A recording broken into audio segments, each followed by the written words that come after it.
morning, Birmingham, and welcome to Championship Sunday of Major 2.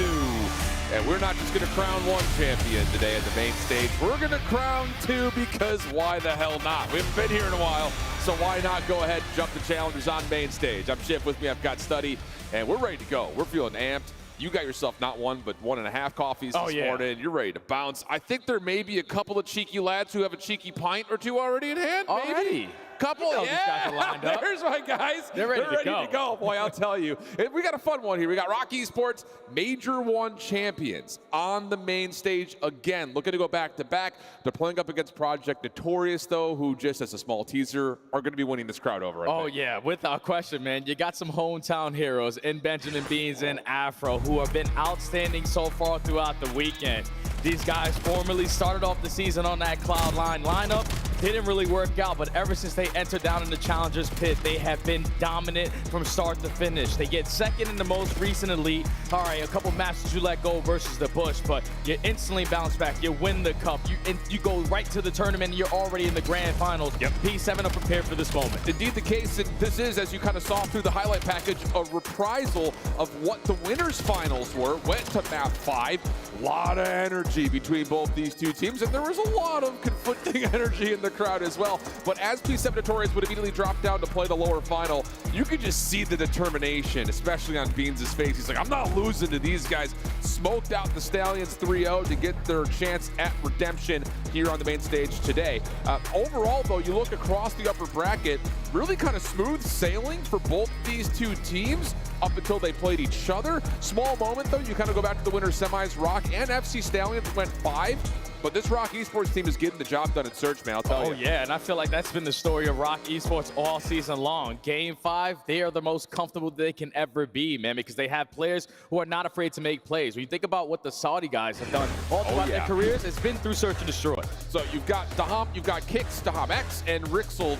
I think in particular, you kind of look over this roster, and if you haven't necessarily been paying a lot of attention to the Challenger space, but you are someone who's an avid fan of the CDL, you're going to remember Kicks' name from when his time was shared in the league. Briefly stepped away, team changed completely. He's back into the fold, and he is the definition of everything. I mean, unbelievable. We're kind of joking around. It's like, this is like the 5-star recruit D1 athlete that decides he wants to go play ball at the local YMCA. He's crushing everybody. That's insane, man, because you even saw it on a small stint of him on the Falcons last year in the CDL. He was without a doubt the best player. When some things happened, he didn't want to play anymore, but he finds himself in the Challengers pit this season, and he's been lights out from start to finish. I talked to Ton, I talked to Bryce. They said if Kicks goes off, P7 stand no chance. Yeah, indeed the case. He's been literally a him.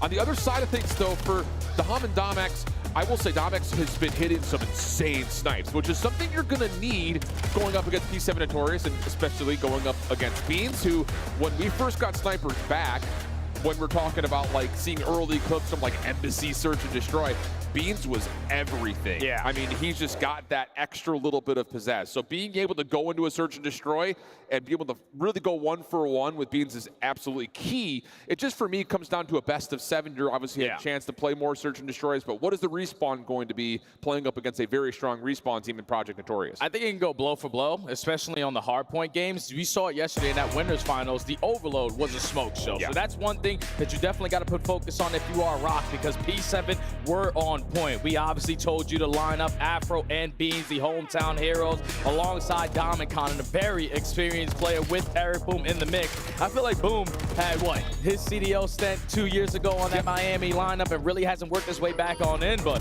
the Boom makes plays, and if he gets loose, you're gonna have a tough time. Yeah, and he's got the experience playing for this Notorious organization as well in Challengers, so he knows the ins and outs of what they look for, and in particular what the organization wants out of him, and we've seen that he can be that entry SMG and have those takeover moments and finessing 1v2s and things like that.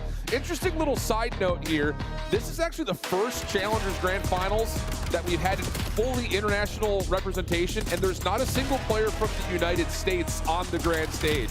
DC's technically Canadian. He's a North American player, but he's technically Canadian. So it's an interesting kind of look here in terms of what we're going to get out of both these two squads. But really, it is kind of a Cinderella story up against the veterans of P7 Notorious. All 4 players have seen the league in some form, some longer than others. But largely speaking, this is a veteran roster looking to do what they do best. Yeah, they're trying to just put their name back into the mix and potentially getting called up to the big leagues. And you're already off to a great start because just getting top 2 at this event, you're guaranteed into the Pro Am at Major 3. That's the big one. So they're both going to be locked in. Yeah, that is the big news. Again, we're talking about Major 3 implications for Challengers teams. Both these guys will be there, but of course, the ability to come away as Major 2 champions is just as coveted as anything else, especially considering that we've only really had one other organization go back-to-back, and that was Omit at the end of last year going into finals. So for ROC, this would be a huge statement for the organization and the 4 players that are on stage. Let's take a look. We have a best of 7 here for the Challengers Grand Final. So as we kind of mentioned, we're going to be seeing a lot of search and destroy where, again, we had a round 11 affair between these 2 teams yesterday in the winners finals, but it was ROC who came out on top in all of the search and destroys.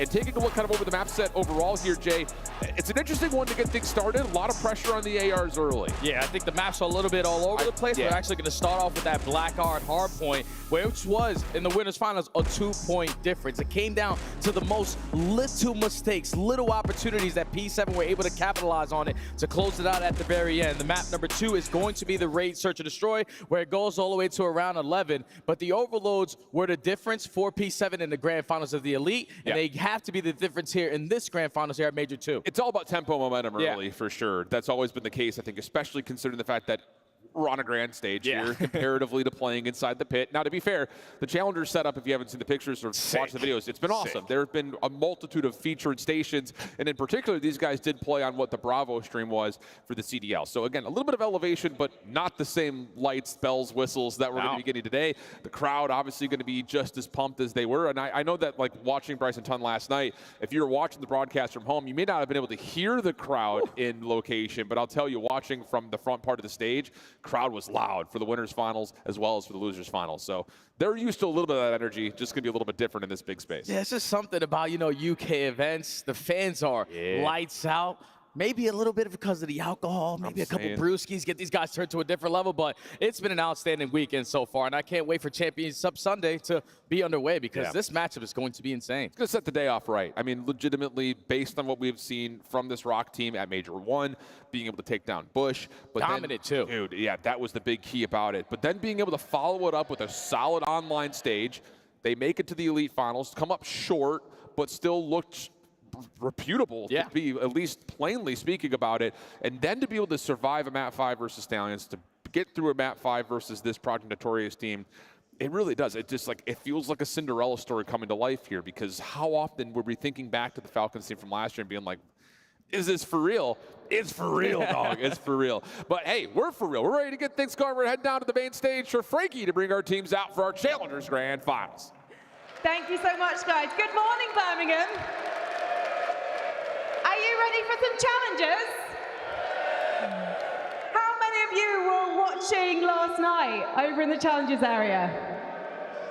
I can hear a few of you. I'm so sorry, though. You're going to have to talk a little bit louder, Birmingham. How many of you have been watching challenges? Nice. We've got a good turnout. And how many of you are here watching challenges for the first time? Great. And less of you. That's going to be really interesting because we've got some British boys to bring on stage. Yeah, so you've come to the right place. So let's introduce your first team now, representing Europe. It's P7 Notorious!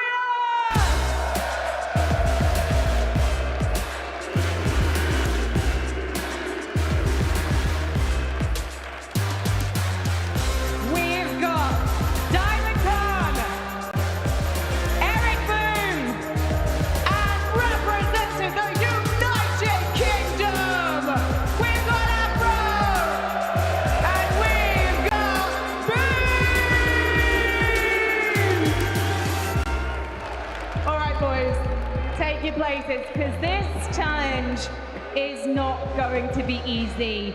Their opponents from Saudi Arabia are the reigning Challengers Land Champions from back in Texas. Please, Birmingham, give them some noise at least. It's ROC!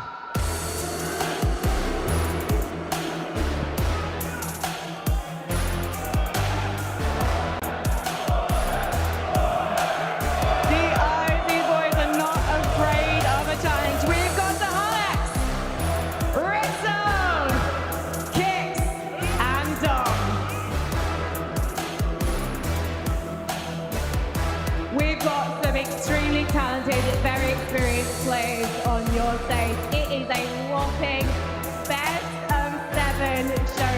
going to enjoy every single second with Shift and Sunny. Make some noise, Birmingham! Appreciate that, Frankie. And who are you? I hear you guys in Birmingham. But one player you should know now, Coach Steve Vortex, coaching this ROK Esports team. Heck of a debut from him behind the helm. So the GAFA has got it going on for ROK Esports. And he's now actually coaching against former teammates. Gosh, I mean, it's just like all of the UKL energy is surrounding the stage right now. And we're going to get things kicked off with just hot fire with Blackheart. Yeah, so much history between the two coaches, Beast Vortex, Steve Vortex. They were playing back when I was in towards the pit. But now you're coaching two teams on that main stage for championship. Blackheart is going to be the first map to start it off. You're instantly going to be put into the mix. It was a 2-point difference in the winners finals. They even got John Exotic up there. Big shout out to John. Love that, love that. So I'll say this is one of those matchups that may not necessarily ring the same bells as last year, but it feels like we're starting to get some, I would say, solid looks at what is coming out of Saudi Arabia. I think you watch some of the watch parties who have been tuning into the Challengers teams, whether it be in Europe, but especially North America. You're looking at how much improvement players like Roxas and King Abadi have been able to find. New players like Nox and Gentle. And then you've got this group of 4 with the helm being ran by Kicks to bring in 3 guys that are finding immediate success while playing not just in EU Challengers, but most impressively, it's not about the ping differentiation, which was such a battle early. These guys are doing it on land. And if they were to go back-to-back, what a statement that would make for the region. Oh yeah, that'll only open up the eyes for everybody in the pro scene. Like, we might have to take a chance on these guys. The only thing potentially holding them back is their Call of Duty English. Like, these guys are so comfortable playing alongside each other. We know that it takes time to learn the lingo to be at the top level, but if you're gonna consistently be winning down here in the pit, you gotta be willing to take your shot up top to see what you truly stack up against the best in the world. Talk to me though about main stage experience, because you've got a lot of that. Oh yeah. P7 Notorious. I mean, oodles of it at this point in time, let alone the fact that running through long days and challenges is also kind of kicked because they've done it for so long. What does that veterancy give you when you're playing on a stage that looks like this comparatively to ROK, who haven't seen this before? Oh, it gives you one hell of an edge because you understand what it's like to be in this moment on the main stage with the bright lights on you. Players like Afro, players like Beans, who have been in multiple situations like this, they know that it's all about one map at a time, one moment at a time, one round at a time, and just being calm, cool, and collected. Because sometimes you might get a little bit overzealous, a little bit overconfident, start challenges that you don't normally find yourself doing. But the team with the experience that knows how to lock down those situations always walks out on top. So without a question, P7 are more prepared for this matchup. Absolutely, and I think it's just really interesting to kind of keep that in the back of our minds, because you're going to see pop-offs after every single moment for both of these two teams. There's no shortage of energy between the 8 players that we have on stage. And so I think there is a level of, can you keep yourself level set, knowing it's a long best of 7? Oh yeah. The obvious chances of it going the distance feels high comparatively to the fact that this was a full best of 5 that went 5. So yeah, I think that is a lot of just like, don't come out and you get your first 3-4 dead and you're just already screaming your head off. You have to measure that adrenaline as you get through this series. And just to end out Major 2 on a high note, we know we have a couple weeks before Major 3 starts off. Both these teams are guaranteed on the Pro-Am of making it to the event, but you might not be on a Challengers team participating there, depending on your results or what you're able to show here on the main stage. Everyone wants to be a pro. Everyone wants to work their way back on up. And when you take a look at the Master Mode, finally put in sync. Blackheart started off, Raid Search and Destroy at number 2. Both of those were 3-point differences combined between each other. Then the Overloads are truly where ROK Esports need to show some fight yesterday, because the one time that I tuned in for the Challengers broadcast wasn't at Winners Finals, and P7 beat them 6-0 on a map that's actually not in this one. So they do their homework. They said, nah, we're not going to play that Den Overload. We're going to play Exposure and Scar. So it's going to be a battle. Yeah, it definitely feels like Overload has been kind of the thorn in the side for ROK Esports. Kind of looking at what they were showing against just Project 7 when they were playing in EU Challengers Finals. coming up runner-ups. But then you go back to when they were playing in Elite 1, they finished third there. Just doesn't really feel like they have a full handle on the mode as of yet, comparatively to the other top veteran teams. And that's something we talked about a lot in the Challengers broadcast is, Stage 1 was a movie. Yeah. We had so many new names, a lot of eye-opening experiences to players that are either brand new to Elite experience or are finding a lot of value in this title in particular. But as we start to get deeper into the Challenger season, that's where you see the veterans really kind of taking control. And okay, now we're going to play structured Call of Duty. Yeah. We know what it looks like to kind of be the eye-popping POV and what that means, but playing good fundamental COD is where you find success. And that's something that for Rock, you need to start finding immediately in the Overload. Yeah, because I feel like those are the teams that always find success towards the later half of the year. It's very good in the beginning where everyone's trying to figure out the game. All right, you might be able to get the edge on them. Some could be saying that that's exactly what happened to Paris Gentlemates for that Major 1, but once everyone starts to lock it on in, start to have similar strategies and then expand on that, that's what allows teams to be more comfortable. So you saw the fist bumps going out. Coaches giving the final comms were most likely about to load into the Blackheart. And I promise you, for everyone in the crowd, right now you're going to be sitting, but with the players that are on that stage and the pace that they set, you're going to be nonstop yelling in this map 1. Oh, yeah. And I think there is going to be, based on how the winners finals went and the emotions that were shared across the stage to one another, it will not take long for those sentiments to be brought into the mix here today. So we'll find out if there's going to be that extra little bit of heat and passion that fuels this matchup, or will it be that cooler heads will prevail?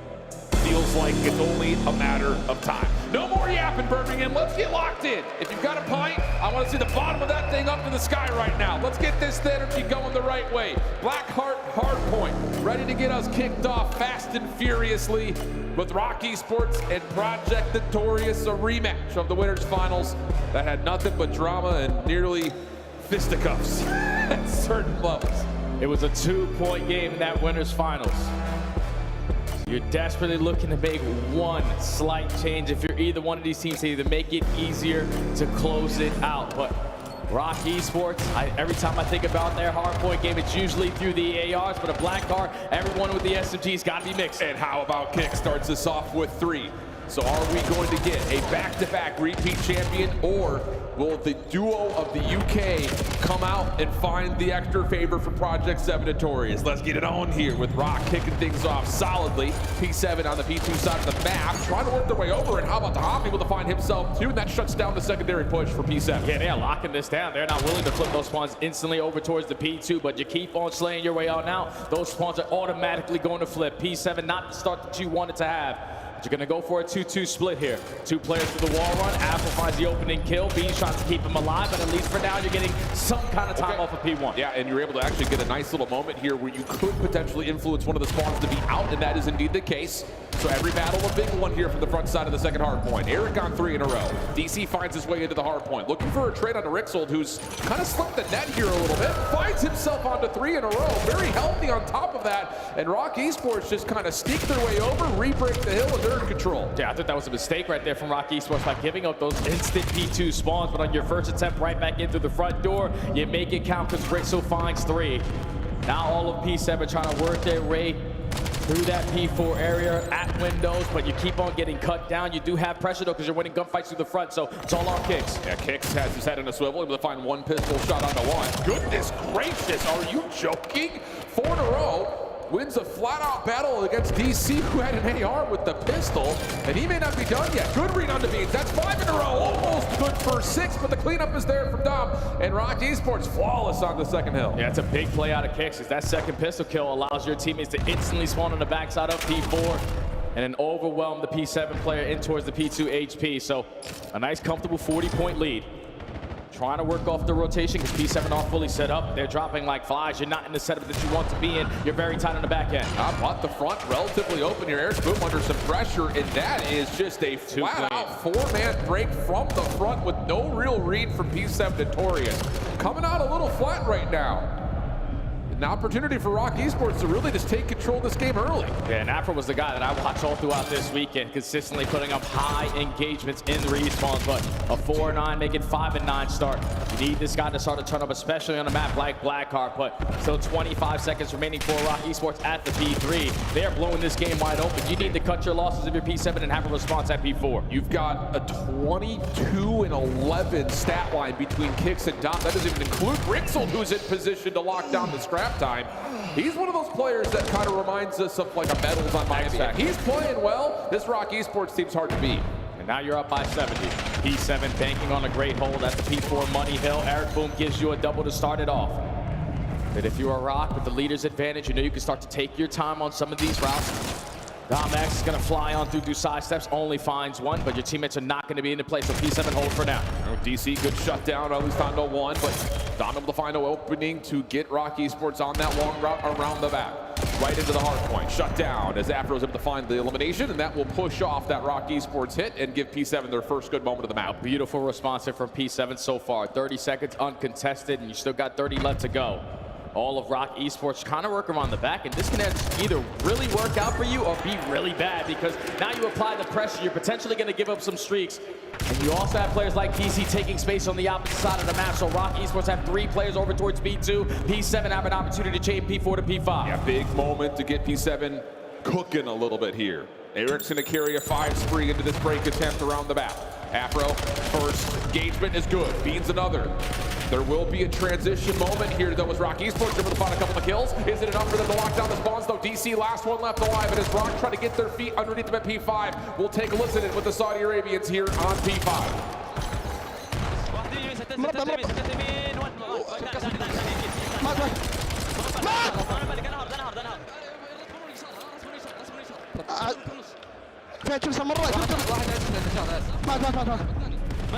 لا لا لا لا فكروش ها انا ضاغط يمين انا هاخذ الحين بس مات شرف النص ها نص اركز في النص اركز نص لا اركز يسار لوك يسار ما نص يا نص ما جاء نطها طيب الفكه من النطه زين ابغاك تسد يمين حالك زين واحد يمين مره ما في يمين انا غادي نصه ود الثاني طيب الدور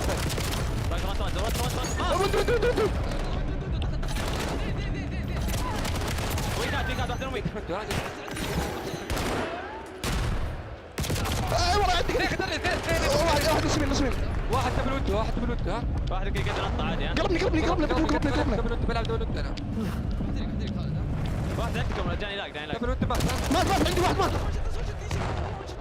عندي رباط مات انا مبلك بلو انا مبلك اشوف يسار مره علي دبل انت علي ان شاء الله اشوف Telling you, man, these guys are for real. They survived through the Hellstorm being dropped onto the 5th hardpoint without much problem at all. And now as you rotate over to 2, Rock Esports have the upper hand as they got the early rotation, but P7 aware of that, finding a couple of kills to 50-50 chow the next hardpoint. Yeah, I don't understand a word that they were saying, but they got me ready to run through a wall with the energy that they are putting on the main stage. They are on point. They've been able to withstand that Hellstorm coming in, micromanage all of the mistakes at the P1 and still have a 40-point lead with the spawns at P2. Another 3 dead, being single-handedly trying to contest for now. I mean, you are just getting 3 immaculate performances right now between Kicks, Dom, and Rixel. And Dom is just out here like, I'm on the hard point. You guys are frying up. No problem. That. Easy peasy, no problems. 165-114, 30 seconds to fight, and there is just not space for P7 to get set up at all, so Eric's gonna have to do it all himself. Rock are fantastic right now, just creating so much extra space on these hardpoint holes. And P7 has to work so hard just to get even close towards the HP. Beans finds double, still can't lead to the contest. DC finds you win the one-on-one, but it's another one-on-one. Thankfully, Kicks is going to be weak. But the close spawn's still going to be there for Rock. P7 have it over towards P3. You didn't get any time last go around, but you desperately need it now. Really nice, fortunate spawn for DC here just before the hardpoint opens, but he can't make much with it. He's just trying to lock things down and block. The hunt is on for DC in the back. Connor stuck in the back room, nowhere to go. Rixel able to find his 23rd elimination. Now from the front though, P7 quickly able to reinforce, find a way to contest. Kicks, is there a moment for him right here? Maybe able to find nearly two, but Project 7 Notorious lock things down, trying to respond to the cold spawns now. Yeah, that's big plays out of GC. Just stall time and eventually draw so much attention for ROC Esports to open up that front door push. At least the P7 getting a break and now flipping the spawns for a much needed response here. Still down by 60.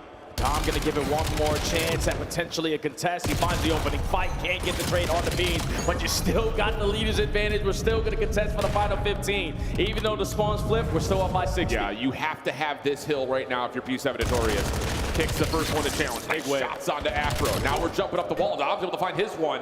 Beans, can you save the day? No, not at all. Oh, and that's a kill. And ROC Esports, a little late to the rotation, but convincing in nature, find their way in to potentially win the game here. Look at how far pushed out Dom X is. He's telling his teammates they have to be working the OE, working that wall run. Afro is able to be the lead guy, finds an opening double, is going to put himself in a position to block the back spawn, so Dom has to figure it out. Can't get the better there of DC, so the break is good for P7. Have to still hold this back 37 and still find successful rotations over to the new hill. Kicks, waiting for the regen on the staircase. Able to get one, but still weak. Trade, not fully there yet. Able to find a little bit more damage as ROC Esports were able to confirm that trade. Now up and over the wall. Rick's able to get in for some contest. 20 seconds to fight for. Dom again, still able to put some pressure on P7. Respond. They're going to get the scrap time, and now it's all about rotating and finding the battle wins as we roll over to 5. Yeah, Kicks needs to find a kill off the rotation, or he's potentially going to spawn all the way across the map. A lot of pressure from P7 at that P4, but Dom makes up for it with a double. Now you have the rotation that you want to potentially close the game here at the P5. How do you set this one up if you're P7 on this break attempt? We're trying to split it. We're going to try to send 2 around the back, 2 from the front. Afro able to win 1 on the wall jump. Rixel though shuts down stuff at square. That's going to stabilize the setup for ROC Esports. Next hit for P7, trying to work its way quickly from the front. Dom on the corner, trying to get a read on where exactly P7 are. They're all hitting from the front, and I don't know if ROC are going to be aware of this. Oh, but an unfortunate teammate comes through. So now you just have to brute force your way into the mix. Nades are starting to land. Beans, last 1v1 with the Hum X. No, not going to work out. You've got to find a way to contest. Eric jumping on forward, able to get the first, but ROC Esports are spawning close. Response there from Dom, not able to get the second. Numbers starting to build here for P7, but now it's Rixel. No! Beans able to keep things neutral. 15 seconds, and P7 may see another hill. They're just trying to force P1. Consistently jumping from the wall run. Don't want to give up the final 4 seconds, and you keep on having the last man standing. So P7 are going to be able to force another HP, but you can already see on the mini-map, ROC all over the map, and you fall off. And you lose the player inside the actual mid-drill as well. ROC Esports coming out and striking first in map 1 to get our grand finals kicked off. That's an insane amount of slaying presence there from ROC Esports. The fundamentals were there.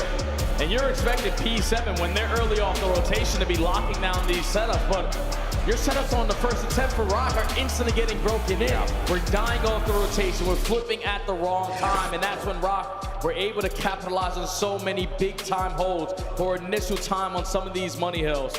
They were in firm from control from start to finish of this game. P7 gave themselves a shot at the ending of that P4, but once they misplayed that P4 to P5 chain, you can tell ROC were always going to be in the lead. Players basically dropping 4K damage all across the board. What a tremendous team effort there from ROC Esports. And that is just a heck of an opening debut to a wider CDL audience who may be sitting here saying, surely not, no way. Oh, yes way.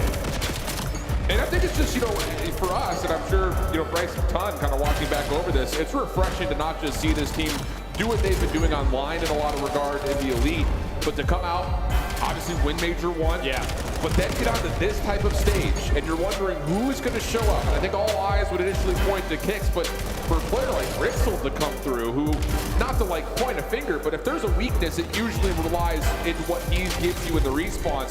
This has been a heck of a debut across the board for all 4 players on a stage that looks like this. Yeah, that's what Ton and Bryce are telling us in the back of the green room. Like, if Rixel has himself a series, it's going to be GG very quickly.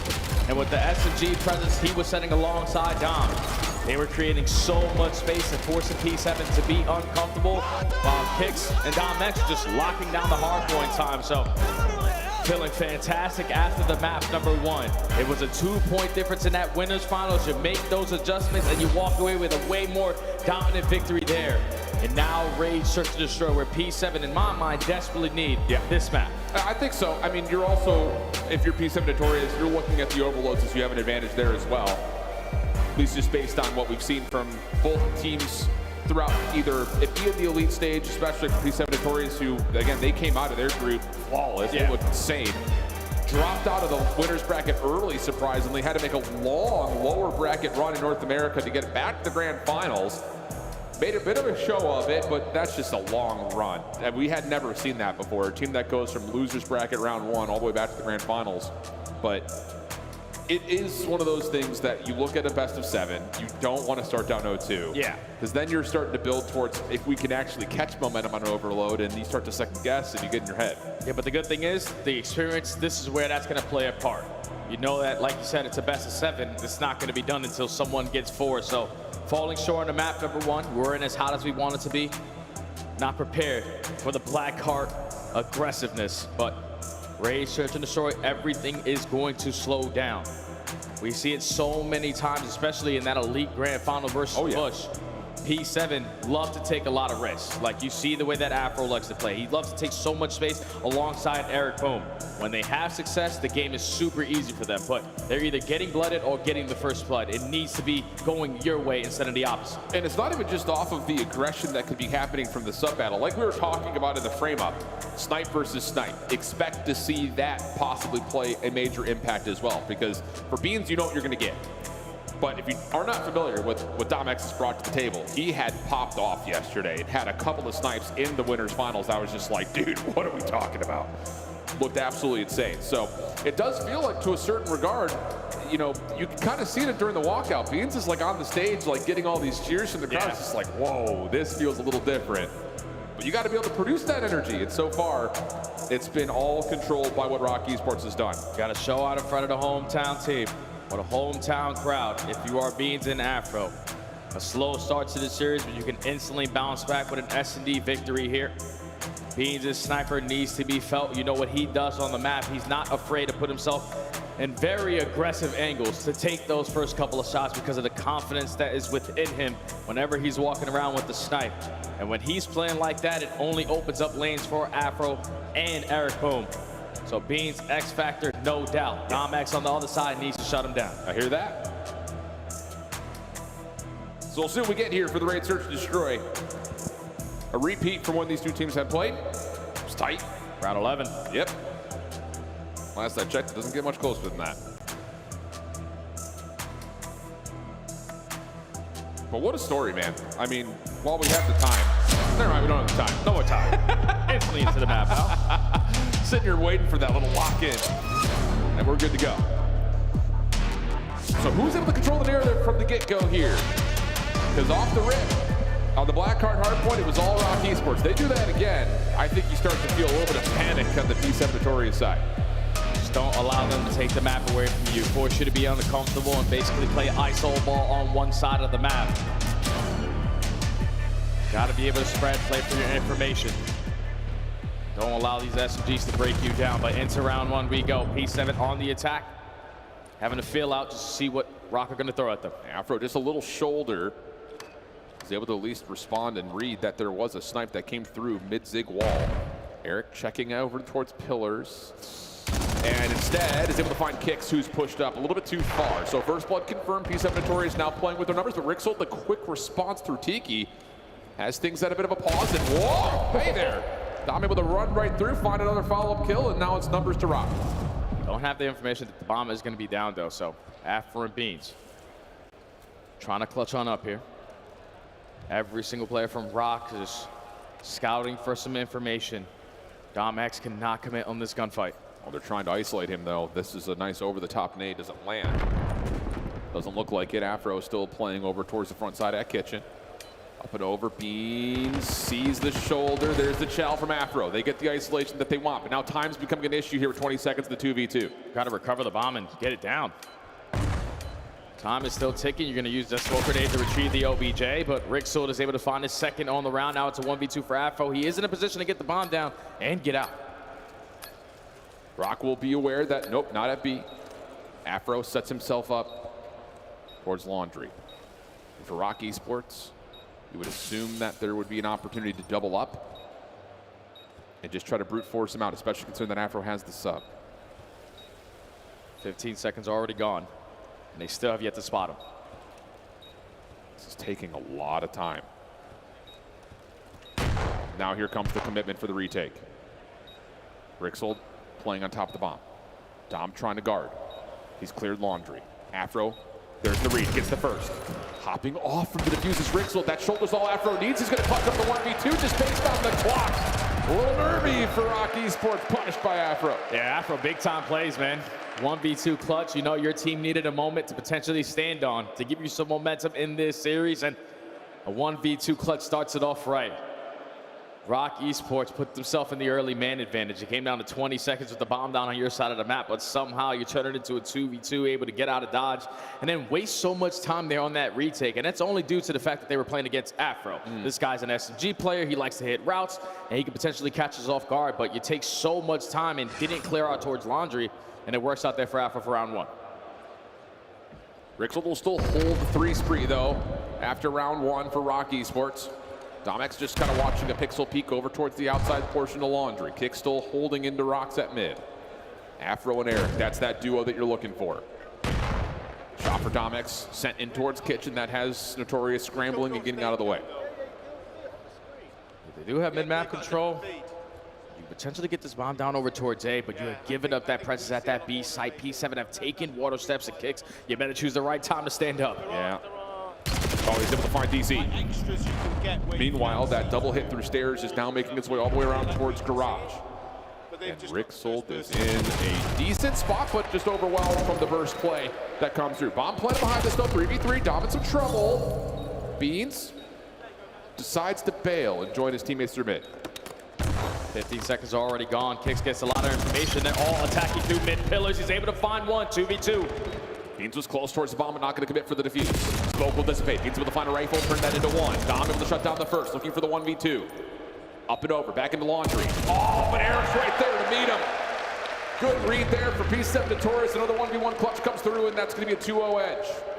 And that's just all done off that round, the way that they figure out where Rixel is. It's a 2 players working on that deep pinch, and I thought he put himself in the perfect spot to at least guarantee 1, but great heads up play there from P7 to read the guy watching the late pinch. At that point, you put Rock Esports in a very difficult situation. They are trapped over towards Laundry, couldn't really choose the right direction to look. They were overwhelmed with the pressure through mid pillars. P7 2-0. It's a great start. But in this first blood battle, hasn't been as convincing as maybe the scoreboard would lead you to believe. Afro looking to at least get something going early here for P7, and that's just an overwhelming force for P7, and they're going to actually take down Dom, who was looking for secondary information in the kitchen. So a 4v2 should lead to a quick plan, and Diamond gone, that's an easy one. Rixel just jumps on out, and Domex is now being chased down. Yeah, 1v4, bomb down at A. Good luck, my friend. Try to hit some quick scopes. This is a guaranteed P7 round. Yeah. There's absolutely no way. But maybe a chance to get a little bit of a hot hand cooked up here. That is what we're talking about. I'm telling you, this guy's got it. Oh, don't give him too much. And yeah, the flank from behind. But a small sample size of what you might need to worry about with Domex on this night. Yeah, right now, Rock Esports needs to make some adjustments, man, because they're single-handedly just sending kicks out to middle by himself. Yes. Like, someone needs to watch over him. You do it on the offense, at least with Domex and the sniper, but you can't single-handedly try to hold down mid-map with so many angles to watch. You give up the first blood, someone tries to get the trade, you instantly fall as well, 4v2. Not in a position there, because you're getting picked off early. So P7 playing flawless S&D so far.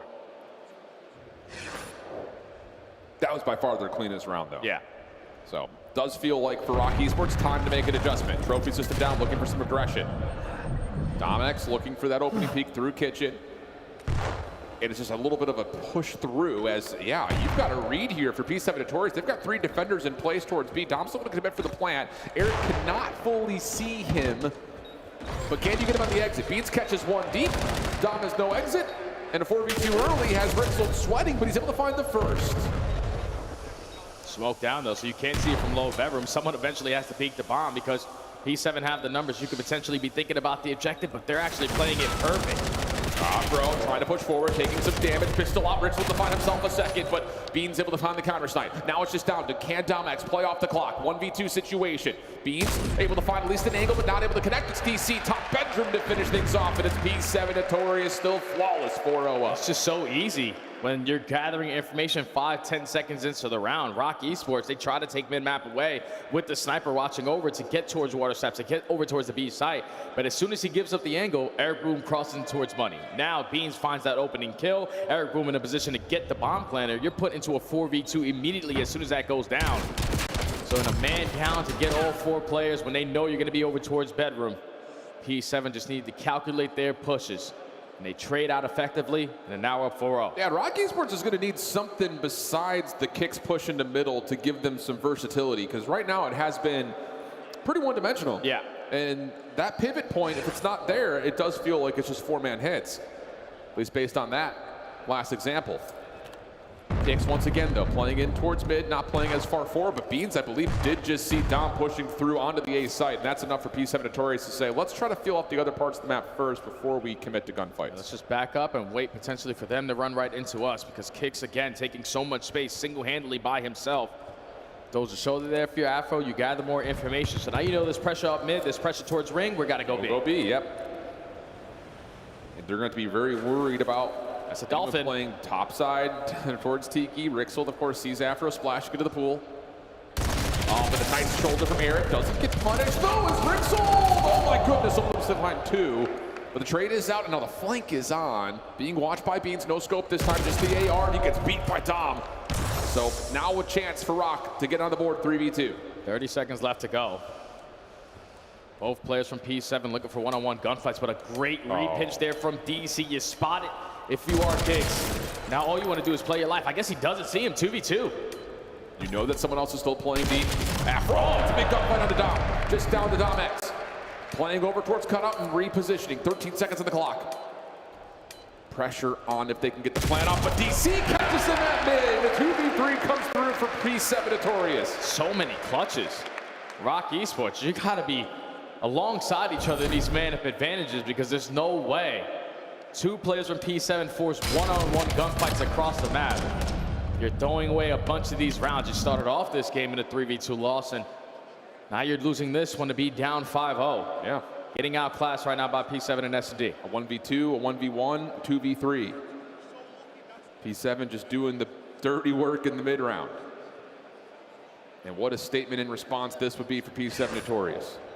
To come out in 6-0 Rock Esports, who have been so good at search and destroy.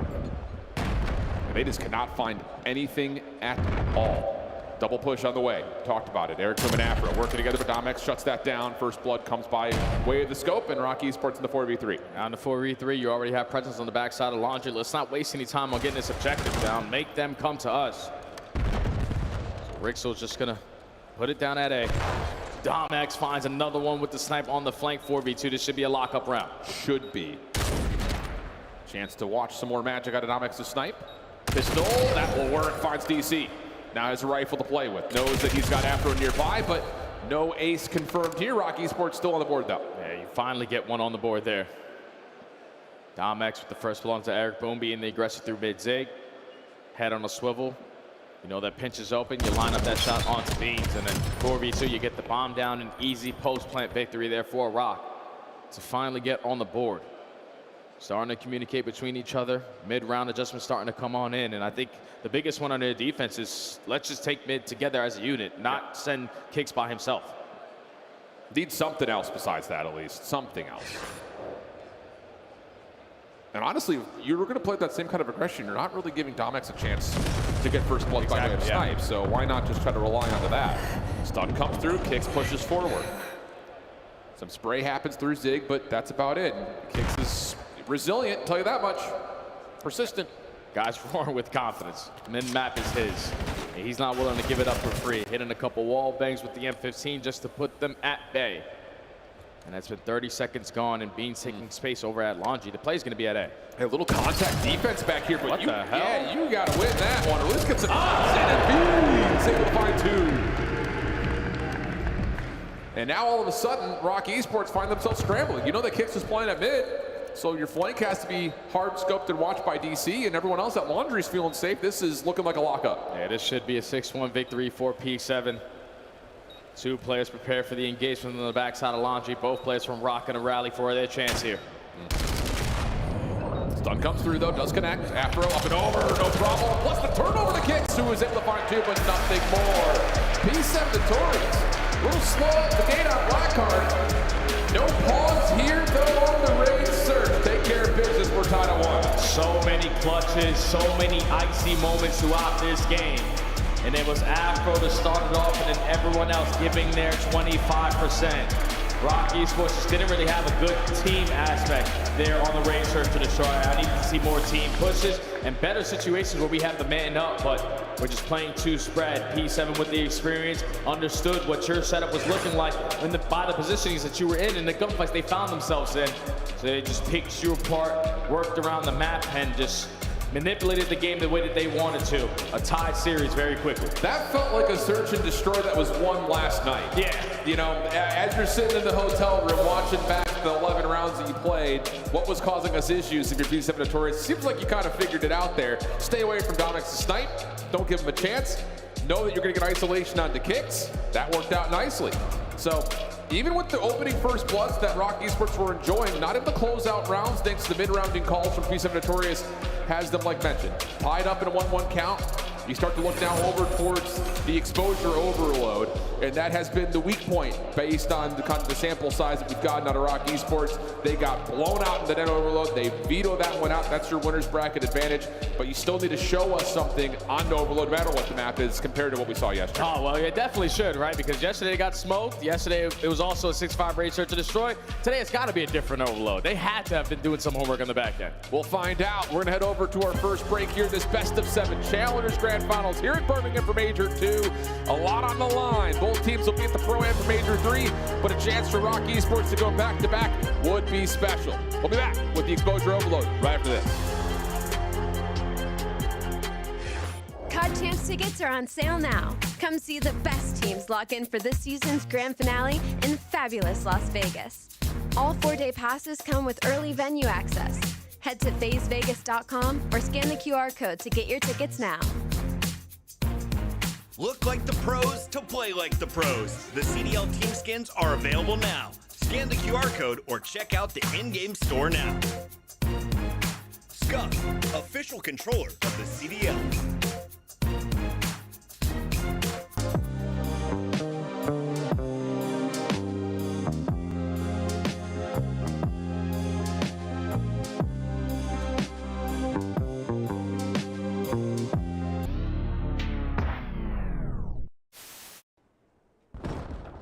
Cutting through with our boy through Dojo.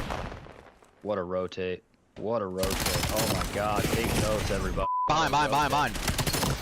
Yep, box. Oh my god. Oh my god.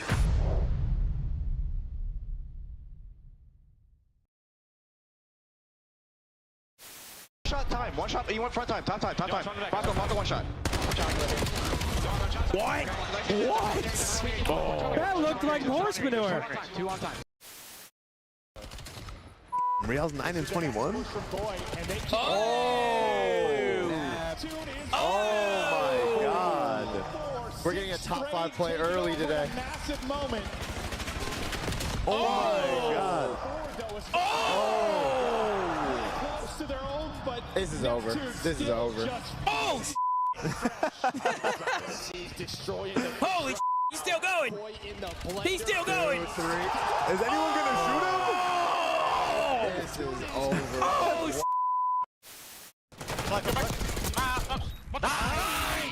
Come on. Hey, we got orange challenge, bro. Go. Let's go. Holy shit.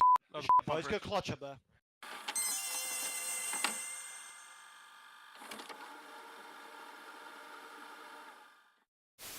Ravens are a work-from-home team. Hero setting down Hydra from putting together a very congestive Spawn trap. I'm sorry. That's good. That is good. That right there is good content. We're using that one. That is good content. That is the best way to call That is good content. Help me jack off, Prime. Absolutely. You know ball, buddy. Calling them a work from home Who team said is that? Who said so that? We need to give him disrespectful, props. Who dude. said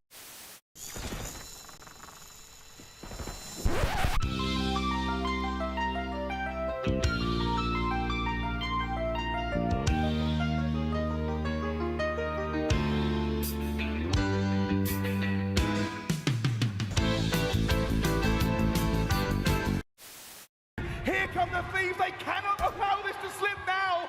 And there is snaking going on. Octane and Envoy have broken through. Ken finds the second 1v1. And it's Clayster looking for the last. And he's put it out. 10 seconds, 10 points. The comeback of the CDL year.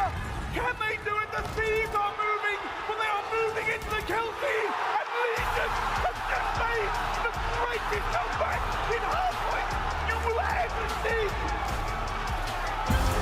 Welcome back to Championship Sunday here at Major 2 in Birmingham. We've got a 1-1 count in the Challengers Grand Finals. ROC Esports kicking things off hot with a Blackheart Hardpoint win, but domination on the raid. Search and destroy from P7 Notorious has us eagerly awaiting the exposure overload. Shift with Study here. And again, just to kind of give the rewrap, the frame up one more time, overload feels like the soft spot for ROC Esports. We've seen them get all the way to the distance of best of fives, largely because map 3 has not gone all that well for them.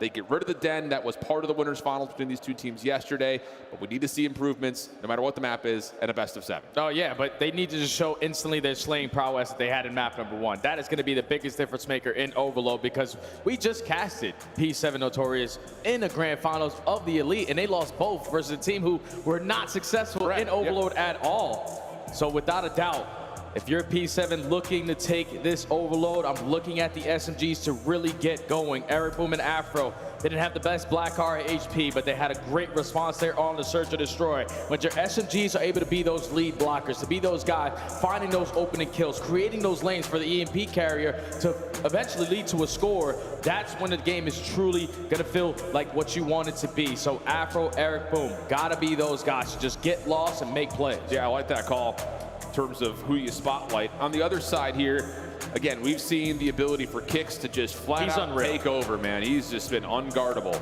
But you look to a player like Rixel, who had a great Blackheart, like you mentioned, kind of flexing between both weapons. If he could provide that same kind of presence on the map again, ROC Esports may be able to find that little bit of extra success. I will also say we've seen a lot of exposure overload on the weekend. Yeah. It has largely been determined by what happens in the first 30 seconds. These breakoffs have been so crucially important towards teams getting early advantages and then kind of manipulating the map afterwards to hold those edges as we get back and forth in affairs of scoring. Yeah, and if you remember what happened with P7 and Bush in that series, the break off in the first 30 seconds, they were already down 0-2.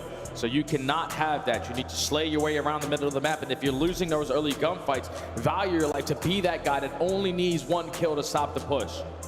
So without a doubt, we know the pace is going to be set by Afro and Eric Boom. But DC, the fundamental guy who I look at this team to just be in the right spots, always at the right time. He's got to be able to lock it down with the AR. Yeah, I mean, especially as kind of floating back and forth between both sides of the map, you need to have head on a swivel, but you also need to know what space is available that you need to try to block out and guard.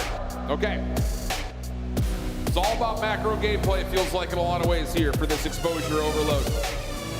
And for ROC Esports, it's just about, again, can you keep that momentum and tempo that you built so quickly in the Blackheart on a more structured mode like Overload, where, again, you have to pick and choose your moments in the blink of an eye. Here we go. Right off the reset, 1-1 count, exposure overload.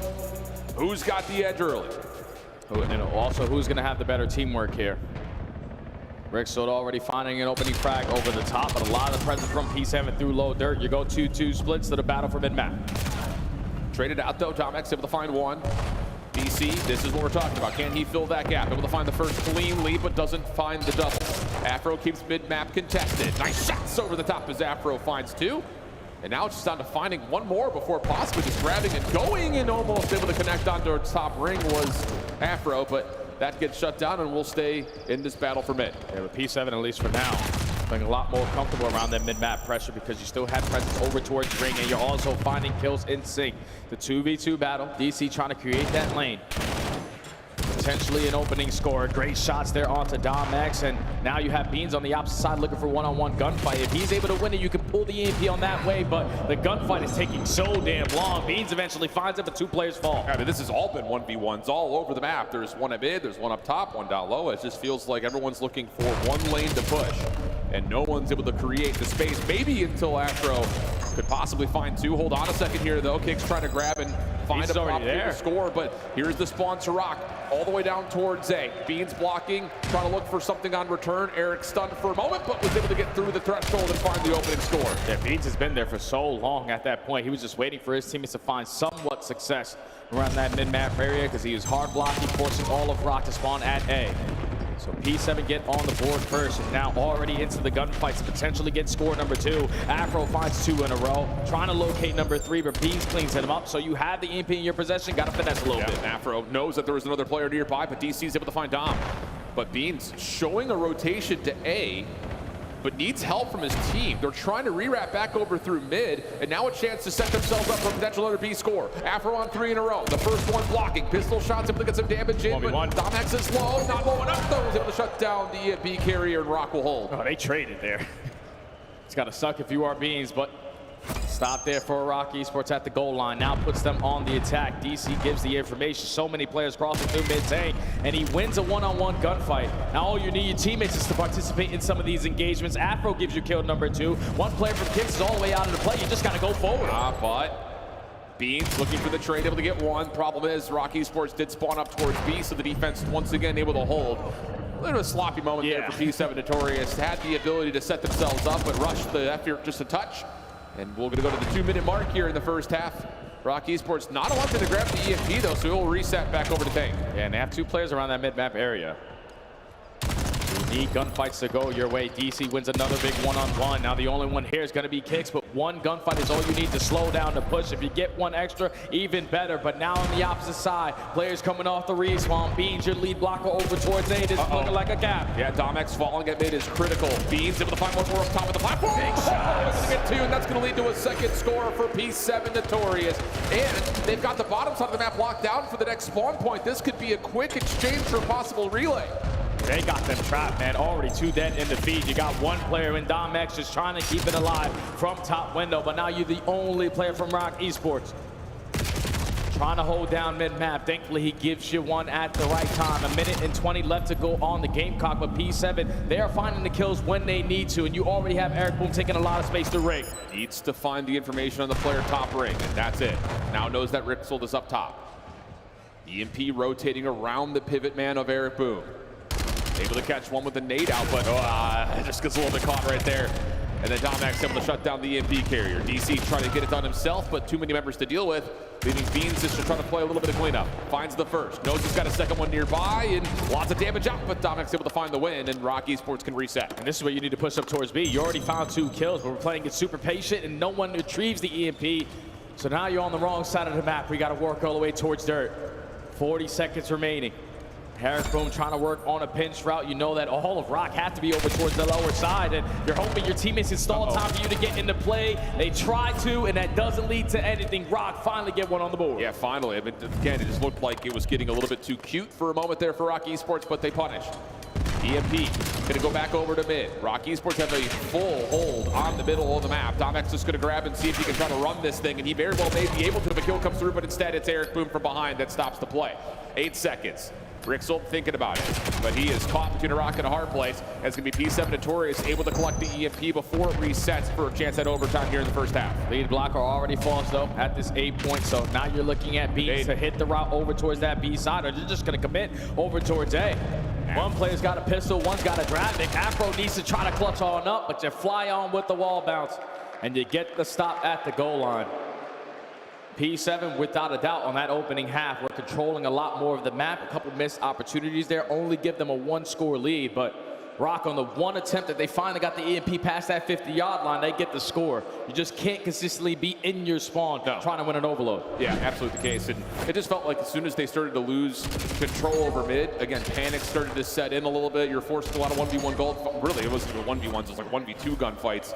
And you do get a couple of heroic stands defensively, but not enough, I would say, in terms of showing us what they could do offensively. So lucky to be down 1 to be sure, but we need to see something different from Rock here in the second half. Yeah, a lot quicker in pacing and understanding of what you need to do. We get 2 kills. We need to be going because we have the numbers advantage to potentially get a score, but we keep on trying to look for even more, and just allowing that time to keep on ticking down. Respawns to come on in. P7 consistently are always into the play, but off the break of this one, 3 go down in favor of Rock. Your EMP carry doesn't have a lead blocker, so Kicks just give up his life for free. Yeah, he was just looking for space. I don't think he anticipated that Beans was going to be that closely and that quickly over towards P2. Beans trying to find some space through panel, shut down. Kicks, got this DC, trying to collect the EMP. Now you've got numbers for Rock. They've lost track of Eric Boom, though, until the turn comes through and Kicks finds a massive win. Now you can start setting yourself up for an attack with your Rock. Yeah, they're not going to go over towards B, and this is a perfect decoy because you draw the defense for P7 on this side of the map, and your lead blocker in Rixel leads to find an opening, but unfortunately, you look right at the wrong time. You make it a 2v2, and all Kicks has left is a pistol. The stop is good for P7. Now they're on the attack. Yeah, Domek's not able to, A, see anything at that mid-cross, but B, doesn't find any eliminations on the pinch. Allows P7 to keep their focus forward, win their battles, and keep their defense strong. Now you've got a route start to develop on the other side for Dynacon.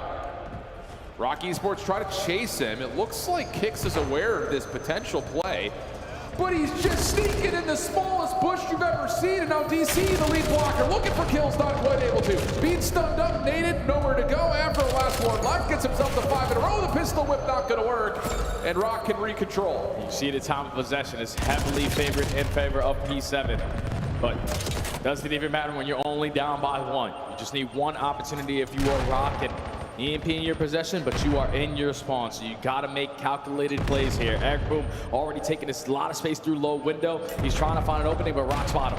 He's making some noise here at mid window for sure. Finally comes back to find Domex. Chance to possibly line up forward, but Kick shuts down the play. After on the other side, contesting panels. Sees the shadow, surely. And that's not gonna matter, DC beats him to the punch. So, chance here for P7. EMP's forward towards B, but the kills are starting to turn up in favor of the Rock defense. That's big plays out of Domex to find that double. Now you're forcing Beans to hit the rotation to his teammates who are alive around that mid-map area. But it's 2 minutes and 30 seconds left to go. You cannot allow P7 to continuously just be finessing with the EMP. You gotta take care of him. It's time to find the opening. Yeah, long route though from Eric Boom. Trying to support this play through mid. Keeps the EMP on the ground. Should reset in a moment, but Eric Boom connects and finds it before it does. So now the battle continues to rage on over towards P2. DC finds a forward kill though through windows, but you can't rotate it back over. You can't wait for the pinch. And now it's time to can you win the battle from the front. And that's enough, maybe. One more spawner somewhat close. Can you get there in time for Beans? He's on the hustle. Afro right there trying to guard, and that will be enough for Beans to finalize the score. 3-1 up on P7. Big time plays out of P7. Now a 2-score lead. 1:40 left to go. Reset over towards Take side as well. And they're also getting every single kill off the rotation. Thankfully, Domex wins one gunfight and doesn't allow that score to just get away from you. Just need your teammates to slay out of spawn, but as you do that, Eric Boom's just gonna pull it out. And you get 2 spawners for P7 to the bottom side of the map. This is gonna be an even battle in front of the zone. No one else is here.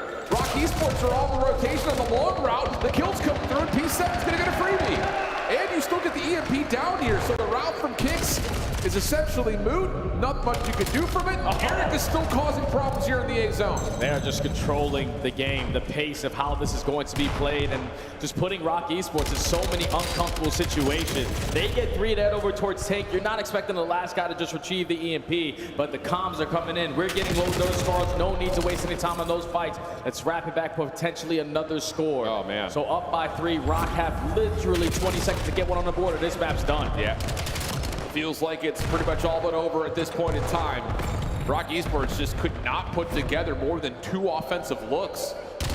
Too much forward zone of control for P7 Notorious. So it's do or die time. It doesn't feel like it's not really mathematically possible unless you score right here and you get a quick pickup to score again to maybe force an overtime. But Feels very desperate in nature. Dom in some trouble. Push out comes through, and that elimination will all but seal it. P7 Notorious coming out with a fury here in the exposure overload. Going to take it by a pretty hefty margin. Just comes down to will it be 4, will it be 5? It looks like it's going to be just a 4-1 count. Yeah, they were just in firm control from start to finish of this overload, man. That score number 5, yeah, we slay our way right through at that 8 point to make the stat lines look a little bit better. But P7, they outclassed them, man. That was straight teamwork, making the dream work, and understanding what we need to do in all of these moments when the chaos is brewing. It's just like Rock, we're a little bit late to like understanding what they needed to do on the map, where we needed to take space, how we needed to play it, a little more finessing involved when we had the EMP in our possession. But you don't really have a lot of time to make those plays because time of possession was dominated there from P7 from start to finish. Yeah, and it's just one of those things, again, the experience that comes with the veterans on stage. Give them enough time, they're going to figure some stuff out. Yeah. And not to like, you know, completely rule out Rock Esports, but as impressive as they've been on the individual level, there is still the idea of, okay, how do we best play the mode? What do we need to be doing? Where are our chances if opportunities are created? And you get lost in a couple of moments. A couple of chances that looked like there would be maybe an opportunity to score, or at least threaten to score, get squashed because someone tries to get a little bit too cute. You think back to that long picks route as the reset's starting to come through the bottom side of the map. He's never a part of the play. I mean, he's out of it for about a minute and a half, so. Tough scenes overall, but for P7 Notorious, a huge map win leads to some significant momentum. 6-1 the search, 5-1 the overload, and now we start to look towards the Scar hardpoint. It feels like P7 Notorious have gotten their feet underneath them. They're comfortable. Yeah, the last 2 maps have been dominant from P7. The series definitely playing a part. You're outclassing, having so many clutches in the search and destroy, and then when you get to the overload, it's just like Rock didn't understand how quickly they need to read the map to make the right plays. And P7 didn't waste any time here, so without a doubt, they're feeling so damn good off of the last 2 maps to be comfortable potentially taking the 3rd one in a row on that Scar hardpoint. This is just a different map, though, for Rock Esports. I talked to Ton, I talked to Bryce. Whenever you watch these guys play, I felt like in the back of my mind, you put them on AR maps, they are going to dominate you. We saw it yesterday on Den. I've seen it so many times throughout the Elite on Scar. This is one of their go-to maps.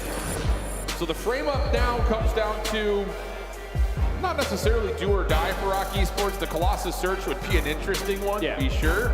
But going down 1-3, but you still have another overload to come. That's the one that I think really you're going to feel the pressure on. So that's why I would say for this map in particular, it feels like a must-win for Rock Esports just because the Scar overload doesn't feel good about your chances.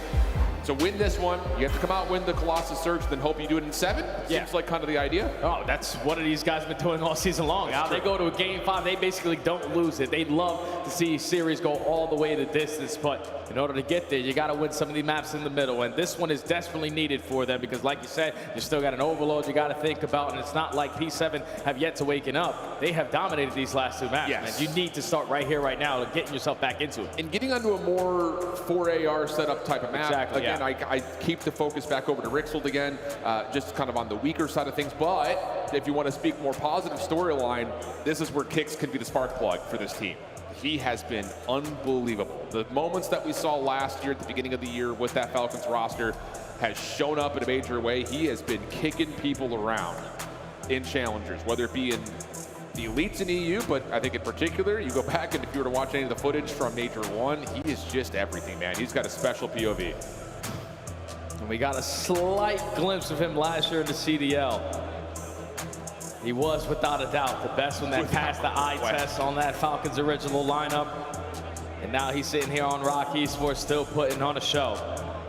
You need his AR to be felt, but one thing that they can guarantee is that their sling is going to be there. Their pressure is going to be there because you saw it in map number 1. I know Blackheart is completely different than Scar, but you whip out those ARs, you're finding the kills off the rotations, and you're winning those rotations based off of the sling. That was a difference maker in map number 1 and might have to be the difference maker here in map 4. I think it has to be. You know, shut down Beans, shut down Dynacon, put the pressure onto Eric and Afro.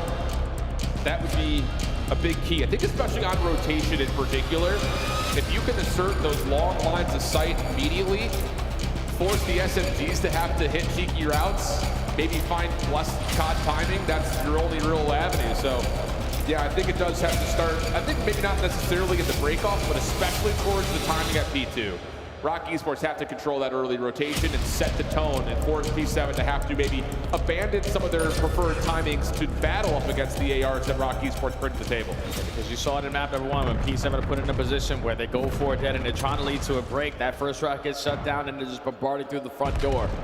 So Rock Esports, you gotta force them to be uncomfortable, but it's Eric Boom and Afro already combining for 2. Eric Boom with a great pin at white wall, instantly flips those spawns, and P7 already in firm control of the map. Yeah, this little position from Beans could be huge, but it's a quick shutdown from Kicks.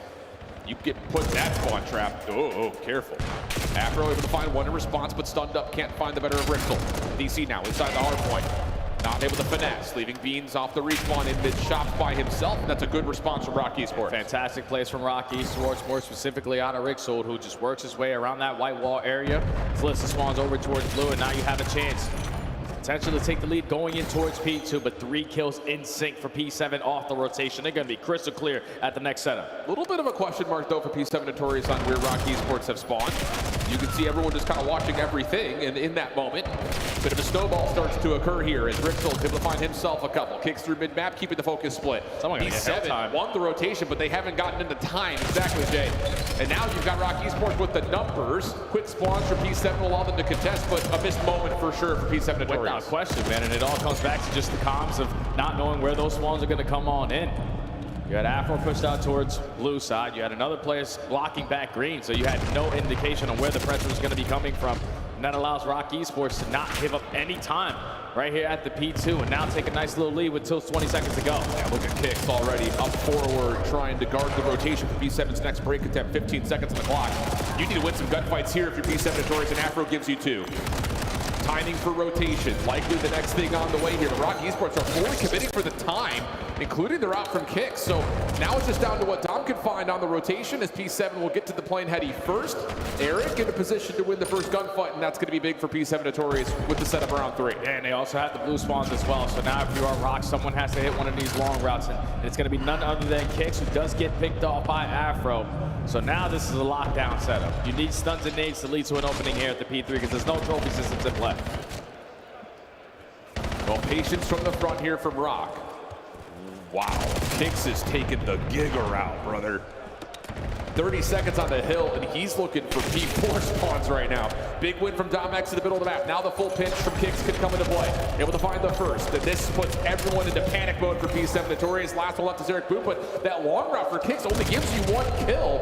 P7 still reaps the reward of the majority of time, and with 15 seconds, they're just going to guard against the rotation, set themselves up for 4. Yeah, Kicks just goes on that long route so they don't give up a full 60 at the P3, because all he needed was 1 kill, leads to the final 20 there for Rock Esports. And a lot of map presence on the right side of the map. They also find a couple kills off the rotation. So 2 players from P7 all the way in Africa. At least a close spawn comes in because that new hill instantly pops, but Afro is going to instantly fall. And Rock, even though it looked like a bad play at P3, it actually works out to perfection. Yeah, Afro probably spawns up right there like, whoa, where am I? What the hell? I can hear.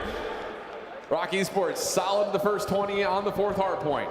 Dom able to win a big one on Eric Boom on the entry. Afro up top, gives away his position. So now the awareness on the Rock. Guns up, over towards white wall side. Afro looking to block spawns around the back. And with the numbers, now he can dive on into the hard point. Wins his first against Rixel. And deleting trophy systems, that's enough for P7 to get themselves in. And now they're going to win spawns on top of that with these extra eliminations. Almost able to find one more, but Rock Esports a chance to try to fight them over the exit. Yeah, now with only 20 seconds left, though, it's great to get this time, and it's even better if we can get the rotation to potentially chain it. So we have to take some space around the middle of the map. Every kill you find by the old hard point is still up. You can potentially swarm them behind you, but great shots out of Tom X all the way across the back onto Boom. Allows Rock Esports to win the rotation over towards P5. Now P7 looking for a break. Kicks is looking for info on the backside, blocking spawns. Able to find Afro and DC. What a spot. Yeah, but the nades coming through are going to give an opportunity for P7 Notorious to isolate. Rex will try to follow up and fill the gap, not able to. Domex also dropping. Too clean. Quick break for P7 on 5. That's clean 4 dead. Back spawns now secured, and Rock Esports spawning all the way across the map. Need to find a stun or a nade to be impactful here for potentially a break. Domex, though, is able to sneak his way through mid-cut. The lead right now is going to go in favor of P7. They are lining up the kill feed. Let's listen to the Brits over there on P7. We're listening. Here, start standing on the backside. Stay on the backside. Okay, yeah.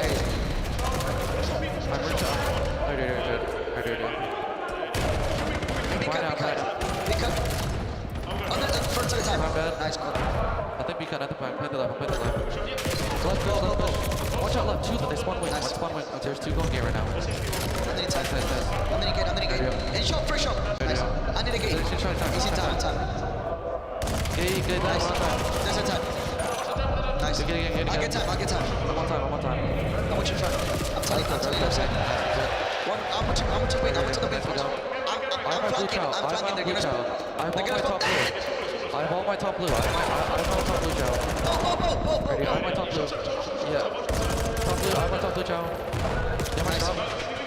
You get my shot? Shot. Nice. Nice. Soak for one wave. They're rubbing right. They're all rubbing right. Soak for one wave here. Top blue. Push. Wake on the right. Full stand front shot. Ready. I'm making a shot. We're gonna hit this one. Listen, I'm flanking the left side. Listen. Nice. I'm flanking the left side. One second. We're gonna start reflipping that. One's in a small P5. One's in my small P5 now, guys. In you, Kala. We're gonna start reflip. We're gonna reflip. Kala weak side. Is there stairs? There's stairs. They're red stairs. I love both. One game behind. They're gonna come behind you guys. Our top part. One shot. One's up close bridge. One shot. Close bridge. Full stand, bro. I'm using 18.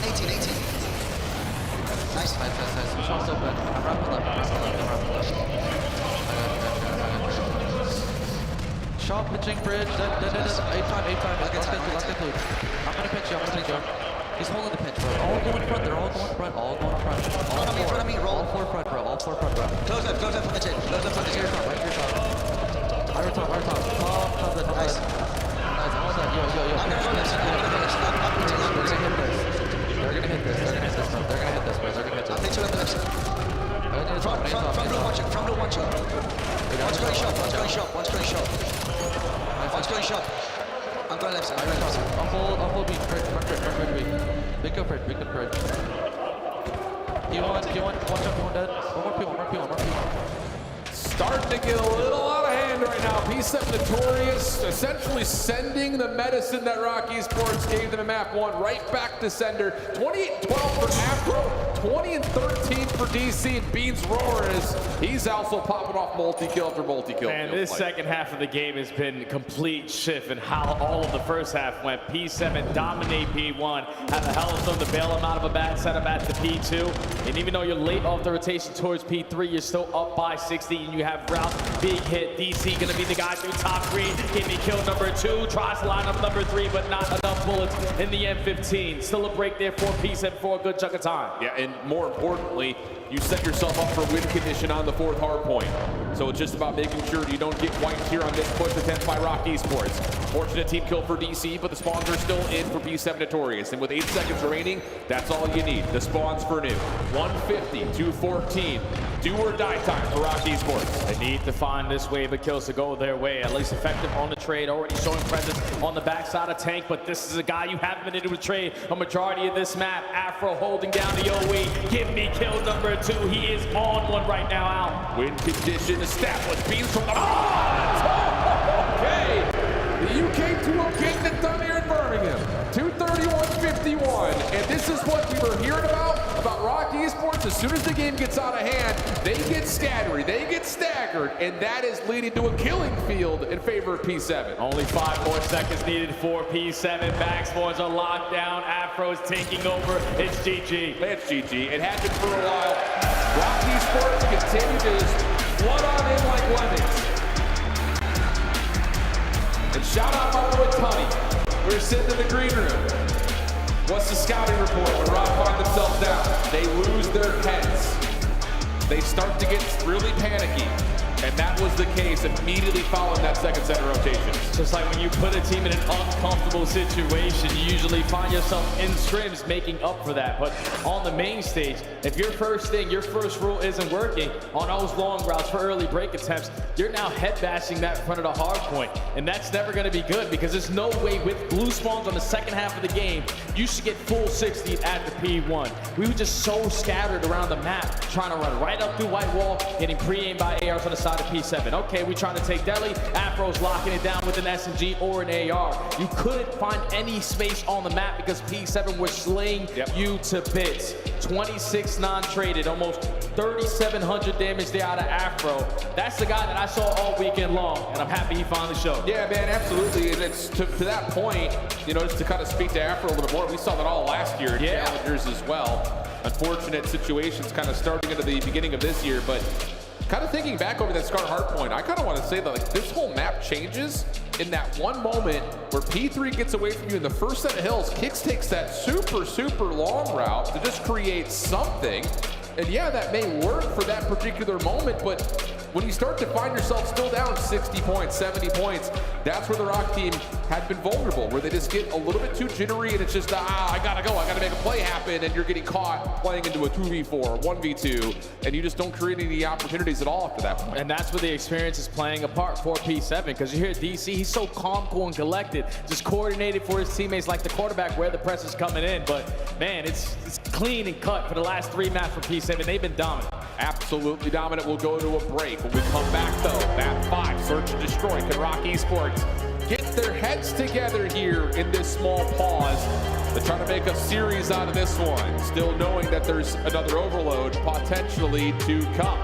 We'll head to break. When we come back, map 5 after this. Scuf, official controller of the CDL. Monster Energy, the official energy drink of the CDL. COD Champs tickets are on sale now. Come see the best teams lock in for this season's grand finale in fabulous Las Vegas. All 4-day passes come with early venue access. Head to FazeVegas.com or scan the QR code to get your tickets now.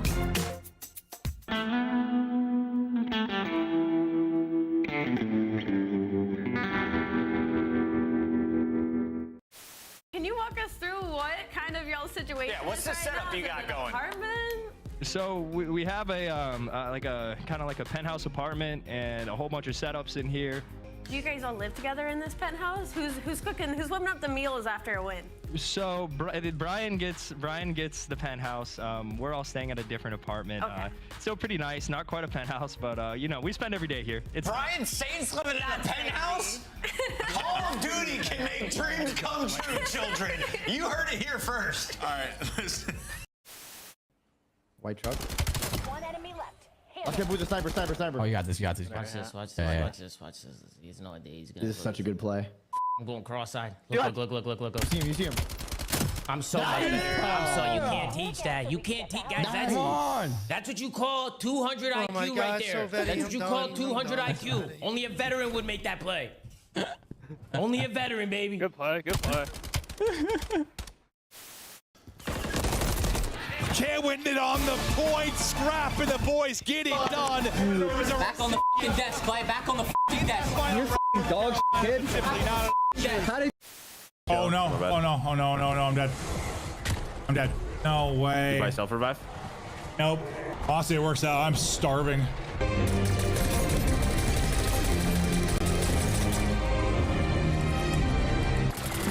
Krista calls these my old man ship.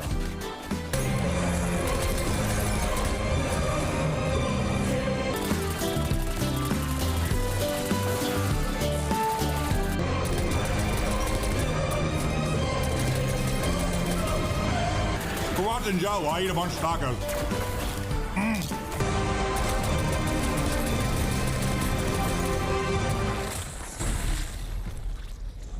Did you win? How do I have the same amount of eliminations as you? Yeah, that's some horseshit there. There's no way that's true. Wait, hold on. Was he the greatest sniper of this? Oh my God. He was hella good. It all comes down to this. Nation running it down. He's trying to no-scope. Ricky trying to no-scope. Oh my God. Oh no. Oh my God. Didn't even hit him. Oh. GG. God, he got f***ing slammed. And it's face banks. Oh my God.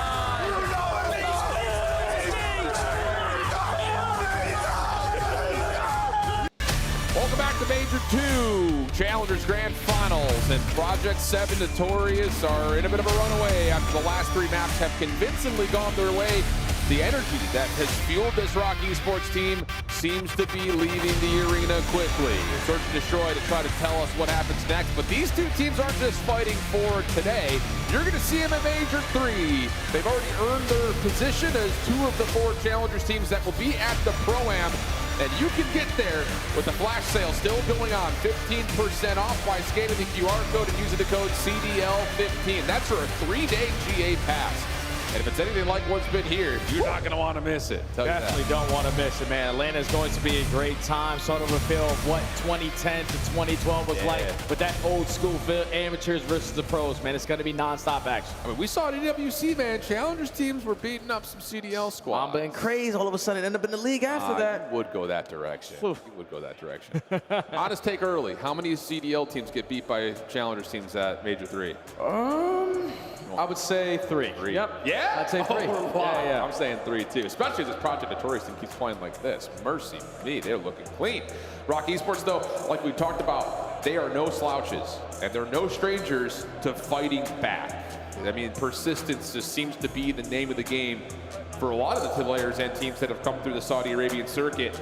And for these boys right now, you're going into a mode that you've been really solid in. So you got to come out in this one and then take your chance to just reset your mental going into a potential map 6 overload. But first and foremost, talking about this search, it feels like you got to set the tone. Come out and hit it with the haymakers, playing Colossus, so why not do something quick and fast? Oh yeah, without question, man. If you are Rock Esports, that raid Search and Destroy is going to be completely different than Colossus, because all throughout that raid, it was like everyone playing ISO ball. I'm all the way on this side of the map by myself. I'll single-handedly take mid. On Colossus, the map is so slow or so tight, you don't really have options to just make those individual plays, so it has to be teamwork makes the dream work.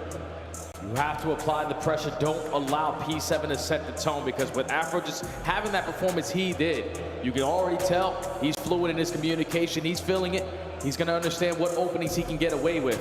But you have won the last 3 maps in a row. You need to kill the momentum early, and that's with the aggression. And I'm kind of thinking that on top of just the idea of putting together some dictated and structured aggression, see if you can get Domex to try to take an aggressive peek. He can hit the shots. We know that. We've seen that, whether you've been watching throughout the Challenger space or if you just saw the small moment of his example on Raid.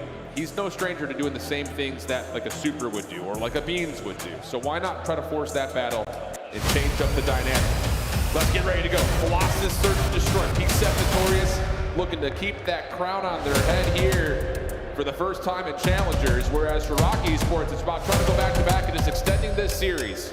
But in these last 3, you can see it as plain and simple as what shows on screen. 6-1, 5-1, 250, 151. It's been all P7 Notorious, so you've got to come out swinging if you're Rock Esports to try to make this a series. Got to make them uncomfortable early into this game. So P7 on their defense. Beans obviously going to be sniping Domex on the opposite side, but you can already see Afro with the aggression, at least showing face over towards B side, just going to back on up. And there will be Afro pushing up towards tunnel side. DC just kind of holding back, doesn't want to give any information away from any early nades, and of course, very cautious of this man in his scope. Beans is going to join this little play up that B though.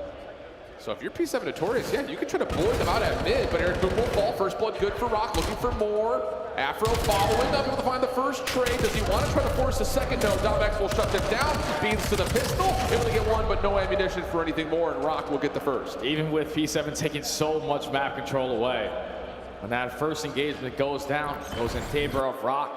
You get that first blood, instantly find a trade onto Afro, because you have everyone in the same exact part of the map. Exactly what you need to do on a map like Colossus. Rock get the opening round. Yeah. And really, it's just, you don't show much towards the A site. You're waiting for the defense to move around what your setup is, and it works out mostly off of the things for the first blood at mid, because otherwise, I think P7's read was correct. DC doesn't want to give away his position, stays back, stays safe behind P2, but that first blood battle was everything. So now it's time for P7 on the attack. DC already stunned. No trophies, of course, here in round 2, so everyone's just trying to feel each other out, and these opening nades over the top, not gonna land here for P7 Notorious. Rock can stay. Yeah, but you backed them down from that positioning for now, so if you're the bomb carrier and Eric Boom, have you been able to sneak to potentially get the bomb down at A? It looks like he was scouted through the mini-map. Beans trying to hold down this B site. With the sniper already 35 seconds gone. It looked like Kix's nade may have hit off the top of that P3 window. So it doesn't really get all the way behind the sub. Rock, no information, are gonna have to give away this plant. Domex up and over, DC giving him a little bit of a workout. A little worse for Aware, but off the reset. Afro up top.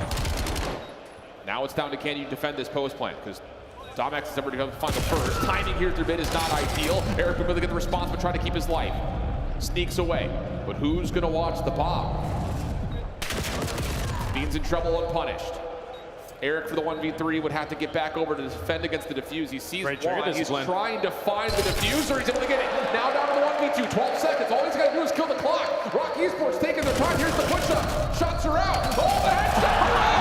Eric Boone's going to confirm the 1v3. Big time players making big time plays. Eric Boone with the trigger discipline in a 1v3 just said, okay, you're good. You can walk right by me. Time has started ticking. Most likely one of you are on the defuse. Wins the first gunfight for free. Understand time is going to be my best friend in this point. And all it comes down to, information on the guy not defusing. He drops on down, and it has the angle for the diffuser onto Dom. Big play out of Eric Boone to tie the game up. Oh, man.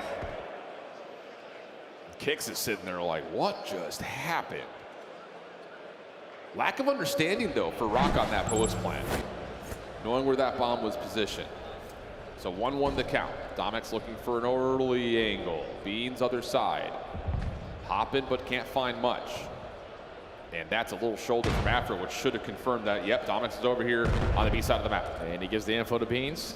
Doesn't decide to potentially go for the one-on-one chow, but they are committing with their push to A. They know that Rock have yet to leave their spawn, but they have so much space on the map now. Yeah, this is big.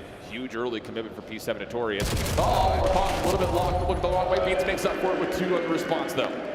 Domex not able to connect. That's just enough info from DC to say, we're good, we'll keep this 3v2. Bomb down, but Kix creating a route. Uncovered right now. And he's just getting picked if you are Domex. Information gathered. Oh, this guy has a sniper pistol. Everyone run at him. Now it's a 1v3 for Kix. Don't know if DC was going to be able to spot him, but only 30 seconds left. Palm down that statue. Good luck. Yeah, I don't think DC saw him, but like you mentioned, it may not matter. Kix. Nope. Beans right there. 3 in the round. And the initial setup, again, great read from Project 7 Notorious, able to kind of, okay, sniper's over this way, he's probably not by himself, full flood deck through statue. They don't necessarily get in the right spot at the right time, but Beans is right there, and he gets 3 in total.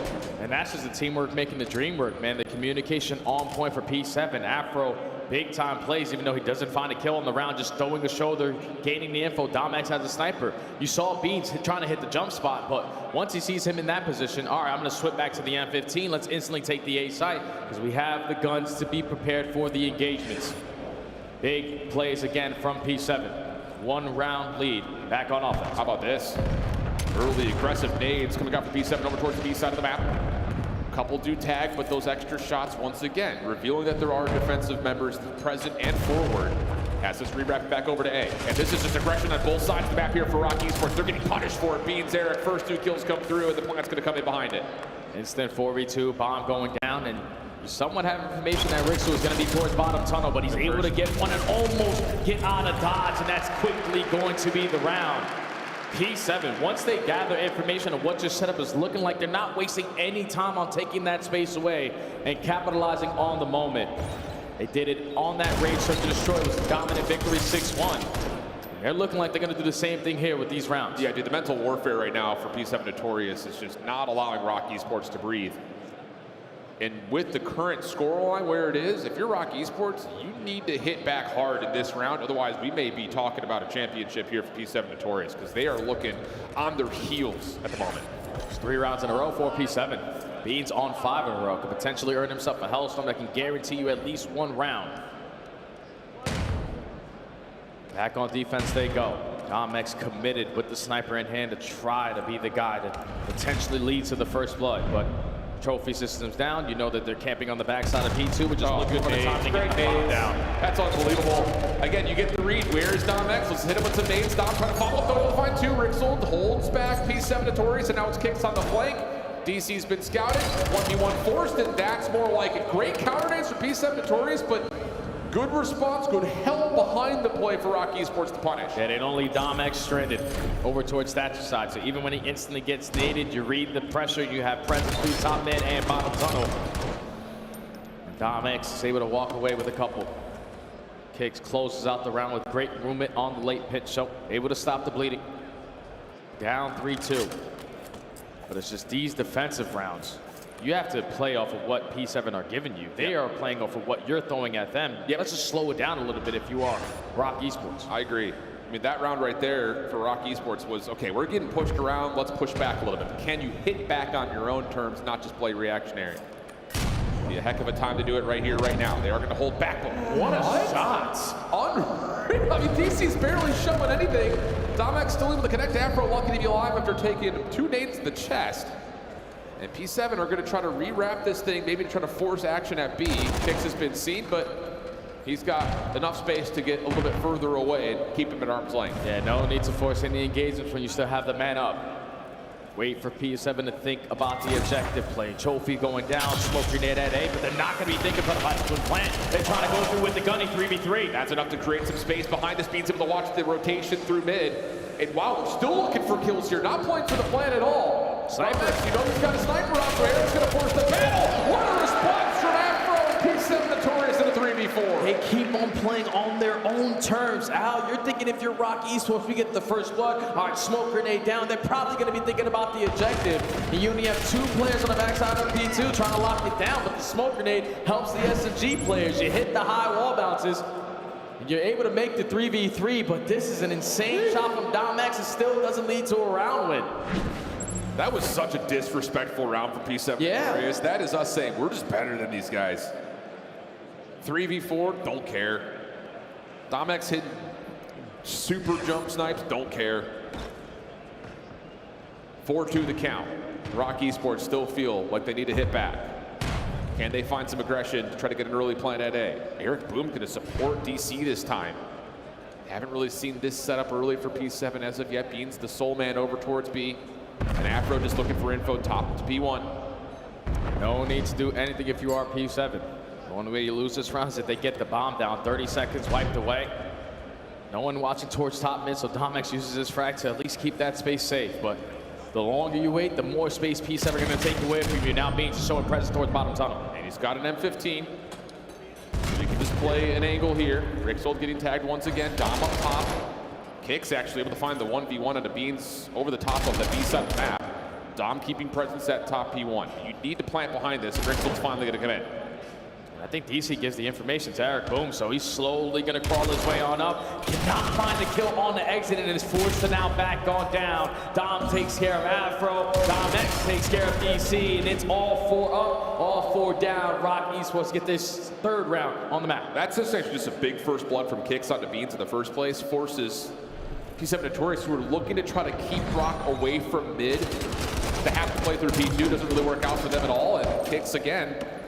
I mean, it's been quiet for everyone on Rock Esports because of what the scores have looked like, but he's 7-3, still doing his thing. Just keeping themselves in the fight. Potentially on the break of going home not champions. P7 need 2 more rounds to be crowned. But you gotta continue to fight if you are Rock Esports, round by round, moment by moment. For the first blood is gonna be Beans, can't find it. Yeah, Kicks has to back off though.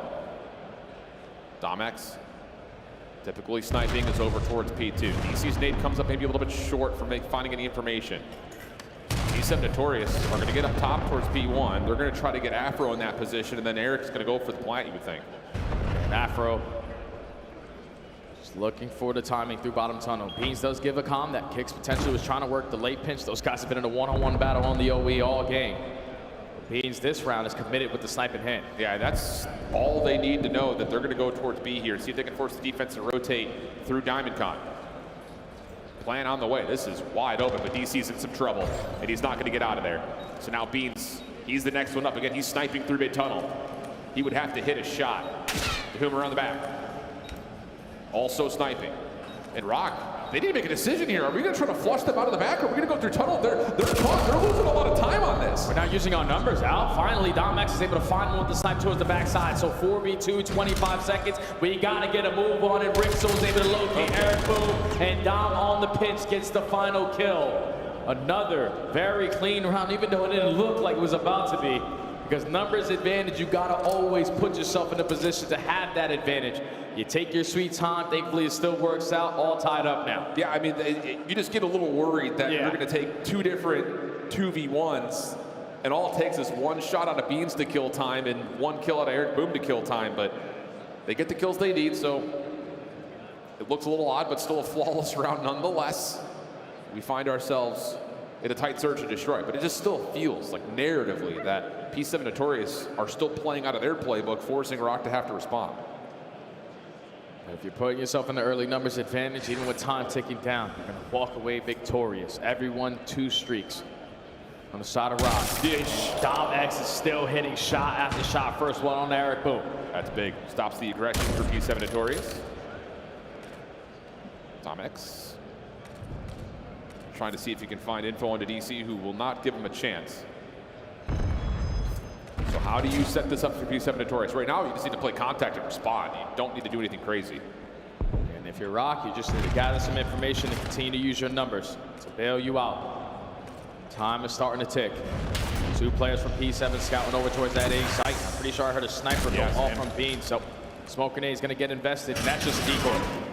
This is a big battle here at top mid. DC steps up. Whoa, DC only able to find 1 though. Dom in some trouble. Beans with a pistol around the back to find the win. Kicks looking for the chase. Beans gets some separation, but he doesn't know he's being hunted. Kicks clears his back, and that will set things up for the win. Just down to Afro for the 1v2. He is on the defense, and the bomb is currently down. And Afro's going to go for the around the world wrap. Cannot continue to waste time if you are Rock. The longer you wait, the more ground. Afro's already covering 10 seconds. You got to get OBJ down. And Kicks is the one who's going to try to plant, and Afro's going to find it for free. That's just how simple. Another one that's just the clock. You thought was going to win the round, but you hit a snipe at the end before he can get through the side door. Afro's thinking he's P2. There's no way. How do you hit this round? Oh, what a shot out of Dom. That would have been the tournament. Afro gets out. You don't have time to get the objective down. But Domex starts off the round with a great shot and ends it with an even better one. Big plays, great shots. Put Rock Esports now at game point. Dude, you gotta be thinking Afro's like, yes, sir. Oh, never mind. Oh my God. What a shot from Domex. So now it's map point for Rock Esports. And P7 Notorious, who, again, it feels like they've been in the driver's seat, kind of setting the rounds up on their terms, have to go back to back. And Domex is going to connect again. He's on 5 in a row. Oh, yeah, he's popping takeover, my friend. You hit shots like that, you can do no wrong. First blood for Rock. Eric Boom potentially going to try to sneak this bomb plant in, but Beans on the opposite side, just waiting for Kicks to peek, because you know he's on this side of the map. Eric was hoping that smoke would trigger a challenge from Rock through the P2 side of the map. Afro holding over at mid. Beans, what do you have for us? Oh, he's in trouble! Or is he? Yeah, that'll work. You know Kicks with the first 4 shots and is thinking, I got this guy. Not the case. Now Eric, good damage in. Trying to find the chase down. Not quite able to confirm. He's got to go back to plant. Got to get it down. Yeah. The longer you wait, the quicker Rock are going to be able to respond. Showing a lot of the presence through top mid. It's going to be an Afro to try to back them down. You get the information, and you get one to get out. Domex, though, up top. He's still alive. And now he's got a sub to play with. And Rixel around the back through the 4th hard point is able to get this to a 2v2. 33 seconds on the clock. Question marks on where the rest of this post plan is. Afro, I don't know if Domex saw him. His eyes may have been moving away from where we were all looking. Scope up. No shots there. 23 seconds on the clock. Yeah, they don't know Afro's playing in tunnel right now. Beans will drop it. Where's Afro? They still don't know. 15 seconds on the clock. Afro to get the first. That's the 1v1. Domex, can he do it again? Shots are evenly exchanged. And Afro with the 1v2 has this going to 11. He said, I'm not running away from the gunfight this time. We're going to round 11. The game is yet to be finished. I'm not gonna give you my backside if you are Dom X. For you to potentially line up a sniper, I'm gonna be ready and waiting with the Dravic. And I don't know, it's always Afro in these clutch rounds. He's 2 for 1 in that category, and now we're in the round 11. There we go. What do you call here? If you're Rock Esports, you're looking at the guy with the scope. Dom X has been unbelievable. Afro just trying to get a look over towards mid. Dom X, island player towards B. Beans in the vicinity. And Rixel just looking for jump peeks to get info. No nades have revealed much. This is just a straight up 4v4. Who sees who first? Dom X is changing up all of his spots, and the last couple of rounds for P7 have led to a lot of success when they gathered early information on the snot, but his kicks onto Eric for the first blood. DC tries to make up for it, 4v2. Yeah, really good call right there for Rock Esports to force the engagement off of what was an intended trade for P7 Notorious, the 4v2. Beans and Afro, the UK duo, trying to get it done right here, right now. Looking for a kill before they even think about this objective, but time is not going to be on their side. You got to make plays and make them quick. Yeah, this is Rock Esports set up in tradable positions. And they're going to try to test Dom X's scope, and, well, not going to happen. They're not going to happen there either. Dom X's last 2 kills, Rock Esports survived through a round 11 to keep the best of 7 going. Man, that's an insanely icy search and destroy from Rock Esports. Because it looked like in the middle of that game where P7 were up 4-2, can do no wrong, we're finding so much success in the clutch column, and then Eric Boom also 1v3s you. You're thinking momentum is completely out the window, but you pull it back on your side because playmakers, you're expecting it to be an SMG or an AR player. No, it's your sniper guy. Dom X finds so many impactful kills, gives himself a first blood in the round that he earns the ace, lines up that shot on the Afro, and then puts the finishing touches here in the round 11. Rock Esports is just so comfortable in round 11s, and they find another one in the back pocket. All right, that is just such a committed call for Rock Esports. When you get the first blood, but then 9. Yeah, but then you also get Rixel to stay there, knowing that P7 is going to try to play for the trade. You've got a crossfire set up, and you're able to keep your numbers and keep your guns to make sure we don't get to a 3v3, where P7 Notorious, again, has been so good in the mid-round. What a surviving round that is for Rock Esports, and it is all about, honestly, Dom X hitting that snipe on the Afro as the round is about to expire. Yeah, because if he doesn't win that round there, obviously it's 4-5 in favor, or 5-3 in favor of P7. But somehow, some way, with 1 second left on the game clock, is able to get the better of Afro. Take that round away and continue to hit shot after shot in the big time moments. Rock Esports not willing to roll over and die here in this grand final. They're going to continue to fight, and at least for now, they're forcing another overload. Yeah, you take it away from the final kill and you see it in real time, that shot is insane. Twisted. These guys are shooting, man, I'm telling you. They're here for a reason. They're your Major World Champions for a reason. But as we get into the next map, the question marks are brewing about Overload. The mode in general has been a bane in the existence of Rock Esports. Yesterday, the winners finals blown out of Den. You take that out of the picture because you came out of the winners finals as the champions of that bracket, so you get to control what the overloads are. Obviously, you see it. Exposure, not great. So now you go to Scar. And I want to see my man Kicks. I want to see him in takeover mode here. Controlling tempo, controlling pace.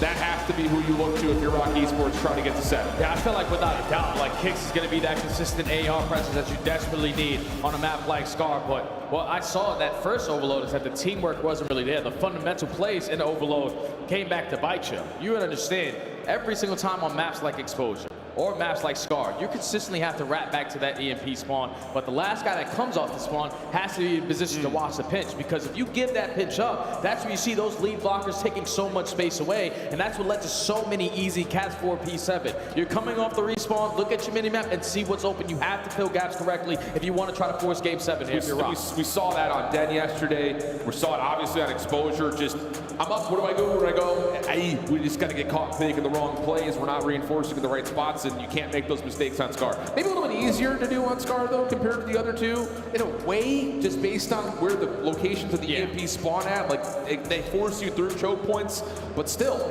you can't get caught being spawn trapped. And we know for a fact that P7 Notorious have their heads up when it comes to knowing where in the map they need to be and how you can force Rock in the worst position possible. Yeah, it's definitely easier on this map compared to everyone else because you can get to positions very quickly on a map like Scar to hit those cutoff lanes, but it's also a lot more punishing if you're not finding those skills because you can get put in those spawn traps. When you're spawning towards back green, it's very difficult to get out when you don't have any presence towards top green or no presence around that middle of the map. So you gotta be calculated on your pushes, calculated on your attempts on when you need to buy your life and when you need to drop. Because sometimes even dying in Overload is a great play. Yeah, you're going off the respawn in a position to play defense. So gotta make quick decisions if you're Rock trying to force game 7. Love that call. Can they find a way to get through the Scar Overload and send us to another search? Birmingham is starting to get packed. Crowds are showing up and they're getting hydrated. I see a couple of pints in hand. What an appetizer this one has been thus far, though. But if you're Rock, I just hate to keep saying the same thing over and over again, but you got to come out with something immediately to play on your terms. We just have not seen them do that much since Blackheart. And Overload, you're the team that gets that first score. You can change up the pacing of the rest of the game. So it's all about the break-off. Domex the frag over the top that finds that opening kill. Rixel finds kill number 2. So you have a lot of presence around the middle of the map, and your lead blocker and Domex is just trying to look for one player at Motel. Yeah, he may catch DC off guard, but the trade is quick to follow. Beans and Afro hold the line, but that's 3 dead, leaving Beans by himself, and he's going to lose the gunfight to Rixel. So now a chance to grab and potentially go. Crossfire set up for DC and Eric Boom, though, is good. Cut off through 18. Weird route there for Rock Esports. Leads to an opportunity to trade, but P7 Notorious will come away the victor. Yeah, but I'll take that if you're Rock Esports, because you only had 2 offensive attempts on that first Overload that you played. The first go around, you find a couple kills in sync. And you're forcing P7 to be uncomfortable off the respawn. You still have a lot of mid-map presence. You take care of Afro. Now your next job is to just get a trade onto DC, but it's still a battle for mid-map. Yeah. Nice little block, though, from DC. He has been the glue guy, and just about every single team he's found himself on, nearly able to find a couple through the wall, but it's Afro to finish off the damage that Connor was able to start with. Beans now over towards the A zone. Gets one, pistol out. Afro just looking to sprint forward, but that's enough for the defense to come back over quickly, get the retreat, and now a chance to move on their own. You usually want to take that EMP right up the middle of the map because those spawns do come in for P7 at green. So now they have playing presence. They already are in your spawn. This should lead to a cap as long as DC finds an opening, but he doesn't. Yeah, stunned up, naded up. Eric Boom pushed back. Trades, though, still favoring P7 Notorious. Kicks, trying to hold the line. Able to get a little bit of damage onto the last one of Eric Boom, and he's able to find the double to once again save a score for Rock. Yeah, that's the guy you want in that moment. Kicks has been your most consistent player. Having a great goal line stop there. 2 minutes have already been wiped off the game clock, but back to the situation where Rock, the majority of this time, have been fighting out of their spawn. You need to gather some map control. You need to slay your way out of your base, and it's Afro and DC finding the first 2, but a good 2 in response out of Rock. Yeah, Kicks able to hold the line from the front. Nice shots, though, from Afro. Eric on the round, able to open up some space to potentially get this reset back in the hand for P7 Notorious. Domex also falling. Now it's just up to can he find the kills from the spawn. Kicks will drop. Just down the Dom, able to find one, looking for the EMP carrier, doesn't track it, and it's Beans for the opening score. There's so much pressure on the map for P7. Rock don't have any breathing room off of the respawn. Even when you're getting killed, P7 have one player just clutching up for one gunfight, forcing you to slow down. And that's exactly what Afro just did. Now finds kill number 2. Already going to take a lot of space over towards plain side with the EMP in their possession. It's a good opportunity here for P7. Afro off to a wonderful start, 13-8. But Rock Esports, good response here. Get some presence through green. EMP in hand. Eric and Afro combining for kill. Rix will be able to find a double will lead to immediate counter capture. Huge response for Rock Esports. They have 3 players in the backside of green, so you need to slay your way. You know exactly where those spawns are going to be coming for P7 over towards Motel. The guy who's coming off the respawn, and Domex gives you a double, so that's all 4 dead. Kick still slaying in their spawn. Rock Esports have come alive. Beans, though, man, threaded the needle. He maybe an opportunity, but Domex with the response now to try to find the score, and the relay is good. 2 on the count. Exit trying to get away from the zone, maybe a little bit tiring, but Kicks is on 6. He's got a Hellstorm, and the double from Rixel behind this could lead to an immediate relay again. That's all 4 dead again. Kicks is is locking it down. He's running out of ammo at this point for how long he's been alive, but you take care of him, and now you have some stability in your spawn. But you need to clutch up on the rest of these gunfights. That's already 3 dead. EMP is finessing its way all the way around the damn map, and Rock Esports 3 in a row, up 2. And they still have the Hellstorm in the back pocket. 60 seconds left in the half. P7 just trying to get out of spawn, and they finally are able to manifest some map presence. Plane spawn for the EMP. Afro for 1. Dom trying to play cutoff, but he gets caught. And now they're just trying to save this from going 3-2. It's going to work out for at least neutralizing the EMP, but P7 Notorious are trying to put together some spawn control, and Afro's still alive and kicking in blue, at least for a moment. Yeah, that's just a big-time Hellstorm to be called in for the defensive side. You know that 2 players from P7 when you're in your spawn, but as long as they don't have the EMP in their possession, we're going to stand a chance at winning a 4v2 battle in towards blue. So 20 seconds remaining. You have a chance to potentially end out the half sooner rather than later because you can get that 4th score in. And you may get a Hellstorm back here from Rixel. Pistol out to Afro. Full challenge, but he's able to win it. Still a little short of the Hellstorm. An assist would do it, or just elimination. Forces it at mid, and DC shuts down the potential streak. So we'll exit the half at a 3-1 count. Rock Esports up. Man, what a moment there for Rock, though. To put 3 on a board very quickly. Just once they got that set up in their spawn, 1 clean 4 dead, everyone off the respawns or in the positionings that they were consistently winning those one-on-one gunfights. We're forcing P7 to be uncomfortable off the respawn. You were able to earn yourself some Hellstorms, gain your confidence back, now have a lead going into the second half. But at least for Project Notorious on the other side, the Hellstorm's out of the pocket. So can you put yourself into a position to start running up the score in your own right? Especially considering that Afro's having a little bit of a takeover map right now. But Rock Esports look way more comfortable, I think this in particular, again, because of how Scar is formed. Everything's going to be in front of you, at least mostly. Yeah, there's no cruddy routes that you have to be worried about, or some very bad spawns that you get.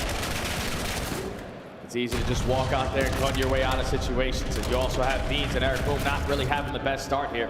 Beans' impact with his AR needs to be felt, and at least for now, you find 3 kills in sync might lead to an early score. It very well may, because Domex is not in a position to defend. It's going to be down to what Dom could do, and he's cut from that angle. So a quick score here for P7 Notorious, and they get the cleanup behind this. The only player to kind of sneak through positioning-wise is Kicks, but he's found by Beans, and hold on a second, you've got 2 players forward for Project Notorious. They're finding every single kill. After the one-off respawn will grab the device. Spawns are over towards red. Awareness is good for P7 Notorious, but the route from Kicks allows them a chance to shut things down. Maybe a chance for Rock to still get the defense in, but no. Connor able to pick things up, and now we're tied at 3. Quickly time to bet that. First minute, you get 2 scores, and now the reset is going to be over towards Motel when you got players like Afro already set up, ready and waiting. Just need to make sure you're watching this pinch, and it's being successful on that opening engagement. P7 in firm control of the EMP, but you're surrounded by Rock. Will be congested and overwhelmed. Diamondcon last one left up top at Art. No chance to get out of there. Eric with 1 consolation kill. Wow, nice shots from Kicks, shuts that down. Spawn is up for DC to try to block this bottom side point. Beans on the cross, able to get himself too. Kicks just letting the trigger fly. But the reset comes out, Afro grabs and gets it out of there. And now you're just gonna work it over towards playing, because that's where those spawns are gonna be coming in for P7. You get the trade onto playing heady, and you have 2 players from Rock not really in a position that they want to be, but that stuff might be able to slow down now for 4. Not P7, 3 in a row, take the lead. Oh, that's just such a mistake from Rock Esports. You get essentially everything you could possibly need to neutralize the field, but both players who find the kills don't retreat back from blue. So now it's a 4-3 count, and Diamondcon earned that Hellstorm, and he's going to call it in here, seeing if you can try to grow a gap in the scoreboard. Kicks shut down through blue. Eric finding another under Rixel. And you know where this other player at red is. DC will drop, but Domex will also fall. Not a chance, though, for P7 to really grab and do too much with that Hellstorm, though, as Dom is on 4 in a row, looking for more. And how about it? 5 in a row for Dom. Really neutralizing the Hellstorm completely. Yeah, I think P7 calling that Hellstorm just for information. They had no idea where Rock were all over the map. And now you would love to have that Hellstorm potentially to get this stop here, because 3 go down in a row for Rock Esports, and they have a lot of presence around your tank area. They're looking to tie the game. All you need to do is just get by Eric Code. But the problem about it is someone top of the window finds the EMP carrier, giving enough time for P7 Notorious to come off spawn and put together a response. 2 minutes on the clock. 2 minutes between P7 Notorious and a Major 2 championship. And with the pinstripe kill feed, no convincing control for either team right now at this mid location. But that's too dead. So Rock Esports currently have the map control that they want. P7 have to iron up off the respawn over towards blue and just play the defense. Get your trophy system down and hold on to these routes, because Kicks is going to make the big time play on this pinch. You got to stay alive at plane. Afro looking to work a mini pinch of his own through the middle of the map. Finds the EMP carrier. Wins though, still coming through for Rock Esports. Bean's the last one left alive. His teammates all spawning right alongside with him. EMP trying to flip its way back over to the bottom side of the map, but on a long route, or at least a long line of sight. P7 Notorious shut that down, and Afro keeps the pressure away as Rock Esports have to try to reform through mid. Yeah, Kicks is trying to get them everything. He gave him 5 on that OE and still could not put the EMP in a position and they're gonna score. where they could get the score. Now P7 on the return, on the counter. Now have a 2-score lead. Yeah, you can just see it. Rock Esports just continue to lose their minds. When they're in a position to score, you lose a couple of kills and you lose sight of the objective. 60 seconds underneath that. You've got to find a way to get this response. When Eric Cruz shuts down the EMP again, plus an Afro. Oh my! He's got 2 more down low in front of him. Afro stepping up to keep the next defensive line in play. He's going to come away with 1.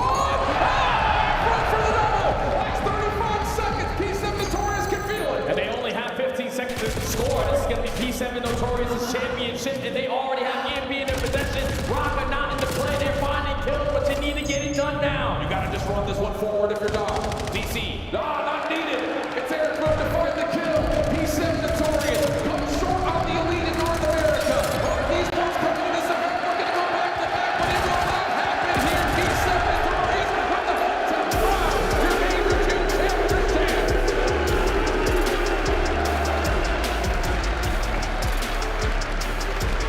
And they get their revenge from the winners final. You lost in the game 5. You come back on championship Sunday, and you are a well-oiled machine. Not the black hawk you wanted. You dominated both of the overloads, and the players from the EU representation went on from start to finish. Congratulations to P7. Congratulations to the coaching staff. That's one hell of a tournament. Both teams earn spots at the Pro-Am. But for Project Notorious, wow, what a run. And it all, for me, starts back in the Elite NA, looking at the fact that they were out of their group #1 seed, get bounced down to the lower bracket in round 1, and start to make the God run, taking care of everyone. It's like redemption is in their name.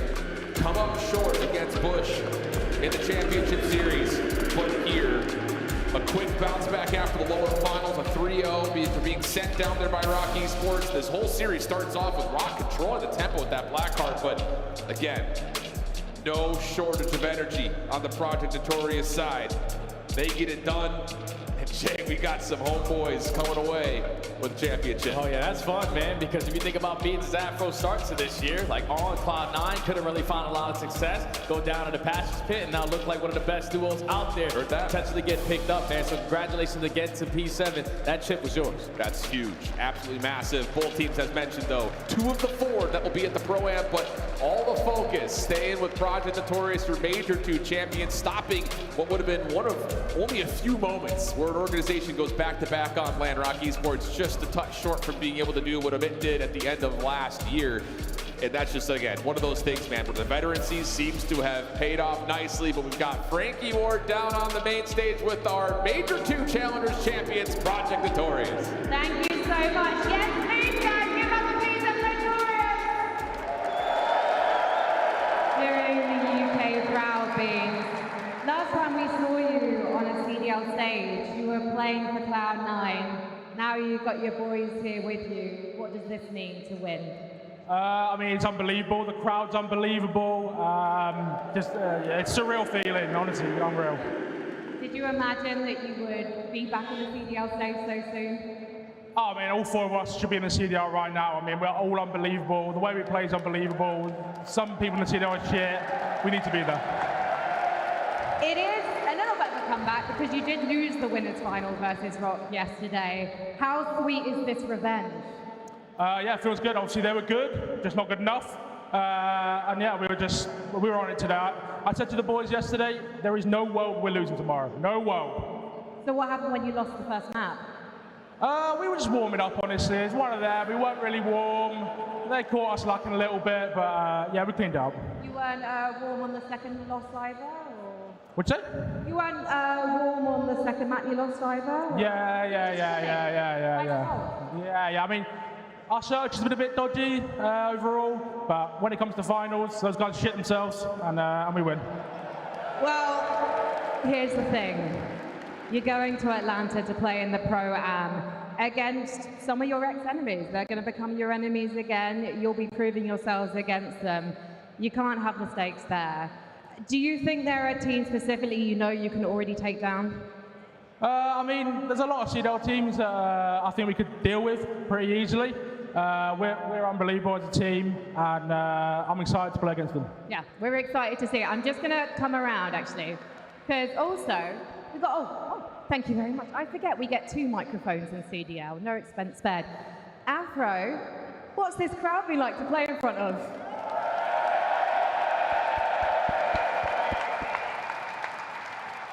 Fucking amazing. Fucking amazing. And do you think we should come back next year? What? Should we come back next year? Come on, surely, fellas.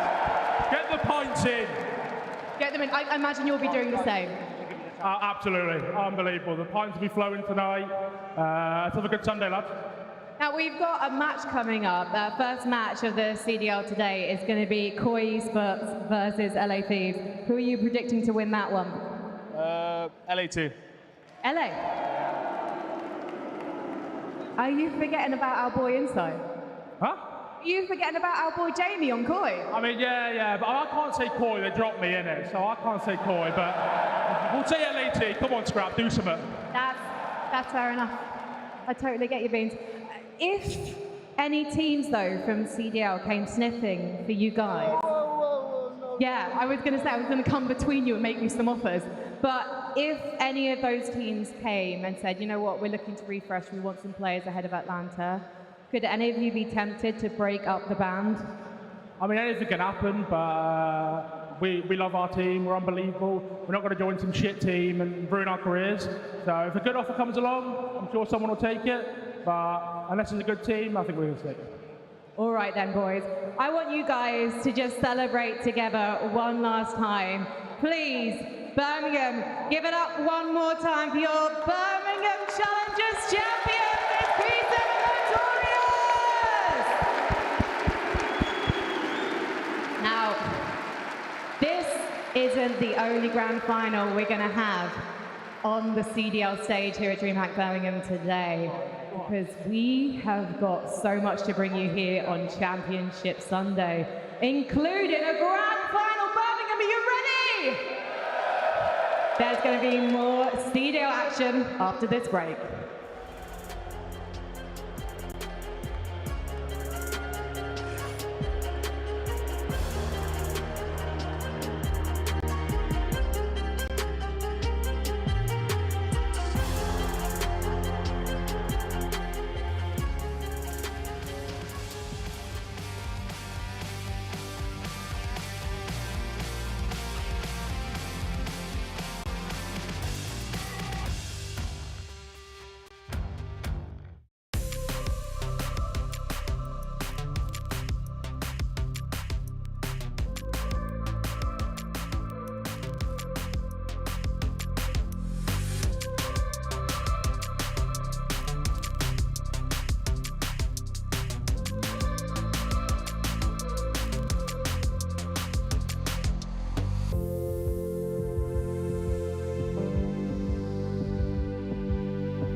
mean? Grateful that I feel blessed in life with the hardest times I've seen. New outlook full of this motion, man I move 180 degrees. Fixed up everything broken, now it's easy, now it's coming in free. What am I feeling like? Now I look at this view, top 10 running it through, like all about now I look at this view, top 10 running it through, like it's work with a crew, talking facts, I'm all about truth. Running it, yeah, I'm making it like work, I make it look easy, took a time but it's my turn, it's about to get greasy, I'm making it like work, I make it look easy, took a time but it's my turn, it's about to get greasy.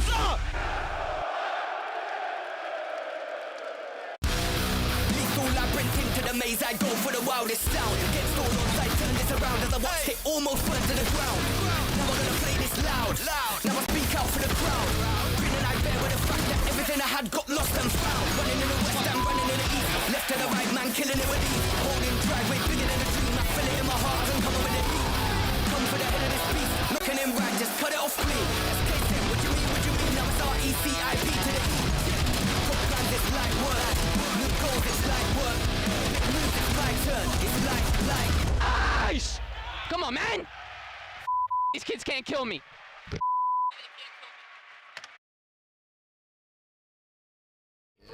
They got Roto. Abuza shitting on him. Wave's over. 15 seconds away. Throwing it before the Nice, Abuza. He's got 45. Holy f. Everybody, baby, come on, let's go. Let's go, baby. GG. Oh my God! Let's f***ing go, baby. Abuza just went f***ing crazy. Let's go. Sitting it one more time. Two dead. Oh, you're trying to catch people. 3 dead! Is that some moment? Kill him! Get him dead! Toronto going to LAT tomorrow! Yes! Come on! Come on!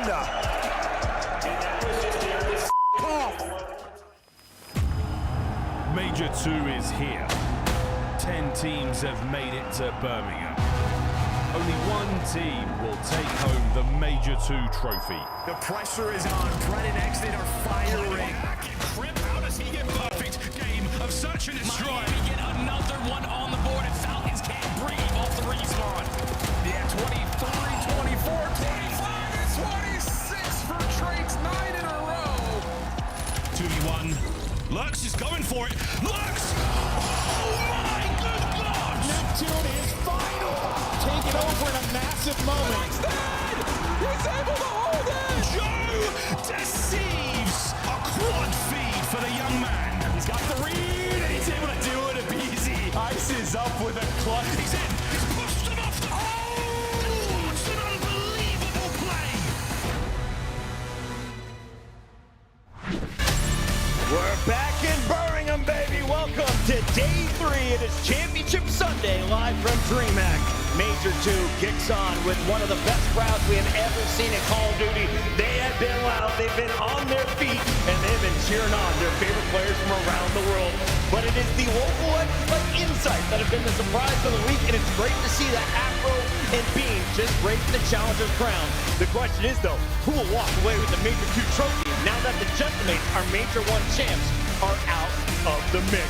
Welcome back in, everybody. It is Championship Sunday. I am your host, Chris Bucket, as always, and I've got the greats here on the desk. We've got Rosalie and Nameless, and alongside Nameless, it's the former duo from Call of Duty Ghost Silver Medal guy, man. Mr. Studdy. How are we feeling, Stud? Feeling fantastic, man. Obviously, just finished casting the Challengers Finals. Big shout out to P7 again for making the mistakes or making the adjustments from the Elite Grand Final where they lost 2 overloads. You get on land, you win 2 for a championship. Big congratulations to them. A lot of our top teams falling out early. Falcons were gone on day number 1. Miami Heretics gone on day number 1. But with Paris Gentlemates out of the tournament, you have to think there's only Vegas in the way of Optic Texas. Let's start with Optic because, Allie, This squad is sitting at 15-0 in map count. They have been perfect in pre-final match counts. They've been unbelievable. Like the fact that you even have to bring up FaZe Vegas in this conversation as the only team standing in their way. And even then, there's a large deficit if you are looking statistically wise of where they're at compared to the rest of the teams in this building. I mean, even Shotzzy himself is rocking a 1.2 alone in Major 2 and Hardpoint. Their respawn is just unbelievable. Oh, don't say whoop just to that. Yeah, Merc has a 1.3. They are unbelievable when it comes to laying down that damage. And there is no teams I can think of right now that are keeping up with that pace. Yeah, they're ascending to another level. You know, when we had Damon on the desk yesterday, he talked a little bit about this team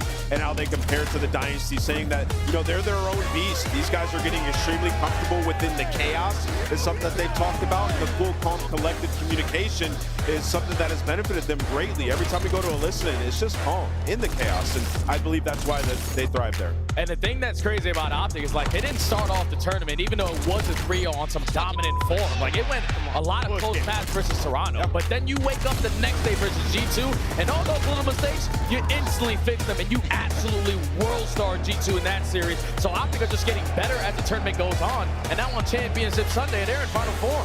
Can we rewind the clock, though? When is the last time you saw a team go 15-0 throughout winners brackets? A wild ride for Optic. As you look at the big picture here, Allie. 39 overall series, 33 overall series, and if you look at Black Ops 7, they're 1-1 right now. Wow, I mean, this is a storied matchup, right? We always are expecting to see this on a Sunday. We're getting treated to it a little bit early. Maybe we'll get a second one in that grand final. I know Andrew put his hands together. He's I like, cannot wait for this match. Was there ever a situation where you were doubting Chris Lair before this Optic roster was put together? Nope, never. I mean, listen, Chris Lair, aka Simp, is unbelievable. I think so far he has an argument for MVP on the season, and a huge opportunity here to beat Optic. Man, that would do wonders for his legacy. We were talking about this FaZe crew, and Ali, Simp and Draza looking good. Abuza kicked off the day yesterday for the pink teams. He had a ridiculous performance. Who's your player to watch from FaZe tonight? I'm going to stick with Abuza. I mean, if he's going to keep laying damage down like that, we know what Simp's going to do on the map. I guess some people might call maybe 0-4 because he's going to be their live or die X factor when it comes to those big matchups. But I don't know, man. I want to talk more about Abuza and what he's been able to do, because there has been so much speculation on him being online, him being good on land, where he's going to land, and team-wise. So I think he did an incredible job yesterday. We'll be diving into that winners bracket finals deeper in a moment, but for now, we got to turn our attention to the teams that are left in the elimination bracket. Koi, the big surprise last night as Insight got in front of the fans. What do we think of the gentlemen-mates? Yeah. They're out of the tournament, so they're cheering. And of course, Koi is going to be a good team to watch, but LA Thieves is the secret threat in this tournament because they bombed out at Major 1, Jay. Yeah, it's crazy to see like the form that they found themselves in at this tournament, man, because they are lights out right now in Respawn. You saw what they did versus G2. Every single map was a smoke show. The only thing you really need to fix going into Championship Sunday is your Search and Destroy. S&D wins you chips. You get it done on the day, it might be yours to hold at the end. I think the scariest part is the confidence. You heard from Scrap. He used up all of our F-bombs in this post-game interview. I mean, to be honest, the FaZe series was honestly a close series. We played pretty well, just a few things didn't go our way. But against Miami, we absolutely on them, and we're feeling confident going into tomorrow. How are you feeling about a matchup against Toronto Koi tomorrow? Because you were in that team a couple of years ago. Yeah, those are my boys. I love them to death, but I'm going to come down and put a dagger in them. So, yeah. You're going to hate them to death tomorrow. Absolutely. Even worse. Hey, England, y'all are my dogs. I can't lie. I with all of you. I'm going to come crazy tomorrow. I need you coming crazy as well. I appreciate it. One more question from me, Scrap. Is top 4 enough for LA Thieves? Nah, no, top 4 is not enough. What? Second's not enough. Third's not enough. There's one placement that I'm looking for. That's it. That's first. You're going all the way, baby. Exactly. Scrap is fired up, and for good reason. They brought in Neum, replacing Kenny on this roster, and Neum has showcased he can do it with the knife, the pistol, the snipe, the AR, the Dromic, whatever you need. He's going to get the job done. Study, you've seen players like this coming up. What energy has he brought alongside the vets of LA Thieves? Man, he's just brought a whole lot of just listening to the veteran presence and just want to be that guy that could do anything for this team. You heard Chan saying the Swiss Army Neum. He's all over the map. Whatever you need me to do, I'm going to do it. When you're lined up against nothing but Hall of Famers in Call of Duty history, all you want to do is just put your 25%, and sometimes he's going even above that without question, moving up that Rookie of the Year conversation. Yeah, you know, for Niam, he's just got to be a reliable player for this team, and that's what he's done. You know, he's answered a lot of questions for them in Search and Destroy. They needed a sniper. He's like, you know what? I'll pull a sniper out for you guys. Finds his picks. In Overload, he's given them a definitive edge. I mean, yesterday, the Overload, he just took over. He was he's been doing that throughout this stage, Allie. Nah, he was straight hooping. I think LA Thieves are reaching a point where they're at their scariest, and the fact that they are dominant in Respawn right now, they've really hit a new level when it comes to hardpoint especially, and they're going to need that if they're going to have to face a team like Optic. Like you guys already brought up though, the S&D is going to be pivotal here, and what's going to be fun is seeing these two rookies go head to head in that specific category. Niam leading with that 1.05, but don't let that pull you out too much, because Kips have been putting on some serious montages on that main stage to get Toronto to If we throw away Kip's first series, these numbers look totally different. Yeah. And he has been a totally different player after that first series. So look for that man on the right side of your screen to be bringing some energy of his own. And let's talk about Kips. Koi went out. They found themselves a gunner. They needed someone to up the tempo on the team.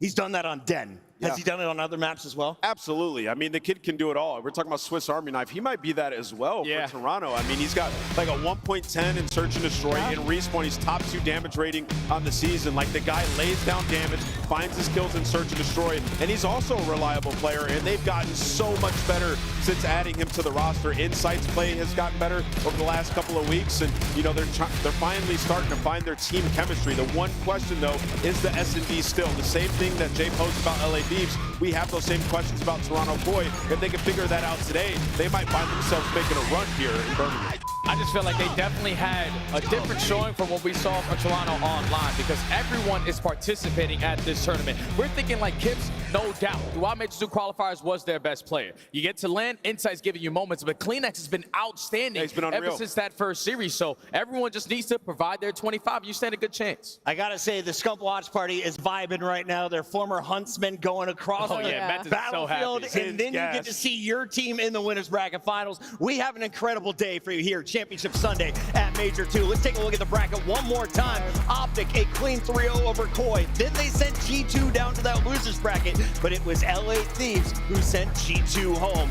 Now we're getting ready for this losers final. I believe this is the first time that we have Optic, FaZe, LA, and Koi as our top 4, and they have been dominant franchises in CDL history. It's really interesting. I think one of my favorite things about that bracket is, like, no matter what, I feel like we would have been surprised. Like, even if Riyadh won their series, even if Miami, and that's what made this weekend so exciting, because it's just like, damn, anybody could win on Sunday. That is your bracket, but here are your teams. In the elimination bracket, we got to get going with Toronto Koi. You heard from Insight, but CleanX may be the silent wonder of the tournament. Toby has been locked in. Jay, what do you like from this squad? Man, what he has done for this team, like so far throughout this weekend, switching between the SNG or the AR, CleanX has been lights out, man. They just have that teamwork that makes the dream work. They're consistently playing around each other, and you can even see it in that clip. They understand, all right, there's 11 seconds left. Let me get this EMP capture in 9 seconds, so they don't even get a chance to win. They know what the winning condition is. You just got to be on point with the gun. Listen, this is their 19th top 4 land placement in the franchise history. This is something I've talked about. Toronto Koi has always been the top 4 conversation. They've always been the gatekeepers when it comes to Sunday, and so it's nice to see them back, you know, riding the ship. But for me, Toronto, their biggest edge they have right now is how good their Overlooked has looked this weekend. You're getting Insight and Joe. They're putting up 1.2s right now to rivaling Optic Texas. If they can continue that, make it to a final, we're looking at maybe another game set. Go ahead. They're going up against that boy Niam in LA. Their Overload has been A1, but it is interesting. LA Thieves #1 defensive team versus Toronto, who have been #1 in scoring percentage this event. So the Overload should go down to the wire. Should be a 1-score game, but I believe that's going to be the difference in this series. Let's talk about the Thieves, because at the start of the season, they were considered the top super team alongside Optic Texas. They had Kenny alongside Abizi, Hydra, and Scrap. After a failure at Major 1, they make some moves. Hydra seems to be getting more comfortable in Search and Destroy, and Scrap had one of his best days yesterday. I think one of my favorite things about their hardpoint right now, it's 16-7 first of all with Niam, which is second best overall right now in the league, and this will be the 13th top 4 land placement in franchise history. But speaking on to their hardpoint, I love that point that I was making, that Scrap's been soaking the hill time, and then he swapped with Abe, and that's why things have been so much better. Abe had 2 minutes yesterday in the hill. He didn't have to get any kills. So what that tells me is LA Thieves are able to revert back and continue to be malleable throughout these series to just do whatever works and what's going to get them the win, Jay. 100%, Al, I completely agree with you, because when you saw this roster be formed in the beginning of the year, a super team with nothing but superstars, eventually someone has to take the back seat, and aBeZy was that guy yesterday. 3 minutes, 2 minutes of hell, barely getting any kills, but that's because Scrap and Hydra are double positive every map. He's doing the dirty work so they can find success. Yeah, I'd be in the hill too. Let's take a look at the maps and modes. What hills will he be sitting in today? We've got Hardpoint for games 1 and 4. As always, search for game 2 and 5. And that middle map is Exposure Overload, a great map for both of these teams.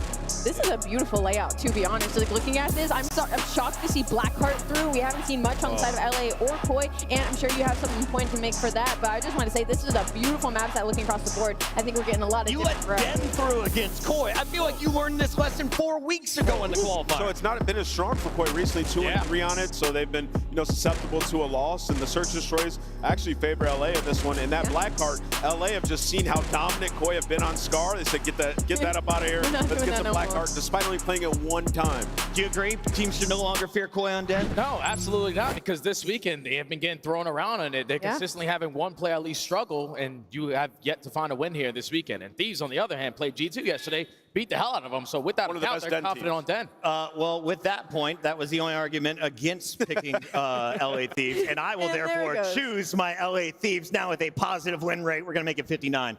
Yeah, I'm going LA Thieves as well. I think they take this one 3-1.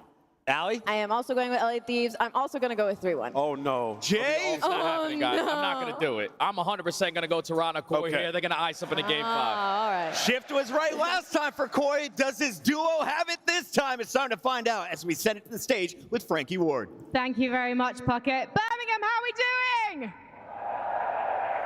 It is a full house this afternoon, and you are in for a showdown. This first team gave G2 a sacking yesterday, and now they're in the mood to put their opponents out of the competition. Top 4 isn't enough, but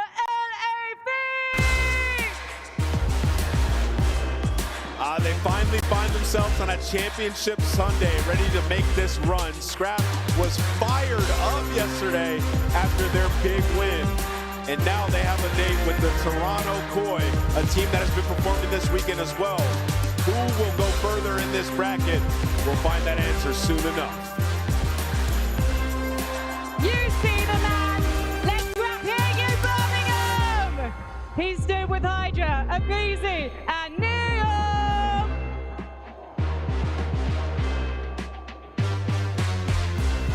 And they have an incredible opponent to get up against. They have been underestimated this entire split of CDL, and they have overcome the odds to make the top 4. Please, Birmingham, show some love for Toronto Koi! I mean, you can hear all of the love in the building. There's only one lad left in this room to make it hopefully to a grand final, and there's no reason it shouldn't be Toronto Koi. Like Frankie said, they have hit new unprecedented levels. It doesn't matter what the desk thinks. It doesn't matter what the crowd and fans at home thinks. They have made it to Sunday, and they're looking to make a statement. And here to make that statement, it's Kleenex! We got Inside! We got Kicks! And Joe Deceives!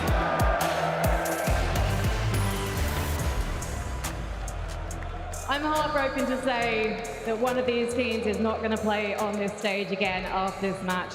But I'm thrilled to know that it's going to be a barnstormer. We have got ex-teammates Neo and Kip going up against each other in the ultimate rookie showdown. And casting it is Merc and Maven. Hello, everybody. Time to get it rocking. Yeah, listen, I want to see Koi make this run. The crowd wants to see Koi make this run. yes, there were doubters throughout the course of this qualifier and even this weekend, but they keep going. Oh, we have to talk about the glasses. Listen, Ant told me to put them on. I've been told I look like an 80s porn star. I've been told I look like I sell drugs at a high school, and I've been told I look like a Bond villain all in the past 10 minutes. Yeah, I mean, I'm kind of going with option number 2. Okay. I'd definitely buy with it. Yeah. I'll probably take them off at some point, but what are your thoughts on this particular matchup? I mean, honestly, just sort of both teams are trending in the right direction, right? I mean, they've been able to, honestly, Drews, after their first round losses, I mean, Thieves would love to be in the winners bracket final, but they bounced back right away after getting reverse swept by FaZe. Now, on the other side for Koi, you had a tough matchup in winners round 1 versus Optic. You lose a couple of close respawns since then. You've been playing great. But for these two teams, I mean, there's a lot of similarities when you talk about strengths and weaknesses, yeah? Yeah, I mean, without a doubt, right? I think when you saw that map set, you know, you're going to play this Den Hardpoint, which for a little bit there was like, don't play Koi, but their Scar has been so good. So Thieves, they are rocking with it throughout this weekend. They have been fantastic on exposure overload, and that is what we were getting again in map 3. Had a ton of exposure overload, and yeah, the trend will continue. Scrap, absolutely demonic. Maybe no straighter shooter in the league. His damage numbers historical. What this guy is able to output, he's going to need every ounce of that. They're going to make a run on a Sunday. But for the crowd, they're getting behind Insight, behind this Koi squad.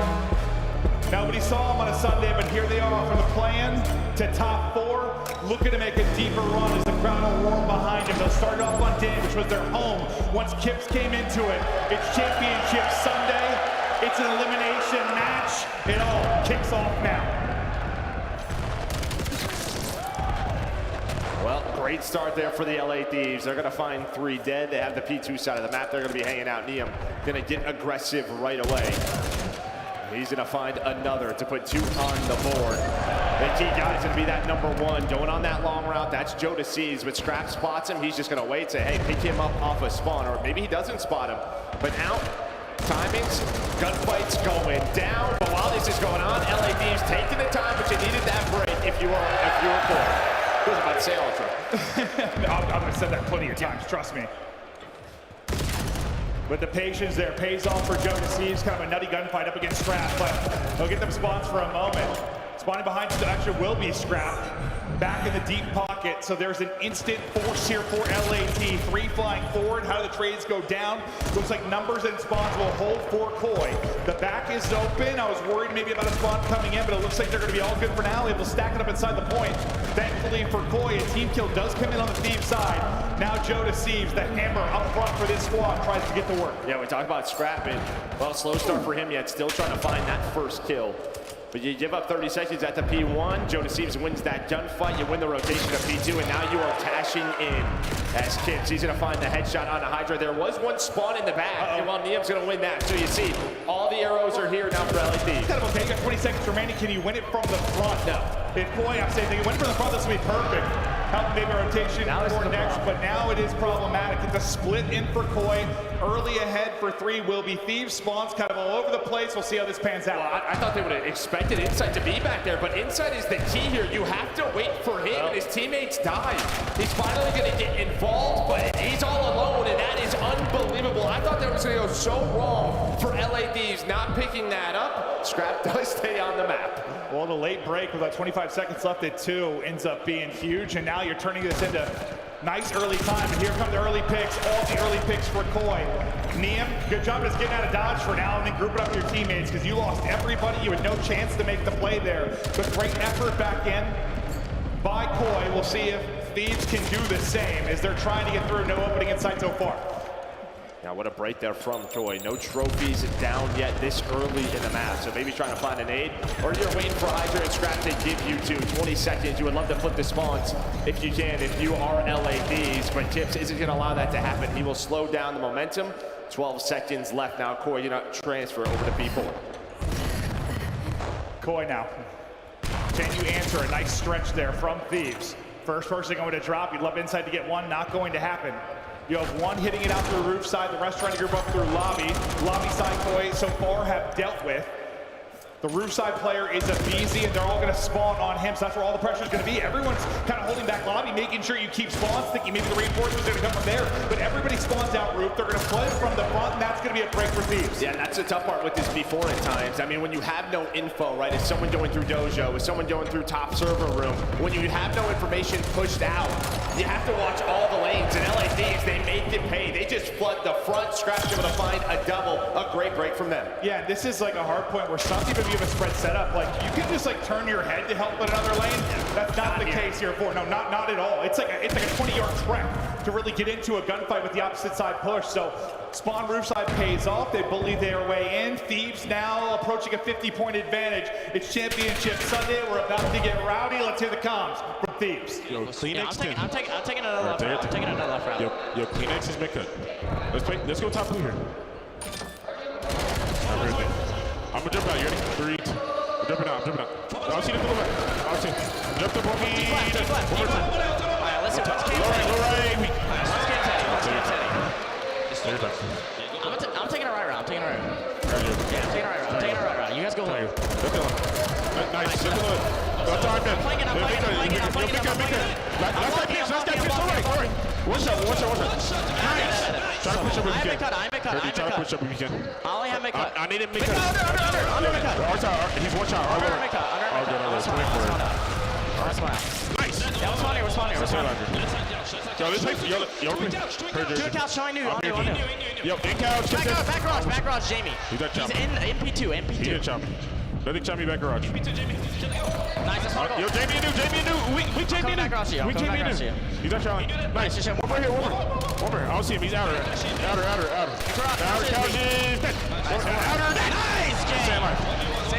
Yo, inner broken. Weak and outer. Half out. Nice. Outer. Hyper help. Outer, weak. One shot. They're both front. Both front. Jamie, okay, one more. I'll stay alive. He's trying to close right time. Trying to be close, Joe. One shot on Eddie. He's close right time. Close right. Close right, James. There's two there. Two. I got two. Nice, stay alive.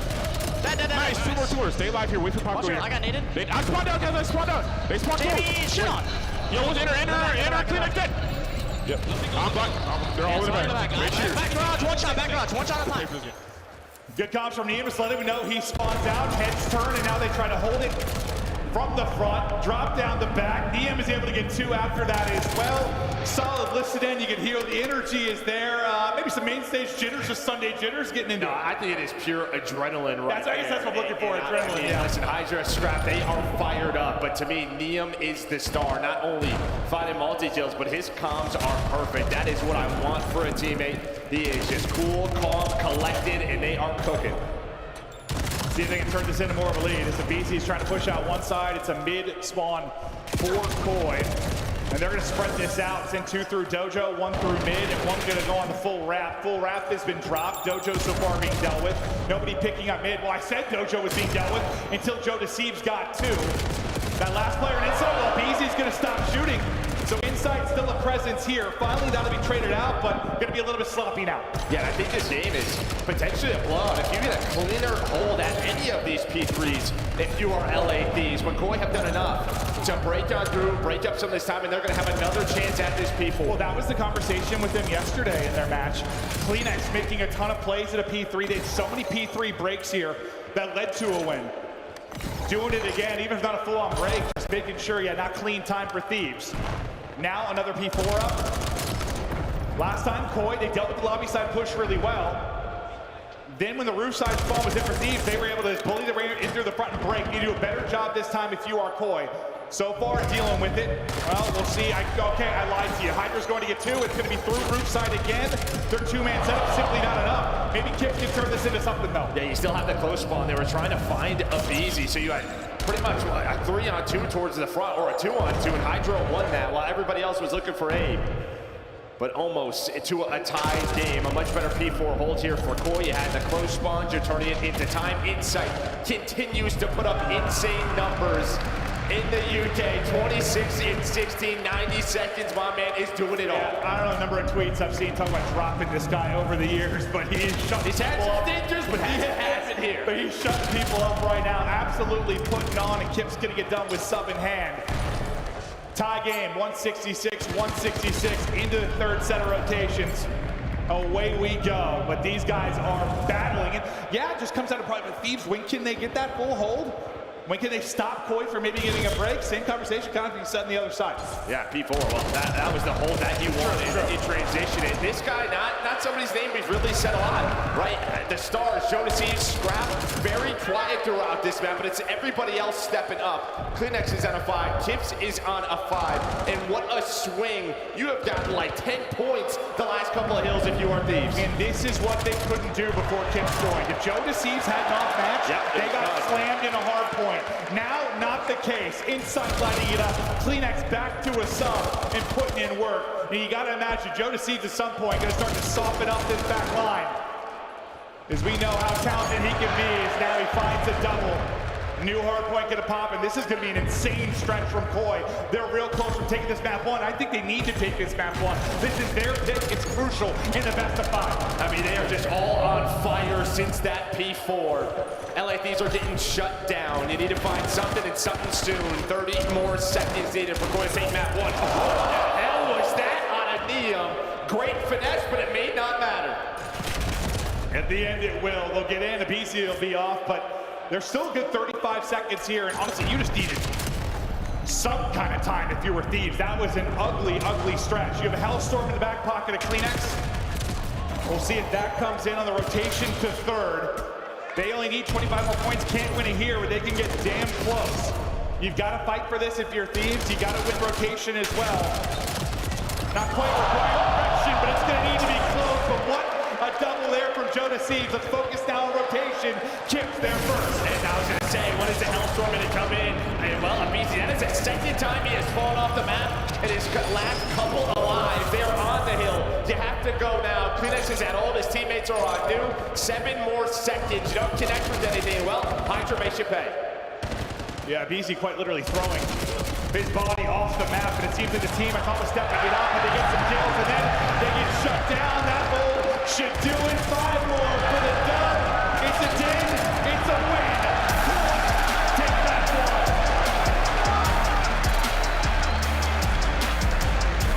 And you can see Inside screaming, yelling. And sometimes that tournament's the first match of the day. That first match so important to bring that energy, and they are doing that here. Well, I mean, if Insight's going to be outplaying Scrap, Thieves are in trouble. In trouble. Because, I mean, honestly, before this weekend, or before today, like, that is probably one of the more lopsided main AR matchups in the league. It's up there. If Insight's going to be winning that, good luck. Yeah, I think for LA Thieves there, I mean, you had some big breaks early, but then you just never had a rotation.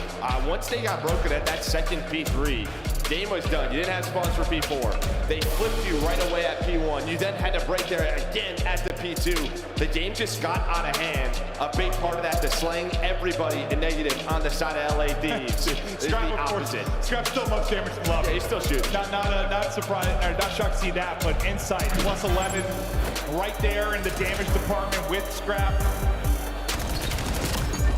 We'll meander through some of the highlights, but yeah, it really starts with the second P4, and then we'll take it. I mean, they outscored them. I guess we'll have to see. It was 160 to around 110 when we got to that. And then it ends up like 220, 160, somewhere in there? Yeah. So probably a 110 to 0, somewhere around there? It was a lot to a little. Yeah. And this has been part of the criticism for LA Thieves. Normally not in respawn. They've been great in map 1s, but like in Search, when things get out of hand and the momentum goes against them, it feels like they panic a bit. They don't get on the stage. They don't slow the game down. Well, how many times have we talked about, really last year, this year, that's what separates sometimes good from great? A lot of teams, when you're doing well and in good spots and things are flowing, the game's very easy. When the game gets hard, how do you make it easy again? Yeah, they were not able to do that. Well, the other ones, a couple of those, yeah. Couple of those. But yeah, so what is it, 110 you said, so like 140 to 30, somewhere in that ballpark? Since that P4. Completely outclass them down the stretch. Stretch fans are fired up as Koi. Get the map 1 dub. All right, that's their map pick. I'm not necessarily saying they were expected to win it, but they needed to win it. Part one done, but it's going to get harder from here. Yeah, that's it. Yeah, absolutely needed it. Now, their search has been getting better, but you're going to a Colossus or Destroy, which you haven't played a lot. Now, we did see that they picked it versus Riyadh Falcons, so maybe practice has been going well, but 2, 3, and 4 so strong here for LAD. Yeah, I think, with the 4 teams remaining, if you talk Optic and FaZe right now, they seem to be both very well-rounded, strength across modes. For these 2 teams, it's a simple conversation. If they can just get hot on search today, they've got a shot to make a run. Yeah. If that can happen.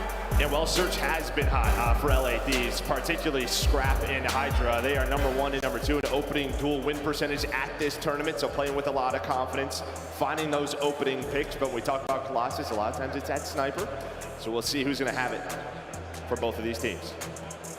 I swear to God, there's so many Colossus I've watched for Thieves. It's around 10, it's around 11. It's going to go down to some insane moment, but you're talking about Hydra, the number he's been putting up in Search and Destroy. We're going to take a look at him finding his groove. Online, not so much. On land, it's starting to happen in Search. And that, well, listen, I said that several times at the beginning of Stage 2. Yeah. Over the years, yes. Stage 1, not always the best when it comes to Search. By Stage 2, he's typically the best Search player in the game, or up there. Didn't happen right away, and I was kind of surprised, but it's starting to click for him and starting to click at the right time. I mean, 88% opening win duel percentage. That is unbelievable numbers. Yeah. Usually our highest is around 60%. Yeah, no, it's insane. So we'll keep an eye on him in some of the early rounds. And there you see the opening duels. aBeZy still having his struggles, but the rest of the squad finding a ton of success, especially Scrap and Hydra, as you mentioned. And that's just something they've probably been trying to figure out, that dynamic of who's going to maybe play that way between aBeZy and Hydra. And maybe it's just like, Hydra, you do your thing. Yeah, aBeZy can have an definitely some adjustments. Yeah. With this roster. Sometimes too much talent, too similar of styles in certain ways, and someone's got to make a change. But map 2 underway. Thieves try to strike back. Niam will have the big stick out, holding the B line of sight. Is not able to connect on the first. Koi, often content to just play the retake over here at A, as we were discussing yesterday.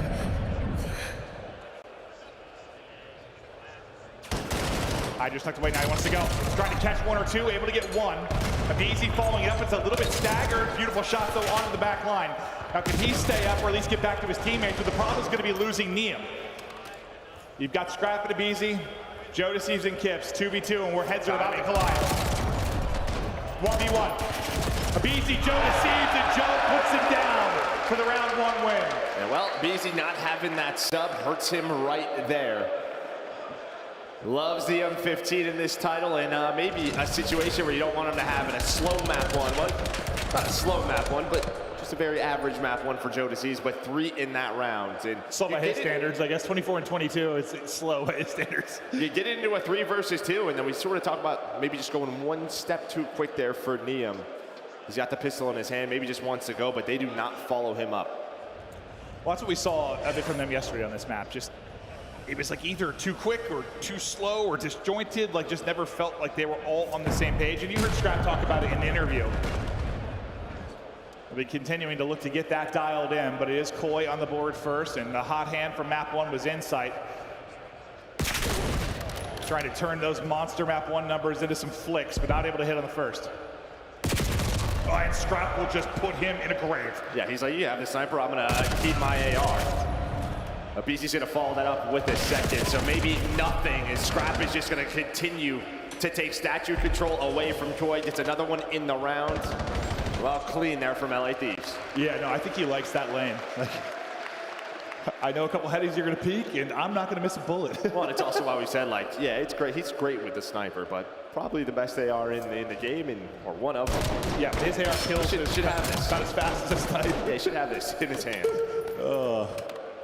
But yeah, they'll even it up with a very clean round. No opening for Koi to get anything going. And often they'll, be content to kind of, especially a lot of teams that snap, you'll play behind a snipe pick for a little while. You'll spend 30 seconds sometimes just seeing if you can find one. You lose your sniper right away, and well, I mean, the game plan shifts instantly. And the job becomes a whole hell of a lot harder.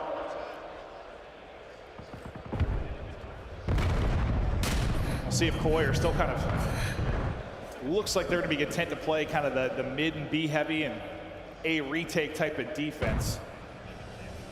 You see right there, Koi, they allow plants in 71% of their rounds. And to your point, they like to play for the retakes. So gonna play safe, gonna play for the info. Some info found, now you're gonna group up. aBeZy's gonna try to slide to this bomb. I think CleanX just sees him. No trophies yet, so yeah, aBeZy's gotta be careful. Good job, because you just saw the explosion. Yeah, he was going to be blown to smithereens, but as they back off on it, Insight's going to get a little bit of revenge. aBeZy sub in hand again will find his kill to give them odds. CleanX, did you find a timing? Well, maybe Joe Deceives does. Can't snap onto the second. CleanX looking to get back involved. Insight is there. Right, yeah. CleanX like got right. He found insane timing right between enemy lines. When he hit tunnel, I was like, no. You've got freebies. Insane window for Neum. Another 1 versus 1. Insight tagged up. Neum chasing. Insight though has got it. In front of the home crowd, he's putting him down. Yeah, he's gonna have what, plus 10% damage. Apparently. A buff here. So he is just so confident, almost gets caught with the pistol in hand, switches quickly to the M15. Neum goes for the challenge, just a little bit outside. I mean, I guess for Thieves, you're like, okay, we're all right. Well, their losses have been 2 1 versus 1s. You lost the one to Joe Deceives, you lost the one to Insight. I guess you gotta hope we're gonna win some of those if they continue to go down, but some insane rounds. Yeah, and a lot of that time it was on Hydra. He just didn't want to peek that push over towards A. And he was the player laying his statue? Yeah, he was just sitting there. Yeah, that's like CleanX, when he just ran through, I was like, oh God. 2-1 for Koi now as CleanX and company get tagged up by utility and start to work this push. Kip's gonna be out of the play for now. Maybe trying to work his way up through tunnels slowly. Maybe got eyes on Neum as he wrapped back, couldn't quite tell, but I think he might have got the eyes on his wrap back to bring it to B. Bring bomb over to B. Insight's gonna be isolated though. Great job by Thieves just taking him out. Bomb site will be wide open, they're gonna get this down quickly. Well, you see the corner that Scrap is in. He knows he's by himself. So CleanX gonna go hunting while he stays patient, finds a kill. Still doable, 2 versus 3. Well, it's on this guy again to play his life. And he takes a couple of shots in the boat, but his teammates aren't there yet. Yeah, it's got to be frustrating. Uh-oh. Things might be falling apart, looking like a 2v4 clutch here for the Koi side. Joe Deceives and Kips now up against aBeZy. Can aBeZy bring it back? Boss one, another 1 versus 1. So far, they've all gone to Koi. He's just gonna hop it here. Gotta go ahead and check it. He'll check it, he'll finish it. All 1v1s the way of Koi. There's magic in the air for their search and destroy right now. And Trout, I'm very proud of you. Way to stay disciplined there. I mean, it was only halfway through, but... Yeah, I just saw some whispering. I was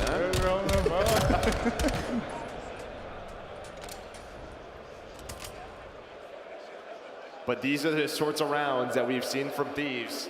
These just can't happen. And Scrap's probably wondering, where the hell are you guys? Like, what is taking so long? They are here. And well, yeah, 2v4. Yeah, he probably hit both the half HP or somewhere in that ballpark. Just one of those has got to be traded.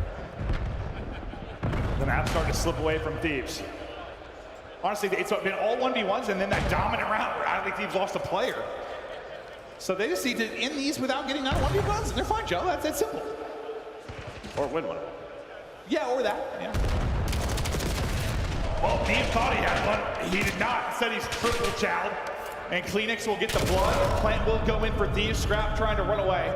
He won't get chased. Hydra hopefully has the timing to get behind enemy lines, and he does. Shot's a little shaky at first. Not after the first. Snap on the second. Continues to finesse. Puts Insight down. No, he doesn't. Insight's going to clutch up. He'll get the kill. Everybody's dead. It's another round to Koi. And well, you lose the first player in Neum, you get the bomb down, and it's just sort of desperation time of, hey, Hydra, I have to make you play, right? If you are him. And as soon as he hits that route, he just misses the one player who's up top stairs. That player takes down Scrap. That was the second in his double. But just too many numbers for the side of Koi. They were all still there towards the lobby. Yeah, honestly, like in the craziness of that, like his snap, I didn't realize Scrap got picked, so I'm like, this is very winnable. Yeah, that's why that play was so weak. Yeah. That explains why he two-balled him, right? Sometimes I can't tell the draw because people just get deleted. Why, was he weak? No, he was not. Kips, 4 straight.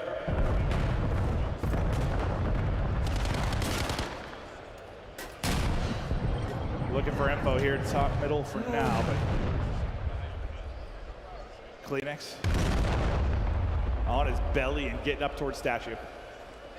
Yeah, slow round here. You hear the nades. Just both teams trying to find information. Scrap still holding near P2. It's similar to their last offense. Get out towards tunnel, cut it through tunnel. Joe Deceived so weak, can't reach out this. And I think Hydra wants to go there. It hits him down to 16, but knows. I didn't have any backup, so has to throw the smoke, and then Joe just rips up easy, but 2 versus 2. You know what I'm talking about? Sometimes I don't know if they're weak or not. He just got dropped. We might have ourselves another 1v1 here in a moment. We'll see. Kleenex eyes on the spot. Well, he doesn't get any damage in. It just gets dropped. Kleenex is gone. Insight nowhere to be found. 30 seconds to go. He's taking a round. I just picking this up, though. He's like, I know what I would do in this scenario. I'm going to turn around. And that is just high IQ plays from Paco. Just don't allow it to get to the 1v1. We're good. Nicely done. And yeah, I mean, I think Kleenex is holding that cross. He's at least able to get one from that situation. But Paco just comes slide hopping across. And he's so good at that. He is so good at that. You just get camera, the long slide. The shots come in. No, before Kleenex reacted, he was 40 HP. Maybe if it was someone other than him. Probably has a chance. Yeah. A much needed one, though, for Thieves. And again, yeah, I mean, you're down 4-1, but it was all 1v1, so. You're thinking little moments, little mistakes. We could be leading this. Similar defensive setup for Koi. They've been doing pretty much the entire time. And Thieves, once again, just working their way up towards Statue. BZ top mid control, but he'll drop off. They're just sort of trusting your game plan right now if you're Koi. Giving up the bomb plants, playing the retakes. No trophies, though, and that is an ankle, and that is a you get. And the person back is so weak, so weak. Beautiful nades, no trophy as you highlighted. Just mopping the floor with them in the back. Kips is gone. Joe Deceives last up. If he won that and got away, I'd say, hold up a second, it might get interesting, because I don't know if that one's getting traded, but Scrap wins it. It starts with an age. You stay alive if you're LA Thieves. You work slowly up towards A. And yeah, there's no aggression from Koi throughout this map on defense so far. So you're not too worried about any, four-man pushes through tunnel or through P1. They haven't really shown that. So you're checking your corners, and nades are on point. You think maybe just time Koi needs to throw a little bit of a different defensive look at this? I think they might. Well, it may depend on the trophy scenario. Yeah. But yeah, maybe next defense they might go for it. Lull him to sleep and then pounce. Back-to-back rounds for Thieves. Now within 1. Kips just with a jump peek, nearly just beamed. But he's got to calm to his teammates. Tunnel wide open. There'll be Kleenex that'll pick that up. He's struggling in this map too. Him and Inside had really great map ones. Now it's the other two picking it up. Well, sometimes, that opens up tunnel, but Hydra backs all the way up. So now, similar to Koi, and just sort of playing the retake, you see how LA Thieves are stacked up in their lobby, just playing time, waiting for one another, waiting for Koi to make the play. 45 remaining, and eventually gonna have to execute. They went through P1 last time. They're gonna try to go for it again. There is no trade, and when you bait a BZ into you. And that's what they've been so good at really over the course of this weekend. Get teams to maybe get anxious, catch them trying to get moving, and then make them pay. Scrap 1 versus 3. Got through. Not able to win the first. Koi, stop the bleeding. And that's just a great adjustment, right? Let's get into our sort of plant setup. Show some info. The last time we did this, Thieves, they sent 3 through P1. So you set up a bit of a trap there, you played your life, you find the first 2. Yeah, I mean, the entire time I'm thinking eventually they're gonna take this tunnel B. They've done it a couple of times. Thieves maybe hoping they can catch them doing that exact thing, but not going to happen.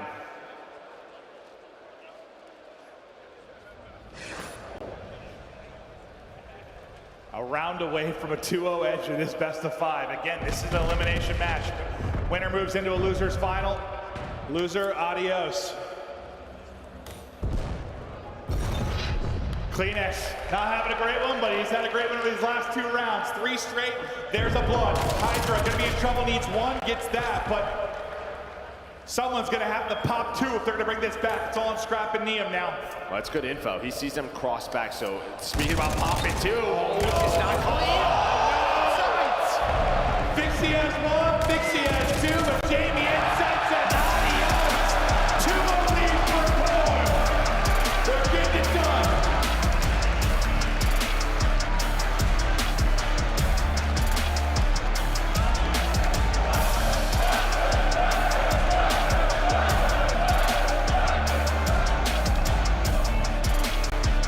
We thought it might come down to the search and destroys, considering the strengths and weaknesses for this team, for these teams. And it's a bunch of 1v1s in clutch situations. 3 different 1v1s that Koi are able to win. The S&D struggles continue for Thieves. I did not think we'd be 2-0 Koi right now, but here we are. No, and I think you saw some of the struggles, the mental mistakes outside of the clutches from LA Thieves. That 2 versus 4 is a big one. Yeah. But just in general, I felt like the map played exactly how they wanted it to. Let's play around the A-bomb site, play these sort of retakes, these timings, and the 4-on-4s were going their way. Listen, we know just historically, back when it was Ultra, listen, the extended time has just been with Inside Kleenex, a team that is going to do a ton of prep the night before for Search and Destroy. It felt like they were prepped. Yeah, there was no openings for LA Thieves whatsoever. No openings, and when they thought they had them, it was a trap more often than not. Just beautifully played by Koi. They needed the map 1 win. This was just gravy. This is a search pick for Thieves. Cherry on top. Koi in the driver's seat, complete control of this series, and now a chance to close it out in 3-0 fashion. The crowd's been fired up for Insight. We're back in Birmingham, UK. It's been an amazing event. We're gonna have an incredible championship Sunday. Hold your seats, wait just a few moments, and we'll be back to the action. Quick break, then the exposure.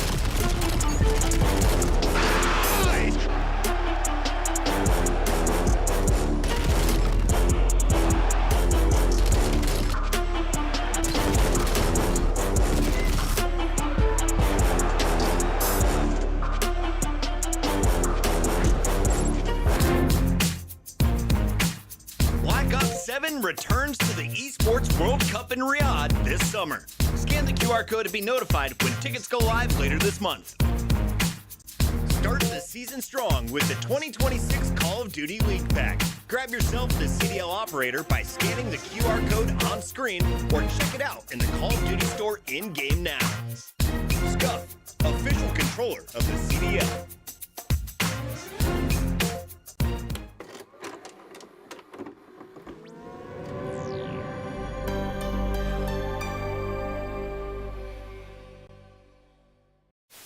This is awful. I'm going with Toronto. I got Toronto winning this series. I think they get it done in 4. You're like a mix of George Washington and a Disney prince. What does that do? LAG! Oh, okay. Production, this is a sick, weird joke. Give me my pick back now, bro. Flipping this. I'm going LA Thieves. Got him. I broke the cran box. Shotzi, I got Texas, baby. Wait, did you just baby into swapping it? Trap, bro. Where did you pull that out from? Right. What the hell is going on in Columbus?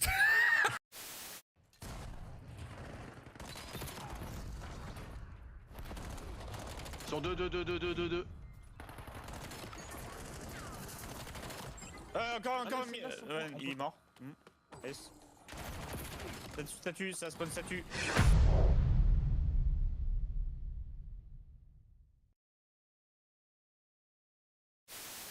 Happy birthday to you. Oh my God. I didn't even get the vote out yet. And you both just died to it. It was awesome.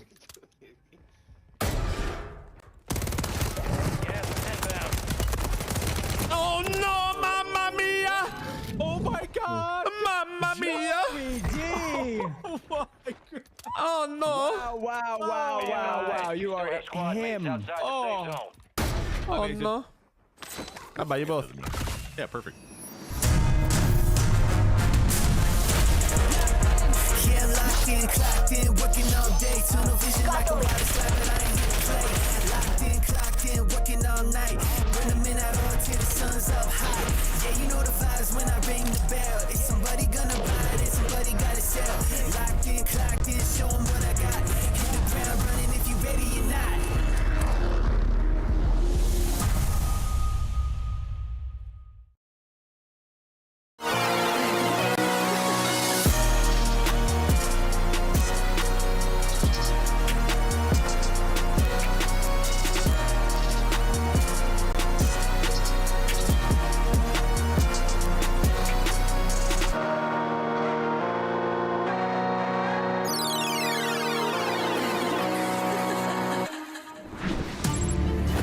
On your screen is a team that needs to rebound and rebound heavily. Listen, they're all too familiar with reverse sweeps. You go back to day one, they were in the driver's seat. FaZe pulled the reverse sweep off. They know it's possible. Things have just got to click, but you talk about this team sometimes when they're in trouble, they can't get out of it. This is the definition of trouble. Yeah, I mean, even if they get to the map 5, I'm probably still a little nervous, but yeah, I think if they get to black card, they absolutely have the skill to get us to that game 5. But it starts here with the overload, and well, Niam in the exposure, what he is doing, just controlling the mid cuts, finding all those kills really around those mid stairs, around P4. Look for him to be in those spots. Yeah, no, I thought it was going to be more like for overload, but that's exposure all mode. So it just shows you have your kind of your power spots as a player. Listen, you competed. I'm sure every map, like there's a spot that all players like. I'm sure you have a couple that are just like your spots. Well, I mean, it's where he feels he needs to be at, right, with the AR. So winning those opening gun fights, winning those lane battles allows the openings for Hydra and aBeZy. Well, Niam has been terrific in overload, and they're going to need every ounce of that. We're going to look at some coin numbers, though, when it comes to overload. Insight and Joe Deceives, what they have done at Major 2.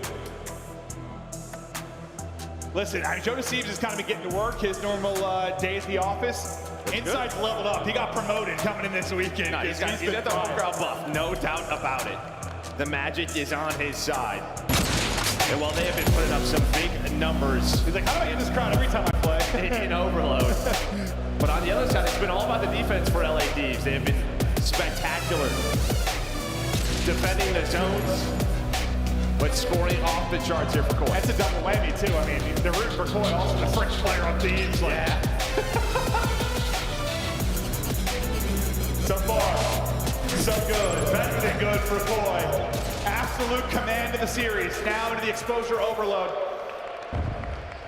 Thieves battle for their tournament lives, and well, they open things up nicely with a pair of nades hitting for aBeZy and Hydra. Well, I thought they were going to go a little bit quicker there behind aBeZy, but you do pick this up. And that is due to Hydra's position. But that stops everything. You check the corner if you are CleanX to make sure no shenanigans off the break. We've had a ton of exposure this weekend. What's been the biggest takeaway, maybe, just across teams? I felt like online, like there was so much, I don't know, goal line stance. I think this one, it's been sort of the efficiency of scoring and then the breakoffs. Well, we've cast a lot of pairs, and there was a lot of scoring off breaks. No, there really was, Like, honestly, when Thieves had like before that, I thought for sure that was a score based on what we've been commentating. But you said there's a little bit of a delay with the push, that big pickup from CleanX. CleanX is trying to continue the pickups. Combines there with Joe Deceives to shut down one, but aBeZy's been finding his kills at mid, so no one with really a ton of control here mid to make this an offense, but with Insight finding a couple.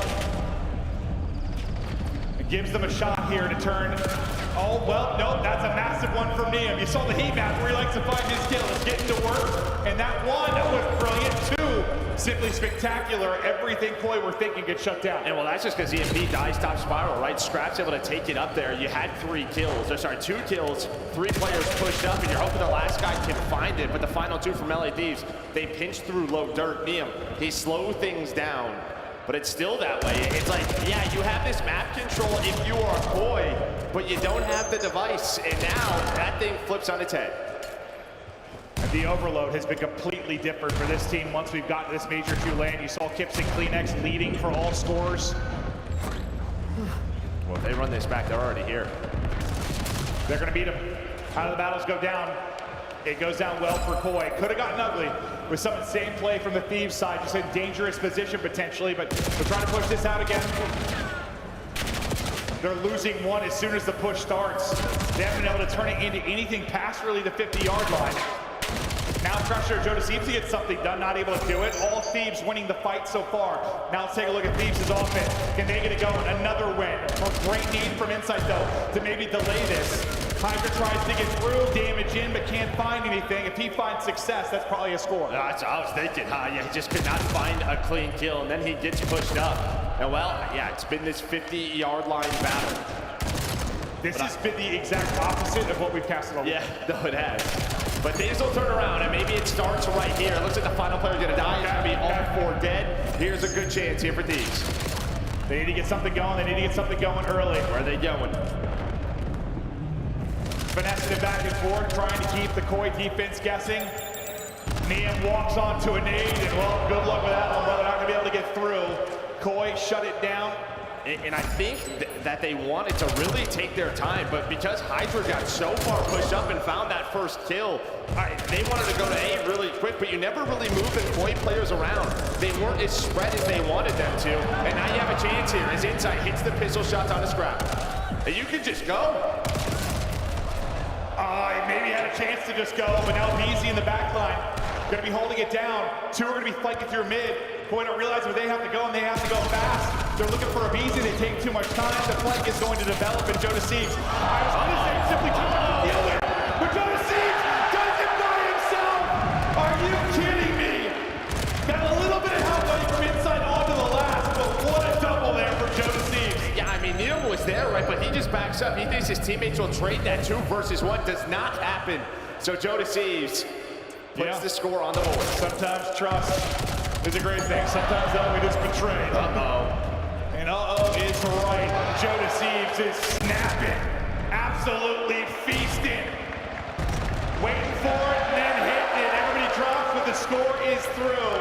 And that is exactly what you want, because not only you put the score through, but they find all of the kills. So you're gonna come off spawn, there's no counter spawns. That's what Dime's a good thing. Yeah, so you're in a spot now where you get the kills again, you can have the EMP, but these are finding Niam's on a pinch, but it might be a little bit too late.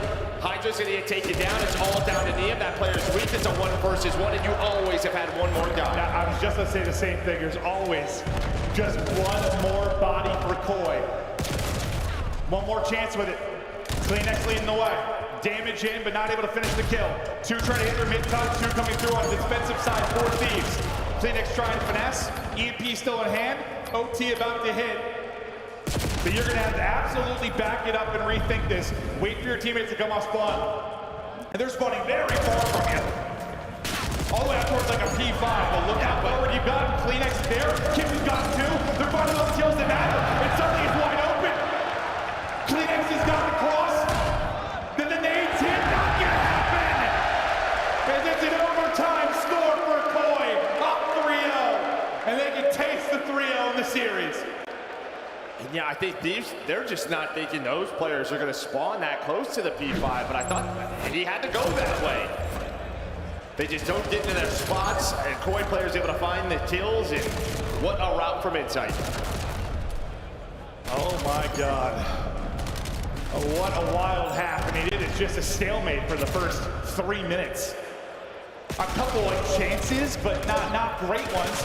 And then this double from Joe Deceives, the BZ just gets buried. That's the first one through, and then it just unravels for Thieves. So all their scores come in the final 90 seconds. Yeah, I think you had more chances. Well, maybe not more, but you had similar amount of chances if you were LA. Before the final 90? Yeah. The defense was way too good there for Koi. Breakoff going better for Koi as well. It was a breakoff the Thieves really needed to win. Hydra, well, he kind of turns the tide there. She's just dancing around outside people. That looks to play against. If you are inside, you barely see the guy, then he's two-piecing you. Well, he kind of flipped the map. I mean, that is all Hydra. Here's a chance for LA Thieves. Kleenex is done with delay this a bit. Niam's bitching. He thinks it's time to get nade in, does not, and that is an early answer that you really needed here from Thieves. They'll get it through, now they're trying to track back. They're worried about the counter. They're going to pinch it between 2 players. Joe Deceives able to get away. Now it's going to be on the Kleenex to try and find the opening on the other side. You're going to have a 2-on-2. This could be another score for Thieves. Not going to happen so far. They're able to win the 2-on-2. Yeah, you don't chain it together, but you don't give up the counter. I think that's the first objective that they were worried about. 100%. Yeah, Joe Deceives was kind of getting away from them. Niam backs up, gets that 1 kill, stuns, great on a scrap. He cannot do anything. But they needed an early score, and well, inside, he's just going to say, hey, I'm going to call this Hellstorm in. Let's see if we can open this up. Missiles in. Well, they got to be careful here. They sure do. The missile maybe going to bail him out. He gets 1, and well, his teammates do the rest of the bail. Got a little bit sketchy there for a moment. But the final player from Thieves will be dropped in the top lane, open for now. That was well done, because we've seen some friendly fire incoming, but he just lands it up top, says, yeah, all right, Kips, just stay down low, don't get hit by this, and we are A-okay. Niam, he has had a couple of good pitches, and well, and it's all going to be 3 dead, and it is wide open. So Neum just goes all the way through low dirt and says thank you very much. Oh, that's a gift. A theft and a gift. Beautifully done from Thieves, and now back within 1 with 3 to play. Starting to come alive. You still have Hydra. Well, you no longer have Hydra in your backline. That'll get dealt with.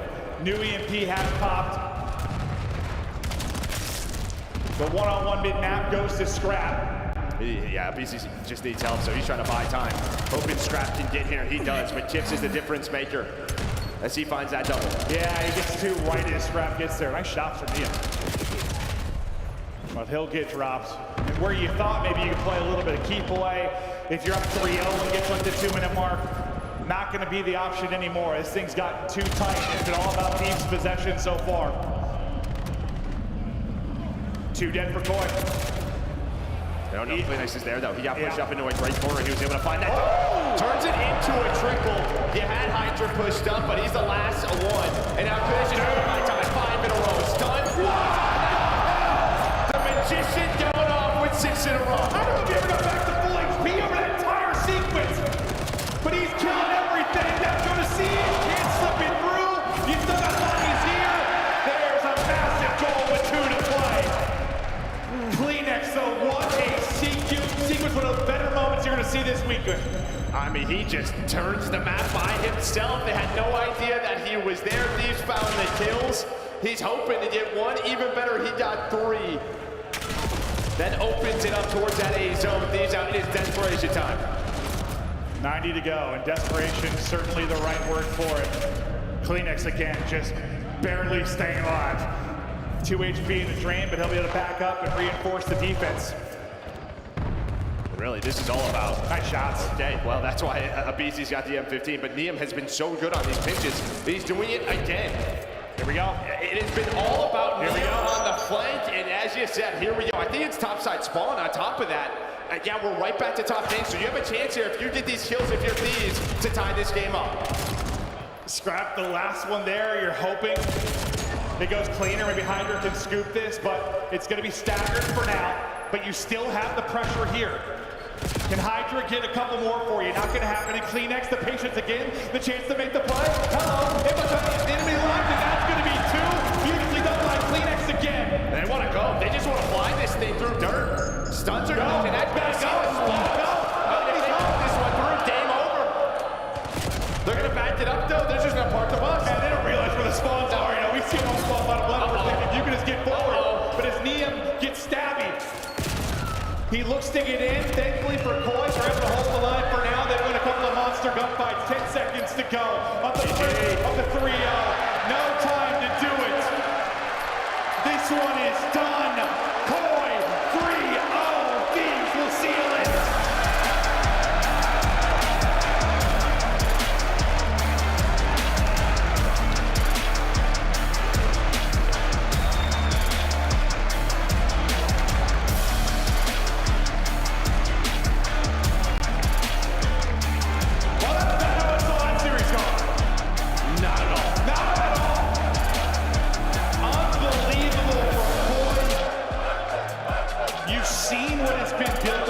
Kips has joined this team. You've seen the subtle improvements.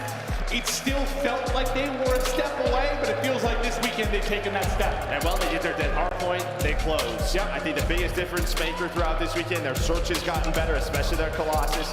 Normally they've avoided that map, now they've won it twice. Exposure, overload, perfection. We've had so much of it. Well, Thieves say, all right, let's square up here. And they do. They had their chances, but Koi's were better. And I think that's going to be the problem for Thieves until the search gets to a good place. They're just going to go out with a whimper sometimes. Like, it feels like they don't have the ability to lose a map 1 and then win a series the hard way right now, right? It really doesn't. It doesn't at all. And I do think they're going to get there eventually. They're just not there yet. Koi, take a 3-0. Here's a look at the stats for that 4-3 victory in the overload. Fantastic map from Kips. It's insane. Kleenex is 22 and 26, but he's the one that turned the game on its head late. Yeah, I mean, 7 objective kills from him. Yeah, he turns that pivotal moment into a score for them to put them up 4-3. How many times did he have little sneak play, like through the mid-cut or somewhere around like P5, where he has caught EMP carrier, slowed it down, stopped the push completely, found a corner, waited, played his timings perfectly. I mean, Jay was beautiful. And a very pedestrian series from Scrap, right? Normally we do not see that from him, but 18 and 25 there, damage wasn't even there, right? So, yeah, just not what we were used to seeing from him. On stage, we've got Joe Deceives, Koi, move on. Thank you so much. Joe, first of all, that hard point. Tell me about P4 and how you managed to take it. I mean, yeah, they came out hot, and it was kind of weird because, I don't know, I feel like we went down a lot, and it was like they were kind of applying a lot of pressure, but we were able to slow the game down, kind of stop their P4 push, and I don't know, we came out. And that chill continued on S&D, isolating those fights so well, not letting them backstab you. And Joe, something about you is you seem to be at the center of every successful move that Koi makes. How does your team enable you? I mean, those guys are insane. I mean, Toby, especially in that overload, they started rallying back, but Toby just goes on an insane streak, gets us the cap. I mean, that's just who my teammates are in a nutshell. Whenever anyone needs them, they just come out, close it for us. So. What do your teammates mean to you? I mean, everything. I mean, without them, I wouldn't be here. So talk to me then about the future. You've made top 3. The job, Birmingham, is not done for Toronto Koi. You've still got a battle on your hands. How do you feel about fighting all the way to the final? I mean, I don't know. I feel good. I feel like I've had this before, where we win the losers semis, and we're all excited and stuff, but we end up losing this, the losers finals, whatnot. But I feel like now I've grown, and the team's grown, and we're ready to make the losers run all the way. So what's the plan now? Because you've got a bit of time before you face off your next opponent. I mean, plan now is just reset, take a deep breath, and just watch the match, see who we're playing, see what they do, and just adapt to how they play. Well, Joe, I feel a bit rude. I'm so sorry, Birmingham. We haven't been giving you enough love. Joe, what do you think of this crowd? I mean, they are insane. I mean, I've been watching COD my whole career, and I've always heard the stories of UK crowds, European crowds. You guys live up to it and blow it out the water. So I appreciate you guys, appreciate all the love, and we'll keep this going for you guys. And do you think that this crowd is the reason that Insight is becoming the MVP of Toronto Koi before our very eyes? I mean, 100%. You guys give him that UK pride that he's playing with. I mean, he's playing insane because of you guys. Also because of him, he's also an insane player. But you guys kind of emphasize that, and I appreciate you guys so much. Well, Joe, you've got a very important match to catch up with, so go and see your team. Please, Birmingham, make some noise for Toronto Koi!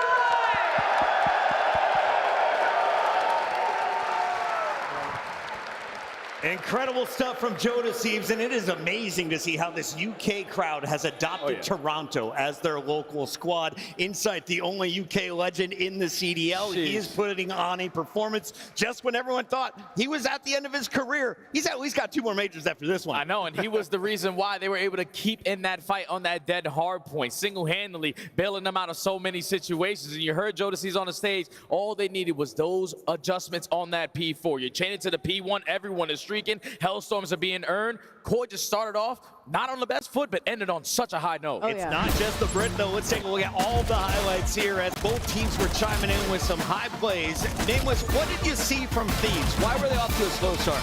Yeah, honestly, they're just getting overwhelmed by Toronto Koi. I mean, going back to that first map, second rotation, almost every rotation won by Koi. And I guess that's the difference when you get participation from CleanX and Insight. Like, they're having an amazing tournament, so much to deal with. On this overload, it was definitely CleanX for me. Just kept getting behind enemy lines, killing the ball carrier, just blowing up their push.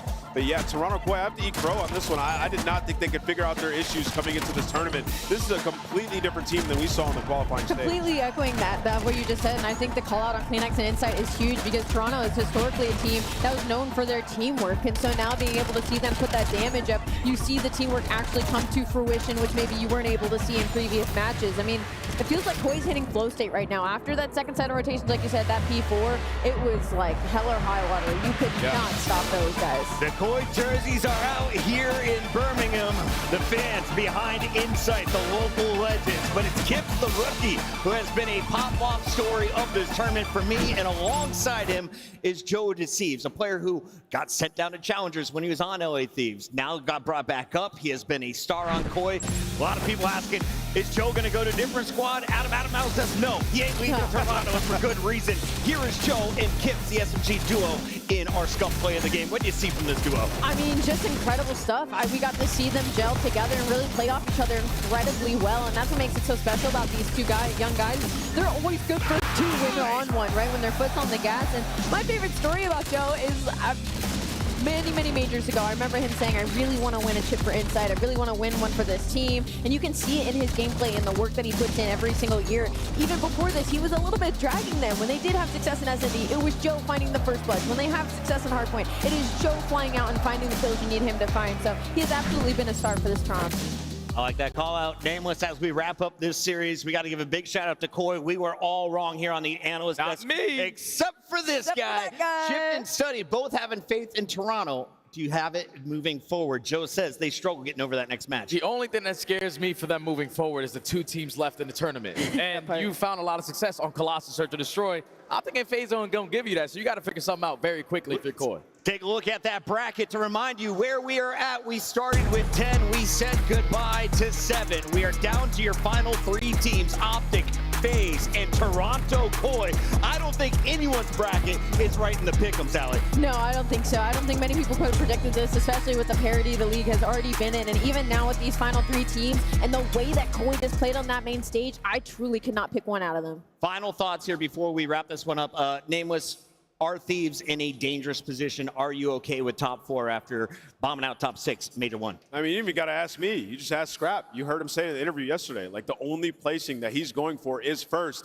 And the biggest thing from that series is Scrap underperformed. Yeah. Like, this is a guy who's the best AR in the game at times, so he needs to perform, but I think they keep this roster and continue to work. They shut down Scrap in a game 3. They steal the Overload, and they take the series 3-0. Toronto waits to find out who do they play next, because we go to the winners bracket. It is Optic, unbeaten, taking on FaZe Vegas. Lock in. This is the CDL.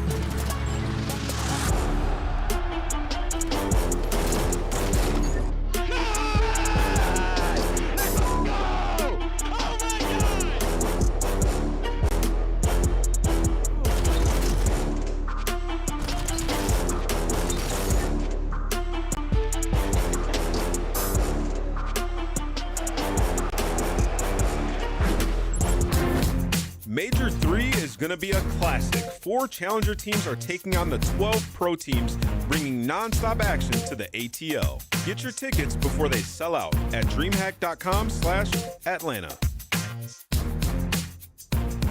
Dominate the competition on main stage with the CDL Major Hunter Tracer Pack. Collect your chip by scanning the QR code or heading to the in-game store now. Monster Energy, the official energy drink of the CDL.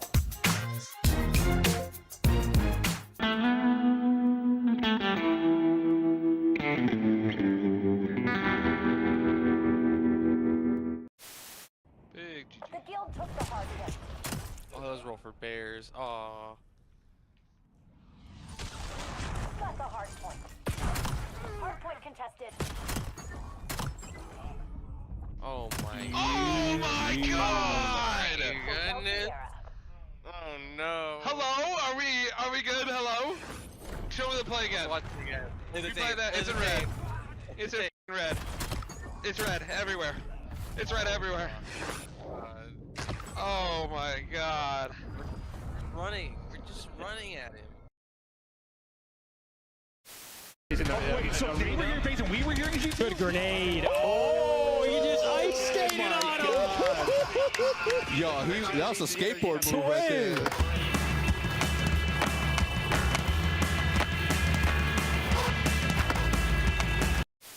Try and work someone on the flank. He's able to find but Criminelli, the Craigs, they're able to get 2 headshots. They know that Formal is gone. Vivid. Ooh, I think that's a bit of an over challenge. Envoy, he goes to the defensive side. Nobody able to check the bomb. Crim ready for it. Nice shots. Or Criminelli now gonna find all 4 kills. This is Formal for the ace. 3rd, 4. Illy wraps back and it's Formal with the ace. They needed me out. One low. Bottom Zeg. He's timing there. Bottom Zeg, bottom Zeg, bottom Zeg. Oh shit, my bad. Oh, yo, hold up. Go B. Nice. Go to Marcus. One low dirt.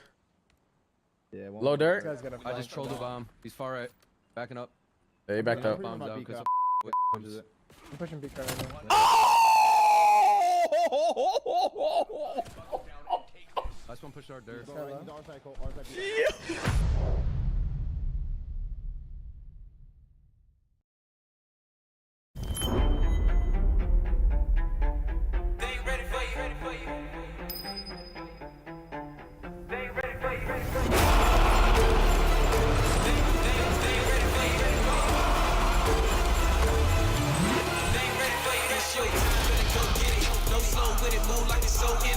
Knock it out the park, yes, yo, in it. They ain't think you had the guts, now they know really, man, you better come with it. You ain't playing no games with him. Your homeboy gave up, you ain't changed with him. Do it right, cause you never switch lanes with him. You gotta fight for the gold, just play with it, hang with it. Not down, no shame in it. But you gotta raise up with a flame in you. Put your fist in the air, let's push to the down to the victory, yeah, we can victory, yeah, let's go. They ain't ready for you.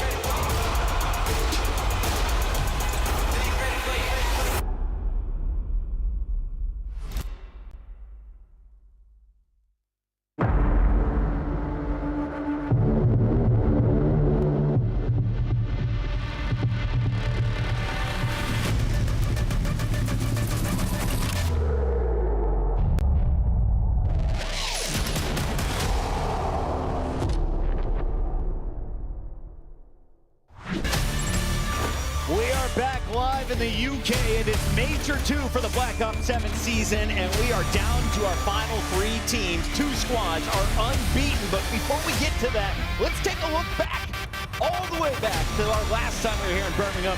Octane, #1 for Luminosity. Method's doing his own watch party, was 3rd on Rise Nation, and Skunks Optic Gaming finished 4th that event.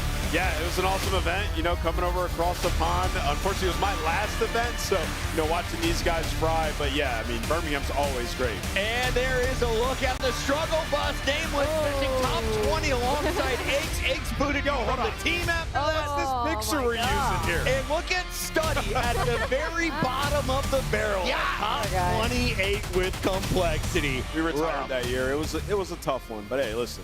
We're in good graces here in Birmingham. Yeah. It's a great time, and I'm enjoying it this time around. You're not the only Americans to struggle here in the UK. True. We just saw what happened to LA Thieves. They're now out of it, but the 2 squads left have showed very little weaknesses. Let's start with the team that is the best in the game right now. If you're looking at the numbers, Optic is on a 15-map run through the winners brackets, Rosalie. They were 9-0 back at Major 1. They are 6-0 coming into this winners final. And somehow it gets worse. They come into this major and they're all putting up ridiculous numbers. We're talking across the board. You've got Dashy and Merc, the AR duo for this Optic Texas squad, putting up insane 1.2s, 1.3s, 2.6s, and SMDs. They've got 12-1 record in stage 2 alone. We already knew that coming into this. They were going to be the heaviest hitters in the building, but the problem is they have leveled up since hitting that main stage. Yeah, you know, for Optic, going into this one, it's like, can you smother FaZe like you do all the other teams? Right? That's the question that needs answered, because when Optic was tested by Riyadh, you saw just super fast pace out of Riyadh, trying to, you know, pin them in the back of their base. And when Optic gets uncomfortable, you know, that's the only way that you can really beat them. So FaZe have to play absolutely perfect in order to take down Optic in this one. Here we are in the UK with one of the big content creators. You know him as Tactical Rab. You follow him on Breaking Point as well. And Rab, it is great to have you here in the venue. The fans love you. What has this been like for you watching Optic perform? It's so good to be back in the UK. 8 years ago was my first ever Call of Duty event in these very halls. I was volunteering in the Challengers Pit. I was sleeping on the floor in Hall 4, and here we are all these years later, and we've got so many fans in this building. It's been wonderful to be here. The reception's been mega, and we need to get back in next year. Absolutely, maybe champs. I need to know, is this the largest audience we've ever had at CDL? It sure feels like it. At least it is the loudest. We got to keep this moving though, Ali, because the other team is ready to be talked about.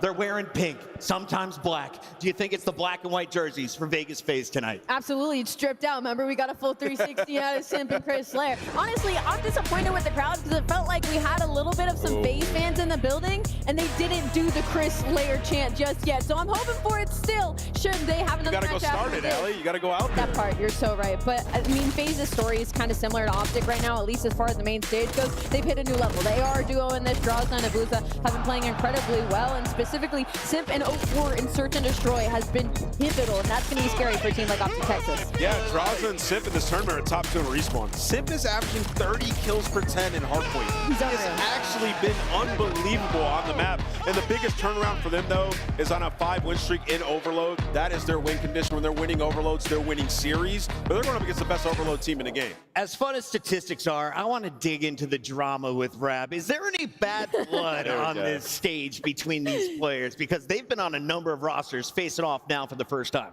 Oh, absolutely. I mean, look, Sim versus these Optic guys is always going to be a good time. I mean, like, last year we had plenty of matchups. Abuza and 04 against those Optic boys. They had a couple of finals that they lost when maybe they shouldn't have done. This is a chance for revenge today on the main stage. Rab, but it's not so clear cut. Out of all the videos you put up, how you ain't mentioned the CEO? Look, the CEO, he's the man of the hour, potentially on the main stage. He's had a fantastic tournament, but Mercules is on the other side, and you got to forget, this guy cannot be stopped. Do you think against Optic we hear the love you draws a chant today? I doubt it. Okay, okay. Immediate answer. I think the FaZe boys are ready for that. We've got about 4 more minutes before the players are ready, just so everyone at home can grab a snack, get your water bottle ready, crack that monster, and let's get into it. But Rosalie, talk to me about Vegas's opportunity here, because everyone is looking at the numbers. Statistically, they are the underdog in a fight against Optic that throttled them during the online qualifier. It's tough because when you look out to Texas, you don't really see any glaring weaknesses. Maybe you go for the search and destroy because FaZe Vegas has kind of been in their bag in that game mode recently. I think what they need to do in this series is they need to keep putting up the big numbers they have. Looking at Draza, he's got a 1.2 in hardpoint, 1.6 in search and destroy. The rest of his teammates are close behind. They're going to need those high engagements because that's really what sets Optic apart from the rest of the league right now. Is Draza the top performer right now on the team statistically? And Respawn. Well, I mean, it depends on how you look. Are you asking? There's a lot of stats to dig through. Sorry. I mean, it gets a little nitty gritty. The way I look at this is you go back to the FaZe series against Gentlemates, and they made them uncomfortable, winning all the rotations on that exposure, which you're going to have here once again, map 1. You have to make Optic uncomfortable. When they have control and they're able to just snowball that back to back, you're going to get fried. So you have to play technical, structured COD, and that's what we saw out of FaZe. Draza pushed up on the cuts. Abuza, last line of defense in the hill, drops 45 kills. You have to emulate that, the same exact performance here on that stage. The one thing that gives me a little bit of hope for FaZe is the way they bounced back against LA Thieves on that first day. They were in an 0-2 hole, had to win 3 games straight just to get to their winter semifinals. That takes a little bit of mental fortitude, Rab. It does, but let's not forget what happened at the last major when they were up against the Gentlemates and they bottled the 5-2. And that's what can happen to FaZe on the Sundays. Their record on Sunday has not been great historically. This tournament, they're going to need to turn it around. That's a good point, and a huge opportunity here for Simp. You know, all that time and all those years, they said, you know, his team was godlike. He can't do it without them. He has an opportunity to shut all those people up, do it up against Optic, who are the vocal fan base up against Simp. So massive opportunity for him. But here's their major 1 run, 3-0, 3-0, 3-0. I was about to say, they didn't even have to go against FaZe during this. Other teams were able to take them out for them, and Falcons isn't even in this tournament anymore, and Gentlemates, well, they can win out with a little bit of a whimper. So for Optic Texas, for them, they should be staring at this like, dude, we just need to make it to the final. And then I'm trying to think Vancouver with Abuza and 04 for Vegas now. A lot of seconds. How many times did they win a winner's bracket final going into that championship? Oh, I have to go back and look. Feels very rare. If they're able to pull off an upset here, you have to think that is pristine position for Abuza to get his first trophy. I know a lot of Europeans are out here cheering on the Belgian. Ali, is he still your player to watch? Because I got a little glimpse at our maps and modes, and I saw Exposure Hardpoint might be back in the mix. The man went 45 and 25 last time he was on here. Oh yeah, I mean, he's going to be fantastic to watch as a POV, but I think I'm going to change my person to watch, especially with this map set to 04. I think he is going to be the difference maker in this series. I feel like I know what we're going to get out of everybody, and that's going to be a little bit of the wild card is how he's going to perform across all game modes, not just one. Looking at this map set, though, this is absolutely a square up on both sides. Naturally, Optic Texas, are going to have the edge just because their map pool and obviously their run during Stage 2 qualifiers was unbelievable. But don't get me wrong, FaZe is also comfortable on almost every single map in this layout. Raid, Search, and Destroy has me terrified of Mercules, but also Draza went 8-1 on this map yesterday. Does it come down to the snipers? Are the ARs the focus, or will it be the SMGs and the smoke plays in Search? Yeah, I think it's kind of how FaZe deal with the spreads from Optic. You know, when we talked to Damon yesterday, you know, after their raid, like, they'll just take space on you. You show pressure mid, then Dash is going to take your bedroom. And it's like, okay, what do you do? So, yeah, hopefully they've watched their VOD, but it's hard to root against Optic here in Search and Destroy. They've been unreal. And Rab, you've been watching competitive COD since you were 3 feet tall. You're now 6'7". Let's talk a little bit about Optic and their game game mode Overload, because Overload is the new game type here for Black Ops 7. Do they have the edge over FaZe, or do you think FaZe has an opportunity to take that game 3? I think arguably it's going to be a competitive one, but the thing that Optic have is they're just dominant in every single mode. Even back in the Dynasty days, they would not win as many search and destroys as this team tends to. They're like 70% win rate in every single game mode. I'm looking at that Scar hardpoint though, that game 4, because it's a map that Optic have been super comfortable on in the online domain. Yeah. Could be a different story here, but FaZe have squared up against them. That's true, but you're right. 3 and 4 are kind of nightmare maps looking at it, because Optic are undefeated on both those map and mode combos and Den and Scars. So FaZe definitely need to take at least 1 or 2 maps minimum in that early opening too. Birmingham, the players are almost ready, which means it's time for predictions. Can you give us a little encouragement? They're awake. There we go. They're about to get louder, though, as we get these Wait till they pickups see locked Shotzzy in. walk out. They'll be twisted. Do you agree with Tactical's rab pick that Optic Texas 3-0. Ooh, 3-0. Rosalie, Nameless is right behind you by 3. It's okay, because I know he's going to go the same way as me. I'm going to go with Optic Texas in this one. 3-1. I'll get FaZe. I'll get FaZe in that. What you talking about? I'm going with Chris Lair. I got Sip. I got Vegas taking this one. And Optic will make it back to that final, but Vegas going to win this. You know, at the end of this weekend, I brought a Sharpie with me, and that's to get my Optic shoes signed. I got Optic moving into your grand finals 9-0, another 3-0. It's time to kick off your Major 2 winners final. Every inch you take, Optic know exactly where you are. These guys are just on a different level right now. Dashing, pulling a different angle. Here's Shotzzy on the bench, and he's going to find absolutely everything. It does not get better than this. Optic have not lost a rotation. This is the progression for the Green Wall. Oh, this is scary for the rest of the league, man. The Vice is gone out on 2. You lose. You lose your life, and you might just lose this game. Hey, he's not stopped. He's still going. Topside complete coverage. No way. 10. Can we get any more? A ridiculous number 11. It takes a lot of faith. Can he find the kill? He does. Oh, and Dashy, no problem throwing everybody out of this. Don't let it die. Abuza, stand cool. That's 6. Sees it. He's on here.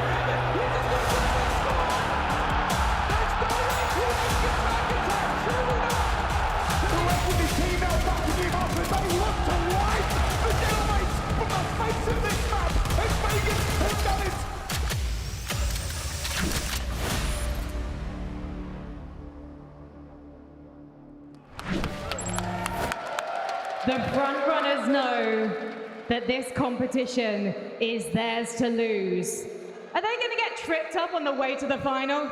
Not likely. It's Optic!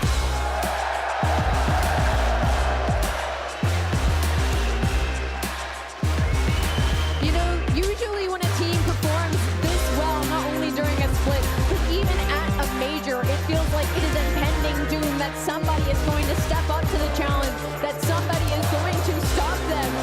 But it doesn't feel that way with Optic Texas. Maybe a dynasty in the making. These guys have looked unbelievable. Birmingham, keep that energy up! Shotzzy! Mercules!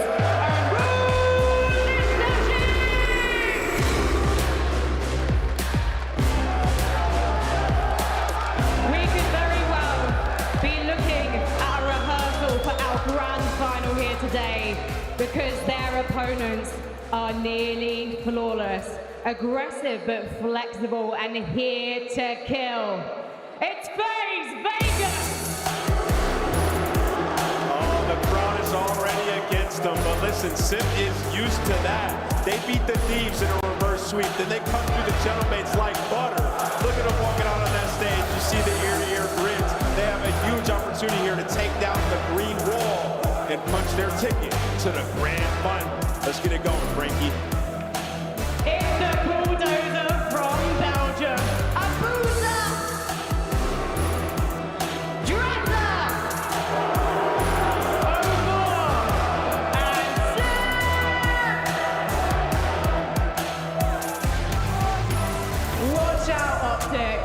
because I was just looking into the eyes of FaZe Vegas then, and they were loving the roars from the crowd, and we are gonna love what's going down now with Miles and Chance. Thank you, Frankie. We are loving it indeed. An absolute classic here in the Call of Duty world of Optic taking on FaZe here in our winners bracket. I can't wait, nor can you, mate. I speak on behalf of both of us now. How you doing? Yeah, I'm doing fantastic. This is what we live for in the world of Call of Duty. Yeah, FaZe versus Optic. And at this point, it is a tale as old as time, just as is the hatred for Drazah. You know the FaZe guys, they feed off of this energy. Yeah, they do indeed. What a tournament it has been for both of our squads. Fantastic runs, and for both of them as well. Excellent form coming into this one. Again, for Optic, it is a historic run and stratospheric performances. We are in the midst of history being made with this kind of roster. How far can they go? How far will they go this season? And this might just be another chapter in the book as they continue to write it. On the other side as well, for FaZe, fantastic, fantastic team as well. But Mr. Do-It-All, Chance, the Messiah, if you will. I've seen the shirts, I've seen the flags, and frankly, I want one. Praise be, and it is the day of the Lord. Mercules getting ready to do it all down the line. He is an absolute spectacle, doing the objective, doing the damage dealing. I mean, he has converted everyone that was a non-believer. Well, we're bowing down now. Yeah, it's going to be a big one. A lot of pressure on those young shoulders, but they haven't seemed to affect him at all just yet. Looking like a vet out there. They're calling him the reincarnation of DB3. I said small shoulders. You can put me a chance on both of those. Here we go, folks, in map number 1. Into exposure. Our first hard point again. Both teams looking solid. Seems to be a must-win for FaZe. And a quick note on the mind games in this series. FaZe Vegas, and it has been this way for a few years. They love to pick Team B because they love having the middle maps of the series and treat that map one as a warm-up. Well, Texas did it to them in this one. This is FaZe's map to lose. If Optic strike first, that might just be the series. Test the mettle of our squads. Let's find out what they are made of here. The opening salvo. Relatively even on the attack towards P1. Smack bang in the middle of the map here on exposure. FaZe in first. And AR players talk about it all the time. That opening battle, you see who has that extra edge. Merc taking down Abuza is going to be a key force in this one. Abuza, the man you want to slow down, but there's the response. FaZe make it in, and Abuza strikes back. Lovely two there from Abuza. He is working the middle of the map effectively. Next fight. Shots are in, and again it is Simp and Abuza running the middle. Lovely time here gained off of P1. Looking towards that P2 rotation shortly, 15 seconds out. At Mercules up, there for 2. Either way for a P1 FaZe, happy for the time. Not easy to collect, but a 15-second lead just to get the flow state going. Of course, Mercules, well, not kill number 6. Losing gunfights like that is a massive thing for FaZe. They'll win the rotation to the new time. Yeah, they're in there that early, but they managed to walk away with it. So lovely P1 into P2 now, and Simp by Tank. Eyes to the right-hand side of the screen. Here come Optic, Hoop, Dashi, and Merc making their way forward. A bit of a pinch working there for Shotzi. We'll see him later, friends. Draz holds the front line. A big 2. Yeah, one pinch though. Number 6, Shotzi trying to find that route, and he has the timing off the map, and this is what he's built for. He gets caught though and overwhelmed. The positioning on the time there for FaZe, that is incredibly heads-up gameplay. These gentlemen are dialed in. No effect just yet. Holdings, firm, FaZe, Vegas. Pink wall of players is taking care of everything that's come their way so far. Big 2 from Hoop. Dashi's in. A little bit of scrap to be had here on 2. And how many players are going to spawn out for FaZe? That is 2 players out, 2 players in. 0-4, a lot of pressure on him. 2 players trying to play keep away as he falls. Simp there for the follow-up, but that is only for the spawns. In the new time, Optic will be there first, trying to play keep away. And that is the keep away game underway right now. Through the back line, taking care of Simp. A rotation 1 now by Optic. How much time can we hold on to? Shotzi Mercules get theirs in the back of FaZe. Dashi lines up there. No good on the kill though as Mercules hunts his way through, but FaZe up close to the back. Yeah, great disappearing act there by 0-4 and the teamwork on point. That's a quick break on P3 and FaZe now going to maintain this lead. FaZe get in. FaZe now setting up for the hit through the front line coming Optic. Draz cut down. First man in. Immediate trade. Oh, and there's another back-to-back. Simp and Shotzi toe-to-toe. Yeah, trying to buy a little bit of time. He's going to be doing the fancy footwork up top. 0-4 there with the reads, and right now everybody going through the flood. Not what we want from Optic. Having to gun your way through the front is incredibly difficult. Hoop pitching low. Everything's being read in a scattered push right now from Optic. Teamwork's not quite there. Got him out in the back though. Somebody managed to sneak in front door first. Oh! Gets 2, and that's the break with And this is the dagger rotation as well. So Optic, well, they're going to be down by about 47 seconds going into the new time. The phase right now, it is the height across the map. Nobody's even past this 50-yard line. Optic looking at this P4. They're trying to get that money. A couple of big ones over the face now. Can we get through? Left on the door. Trophies are gone. In come phase. Good for at least one, but the trade's now finished. On to Draz next. Dashi takes care of that. The line now set and Optic hold. Yeah, first push completely stuffed out. That is 20 seconds. Optic collecting again. They get bullied out on 3 hills. Now they are starting to thrive. The hill looking good. We're getting close to a tied-up game, and look at how devastating these spawns are. Optic have this map under complete control. With that control being said, let's go for a quick listen in. Yep, too dark. Another one went to the back, I think. He was dark. Make sure you row. Dark thing. Your Draz is dead. Nice, I'm around there. Draz spawns in the back. One's on me. I got one. Your Draz is low 18. You went top 18. Could be great. Our close dead. What team 18 dead? I got time. Block. You got pushed out there. I naded their side. I've just pushed out. You got my mid? We have this? I got naded. I got double naded on top. Wait. One shot, absolute. Other guys on the pillar. There's 2. Close right, Draz. It's Draz also climb. He's on the pillar. Okay. I don't see him. He shot time. Dead. I got naded. Your side. Pushed out. Yeah. I naded there. One guy pinch our side, Draz. Pinch our dirt. Wallrun 04, one shot. He's aping Wallrun. He's on time. Give me. Heard you. I flipped. Too long. Could be, yeah. Which our side? Really. Heard you, still there. Shot there. We got dead. Draz was pushed up our dirt.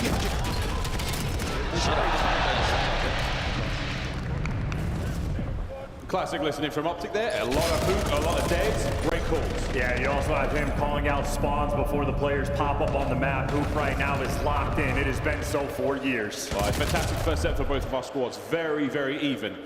Major difference though, Draz continuing his hot spree in the respawn, 17 and 12 so far. Nothing major from the Optic boys, but the slight lead to work with. P1's looking good. Well, I think we saw the necessity for FaZe to stay ahead of the game, right? Optic had that one rotation win over towards P4. They lost every single other hill, and it was enough to get them tied up. So FaZe right now bringing the fight to them on P1. Nice 2-piece there from 04. And more P1 time being collected. FaZe trying to give you a little bit extra. Sim right now, still on the road through the middle. This is a great P1 once again out of FaZe. They've dialed this in. Can they win the rotation of 2 once more? Sim lets one fly by with a little moment there. And that's a clean 3 for Optic in the feed. Again, scrap time their way and row. And they have everything they want. Right side spawns. Merc going to be blocking. 2 players roaming towards mid. And Shotzzy pushed up very aggressive right now. And Abuza searching for him. He knows he's around, but you can't find him. Shotzzy good for 1. Now he gets to dance. The longer he lives, the better. Is what he does the best. He knows those steps. He's got out with his life. Big damage in Abuza. No way he's going to get close to that one this time. Optic on the hold by P2. Shotzzy's spree comes to a close. The rest of the boys find their respective kills. And now a pinch developing. 04 down. To the left flank we go. Simply the charge. Yeah, get a little bit too tunnel vision. This is a painful spot. Welcome to some nades. That's going to be a late trophy. Not when you want it down. And 3 players trying to flood in. They're looking for the contest. And now the team kills are rolling through. Optic, they are applying the pressure. Yeah, second team kill we've seen on this P2. 04 can't get close enough. Good damage, but not enough for any kills. Another way of the FaZe players here looking for the late break. Oh, they might be able to overwhelm these players. And now the overextension to next. What a kill. Abuza finds a pair. He's doing what he can, but that's only for the final 15. Optic now going to win this rotation over towards P3. Abuza, though, is ripping and roaring. Trying to flood his way through the Zaza duo, pressuring out Dashi. He's going to get overwhelmed, and 2 players just slipping at time. FaZe playing with the quickness. They're going right in there. They've also got 04 in the pink as well, so this is getting very dicey. Can FaZe hold it? Big 2 for 04. As he gets a couple more and out of hoop on the entry. Oh my, walks away with 1. Still dancing. Next man in. It's a 1-by-1 attack here from the Optic boys, and it is not effective. Playing D-boy though. This is a 4 spree for 04. Extra damage on the men in the window. Sim trying to heal up, looking for the kill. First one in front, ready for the free fire. Can't quite get it. Oh! It has been a trade fest, and Optic are in. 04 now battling alone. Oh, a kill! Another! Hook finds the trade, and still a close game on P3. And again, this rotation is well going to matter. We are battling it out for the final 20. Optic, the more kills they get means FaZe are going to be tucked away in this spawn. It is P4 where Optic started running away with the game, and it is deja vu all over again. They're running it up. It's perfect rotations. This is what is going to win you the game right now. FaZe have to find an entry here. Lovely work for pressure Hook, suppressing behind the tank, get the kill. Now with an open lane to fly through, the attack is on. And if Dash is going to spawn out, you got to go fast. These FaZe heroes, they need to swarm immediately. They still find a player spawning in the back line, so now the trades are good. Abuza has to get inside, has to cause the damage, but Shotzzy finds it. It's all over Sim for FaZe on this side of the map. Holding him at bay. Shotzzy defensive footwork, always on point. Sim now trying to pierce his way through. As the angle doesn't have the Reva. Hey, there's the drop. Good teamwork rolling through. Another front hit though. Shotzzy overwhelmed. Trade kicking off, and inside the time, FaZe have got the play. Great break there in 27 seconds to go here on a superb hard point. Merc through the front. Oh, kill again. They're teaming up well. And Shotzzy again on a massive trade. What a two-piece. Optic are back. P4 has been so sweet for him. FaZe made it a little bit mixy, but either way, they walk away with a 40, maybe 50-second lead going into the new time. This is FaZe map pick. Optic looking to make that first punch. This has to be a great hold. Draws in position, the trophy there, doing the work for him. Over the top, catches a sweet pair. Next man, Shotzzy's going to get himself on time, and Optic will be able to get it. Playing deep away, no one right now able to collect it. It's going to be a square-up fight towards the middle of the map, and Shotzzy, the nuisance, has that under control for his teammates. The job is now easy for the ARs. It is one direction to look. Optic, they can win it here on P5. This is map one, this is how it goes. Shotzzy trying to hold front, tries and does, 2 to his name, and now the remaining members of FaZe on the march towards the hard point through the dirty sands of exposure. They don't have much coverage from upstairs. Here we go, 0-4 in the B. Merc lines them up, and it's a big brick from FaZe. Staving off the pressure, doing what you can, but last time we saw FaZe on it, Abuza was dropping 45. Now he's going against the likes of Merc and Dashy, and he is feeling that heat. You have to win this fight, you have to make your way towards mid as well. From FaZe, this is going to be a tough mountain to climb. Here we go. Dashy from the big window. We're playing for P1. We're finding shots all over the place. The final moments at P1. Bang, and the dirt is gone. They have cleaned it out. And you can just be so annoying. You're going to be on time first, only 10 seconds to go. Optic might just win it here. On and down. Dashy once again. The bastion here for Optic. Another to his name. But no one in the time just yet. Here comes Shotzzy trying to seal it. 0-4 with the coverage. The big hook from the corner. On time.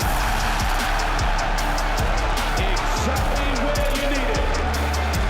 Optic take that one.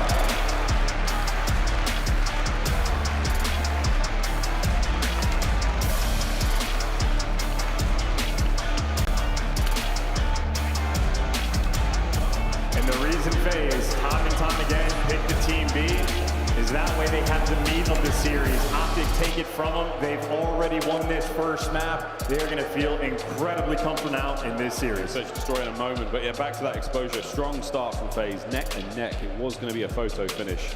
Those P4s haunting FaZe Vegas, that tiny room. Little did we know it was a coffin for them. 250, 192, the first map in the books. And again, kudos there to the Zaza duo. Great work in the assist column, but across the board there, everyone on Optic bring the goods. Well, as stated from last year in Black Ops 6, Abuza in 0-4, no stranger to the finals. They meet up against Optic a few key times, but Abuza struggling there. 45 the last time he played on exposure, but this time negative. Dashy and Merc dealing out the damage the entire time. A remarkably efficient game. I think for Optic, outside of maybe the opening break, first 2 hills a bit of a struggle, but as you pointed out, that one rotation they win and they never look back. You get a good sort of 40, 50 points off of that one. We'll see the game flow, but that really did bring them back into it. Outstanding stuff there from Optic Texas to pull this from the clutches of what could have been a very, very strong start for FaZe. You've taken that momentum now, you've got it now on your side. S&D on raid in a moment. But again, as far as the highlights go, exactly what you would expect. Huge plays. And again, in the listening, Hook, great work. Very much leading the boys from the front, calling the plays on those hard points. Yeah, he's calling out spawns 2 or 3 seconds in advance. Dashy was doing the same thing, calling out the players are dead before the gunfight even starts. These guys really, they are seeing the vision. They are ahead of the game, maybe ahead of life at this point. They're living in the future. These dying moments here. This last rotation of P1 again. Superb dominance there. A couple of dirty off angles there from Dashy. Gets the kills, and Hook from a corner. There was actually a body on the map at that moment of time as well, though. So Texas playing that little bit nicer, hiding amongst the map. Yeah, the fans here in Birmingham roaring throughout the NEC. They're those P4s, man. That's just a clean jump. Gets Optic right back in there. Yeah, the jump and the spike, and of course, once they got the lead, it was a little bit of a battle, but on that second set of rotations, they simply never looked back. I'm thinking about this Optic team, how they looked at Major 1. They did not seem like they hit final form. They looked a little bit scattered. They didn't have the gameplay quite dialed in, ready to go, and they still won the Major. They have looked spectacular throughout this stage. They're working on the map pool. They've developed everything, and now these guys are ripping, roaring, ready to go.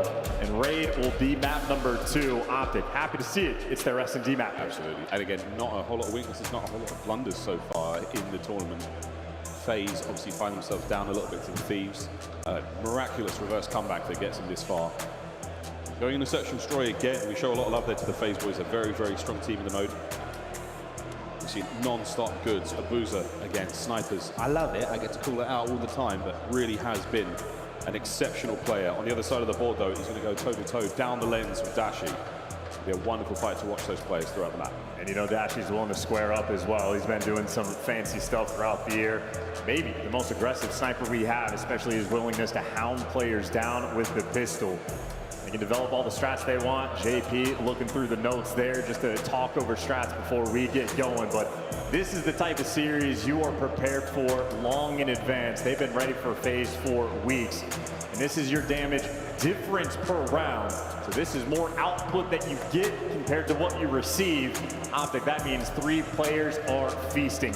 Difficult to shoot, and they will light you up. Merc is basically good for nearly a full kill over per round. Optic are ridiculous. Yeah, that's a very, very strong statistic. Dashy, of course, joining that top 5. And Dashy's a man so accurate. They're doing the walkouts. Fist pumping the fans. Doesn't miss a single one. Locked in at all times. Does not miss. Man doesn't miss a bump. Well, we'll see how this one goes. We'll see FaZe on defense first. 2-2 split here with a slight preference towards B, but no bomb to be found just yet. So Optic, that attacking probe first. We'll see what we can find. We find 04, exactly where you wanted in the middle of the map, and this time it's a trade. That gets out. Interesting for Optic. That's actually bombed down back towards your own Zig. So you're going to have to retreat at some point to collect it. Trying to isolate Draza, but he's got the help from Simp, so all's even right now. And they're running forward. They're trying to work Kitchen, and you make that mistake. Abuza, good for 1. Able to get out with his life as well. FaZe, they might have just collected this first round. Of course, with the Messiah alive, can't get him out yet. Slight moment of mercy from the Messiah there, not to chase down the kill. And he will pay for it. FaZe, first round. And Abuza starting out with the lethality of the snipe as well in towards Kitchen. Optic toying with the idea, and they simply get punished. An important round for FaZe is, well, to be able to get, try to build that confidence one map at a time. This is that snipe. Shots, he goes for the old backstep, jump forward towards mid, and miracle that Mercules also didn't wind up in that highlight feed. So a nice early pick there from Drowser as well. So FaZe, very, very strong opening round. FaZe now will attack. 04 with the bomb. Again for FaZe.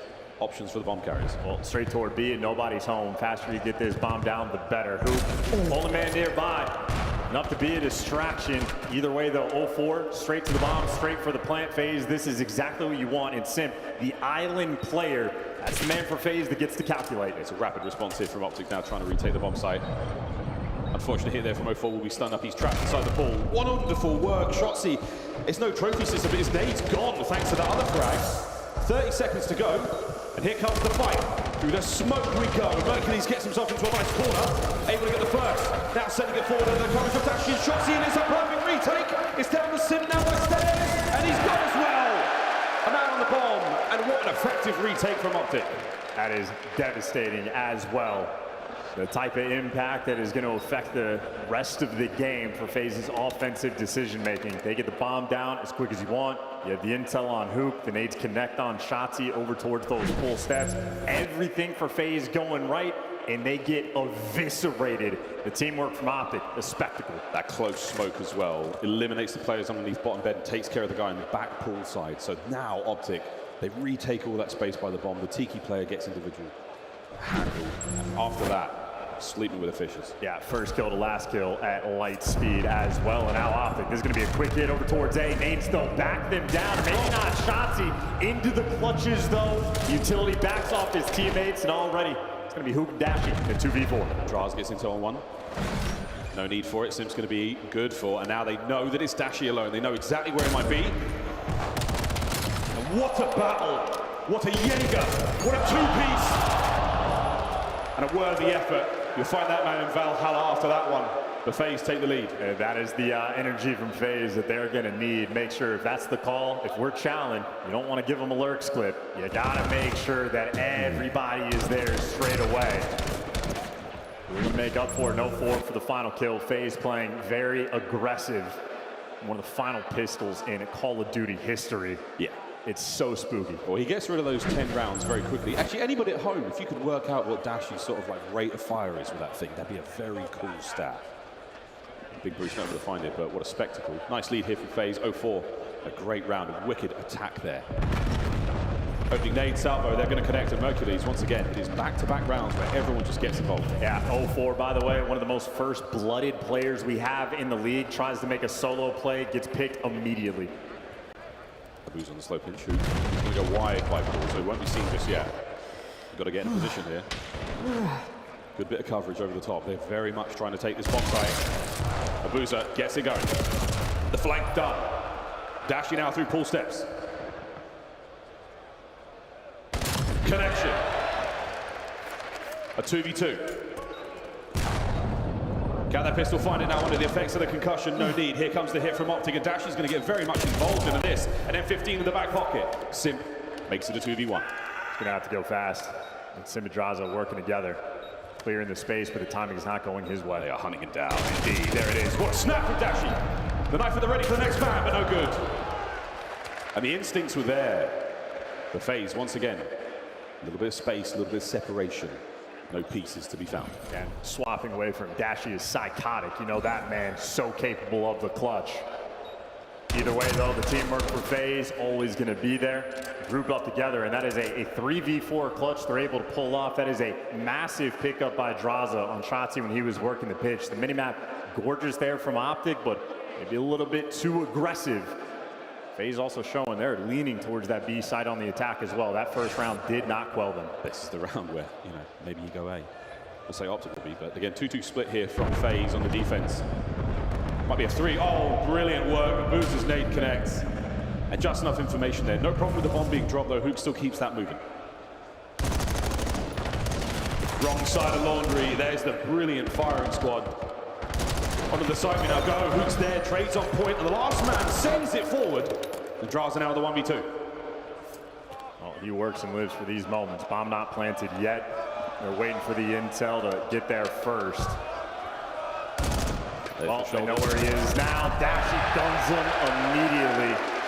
Has the advantage on the heady, and Dashy, obviously a player, he does not miss. Yeah, shoulders like that, information passed over, one pump, done. From his POV, it will look exceptionally simple. Very hard work for Drazah to win that.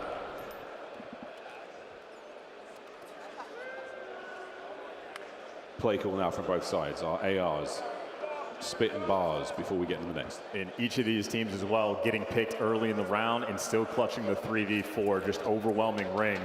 They lose a man, but it did not slow them down a single bit. Full speed ahead towards that A site, and well, now FaZe mixing up 3 players through mid. They've been nading the hell out of Kitchen every single round. It's for opportunities like this. The timing on their side, the aggression is easy, and they already have a 4v2. Sim managed to find an unbelievable kill there on a Dashy, and the nade for Hook. Doesn't catch it. Opportunity for the bomb plant here from Sim. He has coverage from behind the stairs. No, he doesn't. Mercules slips right on through, and now Mercules to the knife, but it's from the hip. Drazah finds it, all down to Hook. No bomb plant. And options now for Hook. Finally, we see that A-bomb site love. Well, no, it's the long way round for both of our players. Drazah with a boozer over his shoulder. Hook alone. He has the read. Intel on both. Fights on. Attempted retake now from Hook. This is a 2v1. This is a tough spot. Both the players will have cover. And he should know both are towards basketball side as well. He's going all the way around working the pin. Straza looking for it, and it's going to be the half route. Yeah, it's going to be a trade. We're hoping for that, but Hook might have just slipped the net. Again, no, Draza. No holes in the defense. Great round from FaZe. And Hook assuredly knew if he gets that first kill on Tiki, he's going to turn and snap on basketball. Draza doesn't play aggressive with these shoulders, what could have been, but entirely on point in that situation. FaZe making great play calls. And again, they've been setting the tone with the nades at the start of the round. They have been bombarding Kitchen. This time they finally able to capitalize. Let's go and take that empty space. Able to pick up that first blood on Shotzzy. FaZe have been setting up for the long game. So Draza there. Enter the Mine Palace and look for a strat. We'll see that one come out now on defense. Again, a wide spread there from FaZe. Optic. They will opt for the middle map here. Great tags. Hercules is here as well. Hook, will he be able to pick up any of this? What a kill. Gets away with it as well. Big advantage. Unbelievable. Another first blood there. Blood in for 04. Oh. Great damage does get traded out. A 2v3 though. And Abuza right now pinned down for the moment as the A plane has already been hit. They're trying to hunt down Hook. Good luck, have fun. Good news is they still have Abuza's snipe. The bad news is just 30 seconds to play with. Surely nobody shows anything there from Optic. It might be Dashy there, just on the check. Here we go. Kyler Garland. Masterful work on the flank. Catches the pair out. An X-ray vision, not something you are born with. That young Superman finds it. And for FaZe, it is live by it, die by it, 04, either first blood or first blooded. They already knew he was pull steps. Hook ready for that gunfight, even at close range with the M15. And is locked and ready to go. It's a fantastic round for Optic to win. They find that 4-3. Heavy stack now for both squads towards ring, towards the A-bomb site, and it's about to pop. We live and die by 04. This time we roll the dice, and the dice come up good. Draza finds it as well, and that might just be the difference. A quick smoke now. I don't think you're going to have to reposition. Well, Hook's making the play. He's going to be working a relatively quick pinch, or maybe waiting for his teammate to grow up together. The nades backing him off the site, so no plant just yet. He's taking back Laundry, but it's Abuza with the bomb in hand. Now he's making that slow approach. They've cleared out the backspace. Draza knows exactly where to look. Bomb will get planted. Draza allows there with those shots to get the pop. Oh! Hercules with the man convinced he lives. Draza now makes it all down to Merc. It's a 1v3. And you would have prayed for another kill here, but here we go.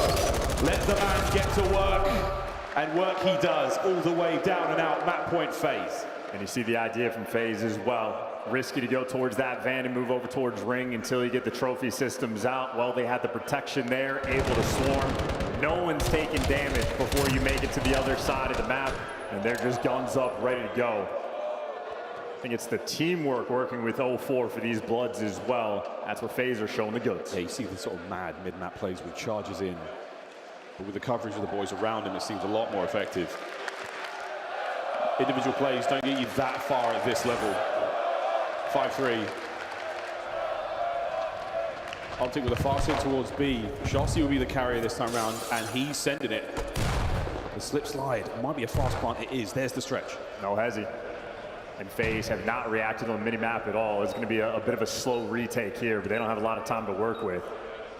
And Sharksy right now, a difficult man to root out. Check those lungs in a moment, see how he does. He's going to have to come up fair eventually. And that break of glass, Dashy backs that wagon up. Less than 30 to go. We need to see some action. Over to Hook first. Shotzzy gets it from the pool. Hook's under pressure. Under pressure, but cool. Finds it. And out of Dashy. The battle against Tiki is won. 20 seconds to go.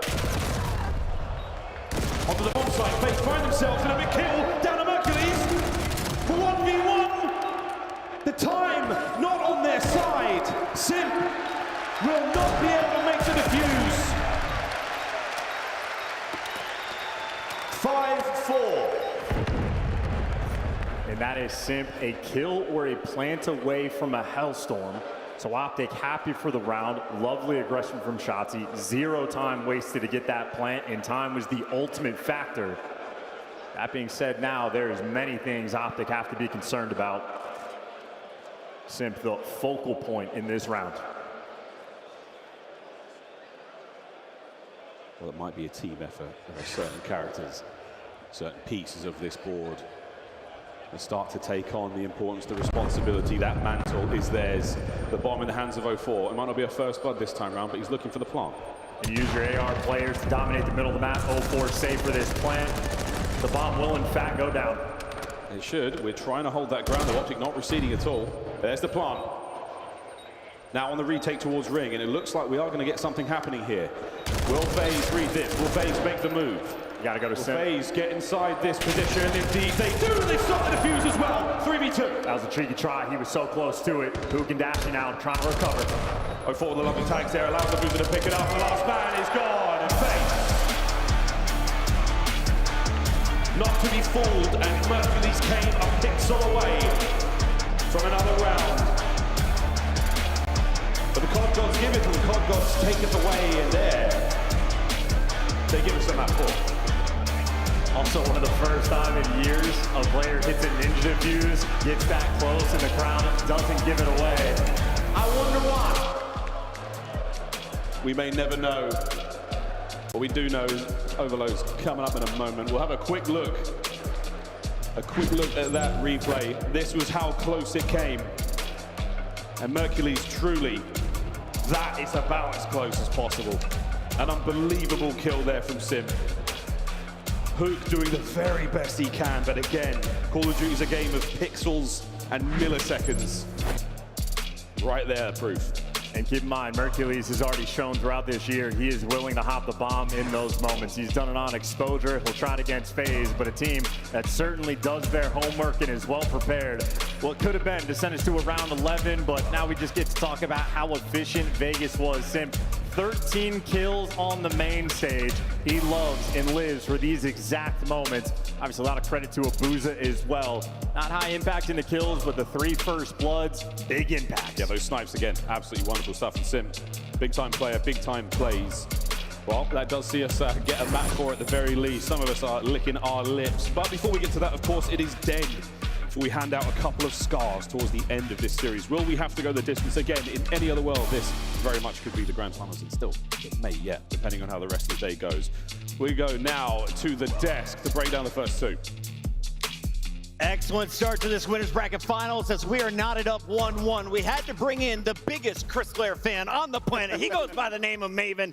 Your pants are sparkly. You're all smiles. What's going on, bud? I sat down on a couch and got up just covered in glitter. You can't see it on camera, but thank you, Why are Allie. you complaining? I got glitter all over me. I think it looks great. But no, Chris Clare was final in the map 2. He did have a great map 1, though. Honestly, he played a little bit better. He got a better chance to win that. But I think, Ant and I were talking about, I think the thing that separates Optic and FaZe from the rest of the pack right now is they're both just very good search teams. Yeah. Not like good stretches of search or a good map of search. They're just good search teams.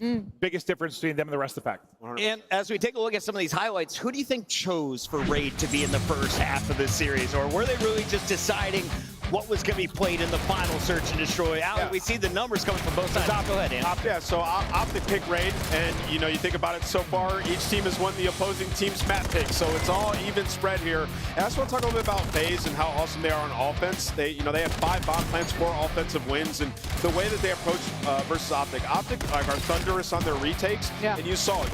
FaZe play hyper-aggressive off the rip. Maybe 04 gets a first blood, and then they slow down for about 15-20 seconds. Dissect the situation. Okay, now we're going to plant, and then play from there. So I just thought it was a great approach going up against Optic, and nobody's cracked the code yet. I'd like to open this up with these first 2 maps we've been treated. These were both absolute bangers across the board, and in this second one, I think that Drazek kill onto Shotzzy in that opening 4th round when he was trying to hit that flank back over onto that B site really set the pace, because Shotzzy then goes on to have 4 first deaths. They obviously were playing for those flanks. They did their homework. They knew how objectives were going to play. And then they started doing it to them themselves. Simp himself going on a 5 hit in the later rounds. Like, you know what, fine, I'll do it myself. Almost a heroic play for the round 11. Yeah, but it's Simp that's going to check that bomb. Those 4 kills didn't matter in the round 9, but if Simp won that was one of the nuttiest. Bro, I thought they had no shot that he gets the kill Tiki on Shotzzy and then just snapped it like a window. I was like, hold up. But there was like 12 seconds left. There's nothing you can do. It's game 5. Mentality, when something like that happens too, though, like, you have to think about it like, damn, Simp just hit a 4 like this next round. That's what you're thinking going into it. We were vibing with Optic at the start of this series. Now that we see we're knotted up 1-1, if we get to a game 5,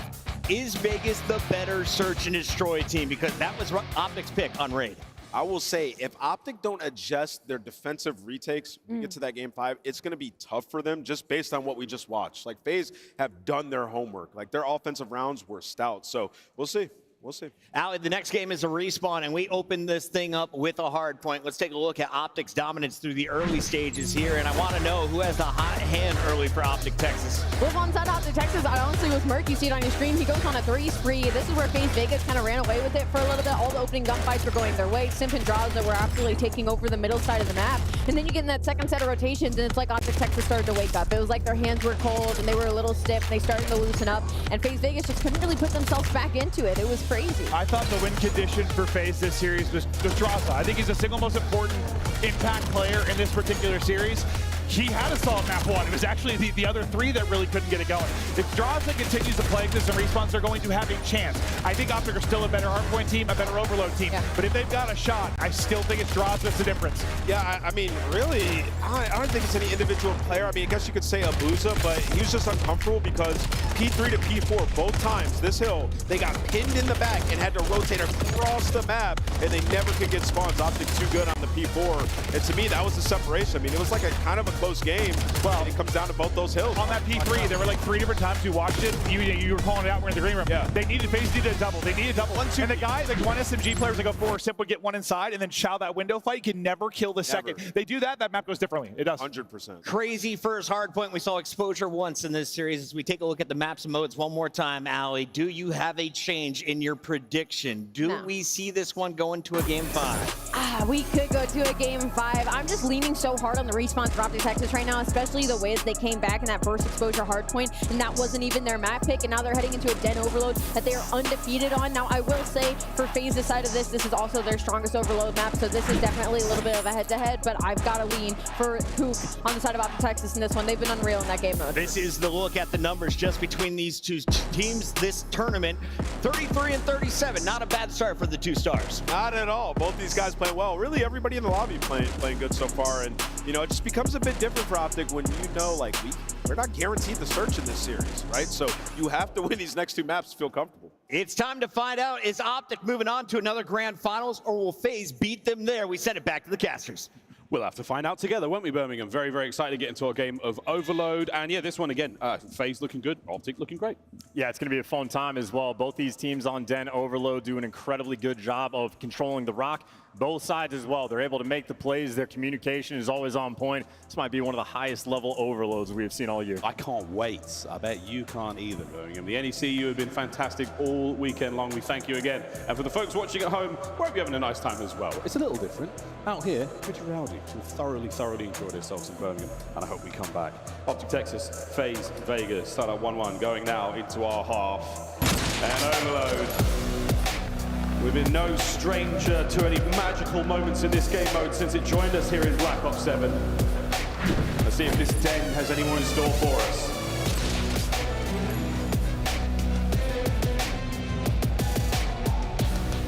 Big Carusi, he has had himself a time.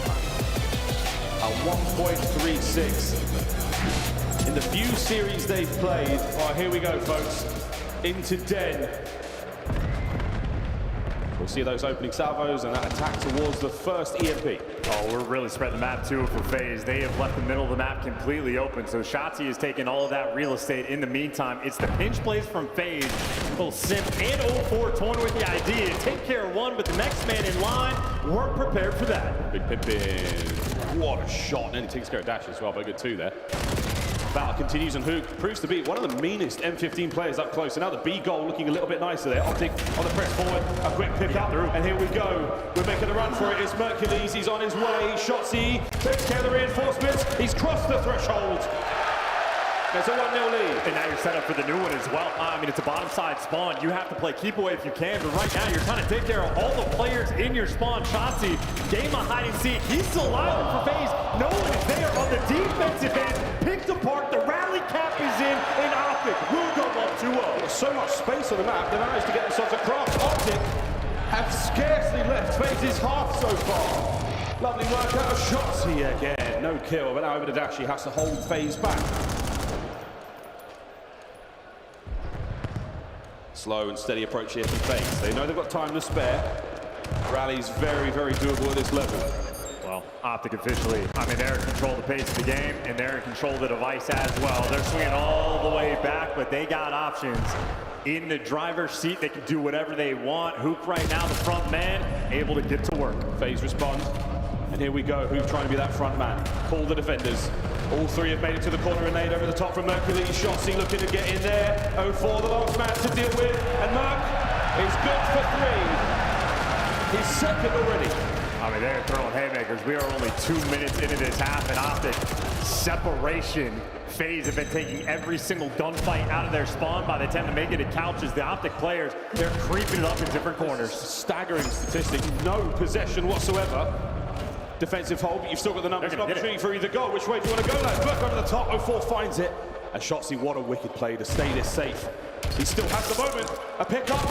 No good. There we go. FaZe finally get a hold of the EMP. Yeah, sometimes impossible to read these spawns. A juke right instead of going left. And FaZe will take that gift. The first time able to get control of this device. And they got plenty of players in front of them they're going to have to deal with. This is so much pressure on the map. While 0-4 is dancing over here, we're cutting completely to the other side of the map. FaZe, they're trying to force it through on B. A single defender is all Optic have got. Hook's got to go massive, and we're going to maybe slip the net here. He might be able to get through. Or can we stop the capture? Sure can. Hook good for it. No one checks the corner, and Sim luckily gets away with his life. Optic quick pickup, and now a run across the rooftops. Defender Draza has to find something there. He has to slow these players down because the goal is still open. Here we go. FaZe could get on the board here. The run is on. Dashy desperately trying to get in position to stop it. Not going to happen. 3-1. Yeah, 2 more players to beat as well, but he gets traded. FaZe maybe looking for the rally cap. It's going to be an interesting mini-map. These are the situations where your comms have to be on point. Simpton Pin, trade it out. There you go. Another pickup here. A run is on. Shotzzy doesn't get right. The pistol win. Not going to happen. Brilliant shots from 0-4. And now a run. A goal there on the right-hand side of the screen looking good. Hook. This could be the stop. 0-4, lovely play, keeps it alive, and we are pulling this back slowly but surely. Still, numbers all over the dojo. Shotzzy holds, Assault is now on, and Shotzzy, can he find another? He can, a goal line stop, again! What a save from Brandon O'Tell! And now they got a minute to work with as well for this potential next capture. Mercury's already soaring up the middle of the map. Optic, well, they get to toy with it. Is it going to be a juke? Are they going to show the right side, go left, or are they going to let Hoop pinch this one out? FaZe, there are 2 arrows that are nowhere near where they need to be. And one player to stop it is going to be Sim. It is a wild mini-map. And Dashy overwhelmed. Tough situation. FaZe bailed themselves out. Gotta get going real quick. Mozart spawn down. This could be another capture. 40 seconds on the clock, and it is 3-2. What a first half. And it's a topside spawn as well. Anybody's advantage here is going to be FaZe. It is 3 players right now playing for all the spawners. Sip's trying to find something here with the detonate. The frag gets through. Draza connects onto the time. Here we have it. Another dive. Sip, the body block towards the door. The train's now complete. You've still got Draza in play. You've Draza down. Abuza down. Optic on the run. But 0-4. They run all over him. A pickup now with 15 on the clock. And you're not in a hurry. You can let the time tick, play for the OT, and make sure FaZe have no more opportunities for a score. Mercury's the frontline man. He gets killed. And now the device guy needs to be careful, has to run away. His teammates are nowhere near him. And at least now it is only Optic with the opportunity to get this final score. Extra time is on. They've gone the long way around. And again, Hook is in position here. Hook could line them up. Oh, it's wonderful damage and a team kill through the middle of the map now. Optic still have the time. We're certainly playing for the front end to get the kills first, and then Dashy will run it up the back, and it could happen. 12 seconds. The foot race is on. Mercury, how many kills can we get? Just the one. That should be it. And the final seconds here. Hook though, opportunity there. Dashy's going to try to make something happen. Oh my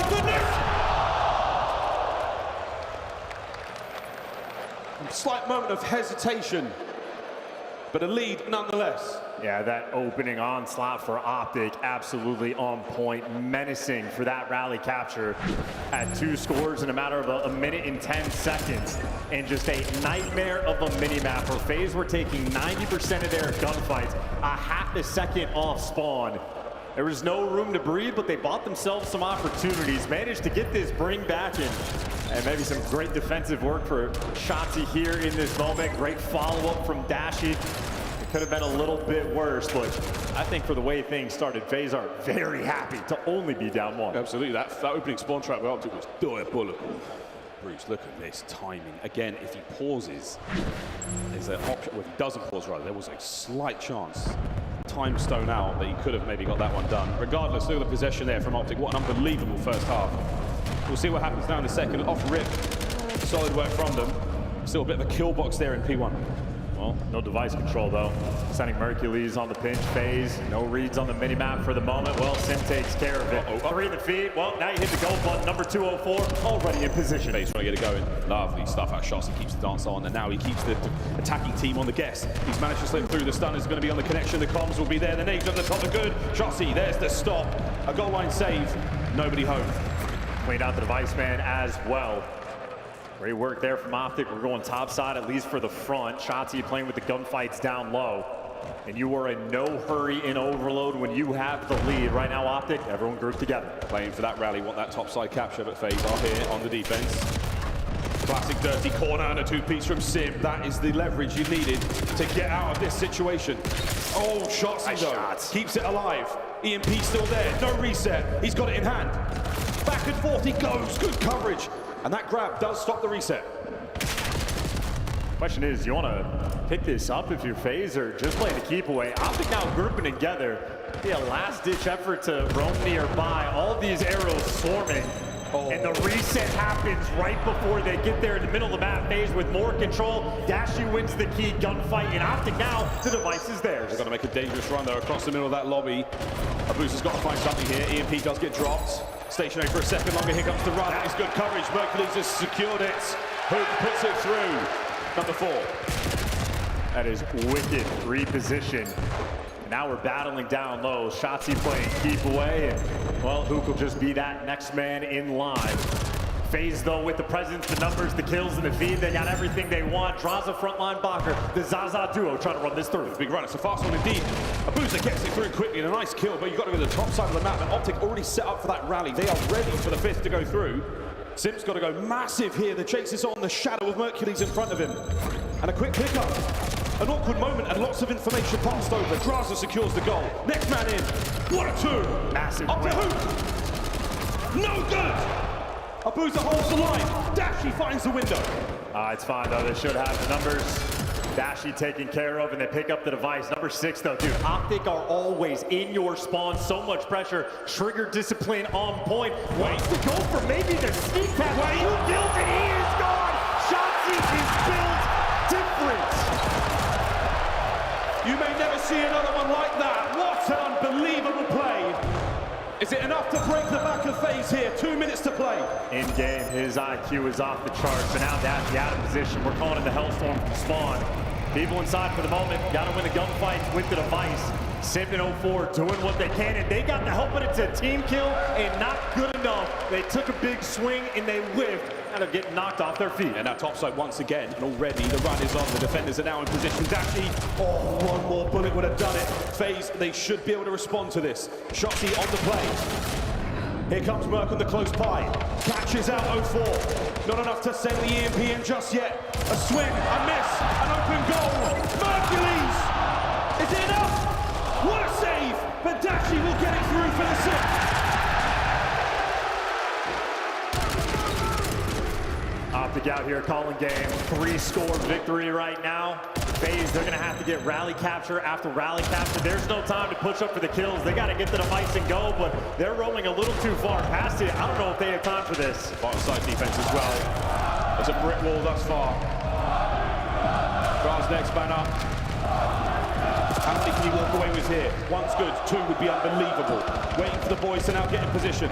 Shotzi with another corner. Shotzi, no good on the 2. Trades ideal. Hoop now forward with 40 on the clock. Just too much. It is going to be mathematically impossible just here in a minute. FaZe going to have to dive bomb it, and hey, they got it in hand, but a couple more kills from Optic, and they got advantage in the series. There's the damage, there's the push. Draza, the carrier does get dropped. Final 30 seconds, and it is a desperation play, and what a moment for Shotzi in the second half.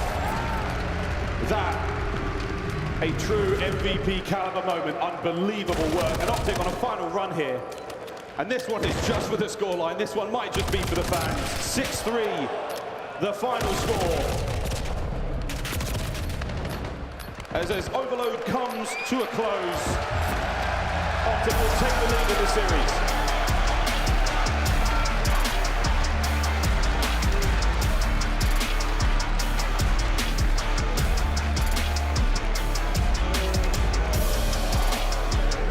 In a game full of lead blockers and spawn traps, Shotzzy rewrites the playbook and changes the game entirely. Check your corners. What a play that was. And Shotzzy built different as well. I saw the vision once he has the trigger discipline on the first guy, but in my mind, it's kill the device and sprint and try to get past it. He's so heads up, he kills the second. Shotzzy, one of the most aware players we have. Fantastic work for him. Hoop, the main damage dealer and kill leader there. But every single player on Optic able to contribute for the Overload. That is incredible teamwork through and through. What a game of Overload. 6-3. Our final score highlights. And highlights they were. Opening start here from Optic. The first two goals were so clean. This spawn trap was a thing of beauty. And again, that perfect rally. The bottom side of the map all theirs. Top side was good, but again, FaZe start to get the defense going. They start to get a couple of caps in a row. And even for some of the moments as well, Optic getting very close, even for the way they played that first half OT. Nearly a miraculous push through there from Dashy. Optic clearly dialed in, and again, best Overload team in the game. That was the top two going after it, but Optic, they have achieved that separation. Crazy Gunfight wins, and show me the goods. Show me the fancy Shotzzy cap. I want to see it again. I want to see it again. Here it is. From the dojo. Another highlight moment from that position for him. He scores it through. With a minute 30 on the clock, that 5-3 feels so difficult. 4-3 would have been manageable there for FaZe, but they just had the soul suck clean out on there. That was a tough one. We say goodbye to Den. We say hello to Scar after this. And of course, if we can get to that game 5, staying on it. With the Birmingham NEC on its feet after that performance. What a fantastic play. What a fantastic map. Optic find themselves now at 2-1. No stranger to the grand finals is Optic, a single map away. Exposure was FaZe's map pick, so this is how Optic wanted the series to play out, at least in the long term. A Scar to get it done, and guns hot. Rotation's gonna be a fun time. I know if I'm thinking for FaZe, I want to watch those P4s, see if they've figured it out, crack that code. They're great at the breaks, they're terrible at the holds. You can't make mistakes at this level. Not against Optic. They will punish you for every last detail. Hot hands, of course. Well, we saw the people struggling at Booza. Not the finest work we were hoping for on an AR map. It's because Big Bruce was dealing out damage like this. That is 2 minutes of hill time he was able to get. Fantastic damage as well. And of course, Hook, well, I mean, that is a casual 1.3. Very casual for Hook. No big deal. No big deal. Only 30 in the hill. Could be better, but beautiful stuff there. Again, as we talk about this matchup on the other side for FaZe, word to Maven, keep eyes on Drazah, the X factor in this match. Yeah, and of course, Hook is a player. If he's dropping a 0.9, you're talking about how much value you're getting from the comps. He can give you a 0.8, and he's still a high impact on the map. He gets a 1.3. But hey, easy victory. We saw it there in the Overload. If Hook is the guy leading the lobby and slaying, the scoreboard not going to look close at all. He's now digging deep. See if a world champ like Drazah can find that experience, talk to the teammates, and get them ready for this next map. Scar, it can be a blender of a map. They've been here before, they've been here many times. Crowd are there at the end of the FaZe desk. Multi-world champion. They've done it, they've seen it all, they've been there, and now they're doing it again. A lead now for Optic in this winners bracket matchup. You know how it sort of goes. If they can find themselves in that grand finals later this afternoon, what a matchup it would be. Optic Texas again, the clear-cut favorites coming into this match. And FaZe always show the resolve. They have shown that these gods can bleed. And if it bleeds, we should probably get out plaster. Gotta check on that. Great healthcare, from what I understand, in this country. At least it doesn't bankrupt you, which is nice. Very nice indeed. Well, here we go, folks. The hands are warm. The thumbs are loose, and hopefully the backs are limber as we nearly get into this one. And Drazah still an opportunity to pass on even more. Calm focus there on the faces of the FaZe boys and the Optic players. Again, this is a spicy Scar indeed. We're getting into the match in a moment, folks. You know what this music means. You know what those mean. It's time to play. And I can just appreciate how loud the music is and how calm Optic are in the moment. No stress on those faces. Grand finals, main stage, loud crowd for Optic. This is home.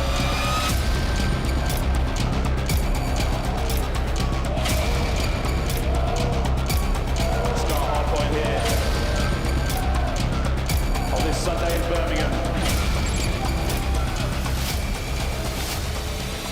Map number 4, here we go. An advantage off the opening salvo towards FaZe. They got the side of the map that you prefer, winning the gunfight. 0-4, kicking it off right. All those chirps from Drazah, maybe getting it ready for that. You're already forcing the spawns, or maybe FaZe dropped the ball 4 turns for it immediately. In what a read. The second Drazah spawns out, well, the Zaza duo turns for it. FaZe looking good on top. FaZe still holding that front. Merc pops out top, and he's going to now send it through mid-map. Sim gets tons of damage in. The flank taken care of there by Hoop. Wow, 0-4 going for it. A crazy chain that was. All aboard Birmingham! Looking good, feeling good. The metal is roaring. FaZe, well, advantage off the opening break. Doesn't matter anymore. Optic have already taken the lead. That's a wicked shot. Another take back there from FaZe. They're going to find themselves with a little hard point time here. They'll have the lead going into P2. They do have presence on time, but that could change at the drop of a hat. And the hat's on the floor right now. Optic are in. Give the Holy Day Sabbath. Mercury's now on time. 5 kills, winning the gunfights with the pistol simply untradeable.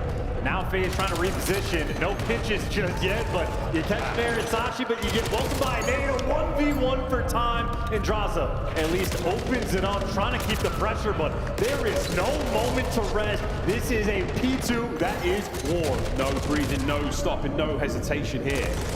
Merc trying to pick up on these damaged players. Again, the trades have been endless. FaZe have got a moment here to breathe. What are they going to do? They're going to get the air back in their lungs? No, they're going to fall. It's 2 from Shotzzy. Mercury's now on the top spot. Can't pick up the pinch. 0-4 lives on his side of the map for a second longer. Allows the reinforcements to get inside. Hey, look at this. No trophies on the P2 just yet. That is made kill stun, making a high impact. You're having to fight for every second, and you're not getting any of that scrap. Dashy takes it from you. On the rotation, foot race to the plane heading. Mercules is going to get here at the same time as 0-4, but he wants the time. His teammates have got the kills, and he wins the good one. FaZe right now, they're going to be in the spawn trap blender. This is a golden setup for Optic Texas. Third hard point here on Scar. And Optic will get that opening time. Still close. Not as close as FaZe. Will try and make it now on the attack towards. They don't necessarily have the manpower to break this yet. Merc doubles back. Power position, leaves time now to secure position, and secure position he does. What a lovely 2. And there is nothing that feels worse on this map than we were spawning up in the top right corner, and you are just getting picked apart life after life. How many players are going to have to start taking these routes? Well, they're getting met by a Hoop. They win the gunfight. Next man in line, those Shotzzy. I mean, you are just getting pinned back. This feels like a blender. And of course, that means you're likely to lose the rotation as well. Optic will have the right side spawns. This is the P4 you were talking about in the pre-match. Oh dear, nice scoreline change here. Optic starting to walk away with it. Rotations are on a FaZe. We've got a couple of numbers here. They do have a little bit of manpower closer to the hard point. Abuza does not finish his food. Finally takes care of that. And now a dance to deal with the backline. Shots not going to let it happen. 0-4 through the front door. Traded immediately. And Optic should be up. Yeah, makes it for a bit. But now Optic have stabilized. Haven't quite pushed out the front. But now you're losing the gunfights. FaZe. They need the breaks in these moments. They're not going to get it, at least not on the initial. Abuza waiting for his boys. And they're making the final move. The Shotzzy tucked in a corner. It gets red. It doesn't matter. They're swarming for the back spawns, but this is towards the end of time, and Optic are watching everything. FaZe bullies back. P4 punishes again. That's an absolute knockout blow on P4. Say goodbye to that one. Last hard point in the set, top left-hand side of the minimap, the building we call green. You'll see why in a second, folks. And so far, FaZe are in position.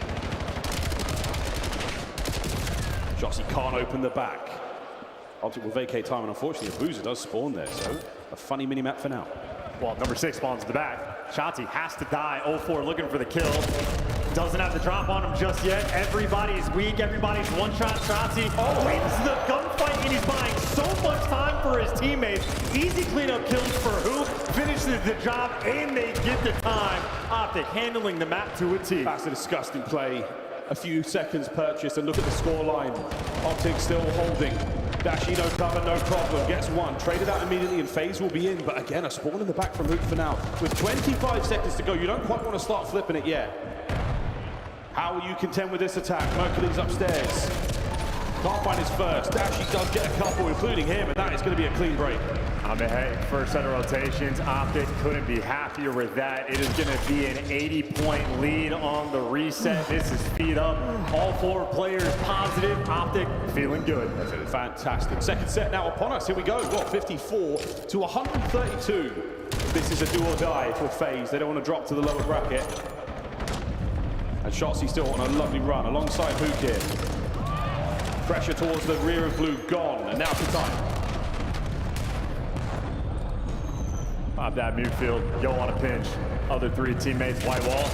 Pinch gets red, Sip has that handled on the time to contest, and honestly, Optic might just bully through the front. Players jumping over Dashi, looking to be good for the trades. Hoop, the wrecking ball of the cleanup crew, but it is P1 Salvo, just a battle. FaZe have flipped the map, trying to keep things under control. So far, very, very well handled P1 FaZe.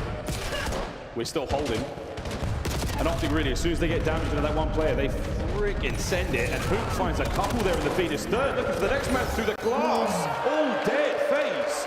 Right from the board to the right-hand side of the map they go, where they will meet the blade of Shotzzy. Well, 2-2 split right now. FaZe maybe happy for the reset on the pinch over towards P2. Couldn't tell you where Hook is going to spawn. Well, it's right behind them. Oh my God. So Shotzzy maybe gets to shoot a couple players in the back. This is a mini-map of hell. Shotzzy even has the AR.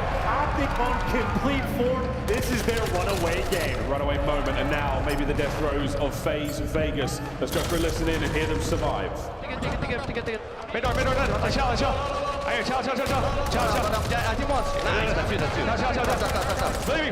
You buy that. Last kid going behind the wood box. He's slow walking wood box. Yeah, I'm needing change or something. I'm needing like a... Yeah, he's ready. Stop it. Hey, man, watch out, man. Don't team it. Take it in. Nice, one more time. Don't team time. A-box. I'm watching. I need. So what I'm gonna do. He's below me. I'm one shot. I have your line. I'm good. I'm one shot. I told you to take it, bro. I'm one shot. Big. Hey, got me 2 minutes. Right here, mid. Nice. Okay. Nice. Top lane. What is he top lane? I think it's mid. He's going to be cut fast. Or he's been trained. He peek up. I'm not He's from right. You should challenge him. Don't team. I have time. Hey, top lane. Last two lane. And this is just a suffocating performance. Every single time FaZe have something good going for them, while someone on Optic pops it too. Finally, though, you get the break, and this is the first clearance FaZe have had what feels like since P1 and the P3 time. 30 seconds left to go. Again, 30 to go. Holding as firm as we can, FaZe. We test their diamond hands. How well can they hold? And right now, it is slowly being picked apart. The flank from Mercury's is certainly going to hurt, and that is it. The 20 seconds of scrap time has Optic's name written all over it. However, this time, FaZe, they will get the preferred spawns over towards Blue. A chance. Redemption hour potentially on P4. Optic applying that pressure. It is the ARs, Merc and Dashi working together. Merc, twisted crack, doesn't miss a bullet. Last man standing gets traded out. P4 punishing again.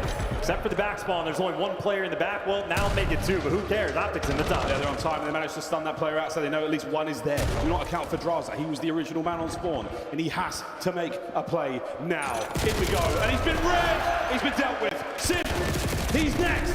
He's thrown in all of them, but they've found him, they've hounded him, they've brought him down. Shotzzy upstairs now, and Abuza, who flies through the window, desperately trying to find anything here in the final moments of this match. I mean, absolute dogs on their way to the grand final.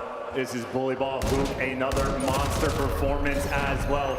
FaZe, finally recollect. Again, the P4 breaks on point, but Merc is here, Merc is there. He is every flippin' where, and his teammates are going to rotate to that new time. New time on, and Mercury's feeling about that dagger, thinking about taking care of the last few on their way out. You do not get to escape Blue without a bullet or 2, and that is good damage.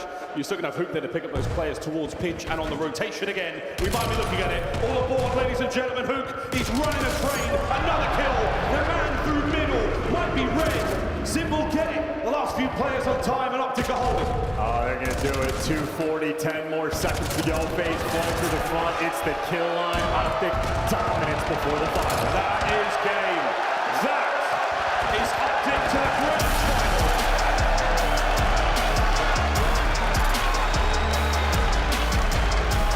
Just like their qualifying run, a single blemish, a single map loss. All they will have going into that grand final. Still, true belief in the team, in the system, for the fans at their back. A little bit of it just feels inevitable. FaZe will drop to the lower bracket with another chance to stay alive. Business in the front, party in the back in the grand finals. Looking good, looking clean. How many in a row will those gentlemen get? Trying to start things up again. And for FaZe, well, hardpoint, the only pain point, continues to be so. Birmingham loves Strata as well. Optic will shortly vacate the stage, get back there, enjoy the final matches before we get to that grand finals. What a brilliant, brilliant performance from the squad. A historic run through the qualification process here to Birmingham, and now through that winners bracket all the way to the grand finals. Optic have done it yet again. FaZe, they have shown us though, not without their faults, not without their weaknesses, and outside of some unbelievable plays in Overload, Optic still looking exceptionally strong there. I mean, they're playing nearly perfect Call of Duty. Just ridiculous stuff that these guys are bringing to the table. Another phenomenal performance there from Hook. And that is tradition again. This guy could drop a .8 and he's still giving you good value. Instead, he's dropping 34, and that means it is scoreboards like this. Optic are electric. No real separation there. Not a whole lot out of FaZe on Scar. That's certainly a map that we might not be playing again. 3-1, our final score here in the winners bracket. Optic, of course, go to the grand final. And now I have the distinct pleasure of throwing it to an interview on stage with the Miracle Maker Mercules with the mullet and Frankie Wood. Birmingham, it's Mercules. We were just having a little chat while we got ready for the interview because Mercules S&T was a bit of a sore subject for Optic after Major 1. It's the reason we didn't see you lift the trophy. How would you rate it here in Birmingham compared to Texas? I'd say it's definitely better, but that S&D, we definitely trolled some rounds, so we're just gonna lock in and fix it for finals. Were you expecting FaZe to counter-strat you so hard? Yeah, honestly, we watched their raid. They play pretty similar to us.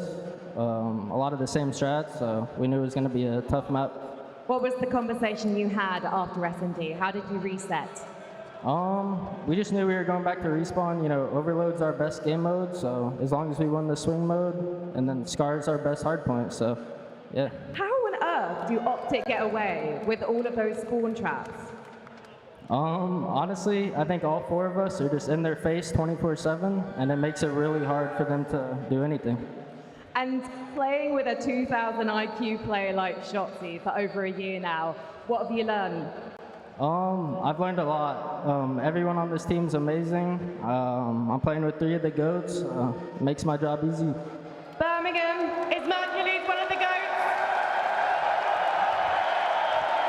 They're standing up for you now, Mercules. One more and it's done.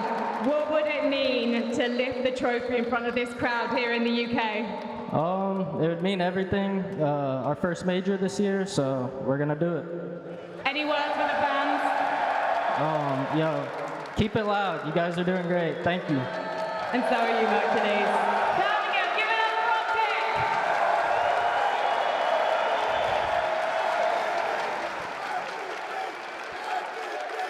Don't worry, folks. He has 2 of those shirts, and he washed the other one. We got a Nameless up here to break down everything we just witnessed from that game 4, because I was asking you, who do you think wants this MVP more? They both want the trophy, but who wants the MVP more between Hook and Mercules tonight? You know, I think they're just a hive mind as a team. It's hard because Hook never wants the individual acclaim. Yeah. Like the last couple years, I've just never heard it from him. And Merc seems the exact same way. So hell, just give it to them both. They're both taking over. But yeah, that was a Hook series for me. Ali, it was a great showing on Raid by FaZe. Outside of that, the respawns belong to Optic. Let's walk through some of the highlights. Tell me, what did you see from our winning team? I think Merc put it perfectly on that stage, just not really giving them a whole lot of room to breathe. Like in this map 4, you look across the board, you want to pick out a player that did well on the side of Optic Texas and really push them through this map. It was all 4 of them. You could have said any of them. Hook was putting up huge numbers, making huge plays. Shotzzy was doing Shotzzy things, being annoying, taking advantage of routes left open from side of FaZe Vegas. And obviously, unfortunately, on the other side, 0-4, you get almost double negative out of him. We live or die by 0-4 in the respawns when it comes to FaZe right now. And unfortunately, versus a team like Optic Flint, you can't have numbers like that. I mean, it's as simple as the map 1 for me. Optic is the better respawn team. When you're outclassed in respawn, the one thing you can try to control is winning your pick. Yeah. The second FaZe lost their hardpoint pick, the series was done. I had no doubt they can beat Optic and Search and Destroy. That's the one mode that's maybe a little 50-50 for me between these teams, but Optic are the better respawn team, there's no argument. Yeah, you give yourself 2 opportunities, right? You can win your map pick or you can win the swing mode in the overload. So if we go back to that overload, it's like you go down a couple of scores, you're trying to play catch up. At some point, Shotzi's gonna make a massive play. It's just gonna happen. And I think that's like what's similar between those 7 years of FaZe kind of winning the online league and like where Optic are now. They were the best map 3 team.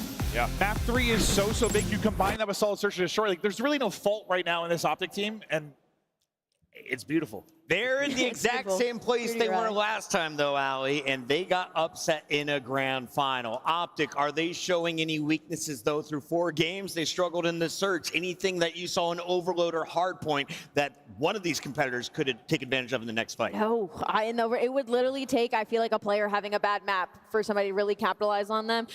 On the point that you said to the grand final and the Search and Destroy as being what made them fall short, the only team I feel iciest now in the building, I have to say Koi, just because they've been so icy in some of these series where we didn't expect them to do well. And I'm not saying that that's even like a close argument. I'm just saying if we're pulling anything out of the bag, if we're pulling anything out of the hat to say Optic has a weakness, I'd say maybe look out for the clutches on Toronto. It definitely wasn't their play in Overload. Let's take a look at your scuff play of the game from Shotzzy Maven. You love this guy. The crowd loves this guy. What is Andrew? This play was, I thought we were just going to show the play he had, the sneak play from the cap. That was insane. Unbelievable. But he had so many like triples on a defensive front to stop something. He had the absolute depth to put through a score. Like his talent wasn't that crazy at the end of it, but it's one of those things where his kills were so impactful.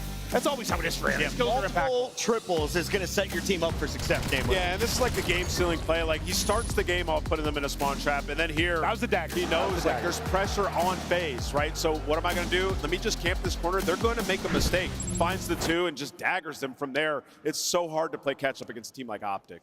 Yeah, I think like if FaZe get back to a final, there's a chance, but it's going to have to be the same way probably that Paris did it, win all the searches and maybe win your hard point. Yeah. Like they have a better chance on Overload, probably not on Den, maybe one of the other 2, but this is Optic's tournament. There's no way around it. It's Optic's tournament. That is the vibe here in Birmingham. How are you guys feeling about that win?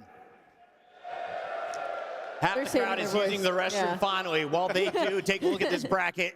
Nameless, we have kind of an expected top run from Optic. FaZe was a real surprise after coming back against LA Thieves. They also 3-0 Gentlemates. But now after falling to Optic in our winners final, FaZe have one more fight before a grand final. They got to get through a surprise, Toronto Koi. Yep, and they'll be up against the crowd once again. You look at this Koi team, all 4 players look extremely comfortable. Insight's having his best tournament so far, so it's going to be a tough one for FaZe. The better hardpoint team, that's for sure, right now at least. Ali, final thoughts before we send it to break here. What did you see in your winners bracket finals, and why should everyone stay tuned for the elimination match coming up next? I'm expecting Twin to come out frying in this Koi series. There is no way he's going out like that. Boom. There you have it, ladies and gentlemen. Thank you for locking in from around the world. We aren't done yet. Birmingham Major 2 continues on with the elimination final after this.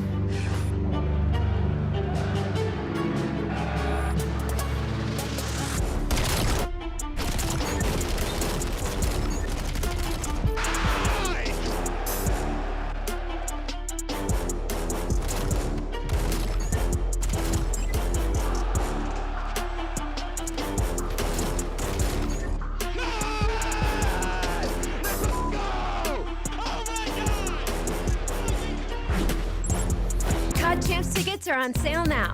Come see the best teams lock in for this season's grand finale in fabulous Las Vegas.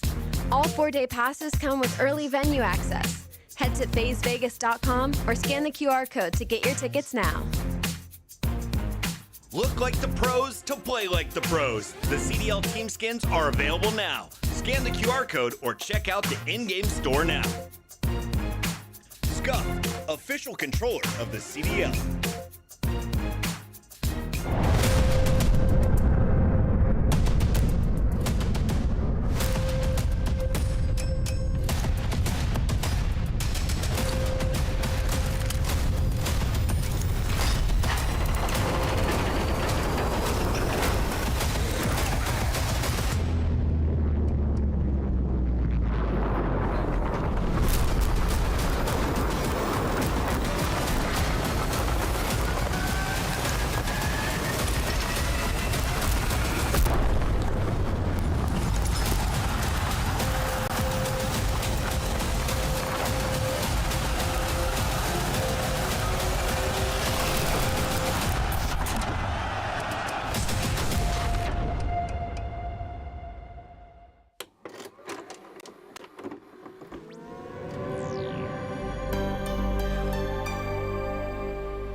Who's the band that sings "Wake Me Up, Wake Me Up," and I can't wake up?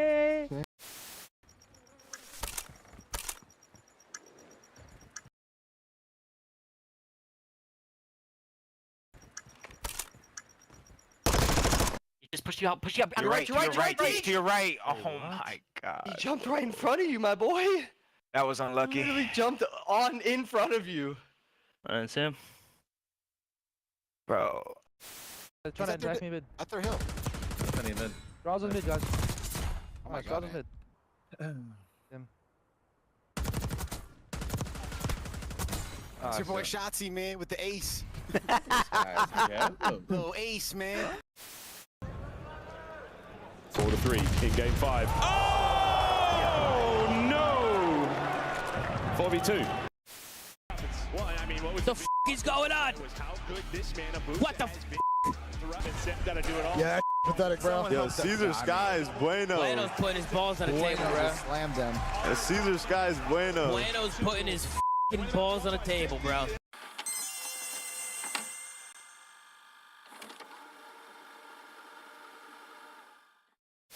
It's gonna be a play over towards tunnel. Don't mind this. This is a good play. Making the play. Phaser all just made the play. Long range shots are good for Zip. FaZe is gonna lose. FaZe has lost.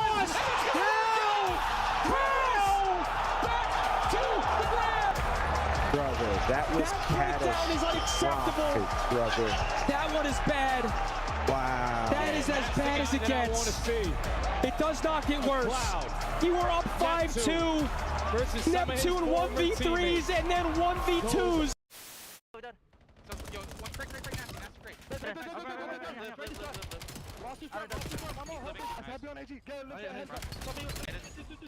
I'm blocking.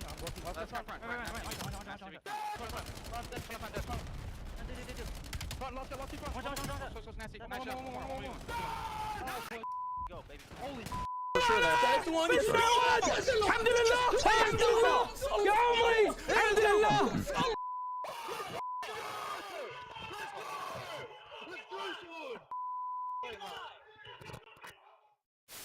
To make the play, it's been all about him all tournament long. It can come down to a 1v1. Oh, he's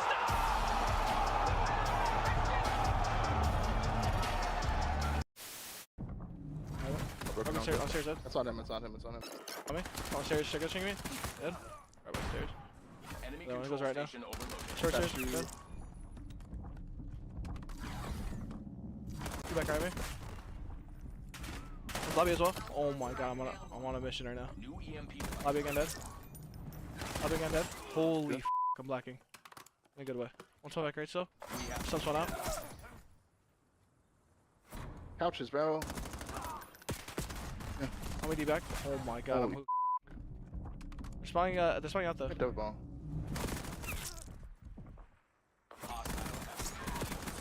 I'm on a dirty fucking streak right now. Holy Transported to the enemy zone.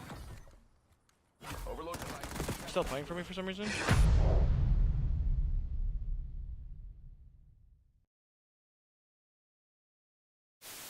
Nice, I'm in the game.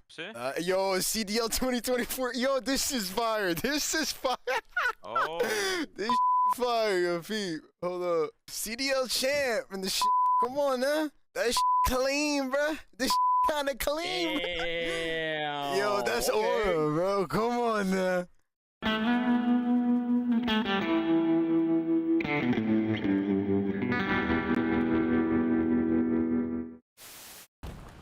On bridge, yeah, our bridge is shield, that's What's left? I'm cutting mid. I'm not sure if I'm getting old, but I swear to God, Joe, sometimes when Celium talks, all I hear is...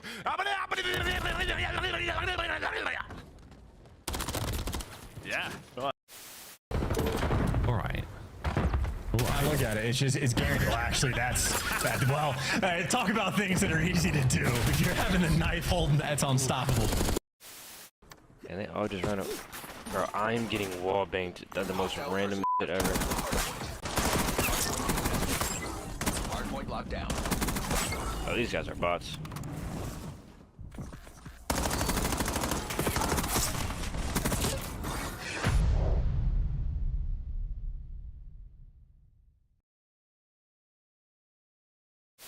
Ghosty doing his best to do it. Here we go. 3 are going to drop. A chance to go. One person. It's Rods that's got to go clutch. From the position we saw Crimp do it, he doesn't do it. Ghosty able to put him down. They get on the point. Everybody's up. That's not going to hit. Second bit of progress done. They got to surge on forward. A BZ with 1. Can't get through. Oh, and Sim connect. But you win it if you're Crimp. Of course it's Crimp. Time and time again, he wins his one-on-one. FaZe fans, the hype squad in the front row, they make it to nearly every single event. That poor guy that hit the deck today outside the venue, is he here? Saw that. That was tough. Hey! What is that poor guy ate concrete for breakfast? Tough one.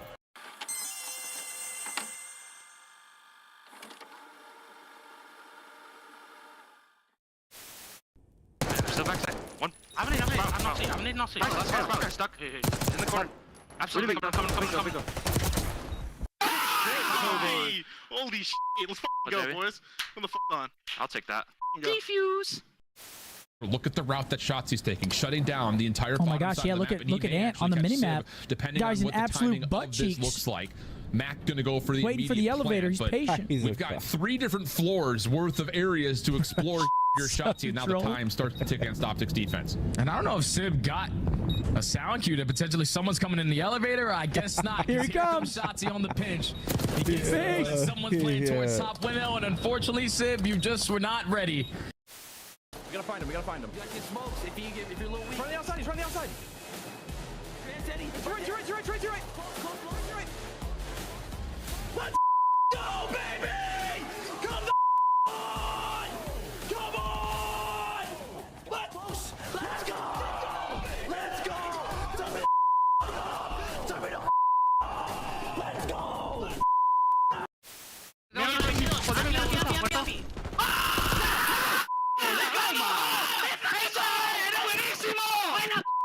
¡Vamos, hostia! ¡Vamos!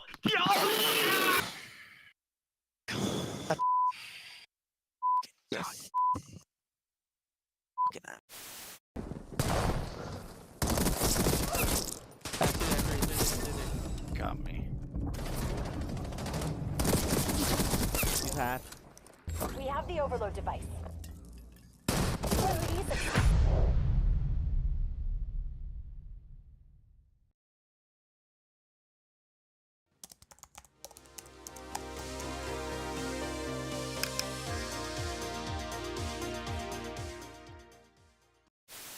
And Skies will just wait for about 8 seconds on the clock, go burst, check it with the pistol.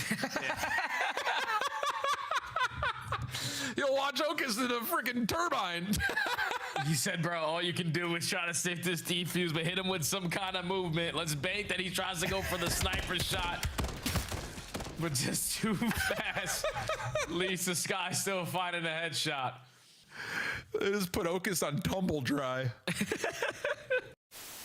Something was going wrong, apparently. Don't know who it was or where it was, but Linz is MIA. Linz has been, I'm not sure if you've seen Tron, the classic from the 80s, but he has been sucked inside the game. And now he has to play a series of games within Call of Duty to win his freedom. Oh my god. GG. Nah, this is GG, bro. It's not GG Code GG. It's not GG Code GG. It's not GG Code GG, fam. Oh god!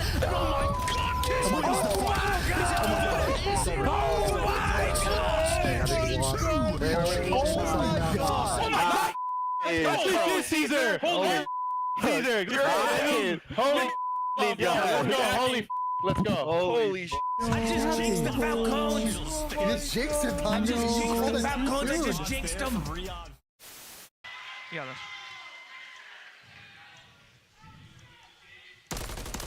Push me. I already pushed. I'm a fork. Take your time.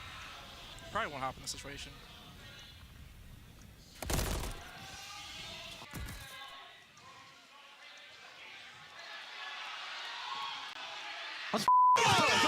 Come on. I think you have to. Oh, see that, dude? I couldn't see it either, but I thought you'd have my cross there. Can he find another? 3 lives now for the Stallions. Hey, this is just a round of S&D. It's a round of S&D, but we saw how that one went. Dylan and Rex, last Hermano does not survive. Ultra clean, efficient, no time wasted. And Scrap, never a player that says any mean things about any of his opponents. An incredibly nice young man. Unbelievable gameplay.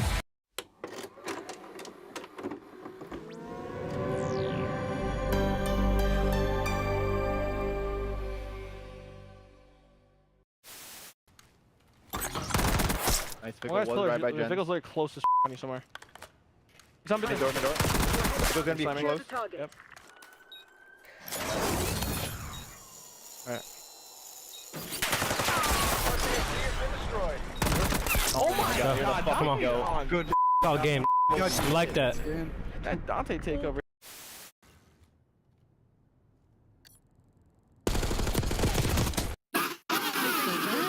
Holy shit, go! You are dog shit! Your dog! Oh my god. I mean, maybe you can ego chow at times, some teams if you're FaZe, but you're not doing it to Sim. There's 2 that line up in front and Cell, maybe making the play, trying to stay alive, pushes in, and Cell goes nuclear. I set up. Come on the stairs, Nice. I'm looking you. Could be outer. Outer. That's nice. 3v1. Please do. Nice, baby. Oh my god. I mean, I'm trying to scam it. They won't even kill me. وين اي هو 10 طيب مين كان؟ تو اصلا له اول سلاح حلو خرعه حلو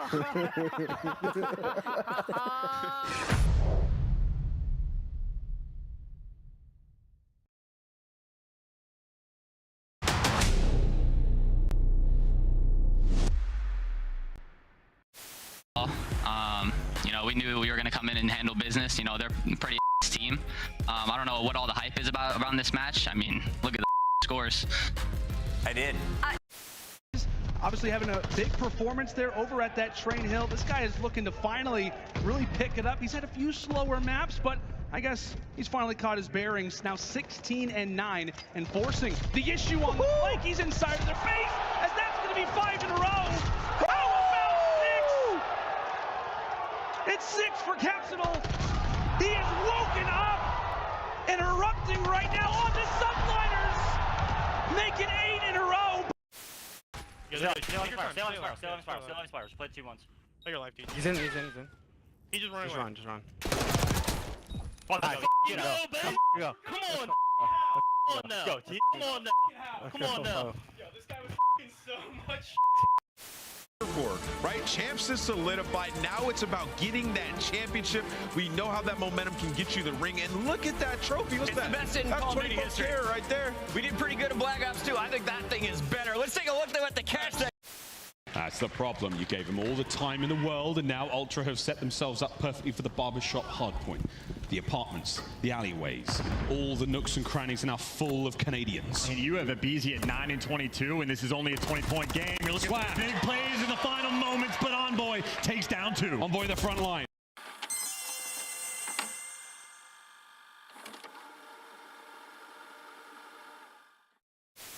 Billy, lie. But what the hell? What the hell is that? Wait, that guy's bowling. Wait, he's watching bowling. Look, look. You see, he's watching bowling. Yeah, what the fuck? I gotta troll, bro. Wait, is he trolling? Wait, is he trolling? Wait, he has to be trolling. Wait, is he trolling? He's gotta be trolling, right? Wait, he's gotta be trolling, right? That's not right. That's an Easter egg from the CDL. I'm bomb. One shot. I'm dead. Nice. Shot through. Nice. Could be a pinch. I bet. Yo, no, it's Messi. You have their side. I have their side. Okay. Yo, load him. He can't jump. Nice. That's what I'm talking about. What the are you doing? I hope finals know. I hope you clowns.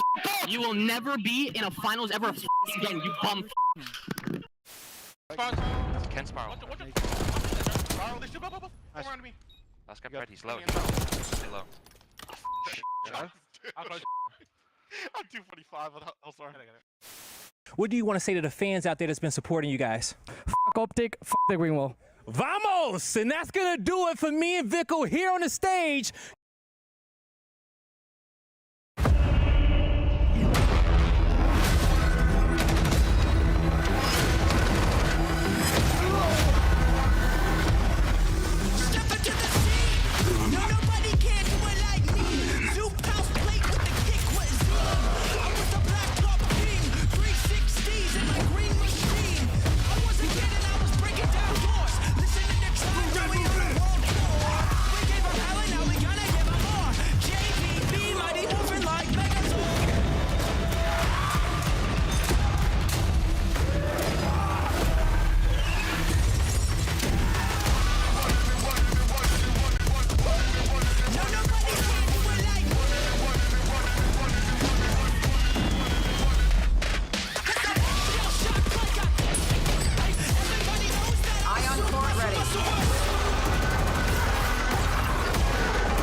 Eyes up.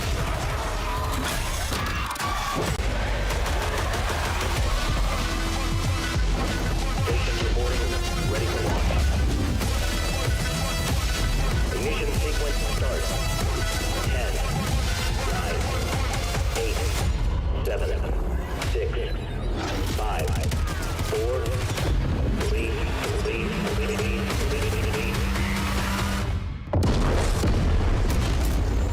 No, nobody can do it like me.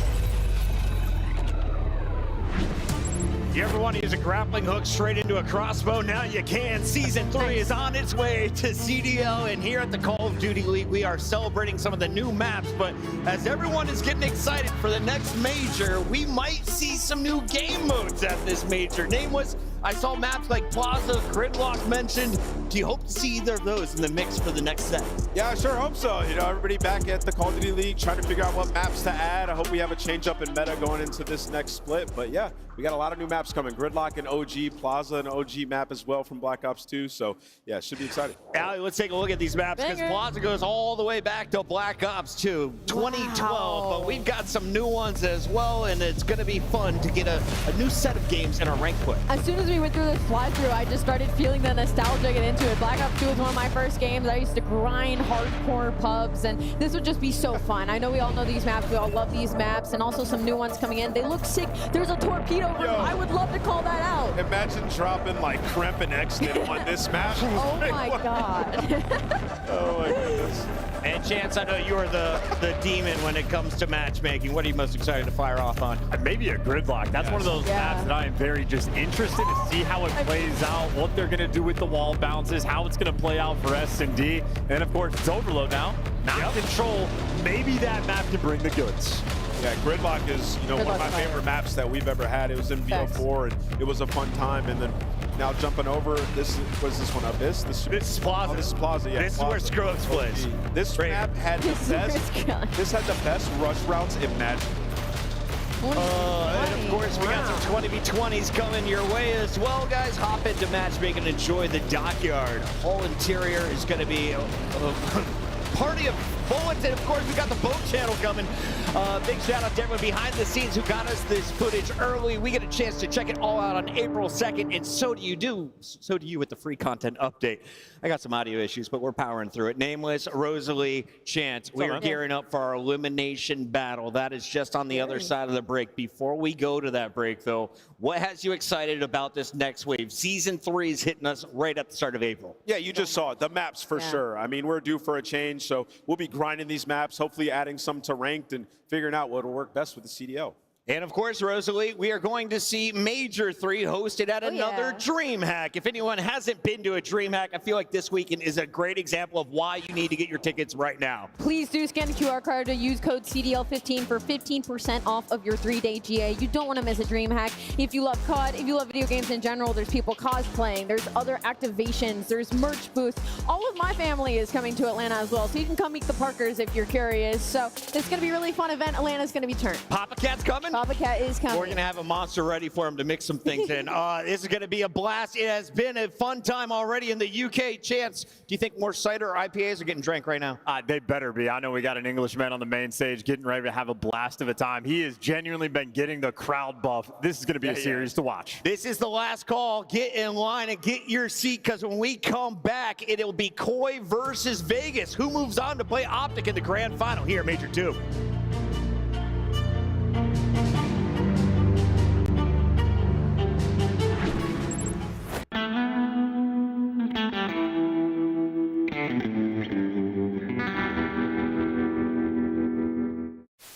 Do you agree with Smokes not being in Respawn? I do personally, yeah. You do personally? I do too. I think it would make the viewing experience worse. What did I just see on my screen?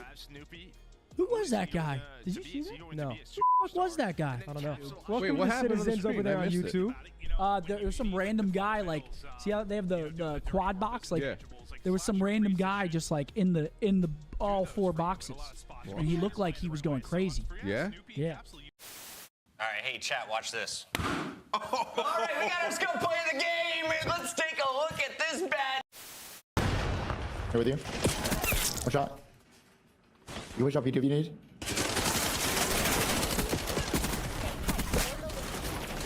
Or for you. Actually hurt, nice. On time. Balcony. Nice.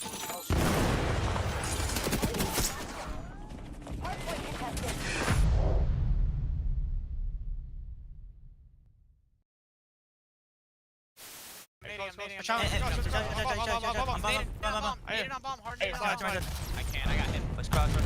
What the f? Nah, the trophy just f***ing sent me to a different world, bro. That's it.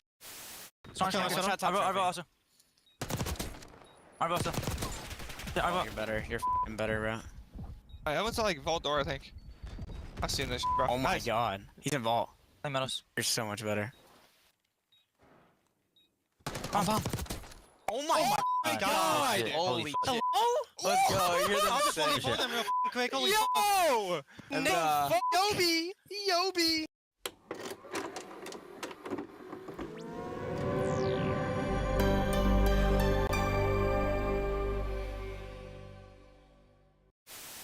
No, he's mid-desk, laying down mid-desk. The long desk, snaking the long desk. Nice play. Good Let's go, Clay. Let's go, Clay. So ran at him, bro? Yeah, you should have with the VAS for sure. All good.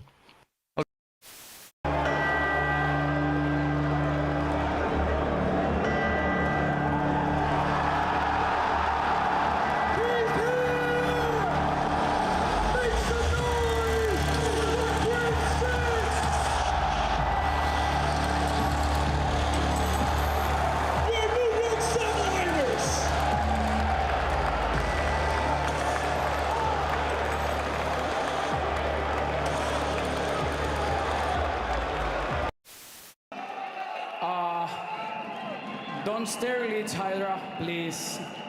Holy. What's up? Oh my god, he's so nervous. Oh my god, MC, you're better. Oh my god, You are so fucking good. Dante, don't chow that, bro. You fucking suck, kid. Oh my. Leave him on the right somewhere for sure. So he's calm behind us. Back right, Office and outer, last guy, last guy. I'm bomb, one shot. Yeah, my bad, bro. He's absolutely on me. He's running. He's running. I felt like Chris. I grabbed him. Yeah, you took me again, bro. He's weak to an 8 though. I don't see the guy again. He's outer tower. What's the top light? Slide. Nero dead. Estriel this time. No. Yeah, what What the hell? Let go of me.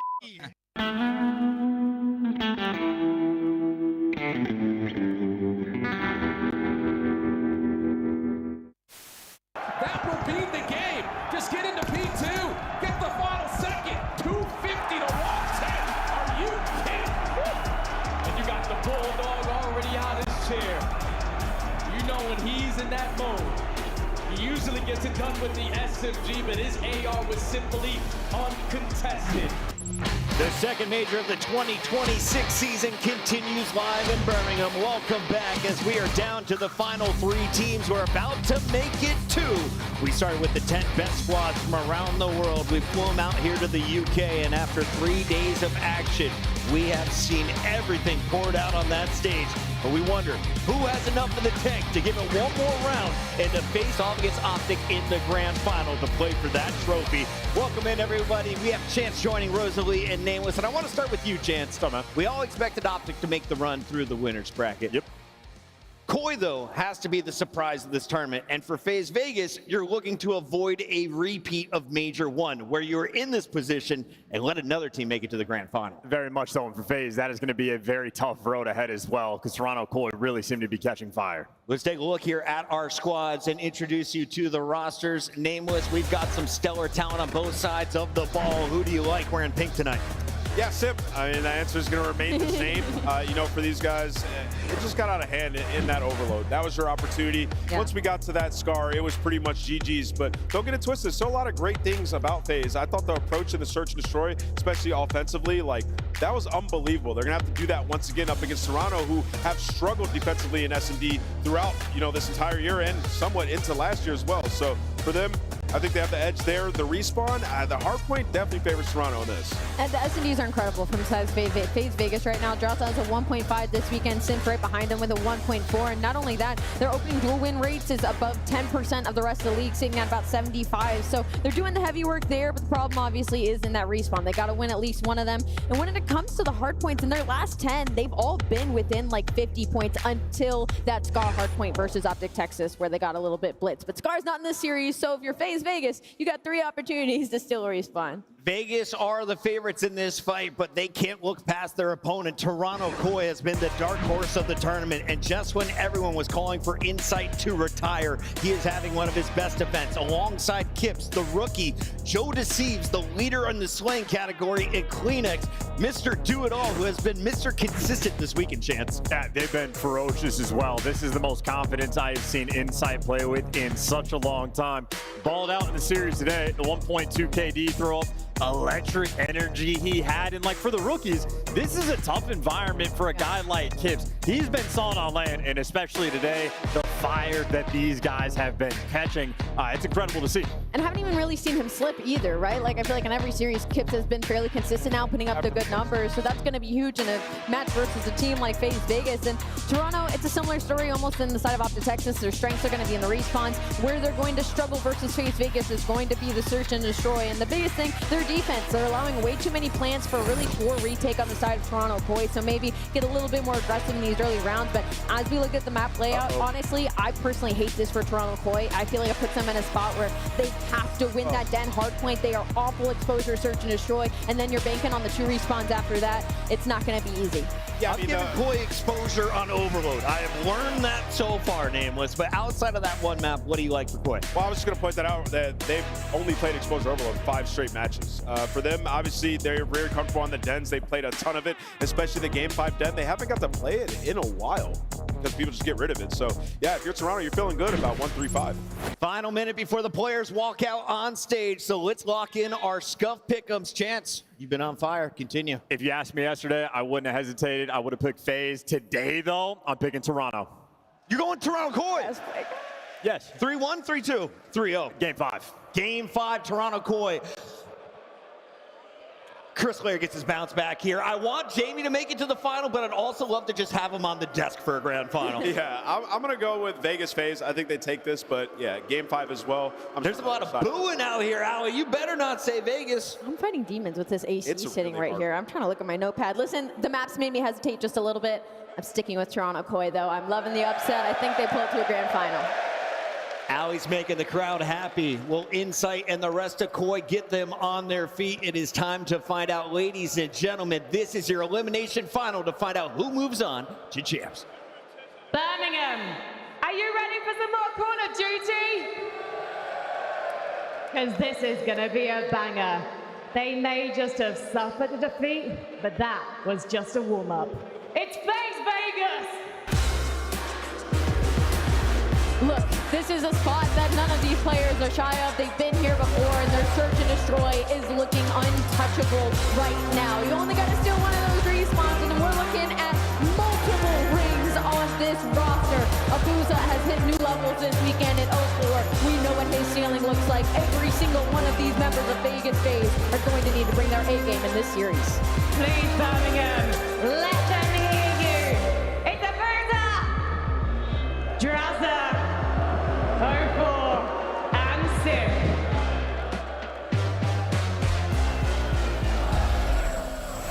FaZe Vegas were probably expected to be here in this moment, but their opponents, they're on a miracle run, and they don't want it to stop here. It's Toronto Koi! Sometimes when the pressures are highest is when the greats perform, and that's been Insight so far. You know, he talked about this was potentially his last tournament. Well, he's been frying, and he's got way more left in the tank. They figured it out here in Birmingham with the city and the crowd on their side and on their back. One more match to get to the grand finals.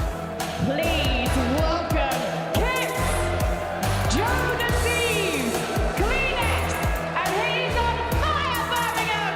It's Insight!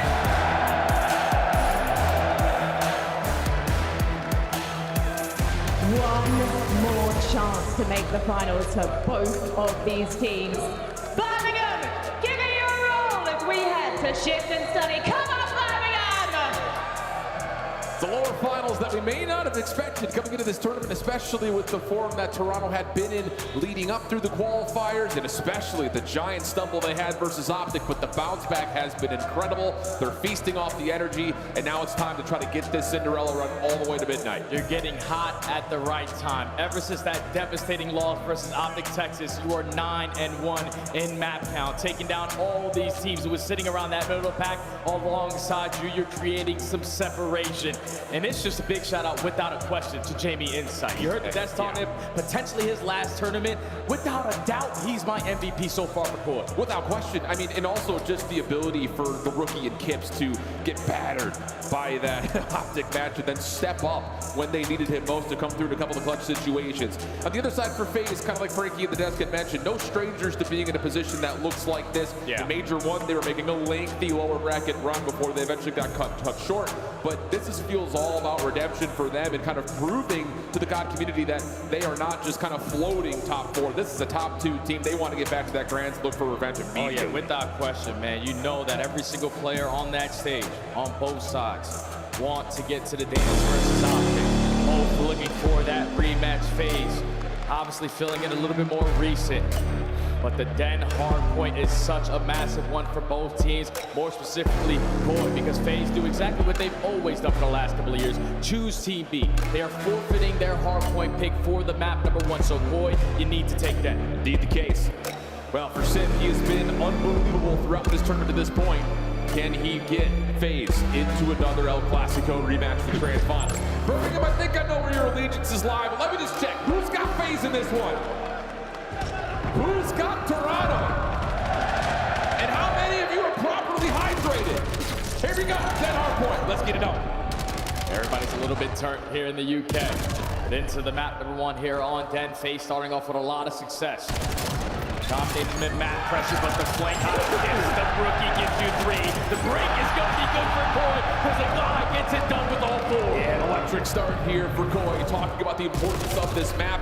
We talked about it all throughout the qualifiers. Anytime you see a Den in Toronto, you expect them to dominate. So far, it's been an electric start. Queenex, nice timing to get the reset back over toward Total and Couches. Pistol up, but 0-4 shuts it down. FaZe still trying to stabilize and hold for the P2 side of the map. Final 10 seconds. The only player off the rotation is going to be the rookie. Kip's already finds one. Still knows there's going to be a lot more players from FaZe in the vicinity, but at least the team kill does try to help you. But the rest of the FaZe players work their way back on in, are in the time for now. Rotation, the name of the game for both these two teams. Although at Major 2, FaZe have been a touch outside of the normal metrics that we would have assumed. And now looking for the break attempt are Toronto from the front. A chance to jump on in with Numbers. Draza waiting for help. Simp over through Couches, though is shut down. We get Draza by himself. Numbers still here for Koi.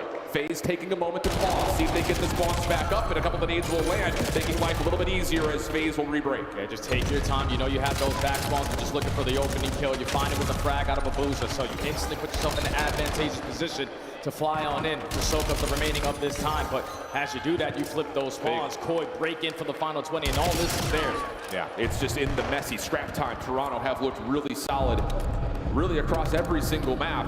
In Hardpoint, you think back to when they played against Optic, they were getting absolutely manhandled in the killing field, but it didn't make a difference. They were still doing a nice job over the objective to keep the map tight.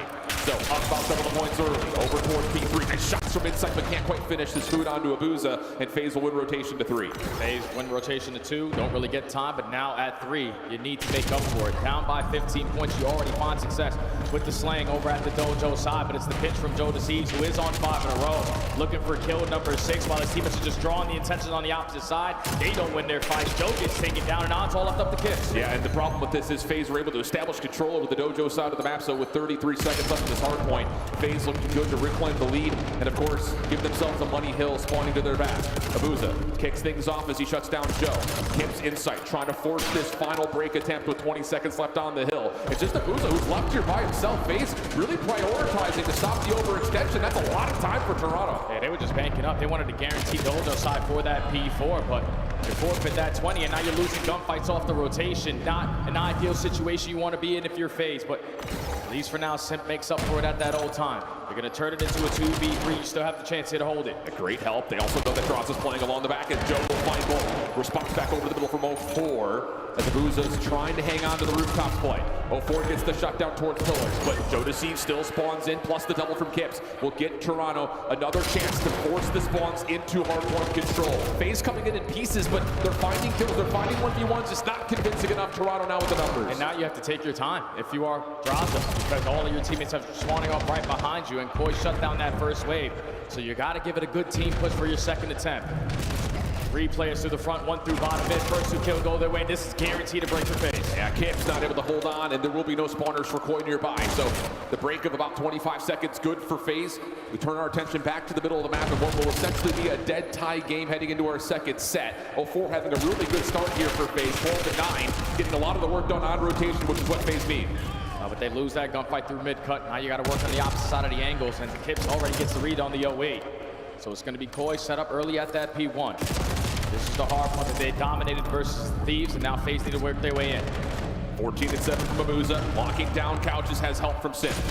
FaZe, though, trying to overwhelm the hard point. A lot of focus on the objective, but it's not turning up in favor of their kill feed. Last one left to zone 4, and he will drop. Good time here for Toronto. Most importantly, you look to the minimap. They're still spawning P2 side, so it's all about stabilizing right now for Toronto. Yeah, and that's exactly what they do. That all 4 dad block the spawns over towards Couches, and are just hoping that they can win the gunfights flying out through bottom U, but it's Abuza again, 16-8, giving this team a lifeline every single chance he gets. 3 in a row. FaZe are right back in. Yeah, absolutely the case. And Abuza, if he continues to shoot like this, you start to sweat just a little bit. But inside, top hole, able to find one and get away, most notably. Simp on the retreat, looking for some space to find this gunfight, but the troops are swarming. Simp now to resort to the pistol. That will not work. P2 not open yet. What happens with the spawns? Kips all the way out. What happens with CleanX? Does he spawn in? No, he's also out. So a 2-2 split here for Toronto, trying to get a foothold on the hill. Yeah, FaZe have to look so many different directions. Thankfully, they find that opening kill. So you give yourself a chance to hold this in a very tight setup, but it's the patience out of CleanX. He gets a couple players weak. Now Joe and Inside are just going to fly on in because they had the advantage, and the break is good for Koi. That's the definition of life gives you lemons, you make lemonade. Unbelievable patience from Toronto Koi. Now they will lock down the spawns and keep all their focus on the front.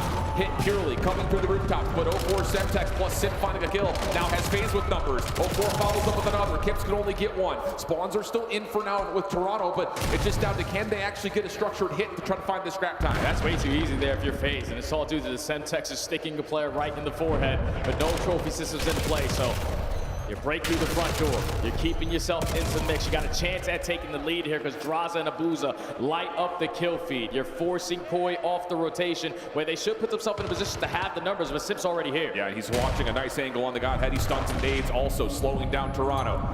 Possible 1v1 at the middle of the map as Insight loses it versus Abuza, who continues to carry a lot of the weight for FaZe. The hold looking pretty solid, but Kips almost able to get the lineup. Not fully, but like you mentioned, another scattery moment, but this time it's picked up beautifully by FaZe. Yeah, they quickly take care of the guy sitting at a cobble side, so those spawns come in for the rest of your teammates. Now you know to turn your focus over towards Dojo. Abuza, get Blake, he's on another spree, just can't find that final kill to potentially earn himself the Hellstorm, but it's still the teammates holding it down. Now Sim get loose. But team kill comes through. Insight able to follow up onto one. Jodeci's into at worst, contest the time by Abuza. He is just not missing. 26 and 11, a minute 15 in the hard point, and FaZe up about 20 as we look over towards P4's rotation. Boy, you know, are not going to have the numbers in this situation because they have to be thinking about that next HP. Insight, massive one-on-one gunfight secured there from 04, but you forfeit the final 15 to FaZe.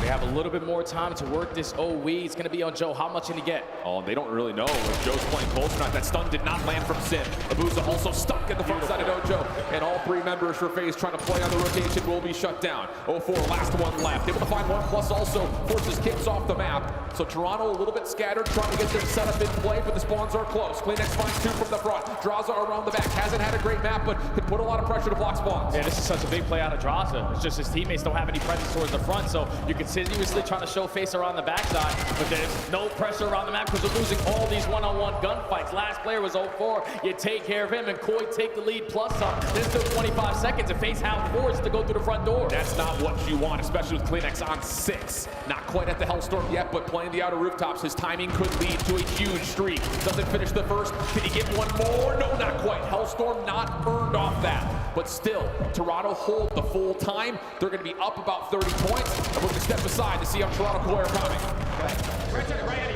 Yeah, there goes 1v2. What's it do? It do. Abuza. There's lobby side. One's behind me, they're red. Mine's red, 100%. Don't try. Okay, he's front lobby, front lobby. I'll get red. Take your time. Yep. I'll come clear red, okay? All right, here. Could be here right side. I'm trying now. Through top though. Standing low left. Try right here. Left, right, left, close one. Low left. I died. I got the back. Low right. All right, that nice. On time. Nice. Probably nice. One deep, by the way. Yeah, probably. That's the time, there. Nice, good shit. Ivy left, by the way. Ivy left, deep. I need right side lobby. Still playing this? Yo, I'm taking a route left, okay? They could pinch. I'm taking the deep route, okay? Back lobby, absolute. Gone. Back broken. Plant. Nice, that's it. Heard you. Lobby, Joe. That's way on time. In lobby. Okay, one. He's going left side lobby again. Back to us, Joe. Try me down. Come on deep. He's going to push out the square, maybe? No, he's still back to us in the door. No, I saw that front, by the way. We can start. One hit me dubs. Heard you. Stay left. Dubs, steps, one's tools. Nice. Stay left. One's deep. That's one deep. There goes one front. What's one square there? I'm pilling. Still pilling. I've made it, bro. Weak. Absolutely. Gotta be close. Back. Right, sorry. Actually. Need your door push. Go for it. I'm trying to go lobby quick, okay? I'm dead. I'm absolute. Go for it as well. Don't see him. He's close. Two front. One front right. There, two. 1 hour, 1 front. Kill that, Joe. Okay. I might try lobby on deep tools. Back our corner, okay. Come here on tools. That's one deep. Tools, yep. Stop back tools. Dead. I'm in. Try stairs free. Stairs. He's chilling back front. There's gonna be two here. I'm all you out right now. Nice, probably outer. Really weak. He's on the pillar. Okay. Nice. Maybe up. Fine. Go no. On max one there. Could be by a tree. That's the first guy, yeah. One outer. Hypo, tweak. Tough battle over P2, but Abuza continues to generate moments for FaZe. But on rotation to 3, Toronto here first, and they've got a hell of a setup to try to get a read on where FaZe were coming from. You see how Draws is playing is so patient over towards Dojo. He knows that me in this position is going to allow my teammates to set up those pitches and draw the attention from Boy to stay on this side of the wall. Right now, Boy are still slaying them to bits. You're eventually finding all the trades. Kleenex is looking for the last guy over towards Dojo. Team shots are good enough. Boy take the lead right on back. You can be as patient as you want, says Toronto. We're playing you on the outsides away from the hill. They get the reads, they get the kills. Now the lead swap. 30 seconds to fight. Kleenex on 3 in a row. Slipping away, not able to find a better Adraza or Abuza. But Kips, the rookie who's been so good for Toronto, steps in for goal! It's Kips for 3! 20 seconds to fight. A little turn moment onto 0-4 works out. The time good for Toronto. We focus towards 4 once again. And now FaZe have to forfeit this time. Banking on a perfect setup off the rotation. You see the route there from Joe. He's going right back through P2. He's going to show some presence through the front because all your teammates are applying pressure from the back. You hold, you probably win if you're FaZe. First set of gunfights are good. The pressure could not be more extreme though. Only 10 seconds between Toronto and a win. But as the break attempt starts to develop from the front, it's on to Joe. Only able to find one. Kips once again. No, can he get 2? No, it's sipping away. FaZe still spawning up, but Insight keeps the numbers restricted as Draza is able to find the trade. Trade after trade, it's still FaZe holding on to the time, holding on to the spawns, but Joe finds the double. You have the numbers through the front. You've got 0-4 and Abuza. How often has Abuza been able to pull them out of the depths of hell? This time in some trouble. Sip not able to stay alive. 235 to 240. Toronto waiting for all 4 numbers, but it gives a lifeline here for FaZe. Pistol out, lots of damage in. Contestant still alive and well. Draza waiting for that last bit of help. The Sectexes, the stuns, they're all hitting. FaZe are able to get back in. They can still win here. It's just down to can Insight clear the hard point. He already found one, so that's job well done. Now the teammates are here. But Abuza's able to get them the first. Kips on the corner, nothing through Abuza. He's been everything, and he will be the final punch for FaZe to steal away map 1.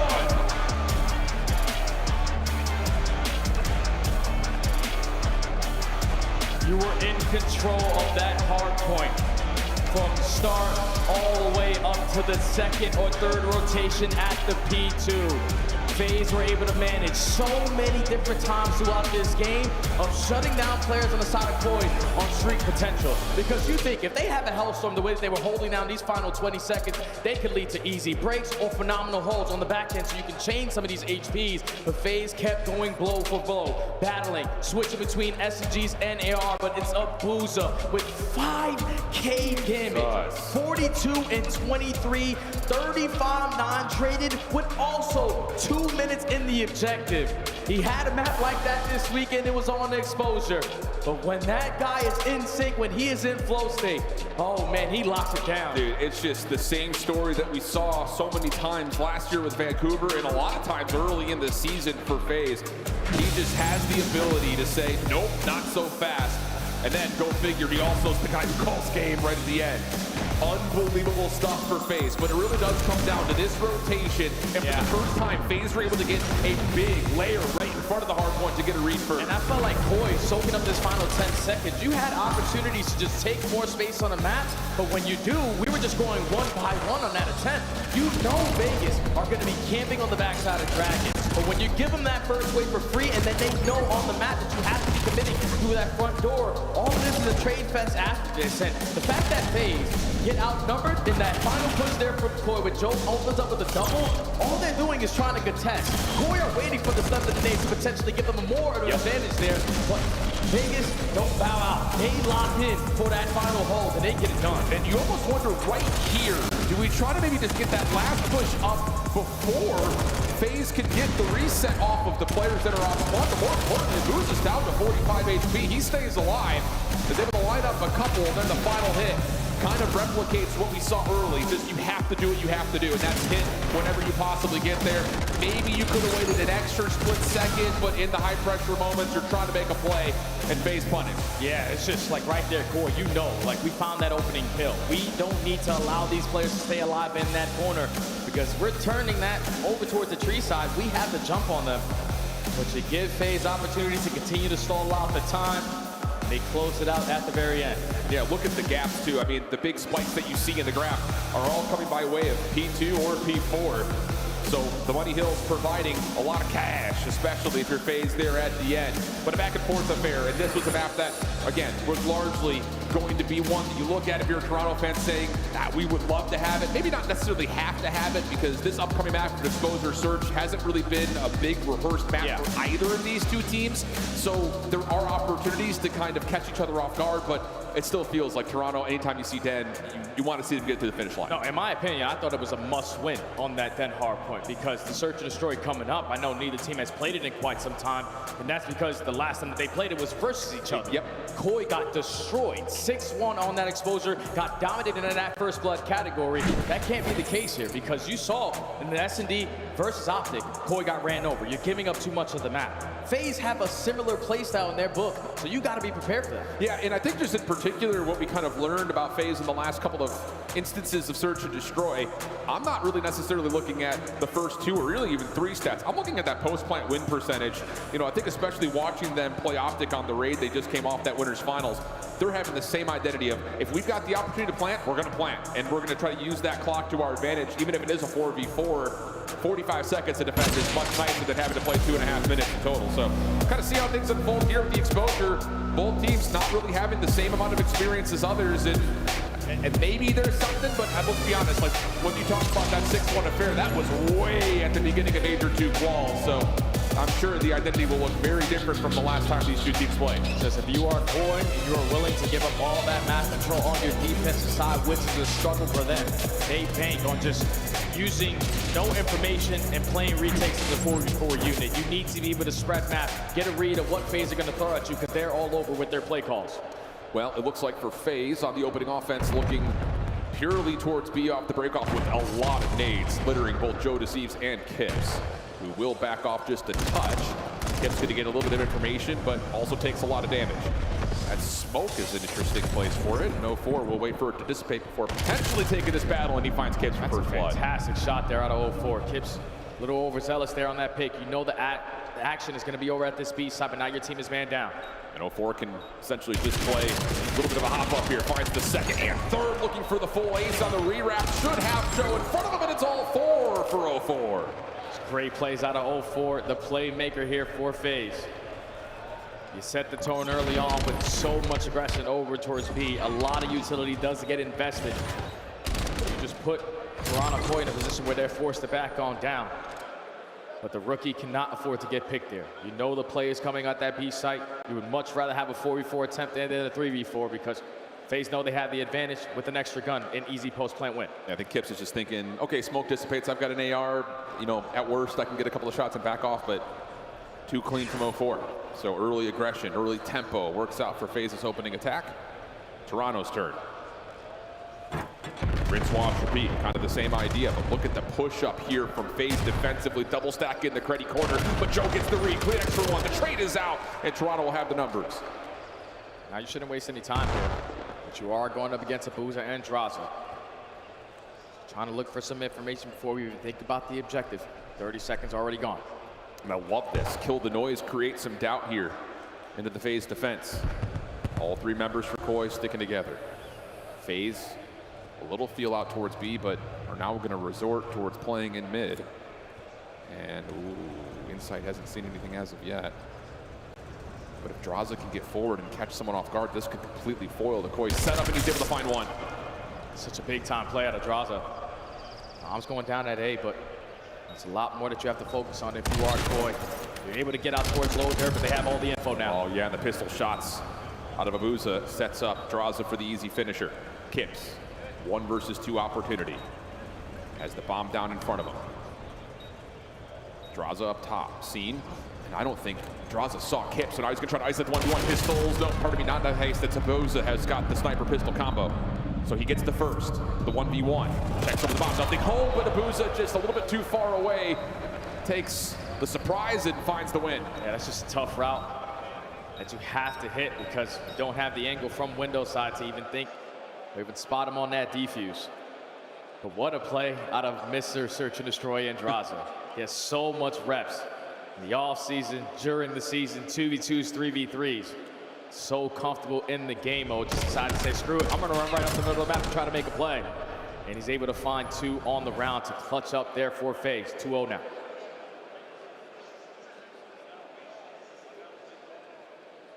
Will we still see that FaZe aggression coming into round 3 that we've seen often on their attacking rounds? Their post-plant win percentage has been nearly flawless.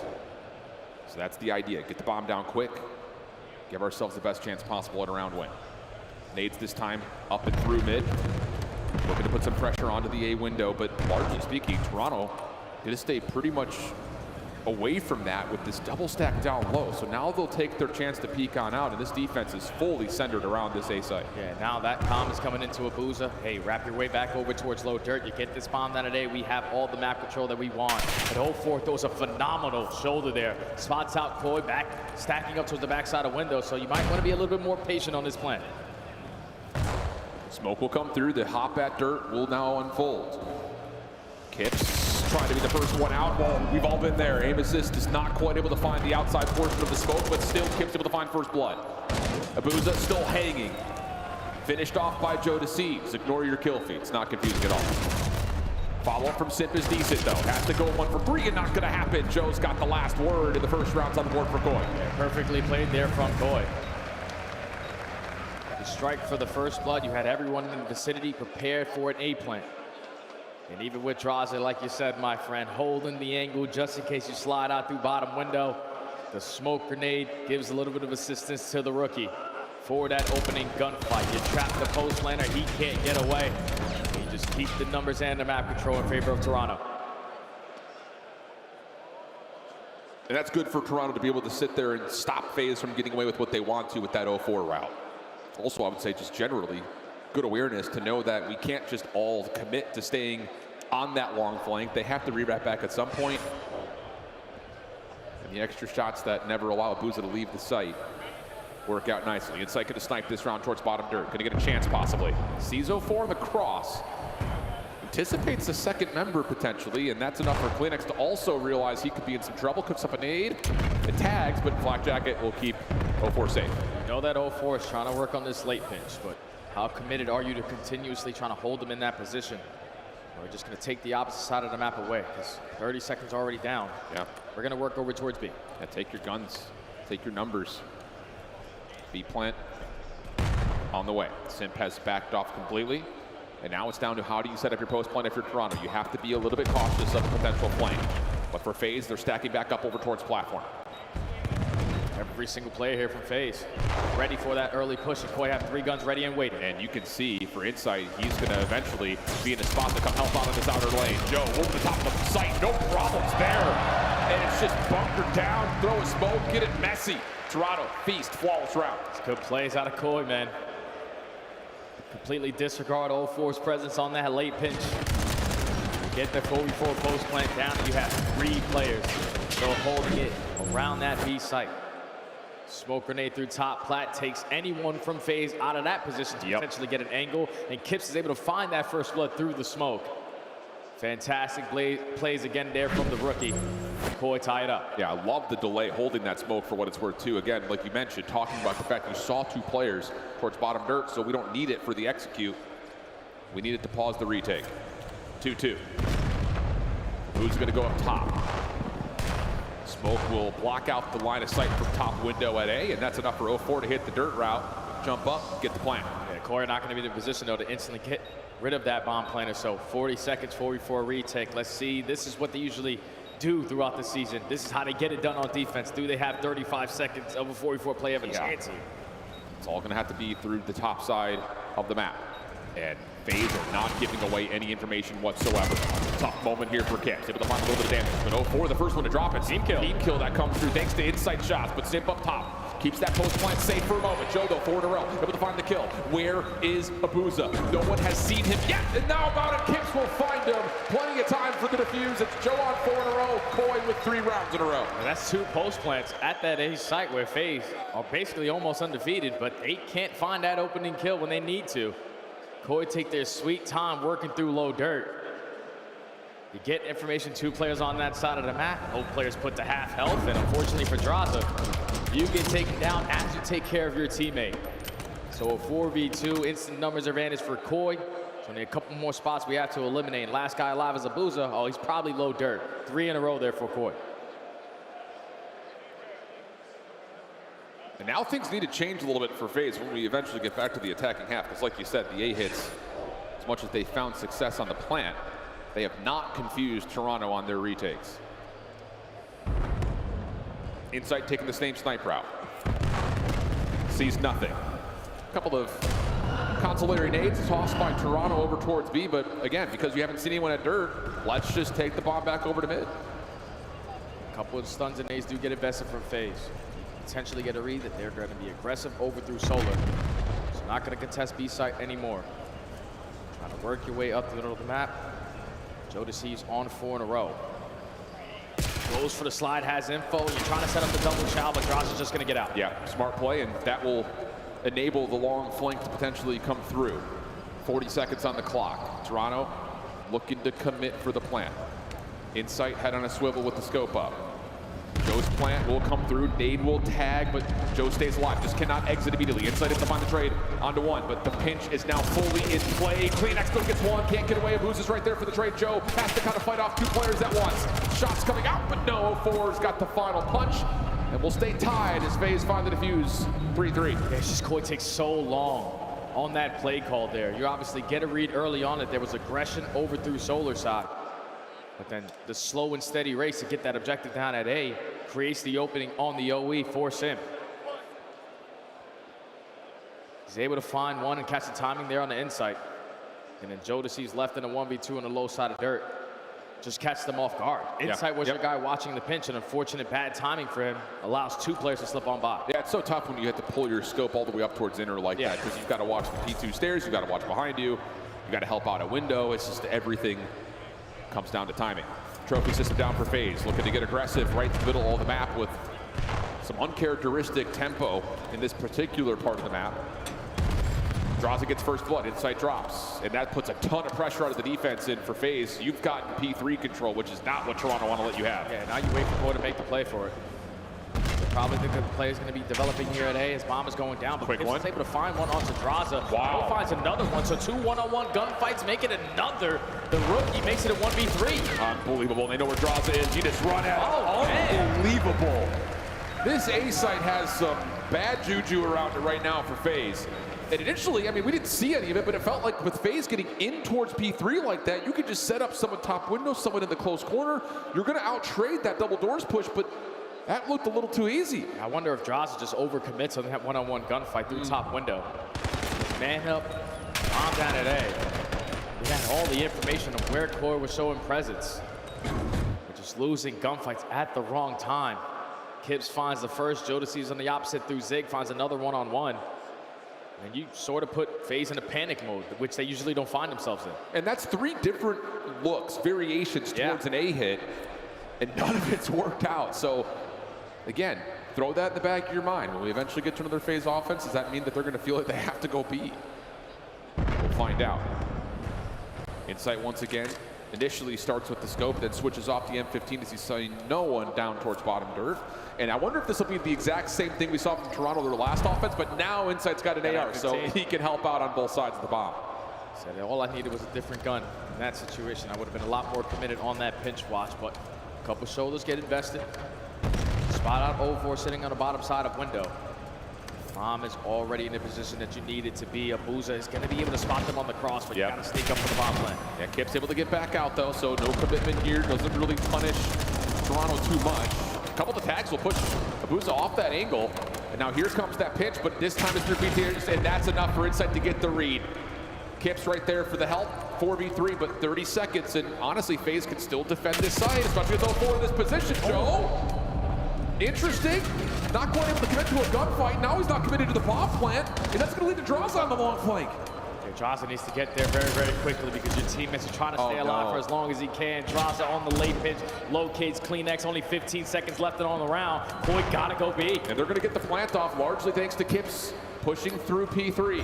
He's able to find one in that exchange and then a second. 5 in a row, Kips close to a hellstorm. Does he get all of it? Drazah, last one left by shots, but can't quite finish. So now Drazah down to the 1v2. He's got time. This is a round that you could desperately try to pull out. It's just you don't spot inside on the back right. Inside spots you, and he's able to close it out with that final kill. Koi taking their time. This is what they did earlier versus the Thieves. You know that the Thieves are going to get antsy. The same way FaZe are right now getting a little bit antsy off of the information they are gaining. So you're waiting just an extra couple of seconds, catching these guys potentially on the retake chance. And you get that first blood. And the rotation play with the rookie leading the way, just taking all that space over towards Jens. Now puts Koi at game point. That's two great quarterback calls. For the first point, it's Insight saying, boys, same setup, same play. If I don't see anyone, I've got an M15 this time. The second is, boys, this doesn't look good. I got P3. Let's rewrap this thing back to B. Good decision making leads to Toronto now up 2 on map point. And yep, after FaZe found 0 success at A, they're going to try to just full rush the B point. Force team kill comes out, but the trade still lead to a Toronto advantage. 0-4 already spotted out by Insight. Trying to finesse his way to a different spot to potentially make this a one-on-one gunfight, but the movement able to at least keep Insight alive for now. You need to wrap on this and find a couple of kills if you're 0-4. They're going to try to plant this in the backside at A. And maybe Toronto is not fully aware that he saw a couple of shots be tossed out by Kleenex, but the post plant is all set up for window. 0-4 is a safety net from top window to keep the bomb safe. Abuza just looking for a one-on-one. He's able to find it. Does he get away from the trade? At the moment, yes. Joe on the hunt, able to lock him down. Now it's just down to finding 0-4, and he gets caught in the backside of Zig. Toronto, big response here on the exposure search. Swatting away everything at that A point. And we're tied at 1. Fantastic plays there from Koi on their defensive setups. Even when they were late to gathering the information, the teamwork made the dream work on these retake attempts, especially at that A site. It was the first 2 rounds that quickly went in favor of FaZe, but then Koi started to get a read on what they were throwing at them. Phenomenal teamwork, followed up by great quarterback plays, especially out of the rookie. Yeah. He's been their best search and destroy player all throughout Major 2 qualifiers.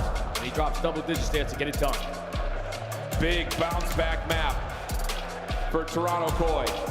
After what looked to be a hard point that they nearly had locked on up, gets slipped through their fingers. You come out with a great response. 4 first bloods out of Kips at a 10-5 tally and nearly 1,500 damage. Mercy. On the flip side, again, you shut down where a lot of your first blood pressure comes from. 0-4 does still catch a couple, but you avoid any sniper antics from FaZe. That wasn't a part of the play really at all. And again, it's just the defensive success of Toronto, which I'm sure Nameless is sitting there saying it's about time, because wow, for a while we were all getting frustrated. Definitely, man, because sometimes you just give up the side of the map and you waste so much time on your retake opportunity that you even give yourself a chance at clutching up on the round. But this time on that A site, you're consistently finding the first bloods and at least a great retakes. Koi tie the series. Koi gonna be feeling pretty good too, because it's an exposure overload. A team that at one point in time was just den. Now it's just been all exposure at the major. And for the most part, it's worked out beautifully for them, except for 1 loss to Optic. Can Koi find the swing map and take an edge in this series? We'll find out as exposure overload graces us after the break.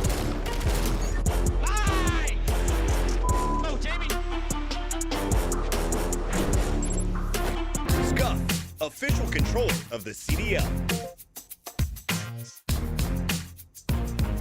Monster Energy, the official energy drink of the CDL. COD Champs tickets are on sale now. Come see the best teams lock in for this season's grand finale in fabulous Las Vegas. All 4-day passes come with early venue access. Head to FazeVegas.com or scan the QR code to get your tickets now.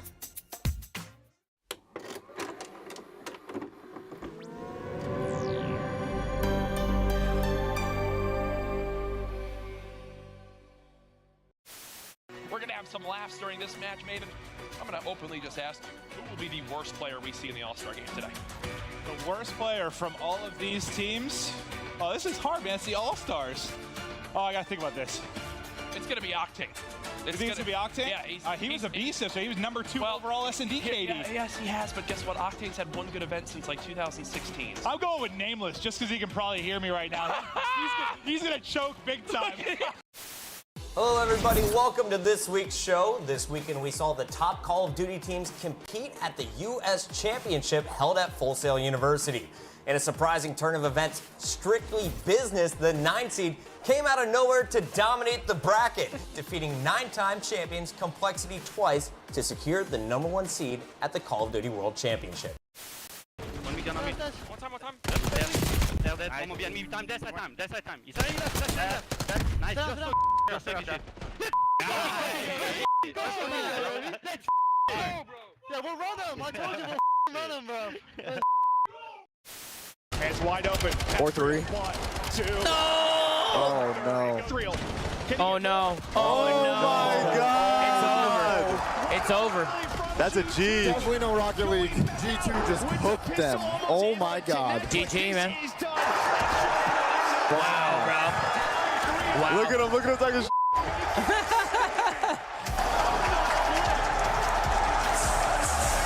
Oh, he said, I run you motherfuckers. That's it. Oh, God. Oh. That was a breakdown.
Knows it well.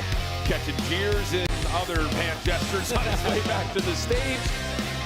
PG stream right now. We're not going to say what kind of gestures they were, but use your imagination. For right now, Toronto, big response to the map #2, and most importantly, now Vibe and getting into the exposure overload, where they have not just provided 8-0 scores once, they've done it twice on this map on the season. Yeah, this is their go-to if you are Toronto Koi, and so far throughout this weekend, this has been their go-to every single series. The only loss they have on exposure is when Mercules grabbed the EMP and just got the hell out of Dodge there in overtime. Other than that, Koi have been picture perfect here on exposure. Absolutely the case, and here are your top goal scorers at Major 2. And again, because of the amount that Toronto are able to score on this map, they've got 3 players on this top 5. They have been undeniable. In particular, I think you look to see how the SMGs are creating the space first, allowing Insight or CleanX in particular to kind of just pick it up and run afterwards. Because largely speaking, Koi are going to run 3 ARs throughout the majority of this map, especially as they're trying to control space against you. Yeah, and the thing about Koi is, like, you saw it in that series versus LAT. They were a little bit outslayed in that game mode. But the difference is the impact kills that they find around the map. CleanX found so many clutch situations where he found those clutch doubles to alleviate that pressure off of the EMP and just forcing your teammates to have a chance off of the respawn. I think that's why Koi are like one of the best teams in Overload, because they don't really have to slay to get objective done. Yeah, I hear that. I mean, especially when you focus on just the den and just the exposure. Yeah. Both those game modes, they've been really, really good, or game maps rather, I should say. They've been really, really good on Overload. So, feels like an advantage, naturally, because of the recency bias, leans towards Toronto. But for FaZe, I will say, looking at them in the winners finals, they were able to at least put themselves into a couple of counter cap situations. Yeah. For moments, at least keep that den Overload close. It just comes down to, I think, getting the full count of where that 4th guy is. That was the problem on Den, and that's probably why, obviously, you take it out of the picture and allow Toronto to go to exposure. Yeah, you lost track of players like Shotzzy. You saw all he needed was a double right behind you to instantly get a score and catch you off guard. So FaZe said, even though you got rid of Scar on the side of Toronto, we are not going to play Den again and have that potentially happen to us again. So we're going to go on exposure. where it's usually all about the breakoff, man. Because if you're the team that gets that first capture, you're most likely on the side of the map that gives you a chance at quickly number 2. So both teams fantastic when you talk about playing the reset.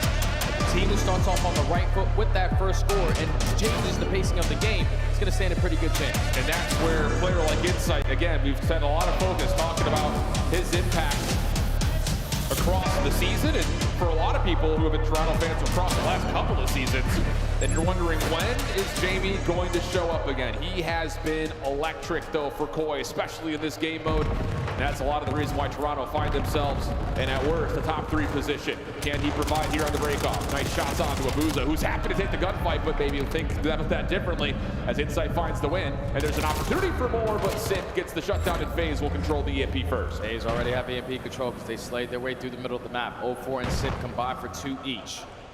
They already have a lot of pressure over through ring, so Koi are going to be ready for this push. But once Straza finds that opening kill, you got to expect an audible. Thankfully, CleanX gives you 1, but you're still outnumbered. Yeah, absolutely the case. It's just down to Kid. Insight find an angle on the EMP carrier. The answer, no. Kip's able to find 1 in response, and that will make Abuza force the score to come through. And now, again, like you mentioned, off the reset here, Toronto are going to get the top side of the map in their control first, and Joe's just going to grab it, see if he can go. The kills on the backside are nice, and they don't necessarily know where CleanX is, but that shot there from 0-4 may slow things down, but no, Joe just pushes it forward, gets the pistol win, and we're tied. Beautiful counter cap there from Koi, and that's the only thing that FaZe wish they were there on the other side for this side. And you get that initial score because you're all the way over towards dirt when that reset comes in. Koi able to slay their way out of the respawn to tie the game very, very quickly. And now, the back's against the wall in Spawn. They're still winning gunfight after gunfight. That's 3 dead. Last guy you're looking for is Sim. Where is Sim? Kip's able to find him, but too low of health to really take that battle evenly. And Sim turns that into a second. Up and over. Sim's gonna find 3. Middle of the map. Win for CleanX, but FaZe are now fully focused on the front. Kip's finally able to shut down Sim. That will push FaZe back just a touch, but with CleanX dropping at mid, there's a route here for 0-4 to get out of here. Yeah, 0-4's got to finesse a little bit. Your teammates are dropping all around you, and that's 3 dead in favor of Koi, so they are in control of the EMP. All you're looking for, again, is the playmaker in Sip. He lines up another double, slows down the aggression there from Toronto now. Dirt focus for Toronto. Route trying to be developed by CleanX, shut down. Oh, the reset. Reset, he just out and Insight. Yeah, he's going to try to sprint for it, but instead joins his troops. That's Kips for 2. They can recut this back to the middle map and sit behind the play.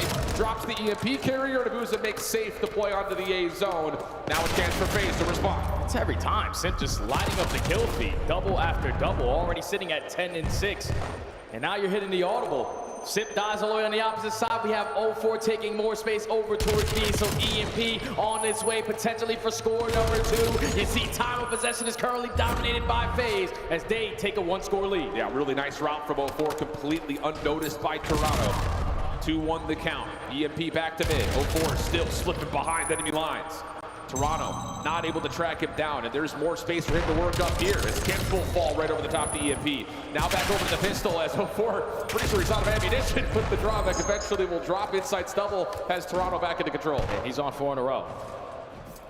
Get Insight to get this catcher in. He can potentially earn himself that Hellstorm. But you need lead blockers to set the tone. You're gonna have Joe Deceives trying to work on the pinch. He does find a one-on-one gunfight in succession, but now you know the rest of the teammates on the side of FaZe are going to be rallied up at B. Yeah, trophy system down though for the FaZe defense. Insight just looking for info. Dane pushed up, pistol shots come through, but FaZe pushing forward with their numbers. Able to take down the EMP carrier, but a line in the sand has been drawn as Joe and CleanX hold over towards the P2 staircase. 0-4 to Abuza though, able to respond, and FaZe will have numbers for a moment. EMP close to resetting. Okay, resets about to go in, right back to the middle of the map. Now it's all about finding success, slaying around this area. Inside of Draza, going trade for trade. Just have another gunfight over at the tank spot, but Abuza wins it. And now Abuza is going to potentially turn into your lead blocker. No, because Sip is already at A. Yeah, problem is, Joe Deceives was unnoticed. He's able to stop the EMP, so it gives the defense of Toronto a chance to respond to Sip's position. But Sip, not to be deterred lightly, able to find 1 in response, but Insight and Kips will 2v3 the front side at A. 50 seconds on the clock as Toronto is in possession. Last guy you were looking for is 0-4. You quickly take care of him, so now you know all of FaZe Vegas is going to be off the respawn. A lot of space can be taken away. Again, you're trying to set up the best play possible. You're drawing the attention for FaZe to stack up a lot of bodies over towards this B site. One player watching the pinch, but it seems like Koi are just committed because Insight's working that flank. Yeah, Nabuza's way outside of this play. Big first win from Insight, 3 in a row. Here comes the push forward behind that. The green light showing. Kips trying to work with the EMP, but shut down. Nice push up from 04, who finds 2. Last one around the back, though. Able to get the 1. The 1v1 goes the way of Nabuza. 13 seconds before the halftime overtime comes into play, and FaZe are working a quick route through panels. They don't spot Insight, so can he find a kill to at least slow down this play? He puts down shots, but doesn't lead to anyone at the end of that gunfight. And now that's 2, making 3 dead. FaZe are going to be able to get this OT score up by 2 going into half. Huge response right there at the end. Because as soon as Insight finds the first through the middle of the map, you're thinking, oh no, this isn't looking good. But I love that decision from 04 to push up, take the fight away from that flank, take down the EMP carrier, give your players off spawn a chance to deal with the flank from Insight. And I'm curious if Koi in that push where Insight finds that kill on the pinch, just committed on the high wall run and no one going low. Because there was 2 players from FaZe sitting on the backside of Solar just ready and waiting.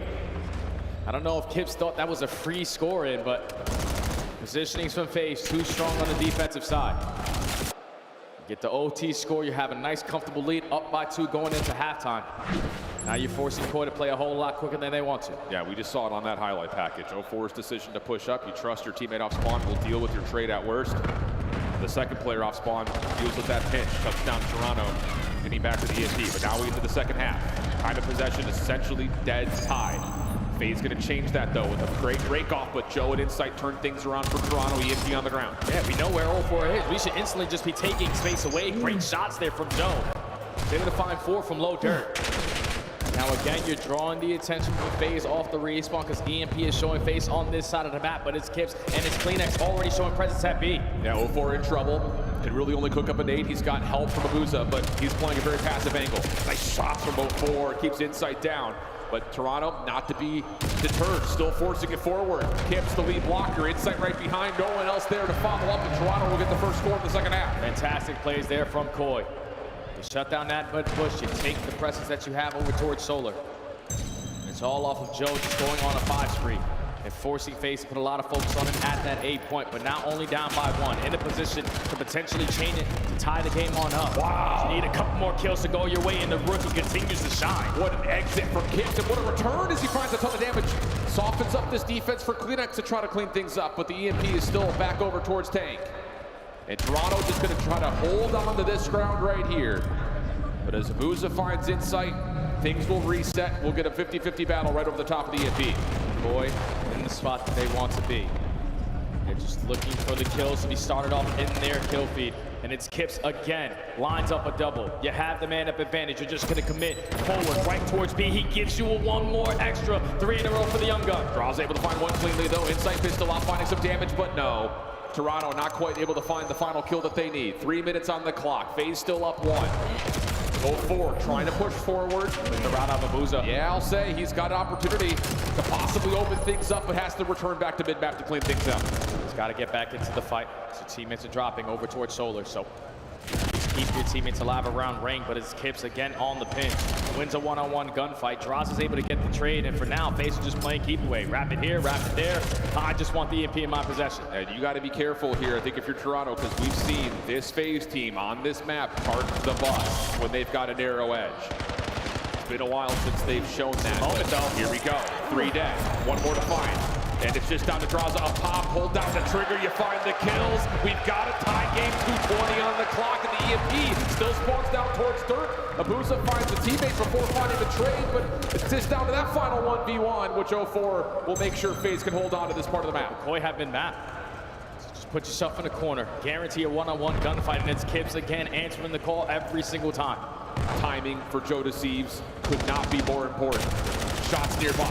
Oh, and he gets pushed back by Abuza. All 4 will drop, but because the EMP's down low, CleanX will be right off spawn in a position to try to defend. Big win from Simp. Does he have more to take? Just trying to push out, push forward. Abuza right behind him. Escorted in for a score, and it's FaZe up by 1. Yeah, if you are Toronto Core, you're just banking on CleanX to stall more time, but he instantly gets picked off out of a great peek out of Simp. So a 1-score lead right now for FaZe. Reset, back to the middle of the map. But if you allow this guy to continue to slay and he earns a Hellstorm, GG. Yeah, but he's still a little bit further away from that. And there we go. Shutdowns in. Minute 20 on the clock. Toronto controlling mid-map. Drazen trying to work on that. Pushed aside though, Joe to seize. Bounces off the wall to find one. He does get traded, but 0-4's follow-up will have FaZe still looking to regain the middle of the map as the EMP's in Kip's hands. It's a fantastic shoulder there from Kips to gather information onto Abuza. Now off the respawn, you're hoping Joe can clean that up. But Abuza wins that one-on-one. Now Koi are trapped in the middle of the map, and all of FaZe are gonna send it with the aggression because they know the last guy up is with the pistol. All 4 coming off the respawn now. What can Joe do by himself front window? Not much. And you've got space created by Abuza. Toronto coming off the spawn towards the A zone. You have to win these gunfights. You need to win it cleanly. Abuza down to a single set of health, and he will fall. 0-4. He's got the pistol out, but he's getting stunned. He's getting naded. He's still to find the wins though. Off the reload. Does he get the final one? Oh my goodness! And he still scores. 2-point advantage for FaZe. Time ticking. Toronto need to go quick. His best impression there of James Bond, just getting it done with the pistol only. Lines up 3, and I'm curious if he's able to pick up that Hellstorm because you instantly called it into call game. Wow, what a moment from 0-4. What a map from 0-4. 31, making 32 and 19 with the game-winning score. A huge map response for FaZe in the face of what has been nothing but Toronto on exposure overload all weekend. It was a battle, especially on that first half, but that ending to the first half, that overtime score gave FaZe a lot more of a cushion than they desperately wanted going into the second half. 0-4 getting lost, ARs holding down lanes, and it was Sip initially to start with so many big-time stops with multi-kill after multi-kill. We're the team that initially get the scores, we're the squad to control a majority of the map, and FaZe get it done. They're on the overload, and now we're at game point in the series. I mean, that's both respawns that you could categorize for FaZe as big players making big plays, and wouldn't you know it, it's coming out of the 2 guys that were transferred over from that Vancouver Surge roster from last year. They want to get to a grand final stage again badly. Abuza at map number 1 doing it, but here it's 0-4, 32 and 19.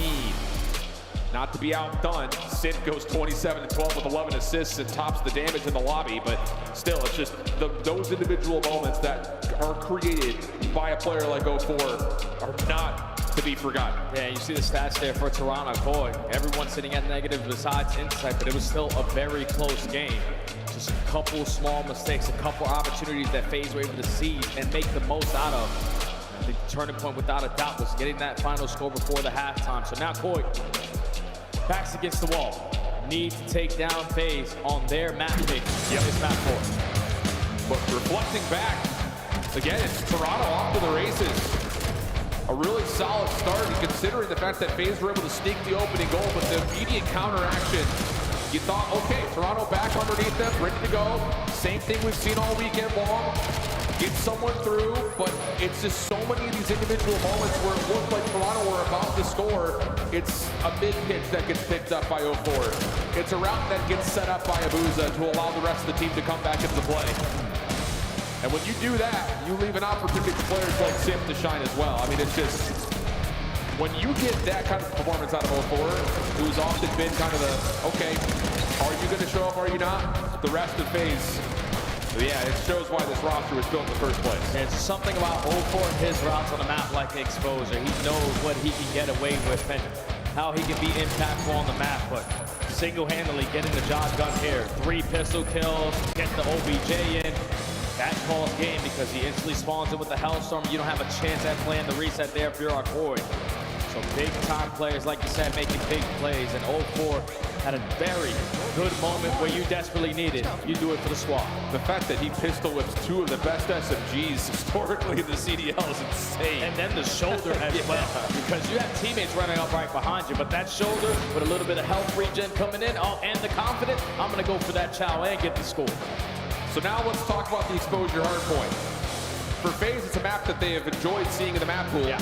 The results maybe not as convincing as you would hope when it comes to a go-to pick, but playing up against Toronto on this map, what are you looking for? Just the adjustments from what happened to them in Optic at the P4, man. That was the only hard point that truly was a difference maker in that series, because it was blow for blow, answer for answer. P3 was scrappy, P2 was scrappy, but the P4 hard point was the biggest struggle for FaZe Vegas. They were late off of every rotation, and every break attempt, they were getting shut down. So Koi, once you get set up towards these hard points, you can see it forces FaZe to be uncomfortable when they're in a break situation. You win that first wave, then FaZe are just instantly forced to be put in a bad situation that they don't really like. Yeah, and kind of reflecting on that, you look back to map number 1, 10-point game. Joe Deceives is having a whale of a game up until he's got to play up against Abuza, who legitimately was the hero for FaZe in map 1. So many moments where he's coming away with multi-kill after multi-kill. I mean, we're talking nearly 5,000 damage and 2 minutes plus in the hard point. He was doing it all to keep FaZe in the game, and then was also part of the final punch that got them that map 1 win. So, looking at a map that is largely going to be looked at towards the AR game, you got to find a shutdown for Abuza, because if he does what he did in map number 1, we're looking at a FaZe Optic Grand Final all year back. There's only one player I'm desperately looking at, and he's the hometown hero, Jamie Insight Brave. Needs to put it together here on Exposure. Get your team to the map 5 where it's anyone's game. You beat them to the punch. You set up properly, and you lock down these setups. That is your key to victory. Koi just need a couple of hard points in sync to force game 5. Yeah, leader's advantage would go a long way for Toronto. Can they manifest that early? Break off attempt on the way. A lot of focus towards Inner. Insight opening battle towards Abuza. You called the chance what you wanted to see. And Insight has the opening tilt in his favor. That's my MVP here for Toronto.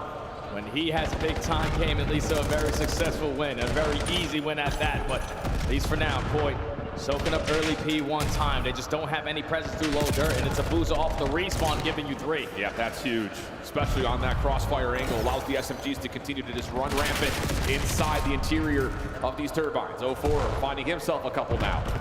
And Insight kind of just has to sit and wait as the rest of Toronto are playing for rotation, but as he drops, now FaZe can just fully focus on P2. And they have all of them mapped. They already have players in the position sitting at mid-cut, and 0-4 gives you 1 off their rotation, but now you're going to be outnumbered. Spawns do flip, and this is ideal for Koi because you have the entire map now unlocked. And you get the white right as the hard point opens, so a couple of the FaZe members spawning all the way down towards the bottom part of the minimap. I was going to say, allows a chance for Koi to push up and take away extra space, but both of those members will drop, and now all of a sudden FaZe quickly on the rebreak attempt. Klinex for 2, does his job. Joe looking for his double. Help from above as Insight finds shots onto Abuza, and that is a miraculous hold for Toronto in what was essentially a 2v4. And that's Joe Deceives and Klinex getting it done. Stalling time for the teammates to get back into the play, and Koi still holding on to this P2 without trophy systems. 30 seconds remaining at this HP.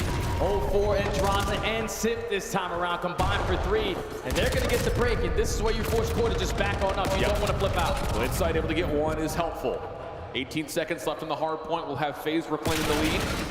And interestingly enough, Klinex is just trying to gatekeep through mid stairs, so it's going to force FaZe to push through panels. Pressure being established, though. Insight's out. Insight, like you mentioned, spawns way out in Narnia. Joe trying to hang on to his life. Nade stuns, anything he could possibly throw at FaZe to slow them down as the rest of Toronto trying to set themselves up at the hill. And Joe, off of his regen, finds the win on Abuza, shuts down the play for spawns, and now FaZe has to break from the front. All of FaZe coming off of the respawn, banking on stuns and nades to be impactful, but it's the routes out of the rookie. Finds the opening. Klinex with the frag. Instantly puts you in the number situation. That's all 4 dead. First wave shut down, back spawns blocked. Another wave through the front again. And now you've got that extra layer in front of the hard point as well, although Kips is second guessing the timing.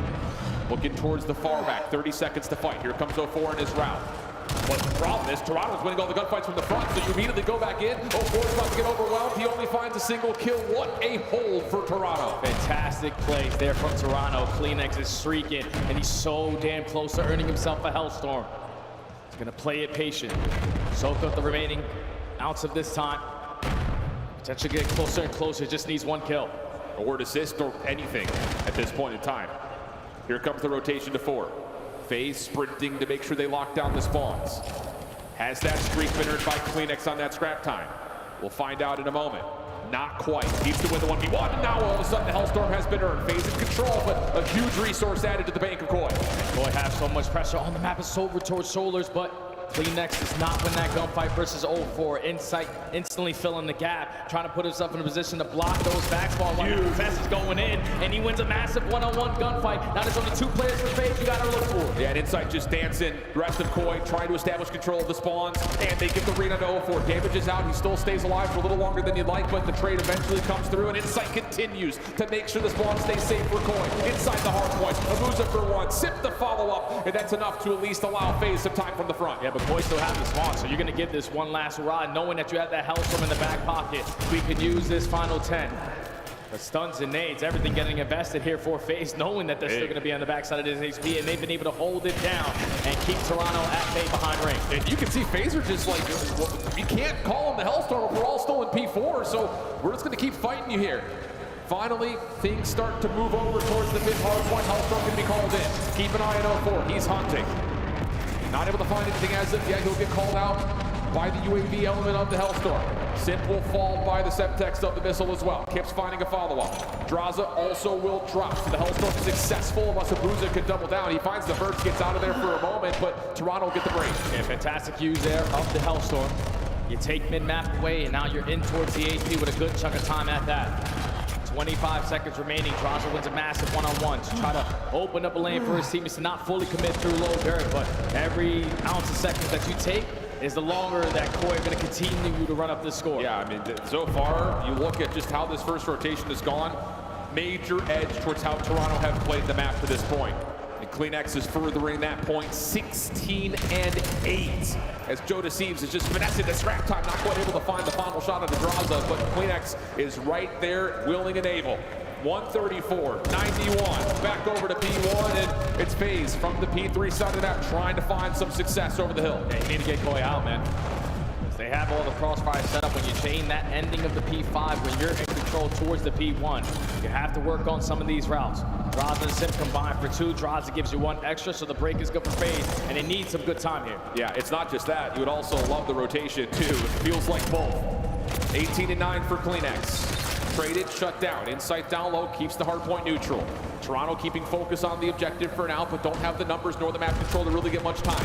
Just a 40-point game. Insight and Joe, though, turning the numbers in favor of Koi. Joe's going to give you a double, plus Kleenex gets the full wipe over towards B2. Toronto winning rotation to new. And it's the same exact situation that happened in first go-around at the P2. 4 dead at the right time. And if you are Koi this time around, you have trophies to potentially lock this down even better. Insight, your job, hold down mid-cut. He wins his one-on-one. You know that you don't have the sponsor. You're prepared for the push. Hips up top. Trying to play sentry turret, but Draza shuts it down. Plus the nade. Landing on the Kleenex has Toronto bounce out of the hard point unless Insight can find the wins. Not the case. FaZe in. We step aside to see how Koi set up their break. Yeah, close. And mid as well. It's close right. One's yellow gen, by the way. Okay? One's yellow gen as well. Go for it. Nice. Let's just play time then. I'm name time. Big push. Just show me tank. Yeah, we can fuck. We can closer. We can, yeah, weak tank. One more. Top boxes. Boxes in mid. 0-4's mid. All good. Con in there. We can swap. 3-3 old. I'm trying to take the D right. Okay. I'm gonna go low right. Hold up. Once we out mid, baby. Con. Yeah, it's 0-4.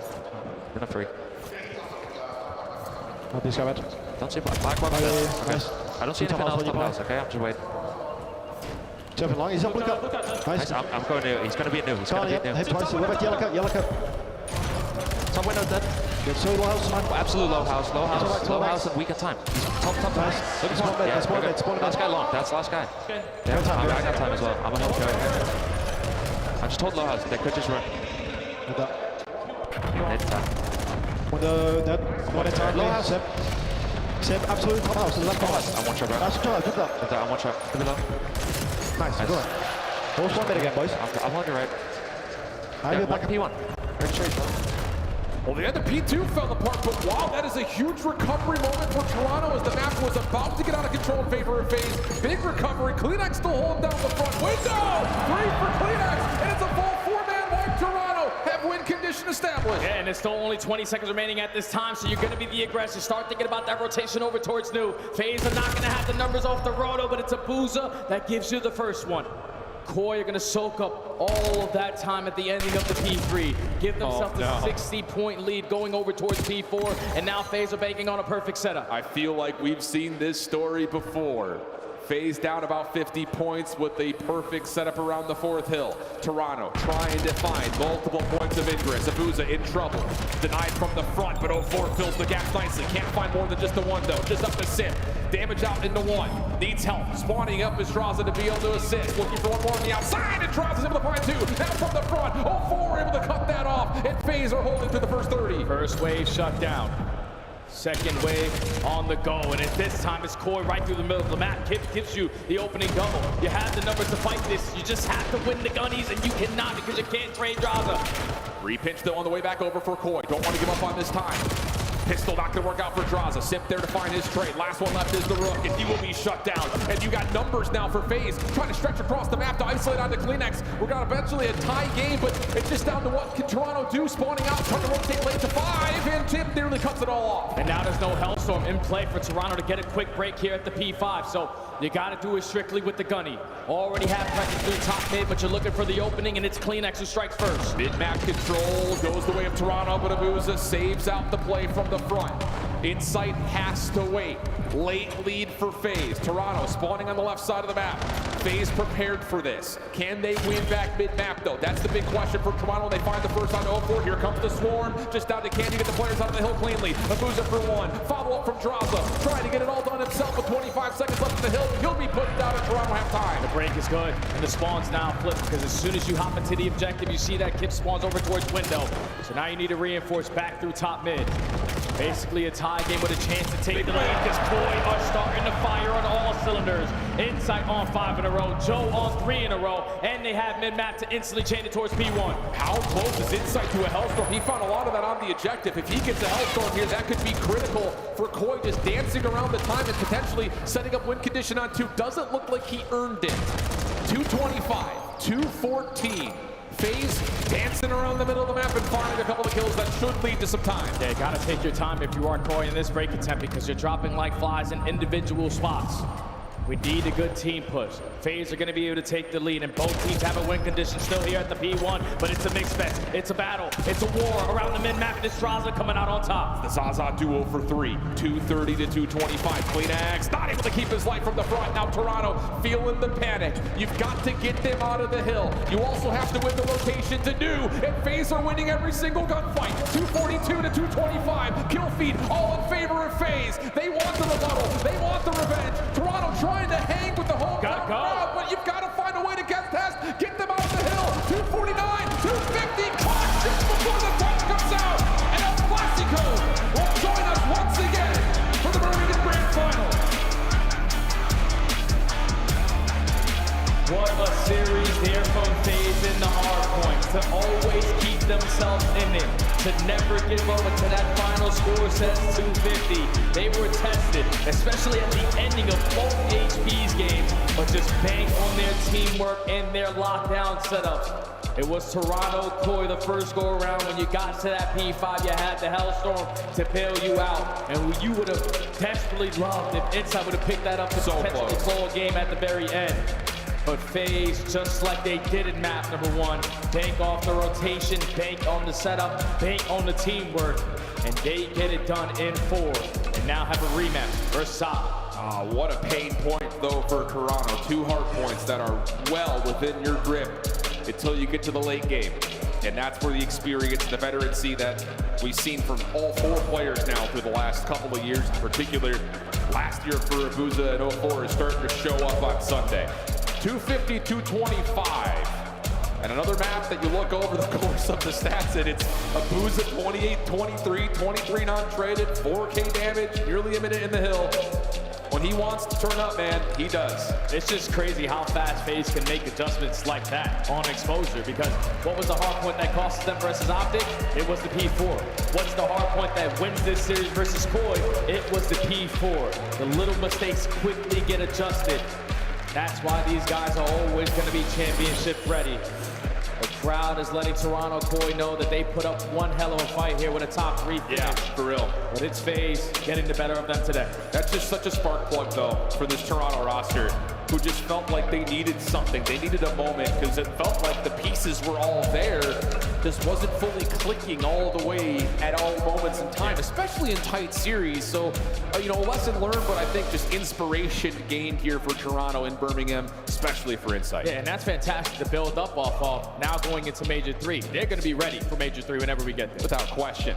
But on the flip side, let's turn the narrative to the team that won. FaZe, once again, proving that there is no such thing as an unwinnable situation at a tight hard point. They come through with 2 clutch moments, both one at the end and here again on the exposure. And now they have a chance to get themselves set up for a rematch in a lengthier best of 7 versus Optic. I don't know, man. That one's going to be nuts. It just feels like we're due for a hell of a grand final. I think it's got to be like the same way that Paris Gentlemen took down Optic. 3 search and destroy just still in the way of Respawn because Optic goes in final form. And let's be honest, they're probably not going to lose an overload. That's the way that goes. But with that in mind, we head back over to the desk to give us their thoughts as we finish up this lower final.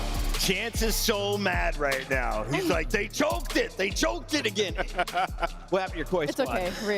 Yeah, no, that's true. Both those hard points, pretty painful. No disrespect to him. I'd say the Den one wasn't as much of a choke. That's just FaZe with a good final hold on that P4. Yeah. The exposure was a choke. Too big of a lead going into the P4. They got some of the key kills, but never quite able to get through. And that P1, it was just a slaughter. And we got to give props to Vegas as well, especially Twin in that overload, taking over the series. What did you see from Vegas side? You were confident in their performance against Koi tonight. Yeah, late game heroics. I thought Simp also, like, you know, he didn't light up the stat sheet, but he just had some huge plays down the stretch. You know, your chance.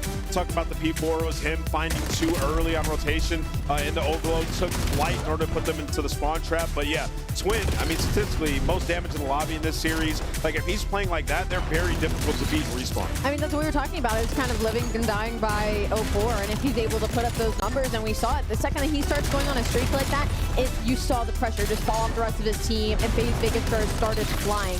When I first saw this map set and the triple exposure in the middle, this was kind of my worry of what was going to happen. Was the team that wants the overload, you head into that next Respawn, and you were just on fire, ready to rock and roll. Now, granted, Toronto Koi in the driver's seat a majority of this, but the P1 middle map control that FaZe Vegas is able to consistently get on this map is so difficult to go against. And 04 is also very calm and casual. If I called game the way he did on that overload, the triple kill with the pistol to hit that dagger final point, I would be up talking trash, doing Euro steps, flipping people off. I would have been crazy, but no.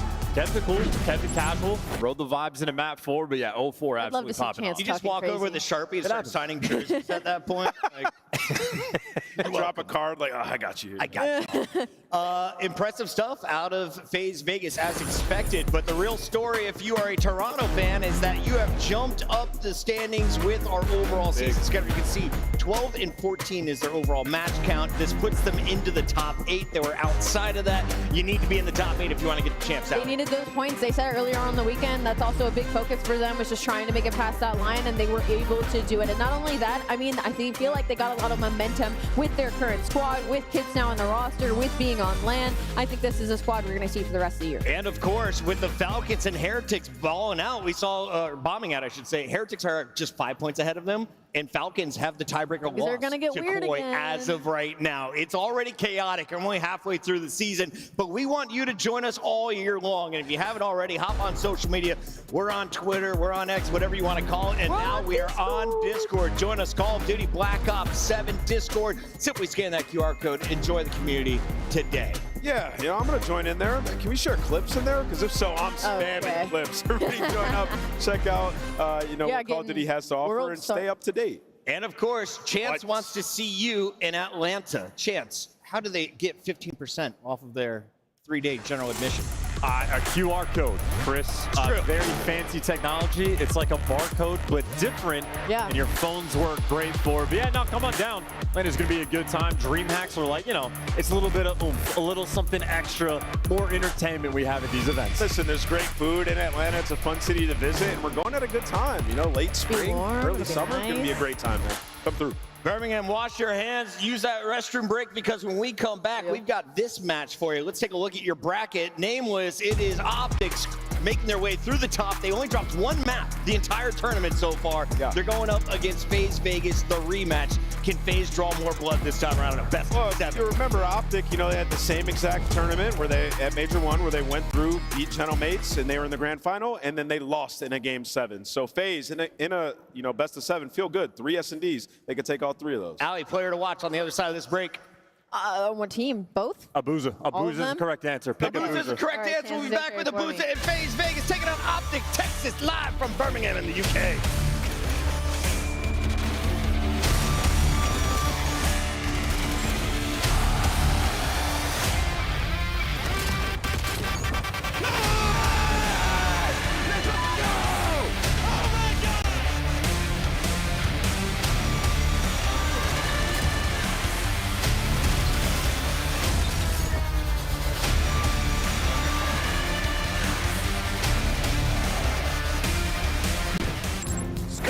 Official controller of the CDL. Monster Energy, the official energy drink of the CDL. COD Champs tickets are on sale now. Come see the best teams lock in for this season's grand finale in fabulous Las Vegas. All 4-day passes come with early venue access. Head to FazeVegas.com or scan the QR code to get your tickets now.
Welcome back to the CDL.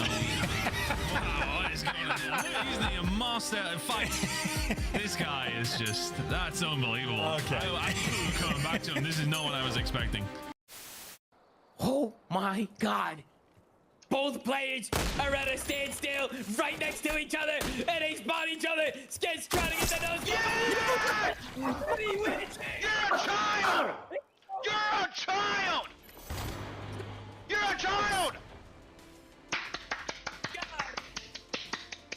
You gotta be kidding me! Yes! W's in a tap for Sketch. W's. There's the check. Oh, I like it more. Spray me in the face. They're going for it, they're going to be in as well. It is not the Ravens. It is a Phoenix that has risen from the ashes here at the Major. They take flight. They break the curse. London can finally weep tears of joy and not despair. Here come the Falcons. Boo! Are we booing? Yeah, we're booing. How aggressive? Let's get it. All right, yeah, boo! You! Is that good? Yeah. Boo! Look at AJ. He's smiling, taking it all in. Yeah, he's walking on like he's a Mbappe. Yo, AJ is so funny, bro.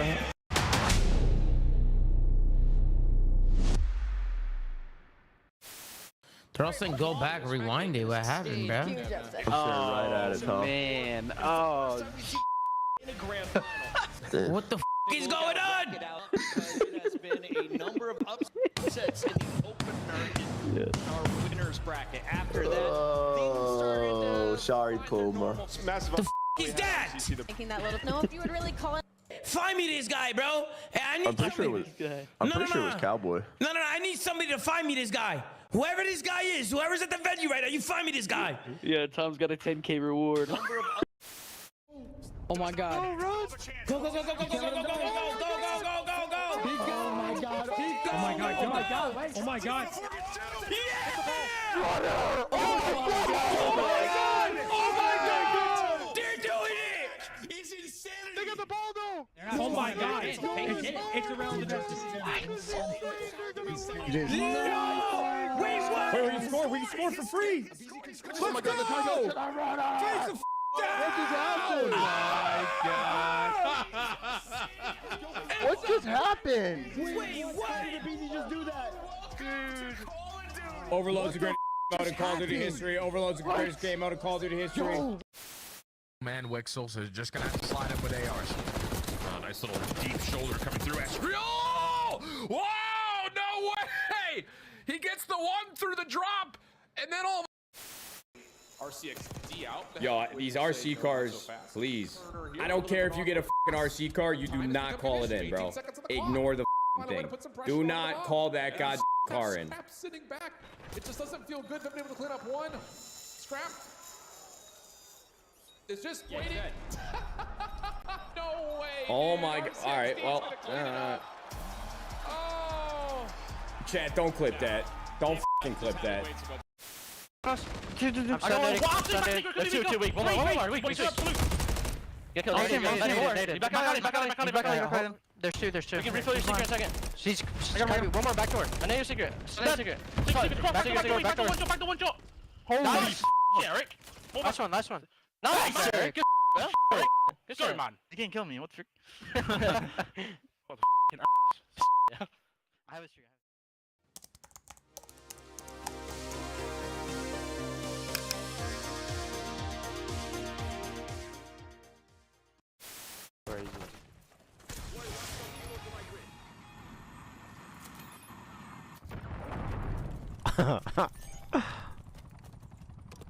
I suck with this.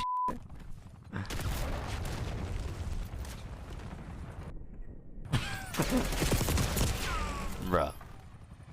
I'm not using that shit ever again, dude. Shut up. But early in our 7th circle here, there's still 30 teams left. You don't have any resources. Get to the zone if you can. Win your gunfight. Maze somehow sneaks through. You see a lone Nobu Spartan running around like a chicken with his head cut off. There are so many squads. This is unprecedented. Being able to see this from the Codcaster is so special. There's our first moving zone. Impossible situation. They've done it. They've done it. The first points of the season for the Vegas Falcons. Hexton has definitely gets. Vindication. We got effects and everything. We got effects and everything. This guy Alex, unbelievable. He is a First series win for the Vegas Falcons. Vindication for all 4 of those. I can't believe it. Oh my god. Unloved champions across the board. They have Oh. only done it. Different spot. Time for a different spot. Oh no! Wrap it up, Chuckleberry Finn. I bet you're having a great time. C'est mis encore.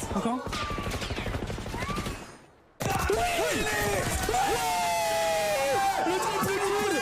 Triple de Cindy, mon gars! Voilà! Mets-toi en confiance! Mets-toi en confiance! Oui, mon grand! Oui! Allez!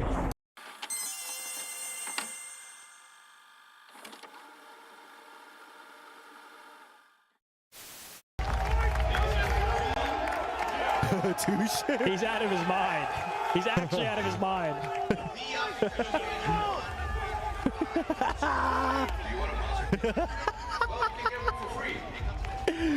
Yo, what is wrong with Touche? He's great. He's actually great. He's out of his mind. Hop and look over him. You can see everything. Are they planning for us? No. Back circle weak. Back circle weak. Back circle, I'm shooting. Back circle, 3-2, loads bomb. I'm ready to move. So weak. Come on, go. Oh my god. Let's go, man. Let's go. Oh my god, my bad, bro. Oh my god. Damn.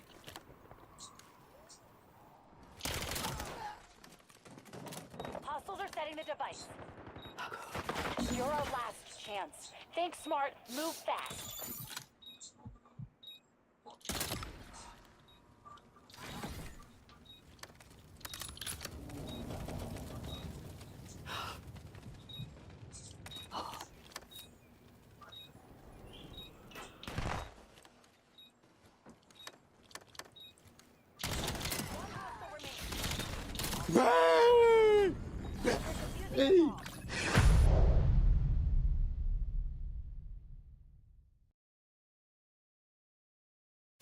I'm down it. Back bomb. Yo, what is happening, bro? I don't know what Where they're the doing. f are you doing? These guys are horrible. I don't know. Okay. What is going on?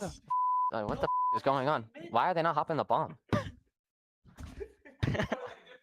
These guys don't know how to plant. They don't know how to hop bomb. He's inner solar, I went left. Oh, just pitch left. You're good. yeah, this one, they back.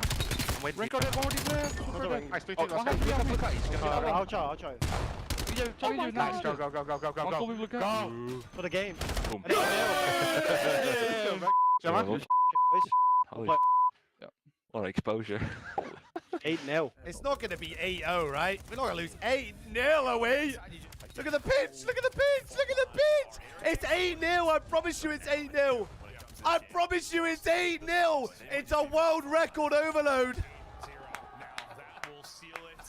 Golazo! Goal!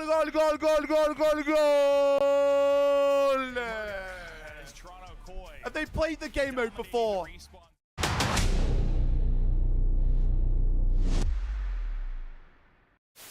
In the corner.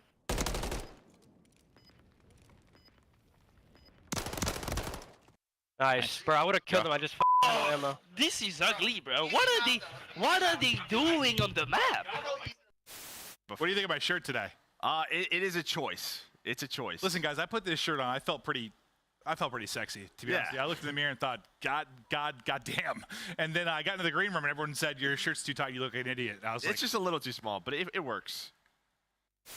Record that you and Karma and crew at the top are feeling safe with 3 rings. Karma, Crimson, and Clay all with 3. HJCap, Apathy, and Arcties, as well as Symphona Peasy with 2. And that list should stay the same. We're safe for now. Nobody's catching us this champ, so I'm happy about that. We do have quite a few world champions up on that stage. We got 4 of them up there. I had to bust the rings out. I had to bring them out back to their natural habitat. They were forged in arenas like this at Call of Duty Champs. Welcome back into Birmingham, where we just completed a great rendition of Sweet Caroline with an excellent audience. And now the Love You Drop a Chance have begun before the grand finals. What are they playing for? That trophy right there. The Call of Duty League Major 2 DreamHack Trophy is up for grabs, and all the money as well as points towards COD Champs. Welcome in, everybody. You know Rosalie, you know Nameless. This guy, you just heard him gas. It's I Hold Shift getting ready for the grand final. How are we feeling about this one? You want it plainly, Chris? Feels pretty green. Yeah. That's what all I got to say. I mean, the overload advantage is so big for this Optic team. I think the crowd liked what they heard there. Yeah. They also like the fact that Optic is coming out on stage. Before we dive into this match, though, we want to take a step back and highlight some of the best that have been here all season. Allie, I want to start with you on the left. We've highlighted Mercules. On the right, we've got Simp. Let's start with the Optic man. Can we just look at the big picture for a second? We're comparing Simp, Chris Lair, those numbers to Mercules, being able to do that in just a couple of months to hang with some of the greatest that have ever graced Call of Duty. This should be an incredible matchup. He has been unbelievable, and the biggest difference you'll notice, Search and Destroy. A 1.57 out of Mercules on this side, a 1.19 out of Simp. That's going to be the matchup you want to watch up, because it is the Search and Destroy that is going to make or break this grand final. And taking a look at Mercules, and you said something that was super high praise. You said, I feel like this is the second coming of Damon, aka Karma, Mr. 5 Rings. Yeah, you know, he can have an unorthodox playstyle at times, but just super reliable, extremely good at S&D. Like, he just has good instincts, and that's something that, you know, Damon always had in his career. And, you know, for Mercules, that's why he's so good at S&D. When he's in a clutch, he's never out of it. I was going to say, like, yeah, the stats, the numbers, the gunning.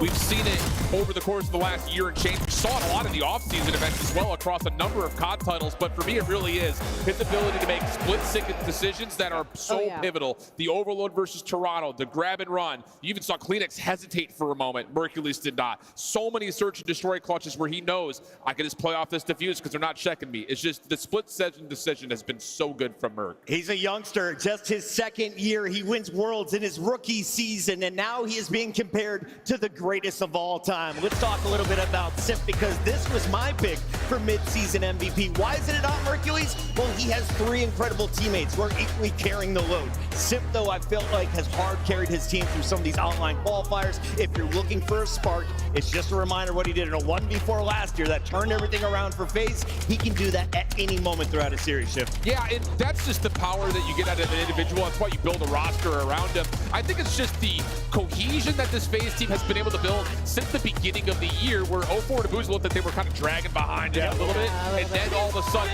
you get that synergy built up. Yeah, and I think you look at the rest of his former teammates, and it's like, all right, Simp is him, and he's been playing so well this year.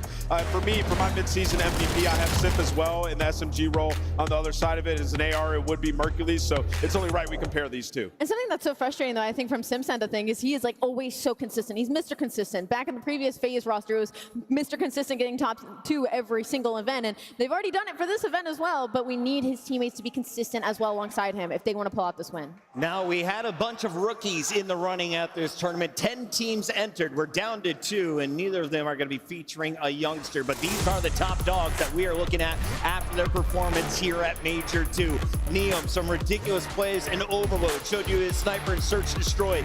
Kips, though, upping the aggression for Koi has made them a different team, a top 3 caliber squad, and Lurks is trying his best to carry Royal Ravens into the top 6. Let's start here with Lurks. Yeah, so before this event, Lurks was the lead runner, right? He was carrying this Carolina Royal Ravens teams, and he was doing it all across all game modes. A little bit of a slow start from him, but it didn't matter how his teammates around him were performing. He was still putting up the same numbers. A 95 Slayer rating with a 1.06. He has just been Mr. Consistent in the past couple of months throughout Stage 2. It is too bad we did not get to see too much of Carolina this weekend, but I am excited to see how he develops as a player the rest of the season.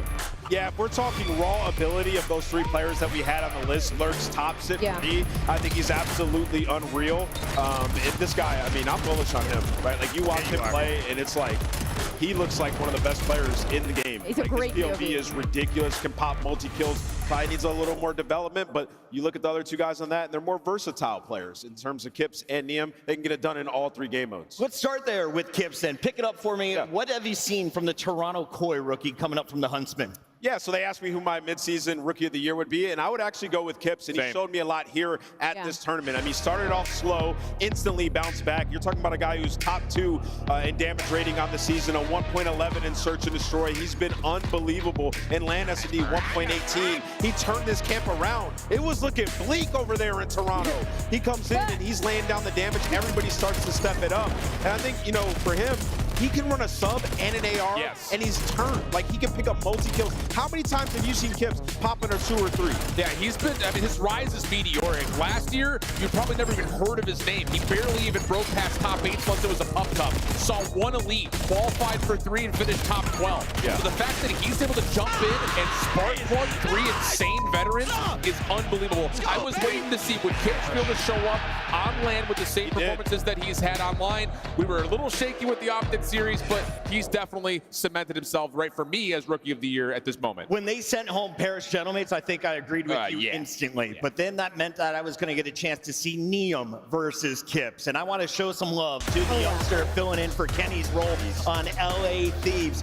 Whenever he's got his pick in, I feel like he's got an extra 20% damage. The man is so dangerous with the sniper. He's out here shanking people at short range. He can do it the AR, the SMG, the pistol, the knife, the sniper. He can do it all, including running this Overload. You just said it perfectly. He is Mr. Do-It-All, and I think that's what kind of separates him from the other 2 on this list, is like he was put in a really tough spot when it comes to filling in for Kenny. He wasn't even really performing that bad, and then we found out it was really more of a systematic problem than it was one player, right? And Neom comes in, he brings him cool, calm, collected comms. He brings in a 1.0, which is all that you needed from him. He brings in the rotation. He brings the fundamentals. And then this event, the past like 3 weeks, we got to see a superstar Neo. We got to see him pop and take an overload. We got to see him pop in pieces and search and destroy. He has really stepped into his own with this team. By the end of the tournament, in the final series, he was their best player. Yes. Are you kidding me? Like, yeah, Niam's been unreal, and he's getting better. And he's one of the players who, from online to LAN, stark difference. He's way better on LAN. That's a good sign. All right, we just bought FaZe 10 minutes. They get 5 more before they take the stage. It is a grand final rematch. Optic, Texas, FaZe, Vegas. We go live with the grand finals after this.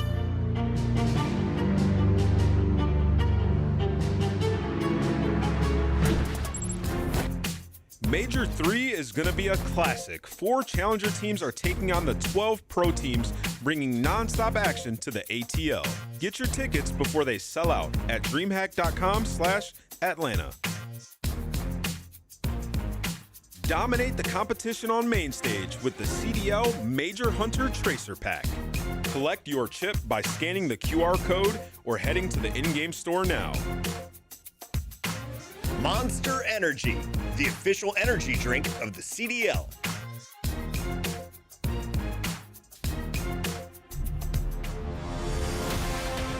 Let's find out who's built for the big stage. Heretics ready to dive in. Let's do 4 and Snoopy. Wipes them all. But Hydra with the switch impossible. He's making top through. It's Saints down a bruiser. Dominance on the grandest stage.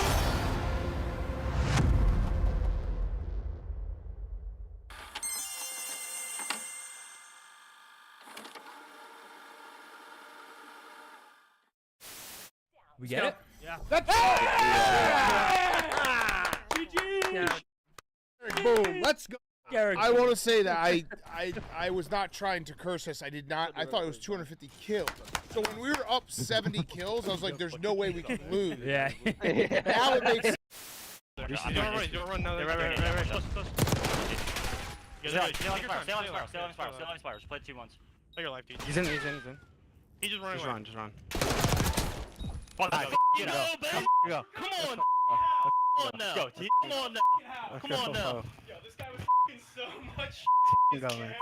Let's go, bro. Let's go, man. Now we get the dog phase again. Damn. Me, man. Wow, bro. I'm not even trolling, dude. That one shot there. Literally that 4. And this weekend, we will find out which team will take the largest portion of that $1 million prize pool and etch their names into Call of Duty history forever. Ladies and gentlemen, live from Las Vegas, the World Series of Warzone Global Final. Number 40. Yeah, brother. The first win for LA Thieves. God damn it, I love to be a Thieves fan right now, gentlemen. We just hit 10,000 viewers. The boys just got the first win of the 2024-2025 season. Holy shit. We should have won 3-0, but we'll take the 3-1. A win is a win, and boys, we look f***ing dangerous. God, I love this shit.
The chants have begun here in the crowd. The UK fans on their feet as they are ready to welcome the teams to the main stage. This is the grand finals of Major 2.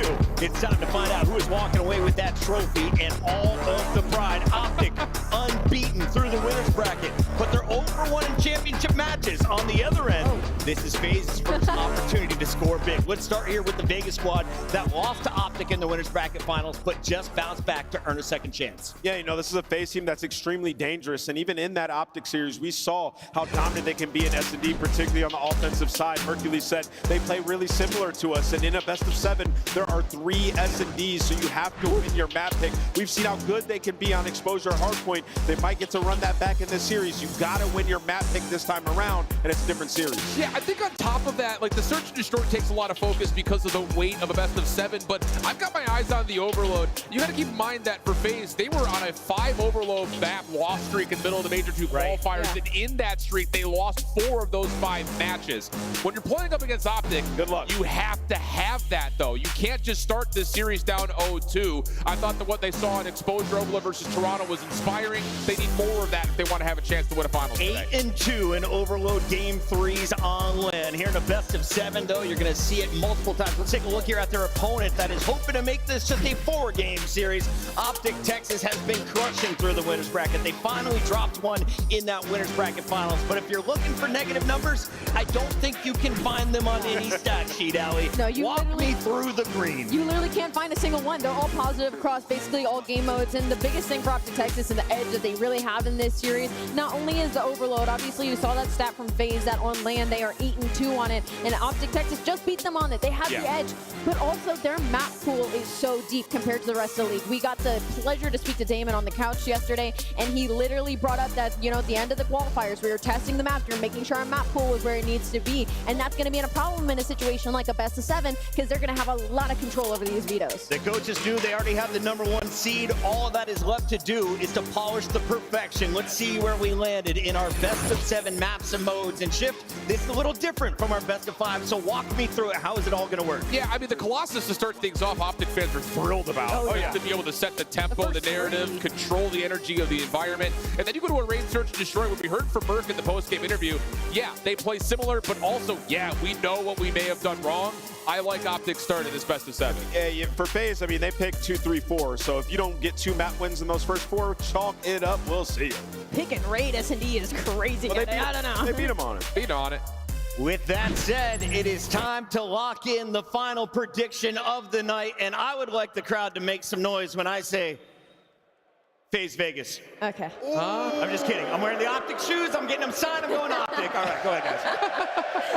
All right, I'm up. That's good. Give me Optic. They already beat them. These guys look unbelievable. Like, they exude confidence. I think Optic get this one done. Want me to go Allen? Optic Texas for sure. Y'all don't even gotta wait for me. I'm going Green Wall. Yeah, this is just going to be Spink, Spunk, Beat, Bunk. 4-0. I've got Optic wiping the floor. 4-0 is the final call from the experts up here. It is all Green Wall. Ladies and gentlemen, it's time for your Major 2 Grand Final. FaZe are gonna send with the aggression, but they know the last guy up is with the pistol. All 4 coming off the race. Optic Texas can do no wrong. We love you guys. We just get fish. The lights is on. Out 2. You lose. Laying down 7 in a row.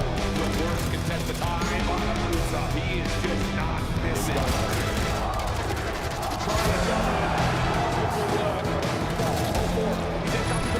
He's getting stunned. He's getting baited. He's going to find the win off the reload. Does he get the final? Optic are always in your spawn. So much pressure. Trigger discipline on point. Wants to go for maybe the sneak attack. Why you built it? He is gone. Shotzzy is built different. Hit from the corner. Dumped it through Musa. He's been everything. Fight for the win. And Musa takes us to game 5. So Shotzzy maybe gets to shoot a couple players in the back. This is a main map of hell. Shotzzy even has been AR. Optic on complete form. This is their runaway game. Top chance before the bottom. That is game.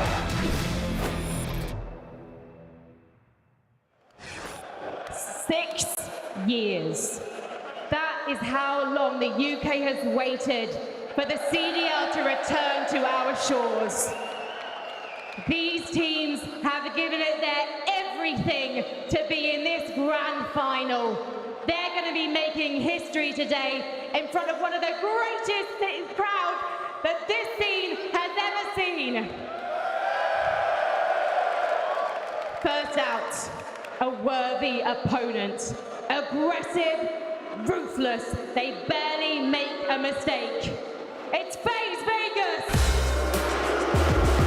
Oh, this is a massive opportunity here, especially for Sim to take down Optic with a new squad. Him and Droz in familiar territory. 0-4 and Abuza. They've been to so many championship matches, but haven't been able to get that win. Another opportunity with some new teammates. They gotta go through Optic, and that's no easy feat. Please, Banner, give it up for Abuza! Drazza, 0-4, and Sim.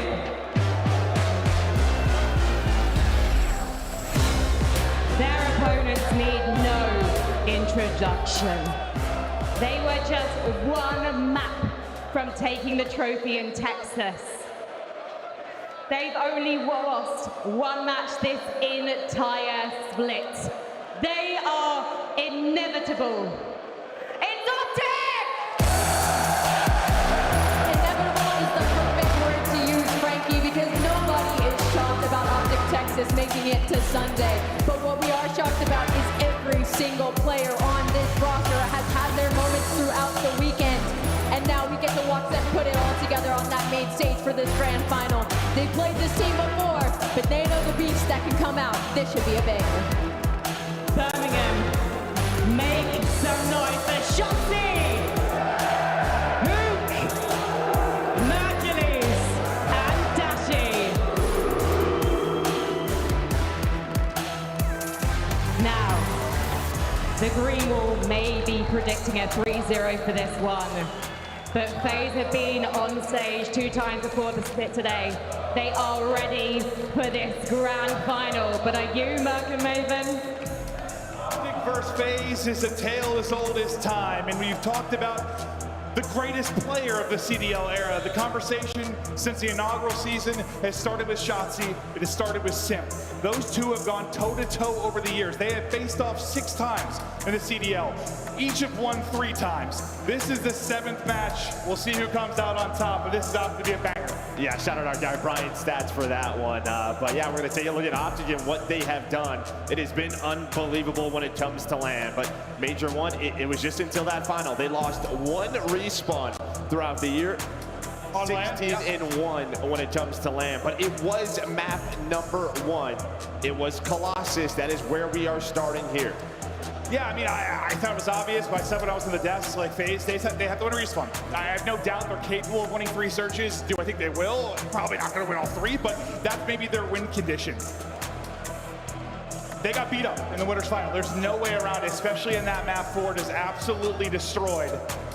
It's got to be a different team here, and I think for me, as much as I've talked about Drazza being that X factor, 0-4, how he'd be up and down, like Sim, one of the greatest of all time. He has got to be final in this grand final. Yeah, he's going to be a monster. Has to be a monster. But we talked about sort of the map advantage, and it is such a strong start for this Optic Texas team. I mean, when you look at the entire best of 7, it is 40-16 on the year for Optic Texas. On the other side, it is 28-25, closer to 50% for FaZe. So this is such an uphill battle for them. Yeah, no, they're climbing Everest. It feels like to get this done. That's how good Optic have looked across all modes. Just lights out. Optic looking to wipe away the 2nd place finish in Major 1, walk away here a champion.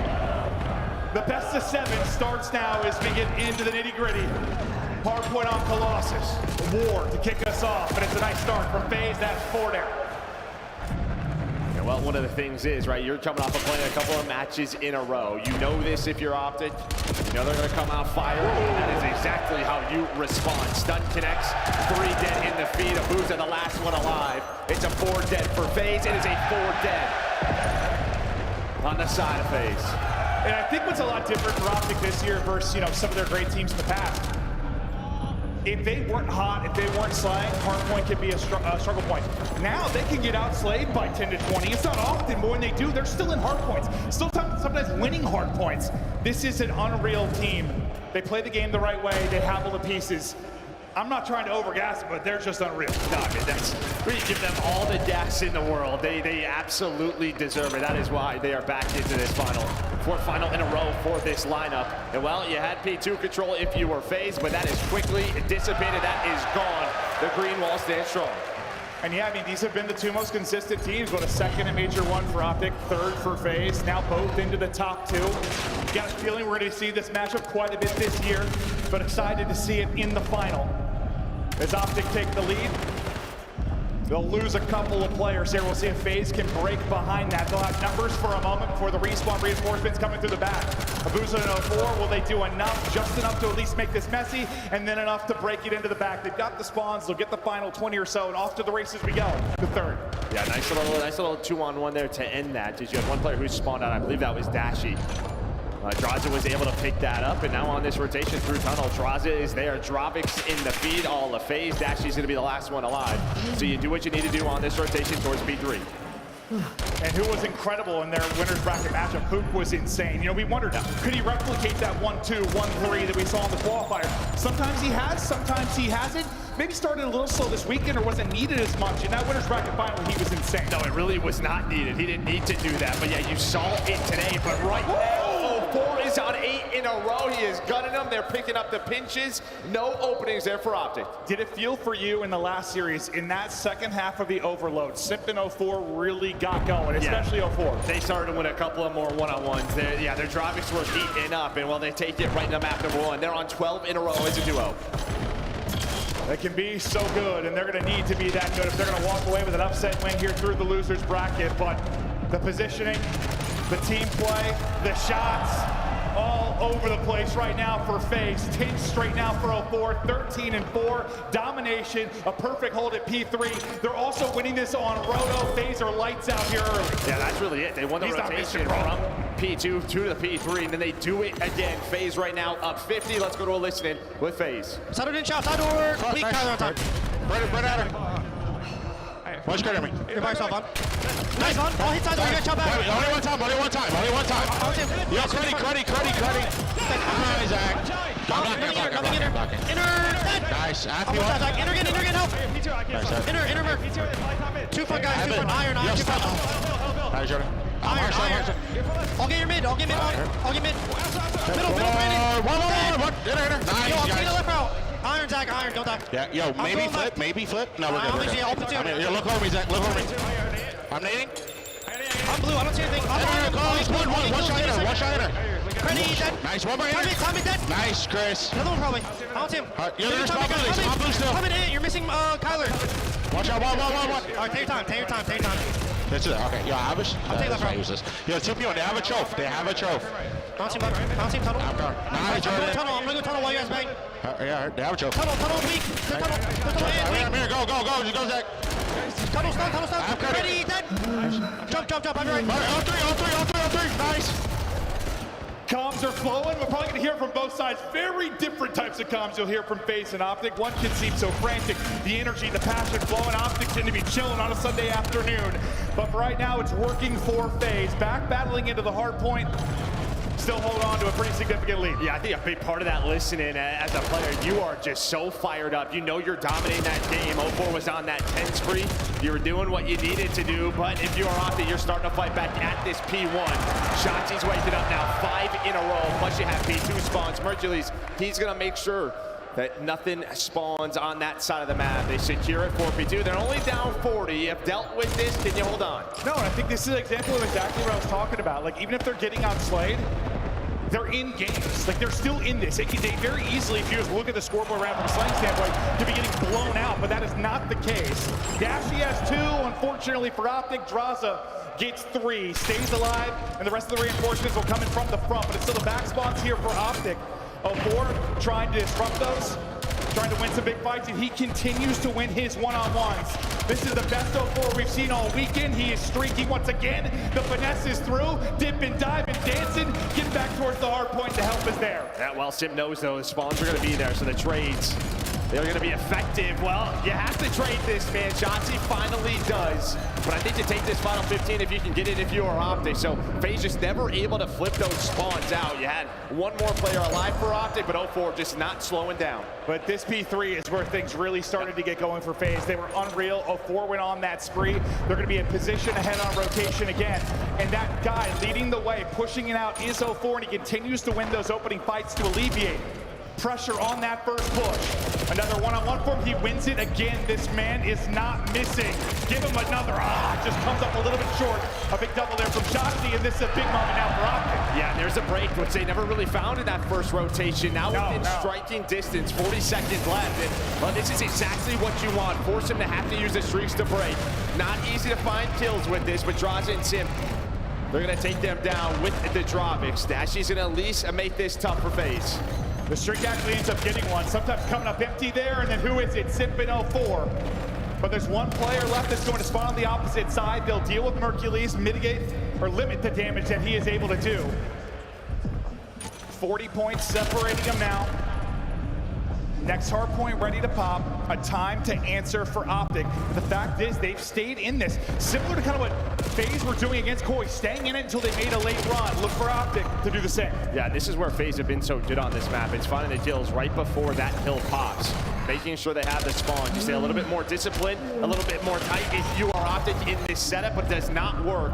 04 is going to find the final, so you have the spawns, and now you got to wait for each other if you are Optic Texas. Drazah just patrolling top mid, looking for freebies and finding them. Nearly a disgusting third, but he's so softened up that 04 will get the trade. Lead back to 60. This guy is now 42 and 14. It feels like every time you're on his screen, he is on a spree. We thought the biggest thing with the FaZe turnaround was 04, but Simp is right there with them. Gimme 3. 27 and 18, up over 200. Lead is growing, and FaZe needed to come in hot, potentially steal map 1. They're close to doing just that. Yeah, well, 10 seconds left here. We're going to head back towards that P1. Abuza, though, going to get those kills. And just right when you want them, right before that hill pops. That's going to make this a little bit easier on rotation. FaZe are here. And yeah, point man 04, absolutely, all day. Unfortunately, nades are going to take him out, so he'll get silenced. But the rest of the team step it up for FaZe. In control, holding on, 35 needed for the win. It has been a team effort across the board in the top right of your screen. Yeah, so Forrest led the way, but you're getting output from everybody. They couldn't take a respawn in the winner's bracket final. It was going to be their toughest test here in the final, but they're closer and closer to getting it done. The guns are hot. They came out flowing. Simp and 04 are a duo right now. They seem untouchable. And on top of that is Drazah, and those three, the three Dravix. I mean, we've seen Drazah a little bit with the AR, but it just feels like the pressure on the map that they have is so good. And I mean, just on top of it, it is just simply the outslaying throughout this map 1. You see the scoreboard for Optic outside of Shotzzy, and who you're just not getting what you want. Yeah, for a long time I was saying they were staying in it despite that, but it's one of those things that feels like multiplicative. It's just it got worse and worse, and eventually you just can't hold on. Maybe another break for FaZe is all they're going to need, but Optic, they have their chance. They've had more improbable come from behind wins. Let's see if they can mount things up now. 04 got through. 04 got through. He was just able to see behind that one player, and that has been the problem. You give him an opening, he takes it away from you. Him and Simp trying to close out this map. It has been 04 and Simp all map long. Dravix just piecing for the FaZe Vegas side. Just 10 to go now for the dub. Is desperation for Optic. Wall jumps in, just trying to break anything up and make this improbable run. Joe, how can they do it? I mean, they would have to win this rotation. It's not like P3. It could be a tough break, but it's got to be perfect Call of Duty from a team that's been almost perfect throughout the year in Optic Texas, but there's only one player left on this rotation. It's going to be Dashy. He's going to wait for Shotzzy off a spawn. All of FaZe should be here. It comes down to this. This fight will decide it, and that'll be it. 4 dead for Optic. FaZe came out swinging. 04, Drazah, Simp, light him up as FaZe strike first.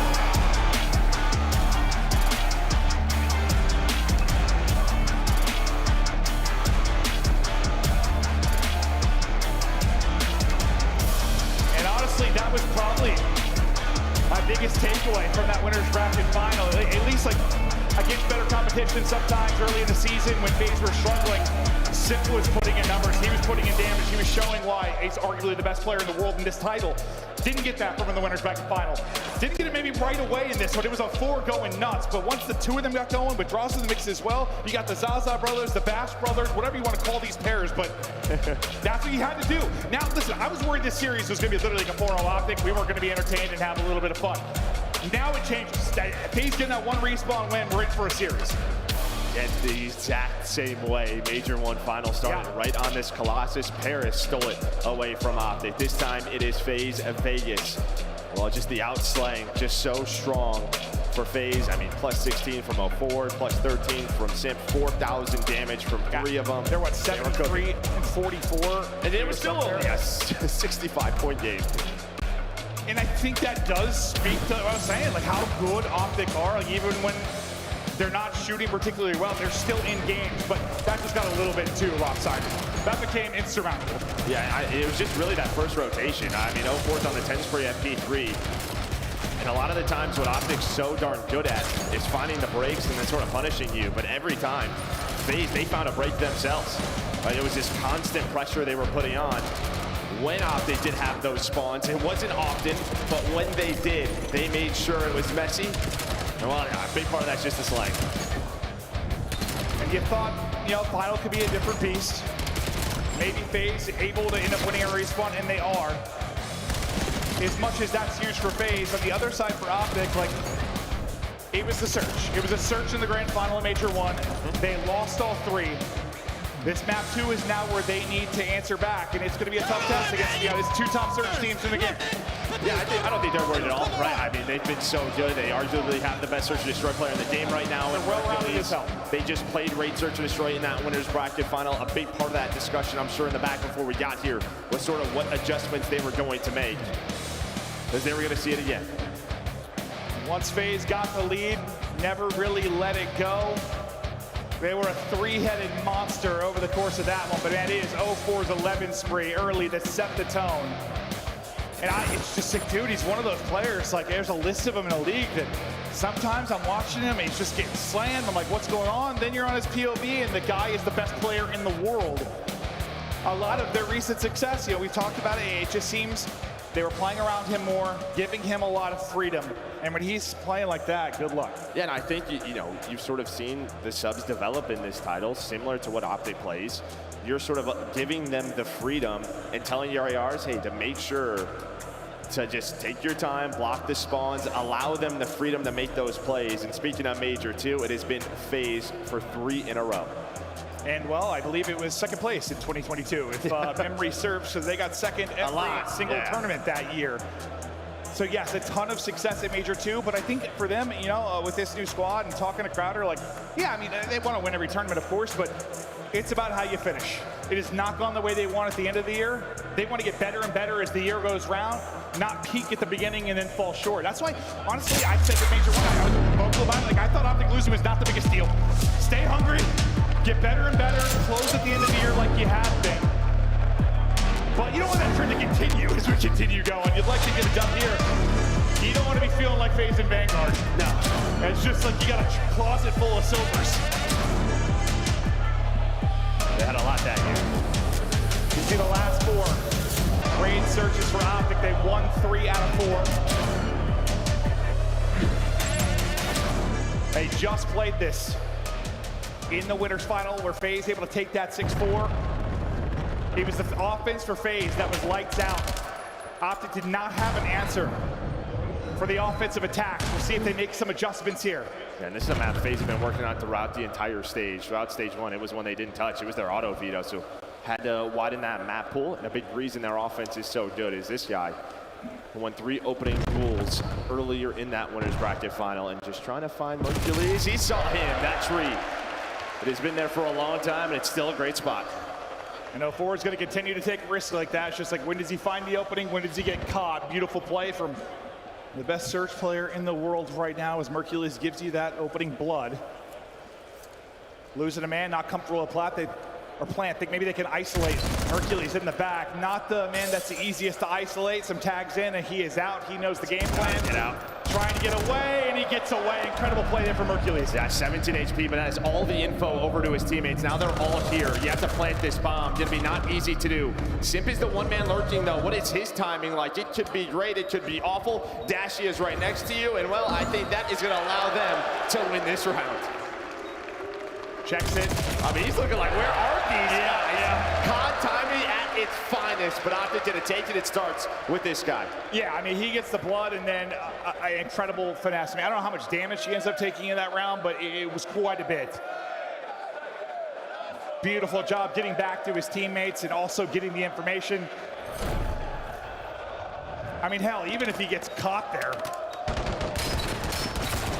he knows everything that they're trying to do, but the fact he stays alive, ends up getting a second kill in the round as well. Hercules, that kid is different. Mullet man. I just want to play COD like him for 1 day, 1 hour. 1 hour, yeah, game.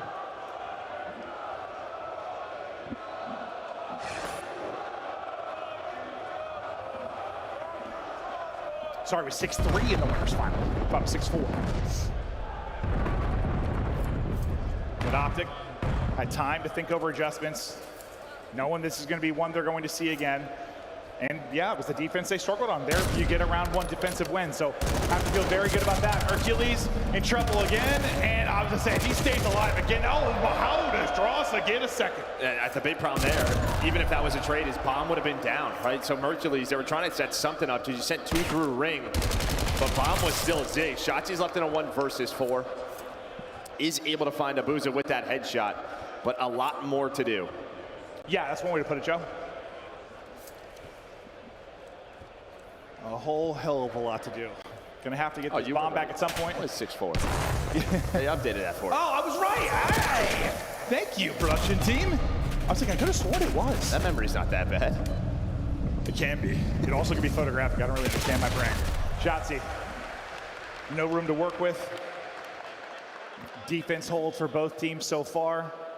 Drosa, the difference through Zig, turns 1 into 2, gets bombed down, wins the round, the opening 15. Yeah, I mean, you were kind of setting that up if you were Optic. Hercules knew right away he had to back up, and he got away with his life, but it was kind of the second player here. I thought someone was going to help him through Art, but they stayed out towards Van. That was Dashy with the sniper, but you're hoping Hook can clean up, at least get 1, but they were still probably screwed because 0-4 was already through. Good aggression defensively there from FaZe. Again, in the winners final, so much success for them offensively. Good first defense for Optic. Can they do it again? Both teams like to spread the map, trust in individuals to make plays. 0-4 got a little greedy and aggressive and got caught for the blood in the first round. We'll see how they play it this time, but just hoping maybe Abuza could find the angle and hit a snipe. He can be prolific here. There's no info given. No nice info given, and yeah, a little bait and switch. Maybe Hercules can at least give them enough damage to clean it up, and they do that, so it's a 1-for-1. Head to mid-map, though, and Drosa gives FaZe numbers again, and they're going to go ahead and transition this off, assuming that the wrap has come in defensively for Optic, and that's exactly what has happened. This time, like, Drosa backs up. I thought he was going to watch a money side. But Shotzzy's going to keep going. I mean, so you're on the bomb. It's down to 2 versus 1, plus this smoke. This is a winnable round. Abuza was out of the play during that sequence, but now everybody grouped up. Shotzzy spots 1. 30 seconds to go. They got to make plays. Taking it second story. How will the timing be? Able to win the fight. Shotzzy gets another one. 20 seconds to go. Pushing up. They know they need a 2-on-1 to go. Simp able to win 1. Wiggling away with his life. Just has to play with the clock. Dashy trying to chase him down. Around and around we go. The ring around the ropes. He continues. Not enough time. Simp has done enough. Round to FaZe. Well, that is 1 bullet away from an unbelievable round out of Shotzzy in the 3 versus 2. Finessed his life. I mean, breaking the windows, put all of the eyes on him. But it's Simp who was able to win that gunfight. Yeah, I might just flip this map on its head. He's got to be 1 HP right here, right? Is he back all the way to 100? Oh, he's not all the way back to 100. That's why. But he even gets to like 50, 60, 60.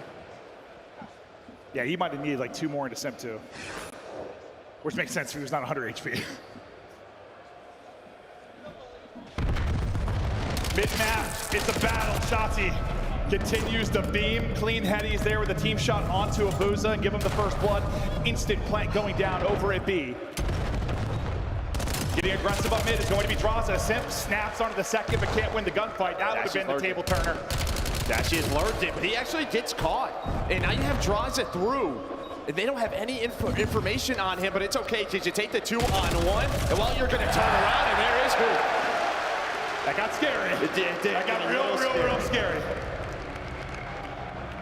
But you have like a 2-on-2, 3-on-3 scenario top mid to go, and just who's going to get that opening pick. And I mean, I think 0-4 wants to keep the attention of the Optic players onto him. So Draws can go, but he gets caught. He made it through the smoke, doesn't expect that player to be where he is.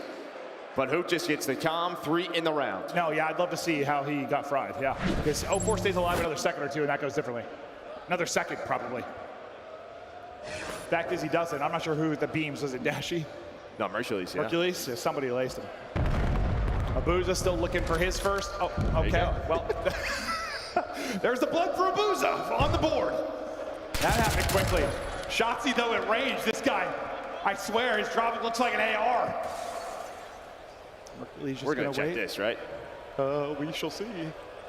Nade out, we're not going to check it. It turns 1, maybe into 2. Draws, at least able to trade. The numbers are here. Sip going to be tagged as well. And drop. Great round from Optic. Bring it back 3v4. How many times have we seen that online play just get checked? But you don't expect Mercules there, right? He likes to play back tree on that rotation. So FaZe don't check that corner. It starts off as good as you want with Abuza getting the first night, but Shotzzy has been aggressive through mid these last 2 rounds. And I don't know if there's some miscoms there or what, but Abuza continued. He just thought nobody would already be through mid. He wasn't looking at that, and well, he gets caught early. And they got to find a way to deal with Mercules in the back line because he's found a lot of success there defensively. But yeah, Shotzzy lacing him with a sub. Midway, okay, well there's Abuza's second. As the clothesline comes in, Mercules, we'll see you later. Shotzzy is going to go ahead and get this down quickly. I mean, that is, they just say, I don't see anything, so I'm going to plant this. Gives them a winning chance. Maybe the key play in this round is going to be Hook. Shotzzy's been insane. Yeah, he's playing so aggressive, so confident all over the map, but they do find Hook. 30 seconds to go. Shotzzy's going to give you another one. 8 HP, somehow stays alive.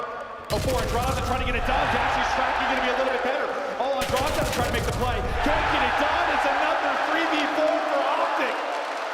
And that is maybe Abuza shouldn't get kills. World Championship duo. It's Shotzzy and Dashy getting going in the clutch. 10 and 3. And he's just doing whatever the hell he wants. Yeah, absolutely. Right down the middle of the map on defense. On offense, the only player on the map who's ringside plants the bomb. He is reading the map so well. Oh, yeah. He put him on the table there. He's like, I'm just sticking this thing. And that's the win condition. Puts so much pressure, changes the round with him getting that instant plan in after losing a player. FaZe on the other side got to improve. You know, you're getting the blood behind Abuza, not turning into round wins. 4-2 advantage now for Optic as FaZe get back to offense. And we get a look at B. For now, it seems Optic kind of playing maybe the retake looked at number 2. I was going to say, I thought he was going to just go through right away, but playing so quickly is Shotzzy on 5 in a row. Mercules doesn't spot him. Nice team shot there to deal with Sam. Can't do anything inside of Tiki. I don't think Shotzzy sees him. He's on 6 straight, by the way. He's a killer 2 off of the Hellstorm. What is it, spot? 30 seconds to go. Draza's going to pop. Draza's going to get 1. Maybe going to get traded out. Finally will. All on a 4 now. 24 seconds to go. Nobody on it yet. Now we're going to hop it. 4 trying to spot it. Gets him off of it. Finesses. There's one behind though. He'll clock plenty of time for the defuse. And Optic stringing together rounds now. They are heating up and around away from evening the series. And you might be wondering, what the hell are you doing there if your draw is running through this? But the smoke is down. They're thinking they're on this defuse. And well, so he's got to go through, just spray through, trust in 0-4. But Optic on top of it. So far, this going the exact opposite of how it went in that winner's final. How good will Optic feel if they're able to get a search win based on how the final went at Major 1? Close to getting the first one in, up 5-2. Shotzzy on 11 leading the way. Well, who had 13 in the winner's bracket final? That was Simp, so he's only got 3. Really hasn't been able to get anything going. The adjustments have been there for Optic. They have dealt with him. instant pressure. Up through Zig, Dashy able to bring one back though. A one-on-one jab on the other side. Shotzzy is doing whatever he wants. Big one-on-one, Simp able to win that as he gets his fourth. Dashy trying to chase it down. Spots him, finesse from Simp. The read on the Shotzzy as well. He has the read on it. He's like, hey, can you get to me? Abuza, please. There's the info. Up to Abuza now. 1 versus 2. Damage into 1, but they keep toying with him.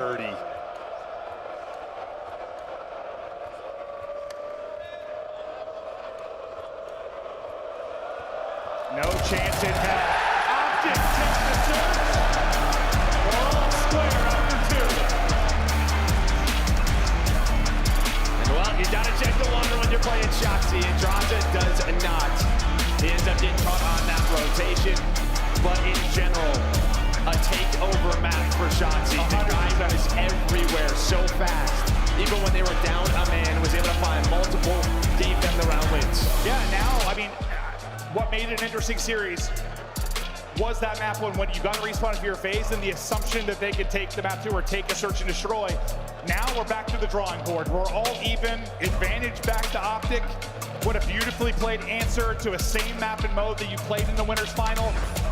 Shotzzy was final. And I think one of the biggest advantages for them is going to be the overload, right? Because it's your veto advantage. You get rid of the exposure. So now you have a Scar and a Den overload. 2 of those are mixed into here. You got to be feeling good if you're Optic Texas. Simp put up 13 in the winner's final raid surge. This time it is Shotzzy that puts up a 13 and 4, 1,300 damage, 2 first bloods.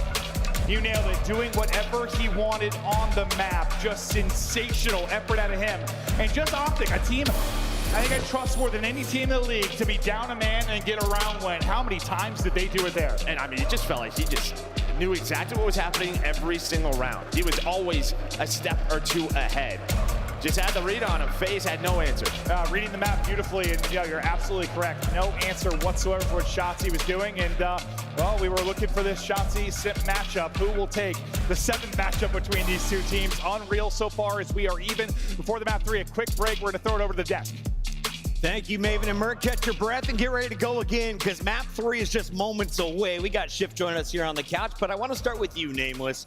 Has Shotzzy always been this good at Search? Yes, he's always been a demon. This is a guy, like, he just played them on that raid. He said, couple little routes I can exploit. And there's a little smoke here. Maybe a little confusion. Just get pushed up and make some plays. But yeah, he was finding the gaps. And, you know, for FaZe, it was really their offensive pushes the first time around. This time around, completely revamped by Optic. This is why this team's so good. Now, Shift, we were talking about how important that first map win was for FaZe Vegas, because that was an Optic map pick. They never get to play Colossus. They get to play Colossus. They're handing an L. 04 just decided to pop, dude. I mean, absolute insane takeover, setting the tone with a 12 spree to get things going through the first set of hills. Unbelievable. And then, of course, you know, as soon as 04 starts to pop off, Sim's right there still with him. Like, he's not getting my 12 sprees, but still, the fact of the matter is the SMG duo showed up to give FaZe a chance in the series early. Let's take a look here at the S&D highlights alley. We, of course, highlighted what Shotzzy did, but what did you see from Optic as a whole? Because they have totally changed up their search from the first time we saw on Raid. I think Clint and Joe touched on it well, talking about how many times that they were down a man, and Optic's like one of the only teams you could trust in that situation to still win the round. And the reason being is a lot of those first bloods in those 3v4 man situations where they were able to bring it back was because Abuza was getting that first kill, and that's where they knew he was. And so they clocked it. They're like, okay, Abuza's holding the lane with the sniper. It's like they knew the game plan from that point on, because then Shotzzy and Hoop were just full sending it to the back line of the side of FaZe Vegas and just catching these players out while completely ignoring Abuza, basically. And that, I think, is the biggest pivotal difference we've seen between this Raid S&D and the FaZe Vegas S&D. Yeah, you know, there were 2 approaches that Optic had on the defensive side, like trying to deal with what FaZe likes to do on offense, which is getting the bomb down early. And it was like, okay, Shotzzy, try to find an early gap. If you do, easy round for us. If not, we're going to group up this time, because remember what they would do prior to that was whatever space you took somewhere, they would take it elsewhere and kind of converge all at once. Well, they said, yeah, we just got to group up against this team. They got all their bases covered and overwhelmed them, and it worked out wonderfully. An awesome adjustment into a 6-2. And to that point, there was multiple times where you saw the minimap. FaZe Vegas always had to leave a player in the back because they were expecting Shotzzy to be back there, expecting Hoop to hit a route, and Optic just kept not doing it. So now you're uncomfortable in the series layout overall, because it's like they are purposely trying to make us confused, and that's going to be a problem when you're already going against a team that good. We have Overload coming up, and it, of course, is a respawn game modes. That means you can see someone nearing 40 kills. Shift, as we take a look at game number 1, who do you think in this lobby has potential to drop the biggest bombs? I'm going to say for FaZe, I'm looking at Abuza on this upcoming map just to see if he can control space the way that he was able to follow up on the space gained by 04. It's just interesting because we've seen FaZe try to give this Scar a go early in the season, and it just hasn't really worked out for them all that often. They've only played it now 4 total times. They've avoided it largely throughout Major 2. So really for me, it has to be the ARs dictating and controlling the space early to allow players like Simp and 04 to get deep like we've seen them do at map 1. I 100% agree, and especially if you're going to put a team in a spawn trap, you need one of them to pop off, Alan. The second part of this, for Optic on Scar, it is technically their worst Overload map. You know, they're 6-3 on it, and the last two that they had, 1-1, and they've both come down to 1-score games. So if there's an Overload that you're going to take, it is going to be Scar up against Optic and FaZe. This is their map pick, so they have to win this one. Optic 8-0 when it comes to Overload. On the other side, FaZe 8-2, handed an Overload loss in the last meeting. This time around, though, it is a best-of-7 in the grand final. And I have a feeling this is not the only grand final you'll see between Optic and FaZe Vegas this year. In fact, you might be able to get a chance to catch them in the United States playing in just a few months. We're headed to Major 3 in Atlanta, and right now you can save 15% off a 3-day pass. Simply scan that QR code. Join in on the fun. The sale kicks off right now, March 28th. It's going to close around midnight, so get in on the action while you can. Yeah, come to the Dirty South. Let's get some good food. Let's vibe out. Maybe play a little bit of golf, Alan. Atlanta's going to be fun. Birmingham, I'm still looking for good food, but I found some good games. Let's get back to the casters. Great breakdown. We continue on. And yeah, the Overload's interesting because for years and years when we talked about the FaZe teams, they were good at all map 3s, like all 3 of them typically. They can beat you anywhere, and it's a very big advantage, especially coming into a final. This year, it's not the case. They don't really go to Scar. Yeah. The team that can do it all is Optic. Yeah, I mean, it's kind of started last year. What was it, Vault Control, that they like never played? Yeah. That's when they Before started that, to switch things they up. usually can play all 3, right? Yeah, but you heard the deaths, 1 and 3, only 4 times. So that is the good thing there for Optic. You have that extra veto, you get rid of exposure. You already beat them on dead if we even get there. So you are feeling good. Both teams taken 1 so far. Optic, what an answer in the search and destroy. Just incredible to bring us even. This is what they couldn't do when you look back to Major 1.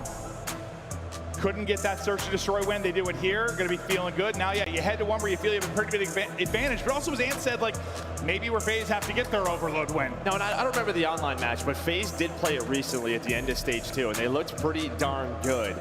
However, yeah, you just know kind of go with strings in practice that this has to be a focal point for them. Still haven't seen a lot of exposure, not a lot of Scar Overload throughout the weekend. But this guy was a monster. Hook. We get to the dead, see if he can do that again. But Optic fans just happy to have such a strong 2-3-5 team. Just go down all 1, it is all good. Our search is great. Can you stop Hook?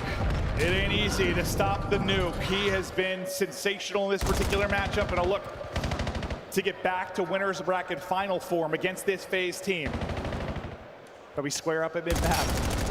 Nobody overpeaking anything so far. Dross is going to be the first pick. Hook going to be the first to drop. That's going to be 2 kills to go their way. The pressure now forward. Dashy, last line defense. The fact he gets 2 going to be massive for them here. EMP just picked up. Simp has got to get 1 for you. Able to give you 2. That'll be the first score in. We know how crucial the breakoff is.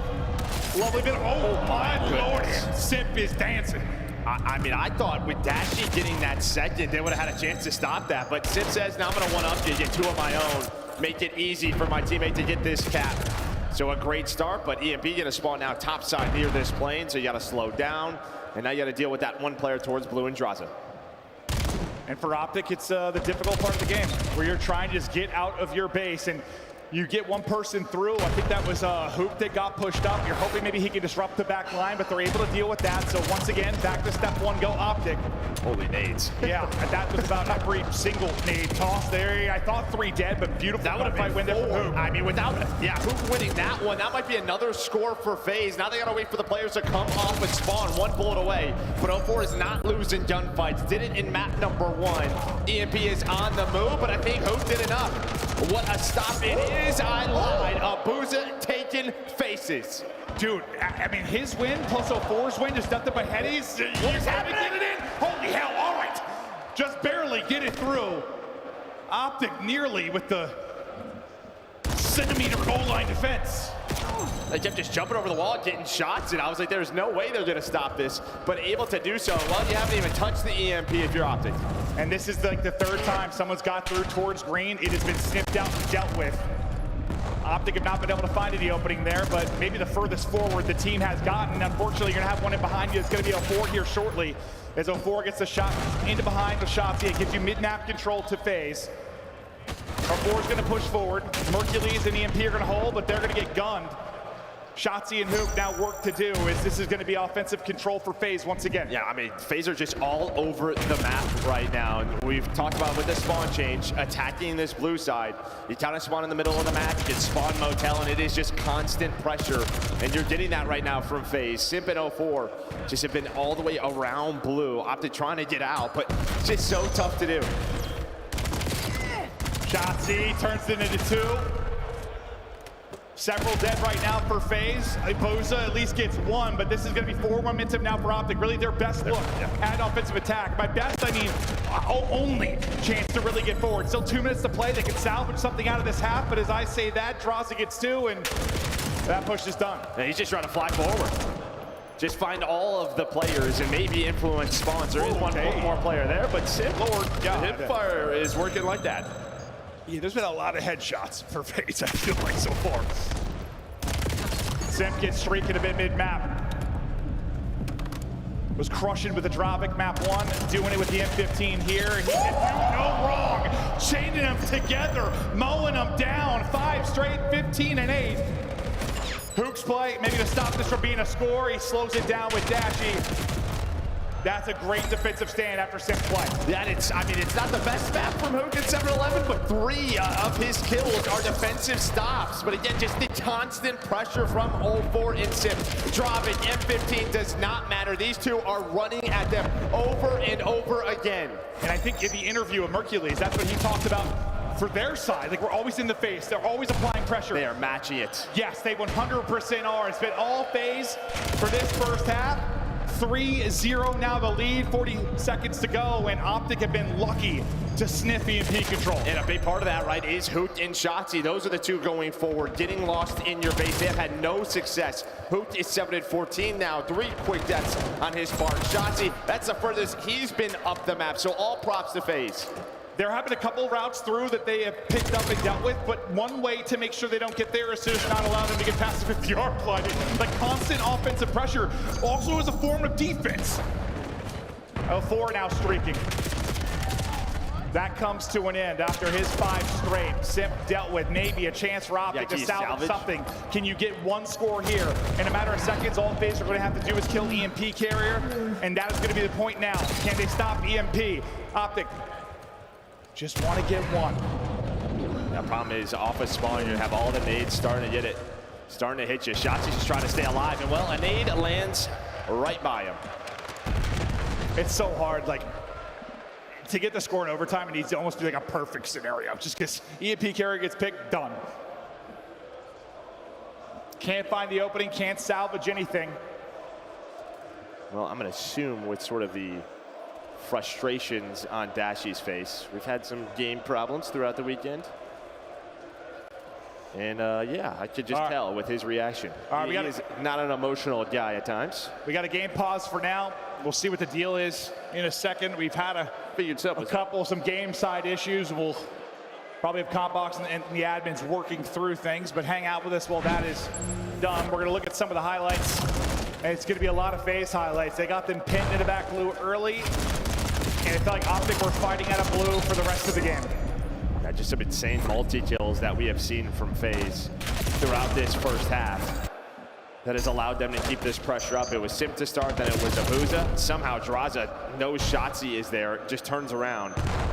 You know he's the guy you're looking for. Make sure you check all the corners, and that was the last nade to end as we went in the half. As soon as we're good to get back in, we'll get going. All right, sounds like we're loading back in, so not too long of a pause. Thanks for hanging out, guys. We love you. All right, Optic down 3. Got to turn it around here. You're looking for the same type of thing. Can you get them? Can you win the break? Can you get them pinned back blue and then just punish and punish and punish? Nice shot from 04 to get it started, but the trade is there with Dropic in hand from Simp. Shotzzy was able to find no openings for the most part, him or Hook, and the openings are not there. The gun's still hot from FaZe. And that's really the difference maker to me.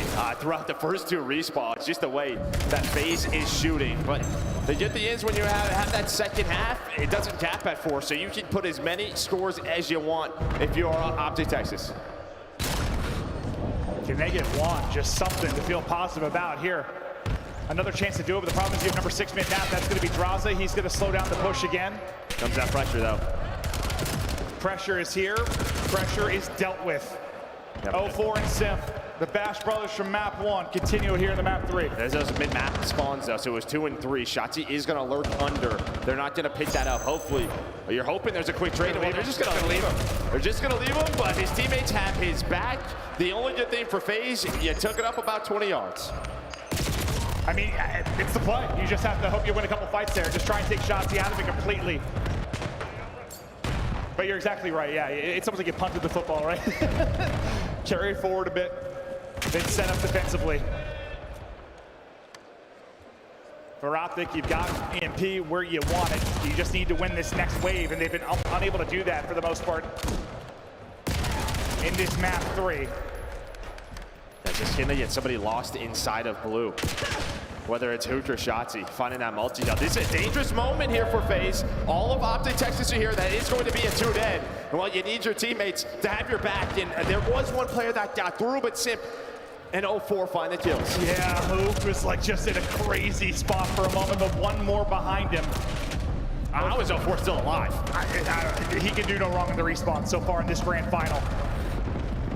Simp wins the big one, trying to open things up. Drazah getting shots with the pistol, can't quite finish it, needs one more bullet, not able to do it, runs out of ammo. Everyone drops outside of Simp, and the defense is there, but Simp is a walking missile.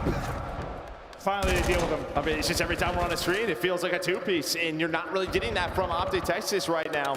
You see it again from Draz. The only player who's pushed up is Mercules. That'll slow things down, but the problem here, already halfway through this second half, only 2 minutes for Optic Texas to get moving, to put scores on the board. It just seems like the communication has been really on point for FaZe with calling names, making sure there's no openings, limit the playmaking of Optic. Another chance for maybe Hook to get to work. I think he was spotted as he got in. He's able to get the stabby on though and take out Abuza. A chance again, but you have 04 on mid-map. Does he delay it enough? He's only able to get one. This should be the first score for Optic. All the nades gonna come in from FaZe. They need one. It stops so far and then it's flushed through. Optic finally on the board. Under 2 to play. Still plenty of time here. Don't have to panic quite yet. Yeah, the only issue is you spawn them up towards the boat side, near the plane where you want to be, where next EMP is going to respawn. So you already see Abuza and Drazah, they're going to take it slow, play on the headies. Now 04 and Simp off a spawn, going to push through Deli. And where like FaZe just had them trapped in, yeah, you haven't been able to do that on the Optic side. No, FaZe have just like abandoned their base when they wanted to. They've just sort of overextended, pretty much got to Deli, and then someone just sort of lay down, play in a corner, just get a kill. Oh yeah, there's been somebody, how many times? I think we called it like 5 times. It's that one guy that gets 1 kill to disrupt things. 60 seconds to go. Still 2 scores to overcome. Here come Optic.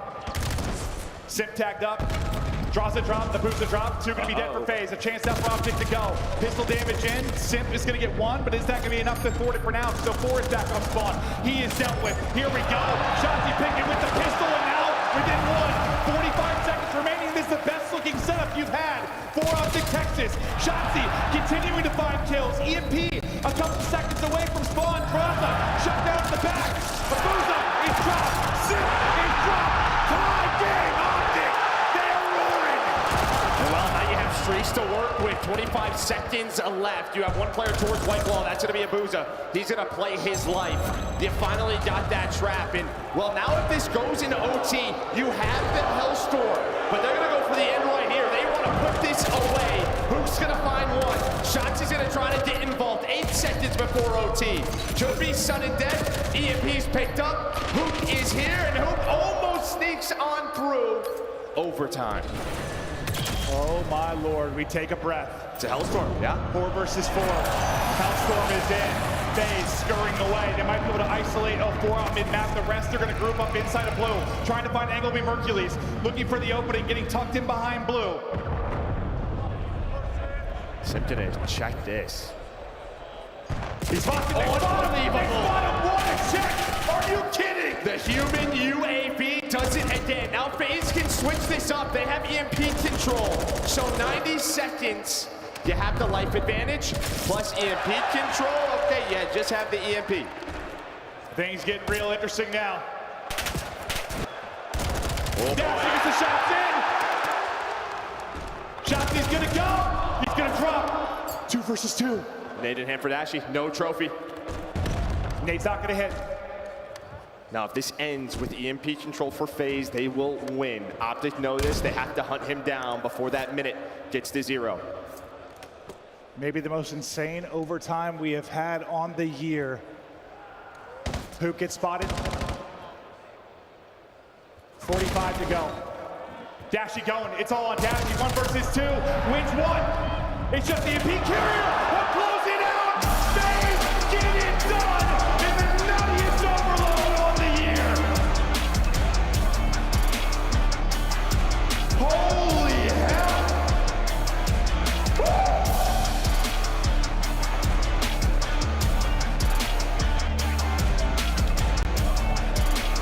Well, you can see frustrations brewing.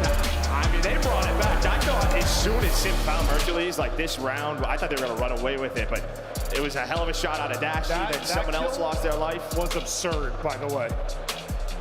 And the key was, as soon as they called the Hellstorm in, the EMP was still near the goal. So FaZe knew they had to pick it up, right? So if you left that, if you were FaZe, like there was a chance Mercules just scores that. So a lot of little mini games went down. But it was the strong start for FaZe. It was enough to get them that win. Wow. I need to catch my breath. Maybe same people in attendance. That was absolutely insane. One of the more electric maps you are going to see. Overload, overtime can be a bit wonky sometimes, but that was the fun one. Just all clear, all 4 live from either side. And then who's got the ice? Optic nearly pulling it back in 3v4 fashion like they were able to do 3 or 4 times in the search and destroy. Well, yeah, they had the man advantage at some point, right? And then Drazah was top playing. He was able to get 1 more kill. Oh, true. Yeah, he was so important. True. We're going to take a look at it. Yeah, Sim just checks this corner. Maybe that's something that he would do. 0-4 then gets caught by Shotzi. And then EMP got over towards Plane. And they got a little bit weird. Dashie gave them the man advantage. This play of the game. But yeah, I think it was just, oh sorry, it was Abuza, not Drazah, with that pistol that evens things up. Sim gets a little overzealous, then has to pop the reload so the movement slows down, he can't finesse away. That kill on a Shotzi. Big pistol kill. Maybe if he waits there, that's your one criticism. I mean, you gotta think, listen, these players scrim a ton. They play a ton, but there are scenarios like this that you literally have not experienced at all this year. And I don't think that's happening really in any other mode. Yeah, it's just hard to simulate, even in scrims. Like, there's most situations you'll get into at one point, or similar ones like this, like, dude. Absolute insanity, so weakened up. I would love to see Dashie get a chance to maybe snap in a gunfight, but wow. What a finish. FaZe are fired up. They've taken both respawns, and you can see Optic fans giving hope with the 3-3 tie. And then the hope ripped out of their chest. The beautiful reaction there. Holy. We got ourselves a grand final, huh? Yeah, both these teams just mentally battling, right? 3-0 and just I I cannot believe, I thought Optic was going to win that. I think if they win that, series might be done. I think went from like FaZe have got this in the bag, to Optic are going to win this, to FaZe are going to win this, to Optic are going to win this, to FaZe won this, all in a matter of 90 seconds. Just an insane one, an absolute treat there in this best of 7. But all right, 3 maps in, FaZe up 2-1. Optic after the first map, able to rebound into search and destroy to bring it back. Now we're going to get to a hard point. The opening hard point, I mean, listen, it's Colossus, Simp, 04 were absolutely insane. This Optic team has got to get hot a little bit earlier in one of these respawns. I mean, that was nearly an incredible late effort, but that first half was just too lopsided. Yeah, and I think the exposure we saw in the winners bracket final, that was map number 1. That was sort of FaZe's go-to. They were hoping to steal this one away, and it was a slow start from the ARs. 200 type game. But really, where they just got smoked was the P4. It was like plus 85 or so at that hill for Optic. Well, I mean, this weekend, Abusa, if he's not playing Optic, on exposure hardpoints drop at 50, it feels like. I'm exaggerating, but he's had some monster maps. The one against Optic Pedestrian, he was limited in what he was able to do. It felt like FaZe fixed some of those problems against Koiden in the following map, when you talk about fixing like the 3 and 4. Similar, I guess, to kind of what happened if you talk about the replay of Raid Search and Destroy, where Optic made adjustments. Now FaZe an opportunity to do that here in this hardpoint. Yeah, I think the thing for FaZe is you're just hoping that this level of gun skill continues to be at this level. Just that has been the key for them throughout these respawns, just finding so many 2 pieces on the map. Yeah, I mean, I don't think there's any, when you just talk about like talent ceiling between these 2 teams, it's similar. I mean, you've just got shooters on both sides of this. Sometimes this will be who's hotter in a given series, who's hotter on a given day.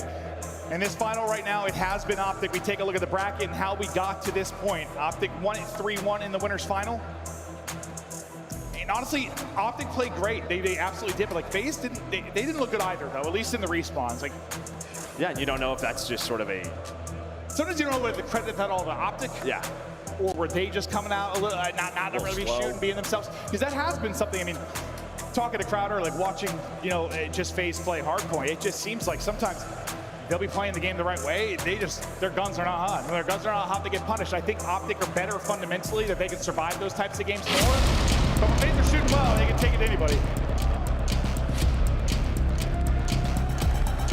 We continue on, Luka. Holy, I'm having fun. This has been a banger so far. Yeah, we're talking about Major 3. I don't want this one in. Yeah, right? I want to keep jumping back here. 04 stats so far. He has been sensational. What kind of performance will he get here? Pressure. Now the Optic to even the series. They won this in the winners bracket final. Looking to do it again here as well. Nice break off so far for Optic. Yeah, you're just hoping the last couple of minutes, the way it went for Optic, that was the heat, the warm-up, as we are going to remake this lobby. I'm so sorry, crowd. I'm so sorry. Grab a drink. I told you never wanted this to end. Give your neighbor a hug, a kiss. You know, we're having fun. We don't want this day to end, so we're just going to restart this and make the day go longer. This place is packed. This has been awesome. There's a lot of people that was very toasty. I have a personal fan here. I have my pants hiked up. If you guys can see me, I pull them up to my knees like this, and then I run a fan on my legs to keep me cool. You can turn around now.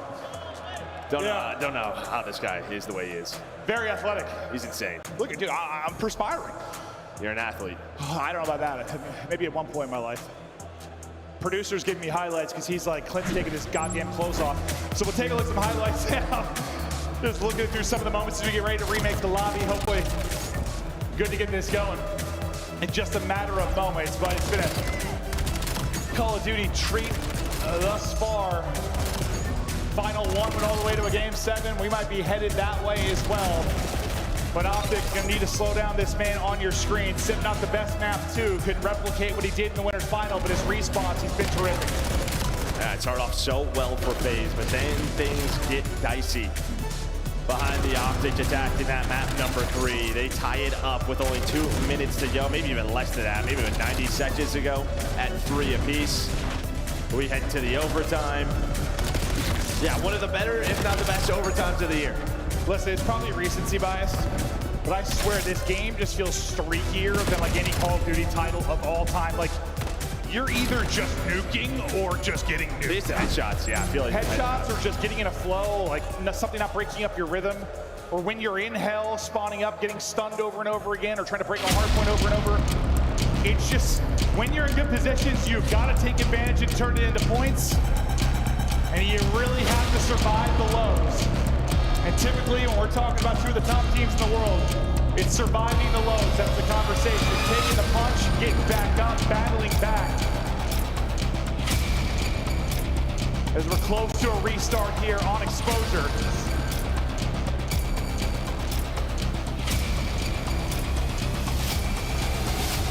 FaZe will look to clean up the issues on 3 and 4, and Optic will look to keep it going the exact same way it did, as they walked away with a 200-192 victory to kick off the winner's bracket final, but back into a break-off and into the action. As Shotzzy looks to get blowing forward, he'll get cut down. Yeah, two of the better maps these next couple for FaZe. See right there, 5 and 4 on the year. Much better than what they're Scar Overload and Colossus. It happens to the best of the best.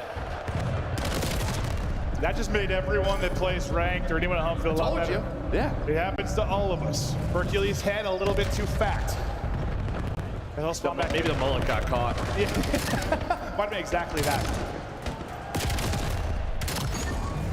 FaZe finding all the kills there with 15 or so remaining on this, as they'll have Optic spawning where they want them to set up for second.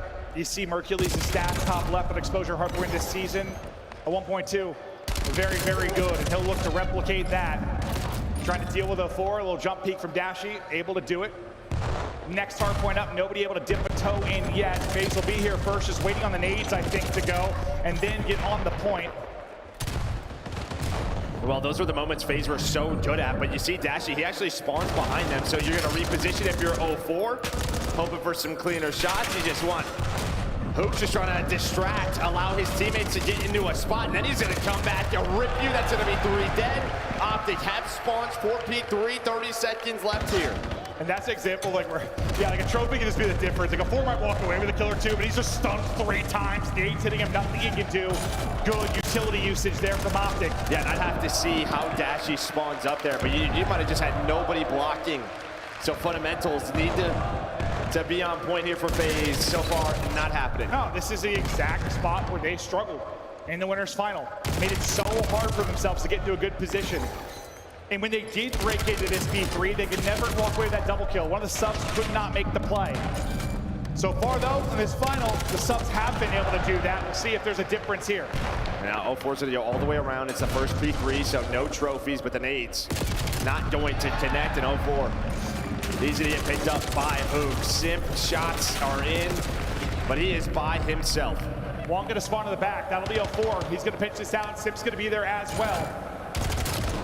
How will the timing go? Well, it's not gonna matter. It gets picked up by Optic. They'll get all 4. Beautifully done. Flip him into the back, and now this is exactly where they beat him up in the winner's final. This is when Optic gets scary, right? You're playing into their hand. You're getting spawned all the way out. You need the kills now. There is 2. You're gonna fight for this scrap time.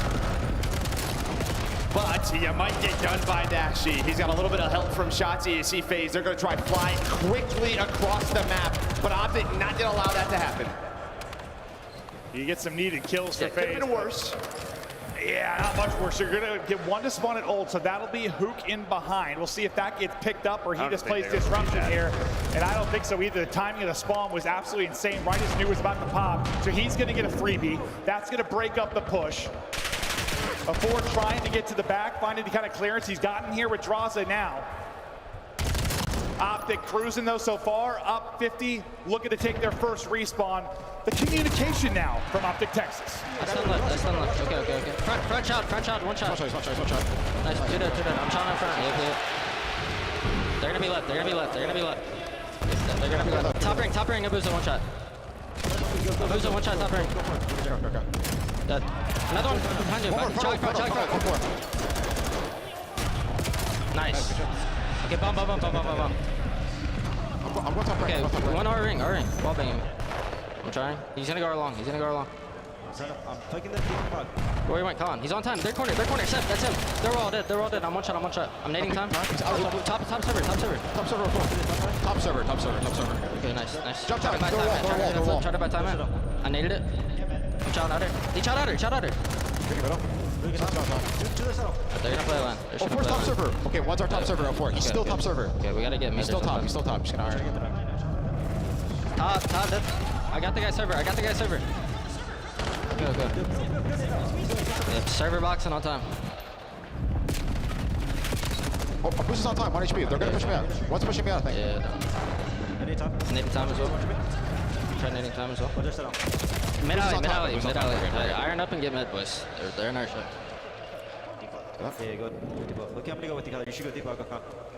It's top ring. Spawn killing. Top ring. Draws. He's just living top ring.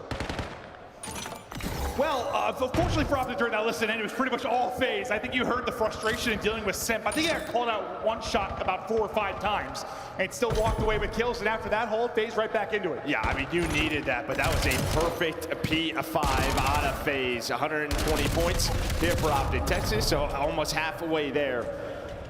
They're going to regain control to P1. It was such a good P3 and P4. They still have this lead, but a couple of streaks going to end here for FaZe. Yeah. I mean, it's coming down to the P3 and P4 again. I mean, it usually does on this map, but that's going to be the big pain point for FaZe. We'll see if Optic can replicate what they did the first time through. Draza struggling so far on this one, but outside of that, pretty balanced line from the FaZe side.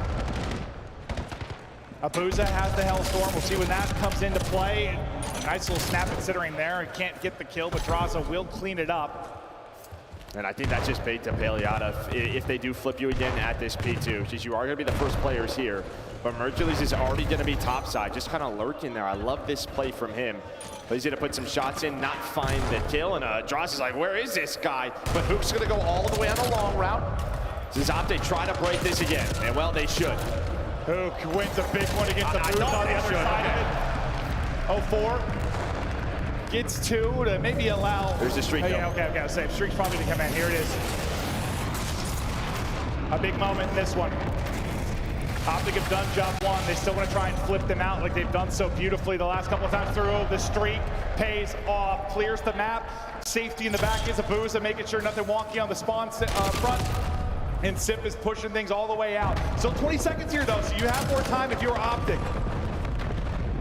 And well, before he's obviously on top of somebody. And that is just what the streak kind of does. You earned that at that P5. It was flawless. You soaked up all that time if you were Abuza. That's why he's got over a minute. Some big kills here, though. 10 seconds. Optic's going to be pushed up past the mid-map. So they should have instant pressure at this P3. And what do we chat about Abuza and how good he has been here this weekend outside of the Optic matchup? Doing much better this time. Leading in the hard point. Right there in kills, got the streak. Massive gunfights though now at the P3. FaZe trying to not get just buried this time through. Optic in a much different situation. Here comes the next wave though. Yeah, you hit the trophies. That's a big difference. And now you're going to slide out. The timing's worked for FaZe. Shotzzy is there. The last player alive will be Mercules. And you're going to try and flip, but I think it's a little bit too late. I think they know he is here. Simp's going to pick it up. Yeah, no, the trophies did their job there. You heard them just going up over and over and over again. And you need, I mean, a lot of times you need the utility to hit, like a nade pick or nade damage to get in. Abuza might get another Hellstorm here. He's on 6 in a row, earning some more time. And yeah, he's got that. It's Draza who takes him down. You take the lead at this P3. Can Optic now get out and give them a shot at this P4? This is the first time FaZe Vegas have found success on this 3-4 throughout this matchup between this and the winners final. They're ahead on rotation. Simp, first fight, deals with Mercules. Abuza has been the hot hand, and he's still shooting Dashy, just cut down as he tries to get in position. Still the streak to work with. Now to 0-4, trying to push it out as much as he can. Nice movement there to win the gunfight. Just gravy for FaZe, approaching 200 points, and they could do no wrong this time on rotation. Getting towards the back is number 4 in Dashy. Picked up and not dealt with though. Dashy, incredible shots and movement there. Yeah, I guess the best thing here for FaZe is there's only 25 seconds left, but you would love to have it with the Hellstorm. Yeah. You probably put this game away, but Optic know this. They're going full throttle to get onto this hill. The trades are in. Well, back to this P5. Yeah, I thought that was going to be like a perfect 60, but insane gunfight win from Dashy in the back. Again, somebody just pre-aimed there. Dashy's going to have those plays sometimes, but all right. Last time at P5 is what brought FaZe back into the game. Nearly a perfect hold here. They had trouble dealing with Simp last time through. Might be 04. That's fine in multis. 04 and Simp light up the feed. 04 on 30 and 21. Well, and I think when we were in that listen, it was there's a guy server room, there's a guy server room, and well, 04 is back to server room, and he's on another 4-spree. The P5 has been unbelievable out of phase. Maybe the best couple of P5s we have seen on the year, and 04's on another streak. No, 100%. I mean, usually it's money hills for 3 and 4. It's been a money hill for them at number 5. Streak continues. You already have one for Abuza. 04 not going to come away with his hoop. Will put him down. 20 seconds remaining here as Optic will try to fight for all this time. They clear the board. Still in it. And you're absolutely right. Still in it. It's similar to map 1. You looked at this scoreboard and you're like, how everyone is negative. That you're getting destroyed in the kill column, but it does not matter. You have a chance. That's how good Optic are. Literally how good they are. I know they're not winning right now, but that's insane. Getting fried, but still a chance to win the map. Simp 90 seconds to the hard port, approaching 30 as well. Not missing, just gunning as the 5-3 comes to an end. A few more seconds, they take the 3-1 edge. The map is done. Fans take all 3 respawns so far. Yeah, just like we thought. Yeah, not at all.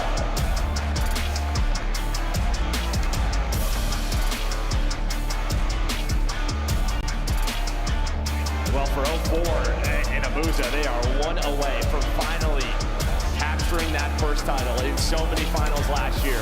You know, yeah, we joked, like, listen, as much as like Simp has the highest tournament win percentage of all time, tournaments entered, tournaments won, he is number 1. But what do we look at? We look at the second places. And then you add the silver servers of last year. I'm thinking, all right, well, we're just looking for more seconds. But here they are on the cusp of getting the first win for Abuza in 04. And for Simp shutting up a lot of people that bring up, you had Sally, you had Abizi all this time. No Cell, no Abizi. Close to another win. Yeah, well, he's got an 04 in Abuza. I mean, plus 13 from Abuza, plus 12 again from 04, leading the kill column, but it is Simp's damage. And I just think that streak, that P5 was so good. Abuza only was on a 4-spree, but he earned around a minute of time. And then, all right, you're put into a bad spot at that second P2. The Hellstorm bails you out. That was the turnaround play. And then, I'll be honest, I didn't think the P5s were going to be our conversation at the end of that. It's not usually, but that was insane. I mean, that listen-in, the listen-ins have been so good with Optic. That was one of the first, like, I mean, to be fair, it was a listen-in while they were getting slammed at that P5, but it was just like one shot, slip it away, slide around me. You could hear the frustrations, couldn't deal with it, and even the Titans could be frustrated. You heard it there. Yeah, now we got to see if they bounce back with another search again. Can we keep going? Optic fell short in Major 1, close to doing it again here, but don't count them out yet. If things start clicking, they might make the run. Before we continue on, Death, talk to us about the last couple. We're not even nervous over here, are we, Birmingham? We're going to a game 7 now, 3-1. What a start here for FaZe, and we don't normally take a map 4 break. So, Allie, this is a little special treat for us. Hey. And I don't think any of us predicted that Optic would lose all the respawns and win the What is Search going and on? Destroy. It's literally opposite day. And what's so crazy about this is during that hard point, it was within, well, like 50 points throughout the majority of this, even at 1.10 going into that 200 mark. And usually, I mean, the crowd is dead silent. You could drop a pin in here. That is something that I am not used to when Optic is on that stage, regardless if they're in the lead or not. It's quieter than Kitchener on a Thursday. Yes. In here, legitimately, considering that this place is standing room only, but that's just what FaZe is able to do when they start gunning out of their shoes like that, man. Abuza and 04 just continue to impress their respawns. Yeah, I mean, listen, they had about a 2-minute stretch there at the end of that game that was poetry in motion, set up by 04. I mean, you saw it on the P5, gets up top window, finds a couple of kills, and then the absolute demon trap. Draza just hard blocking and FaZe streaking. The guns are hot, their brains are working in the overload. They're checking every corner. And why this is so important is they have the opportunity to close it out on S&D, because we know that Den Overload, that's got Optic's name written all over it.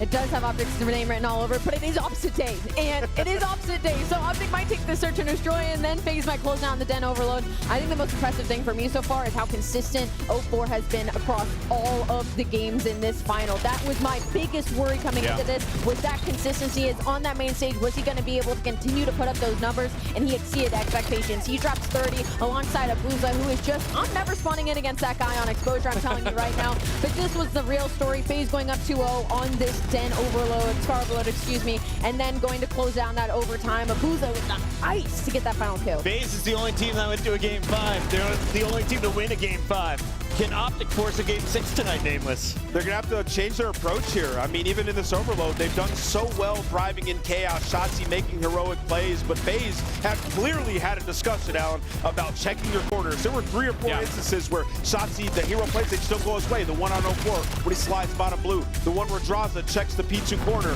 And then the final one where Mercules gets picked by Sip. FaZe clearly talked about it. Yeah, keeping the game in front of them, right? I mean, that's where they've really suffered in the past. I think especially looking at that overload loss streak that I mentioned at the top of this overall grand finals, the 5 losses in a row came on a variety of maps, and mostly it was because they were getting caught by surprise. So you keep that out of the realm of possibility and you profit. But things to look for in this search, FaZe were miserable offensively in post plants, especially at A. So they're going to have to be a lot of changes for FaZe in this map. Yeah, just let's not plant the bomb. Let's get bottom window, get some kills first. A is kind of wide open, but yeah, it should be an exciting one. Optic have the advantage here. FaZe, the job is not done yet. You still need to win another map. On the other side, you got to stop Abuza in 0-4 from lifting the trophy if you're Optic. Let's take a look at the man who can help you get the job done. He dropped 13 kills in the first search and destroy.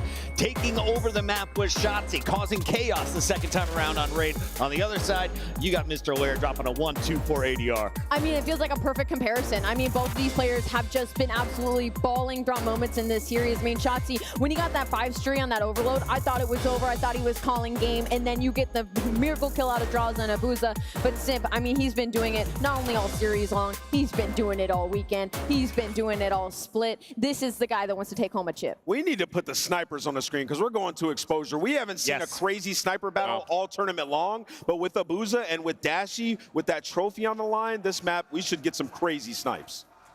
FaZe walking back to the stage. It is all smiles for Drazah. Nothing but focus on the face of 0-4. And I am so curious to see the focus on Abuza's face, because after their most recent win, the man was elated. He knows how close he is to lifting his first ever trophy. It is time for another game as we get back into the action.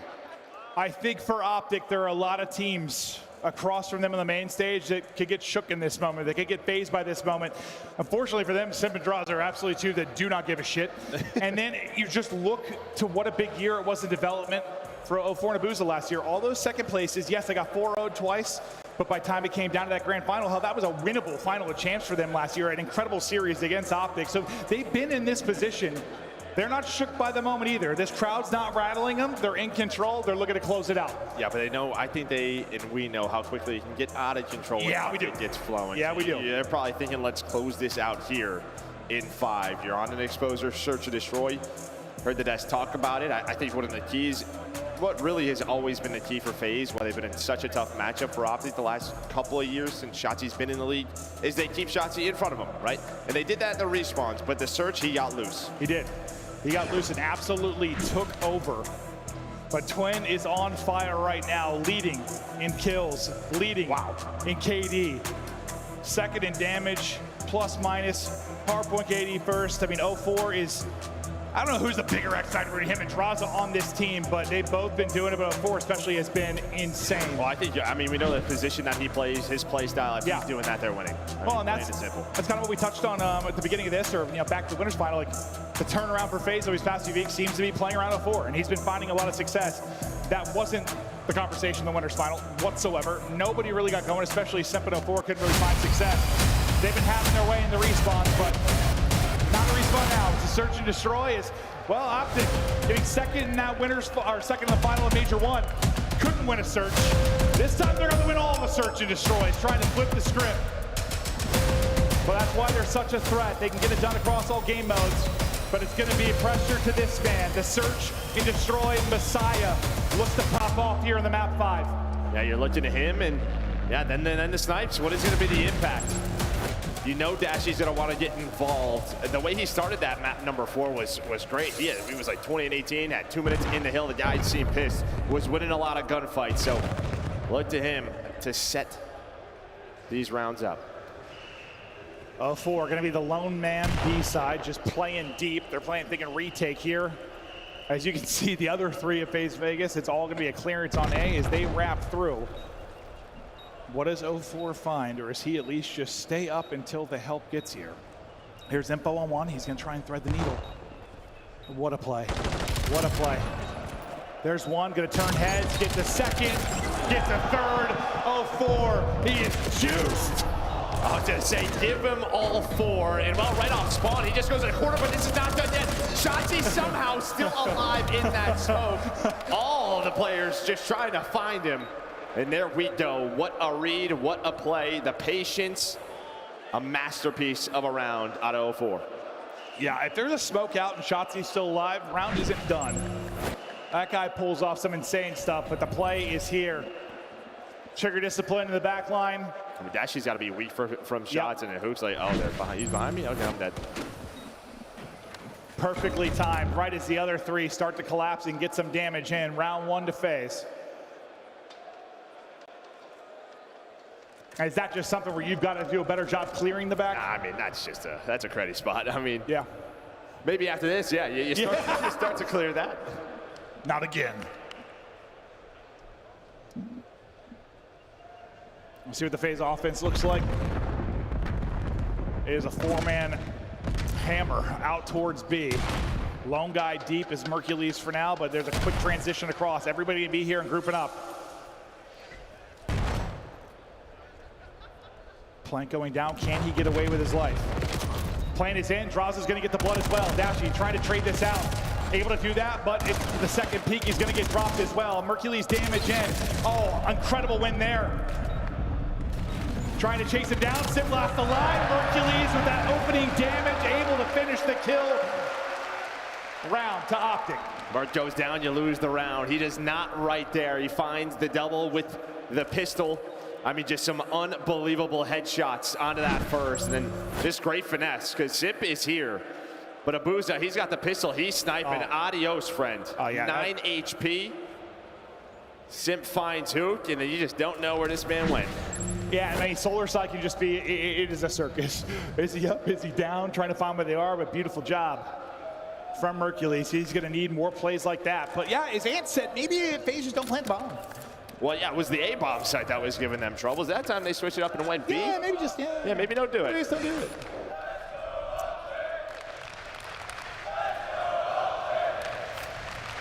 Crowd, look at it fuel this Optic comeback.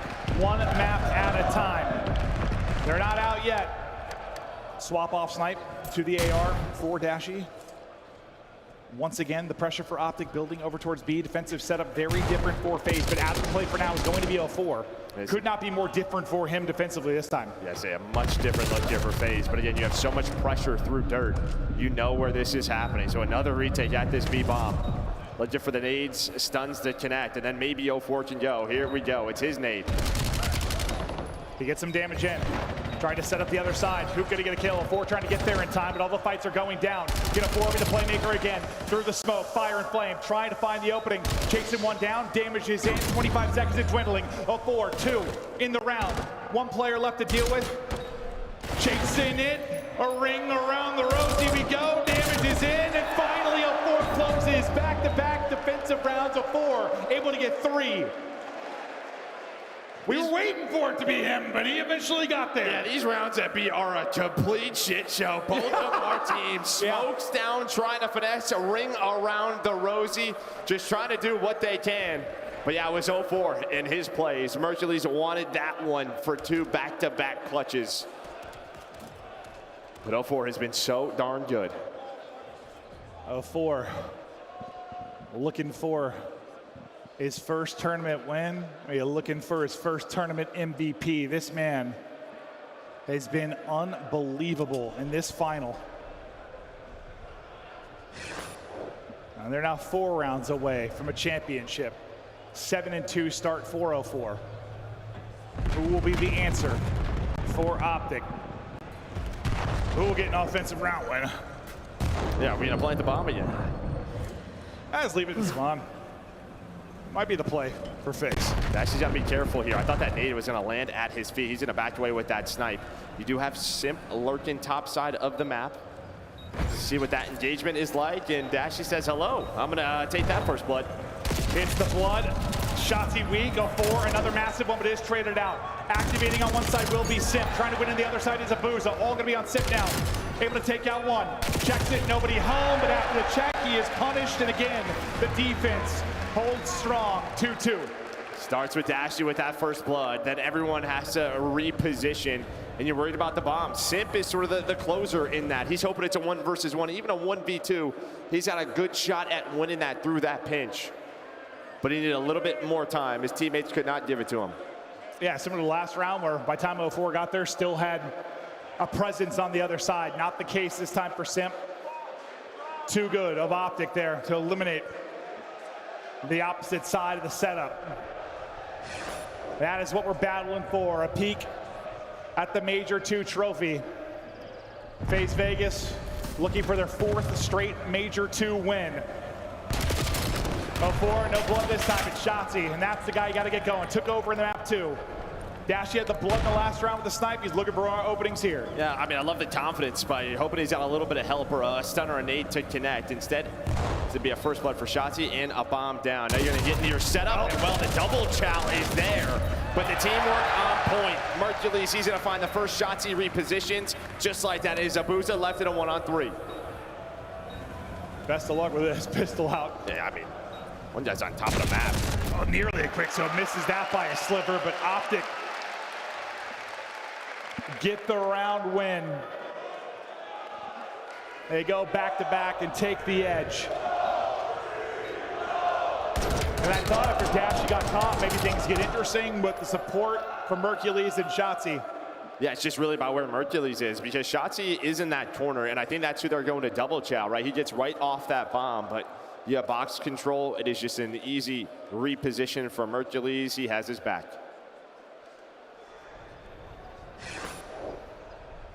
Edge to Optic. Mercules leading it on one side, 0-4 on the other. 0-4 leading the way. He's the bomb carrier on the opposite side. It'll be Simp on this side of it. 0-4 trying to get active early. Able to trade that out at least and stay up for now. On the long push through, you've got 2 players. That'll be Hook and Shotzzy.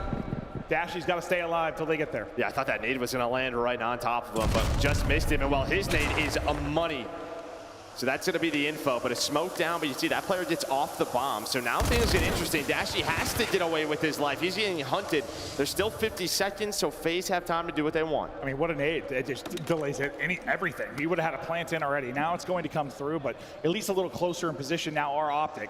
We'll be able to apply pressure here without like 15 seconds being off of this post-plant clock. Dashy saw a sliver, can't hit.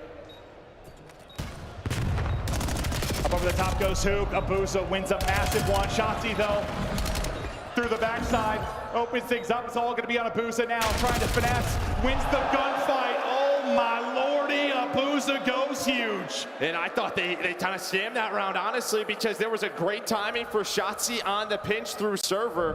One player gave it up. I think it was 0-4, and he gets caught. I thought it was done with. But Abuza's shots, unreal. He wins the round. Every time the bomb's planted here, it's just insane. Absolutely insane.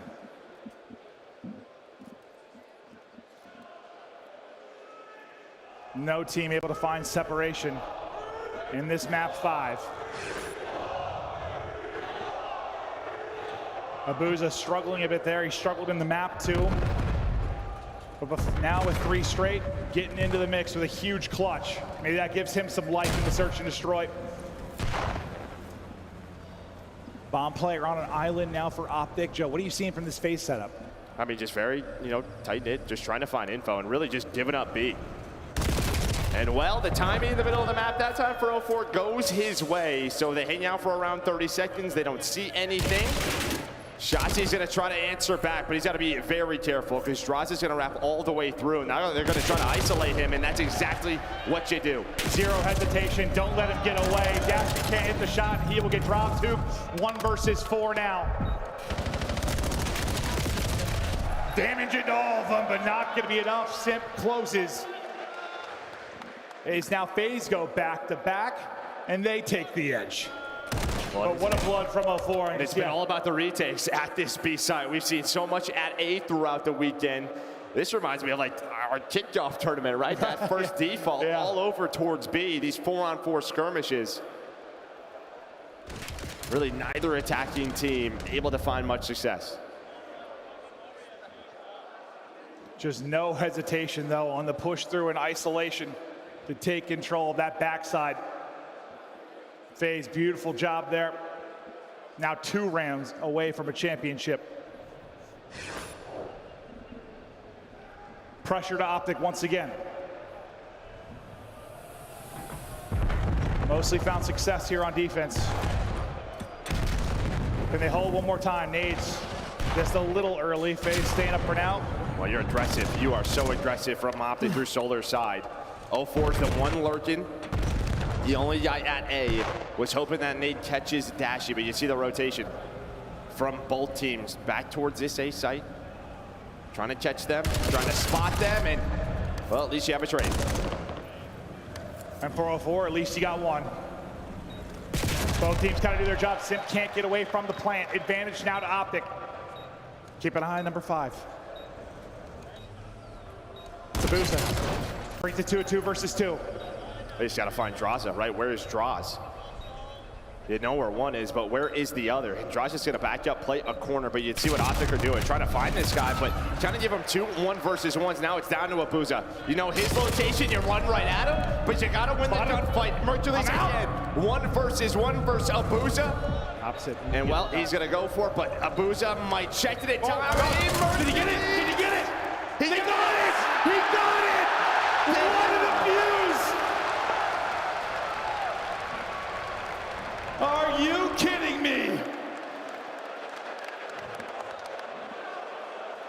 Well, trust his instincts, trust the crowd. Well, I think they got his back. Yeah, I think he's just thinking if I chase this, it's like unwinnable. My only win here is to stick this. And I think Abuza had the chance to get the angle and win it, but he had a clutch early, maybe a little bit of a choke there. 4-4. Yeah, you're just playing the 50-50, and well, didn't think he was going to stick it in this environment, but 04 has owned this on defense the last couple of rounds, but it's been about the trades, this mid-map aggression now here for Optic. I cannot believe no one else died in that sequence. Like, I thought Simp was going to be dead or Dashy was going to be dead. 3 versus 3. And we're back to B. This is where the party has been. Let's continue to party. Nades in, plant in. Shotzi avoids it. Damage in. What a win that is. Just buddy hopping and taking it. Abuza, his chance to maybe clutch again, but they're chasing him down and dropping him. Back to back for Optic now, and it all starts with the ice on Mercules in the previous round. And I don't know if that is an AR from Simp, but if it is, that is so impressive from Shotzi. The initial shots, we know he's the movement king, jumps back up, and he is perfect to give them that man advantage. And when he has been winning a couple of gunfights throughout these searches, it has been automatic wins for Shotzi. Simp's like, boys, I'm playing whack-a-mole.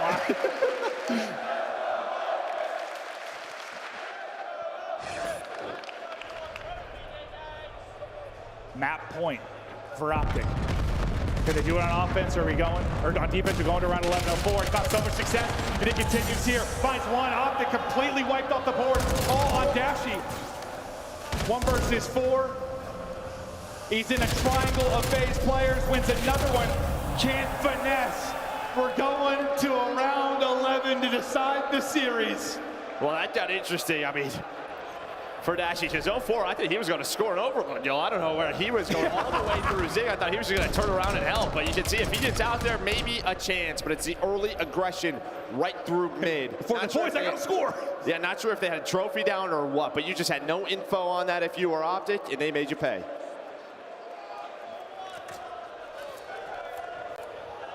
Is it one more round? Or do we continue on a massive, monumental round 11 here at Major 2? Offense to the Optic side. Dashy with a big stick out, and he gets ripped. Abuza gonna lace him. Well, they're just trying to pressure Mercules. They're trying to end this right now. Simpto did a back away, stun out. Keep that man advantage, but look at Hook. Hook has gotten through. Oh my God. Yeah, I'm not sure that timing was with 04. It looks like I got Khan to be picked up, maybe? I don't think so. I don't know. It looks like maybe. I can't tell if they are aware this might be open. But they don't know what force here, right? Because Hook's through. So they have no idea. So it's a two learned players and then they turn around. And here we go, all down to Mercules again. He has been Mr. Clutch. He's got to walk away with a 1v3 here. What a moment it could be. Sorry, 1v4, not gonna happen. And for the first time, Abuza in 04 gets their championship.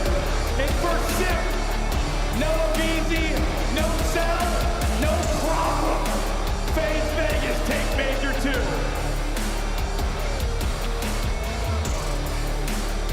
And it's the double-digit duo in 04 and Abuza to seal it. They put up 24-25 in this map number 5 to seal the deal.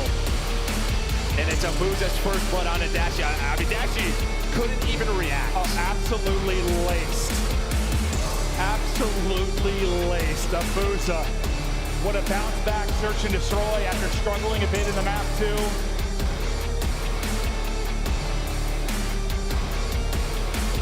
What a final. And what a moment, especially for 04 and Abuza.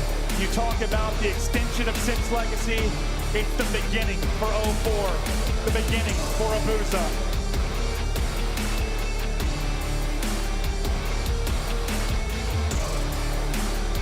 FaZe Vegas are your Major 2 champs, so let them know.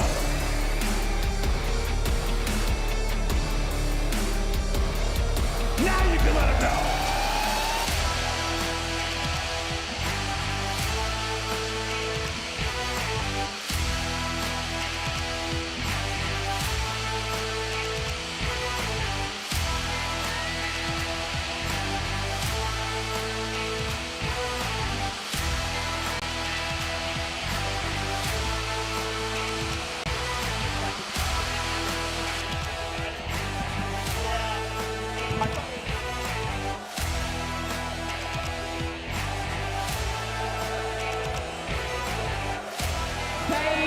Vegas.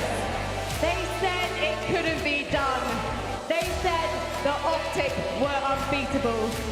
Sim, what is it like to prove everyone wrong here?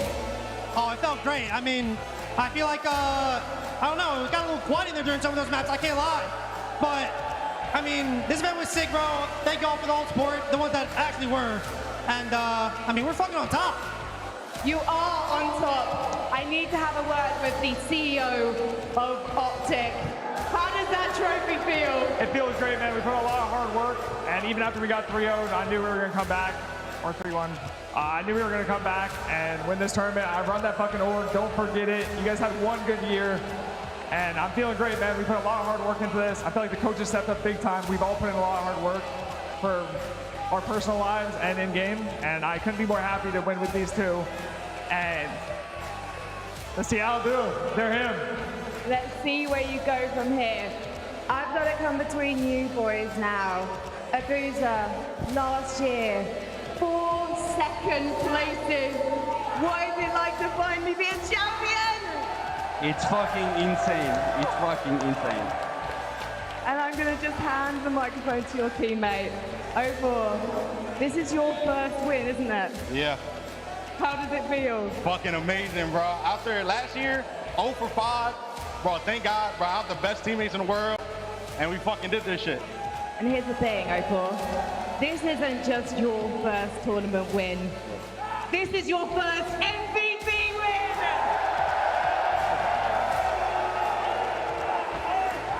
How are you managing to mount the competition every single time?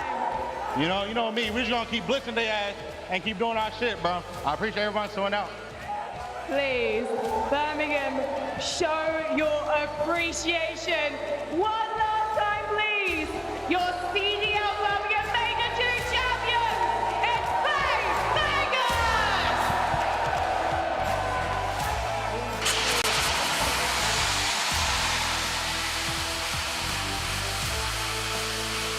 Congratulations to FaZe Vegas, the first trophy for 04 and Abuza after so many attempts last year.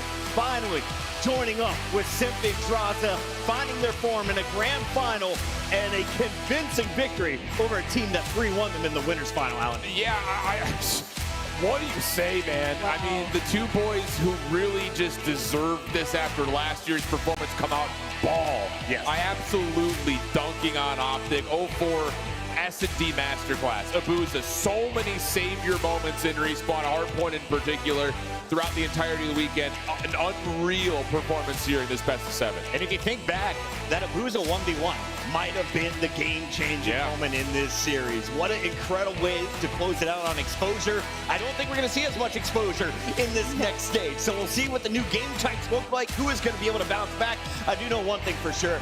I feel bad for whoever plays Optic in week 1, because Optic after a loss always comes back fierce and ferocious. But these are the new Kings of Kani, 3rd place of 1st place, and they take down Optic, who are juggernauts throughout this weekend. You're spitting, Chris. Nothing but facts coming out right now. And for FaZe Vegas, I think my favorite storyline about this is that you could have tossed a coin up in the air and given any of these players MVP with the way that they performed over the entirety of this weekend. But that grand final, man, you were so right. 04 and Abuza, something on their shoulder. They were tired of 2nd place, and for them to come out and play the way that they did, this is not only a win for them, but this is a win they should be so confident in, because they got there themselves. They were not being carried by Simp. They're not being carried by Draza. They were able to put their foot down, put their names in legacy, and be able to come out with this win in their own hands. Yeah, and you know, you talk about the guys that get their first championship in Abuza in 04, they popped Takeover on that final map. Yeah. 04 looked like he was levitating the way he was playing Search and Destroy early in the rounds. And yeah, you know, this is a FaZe team where they didn't come in with a super high seed. They didn't have the greatest online qualifier. Well, when they got here,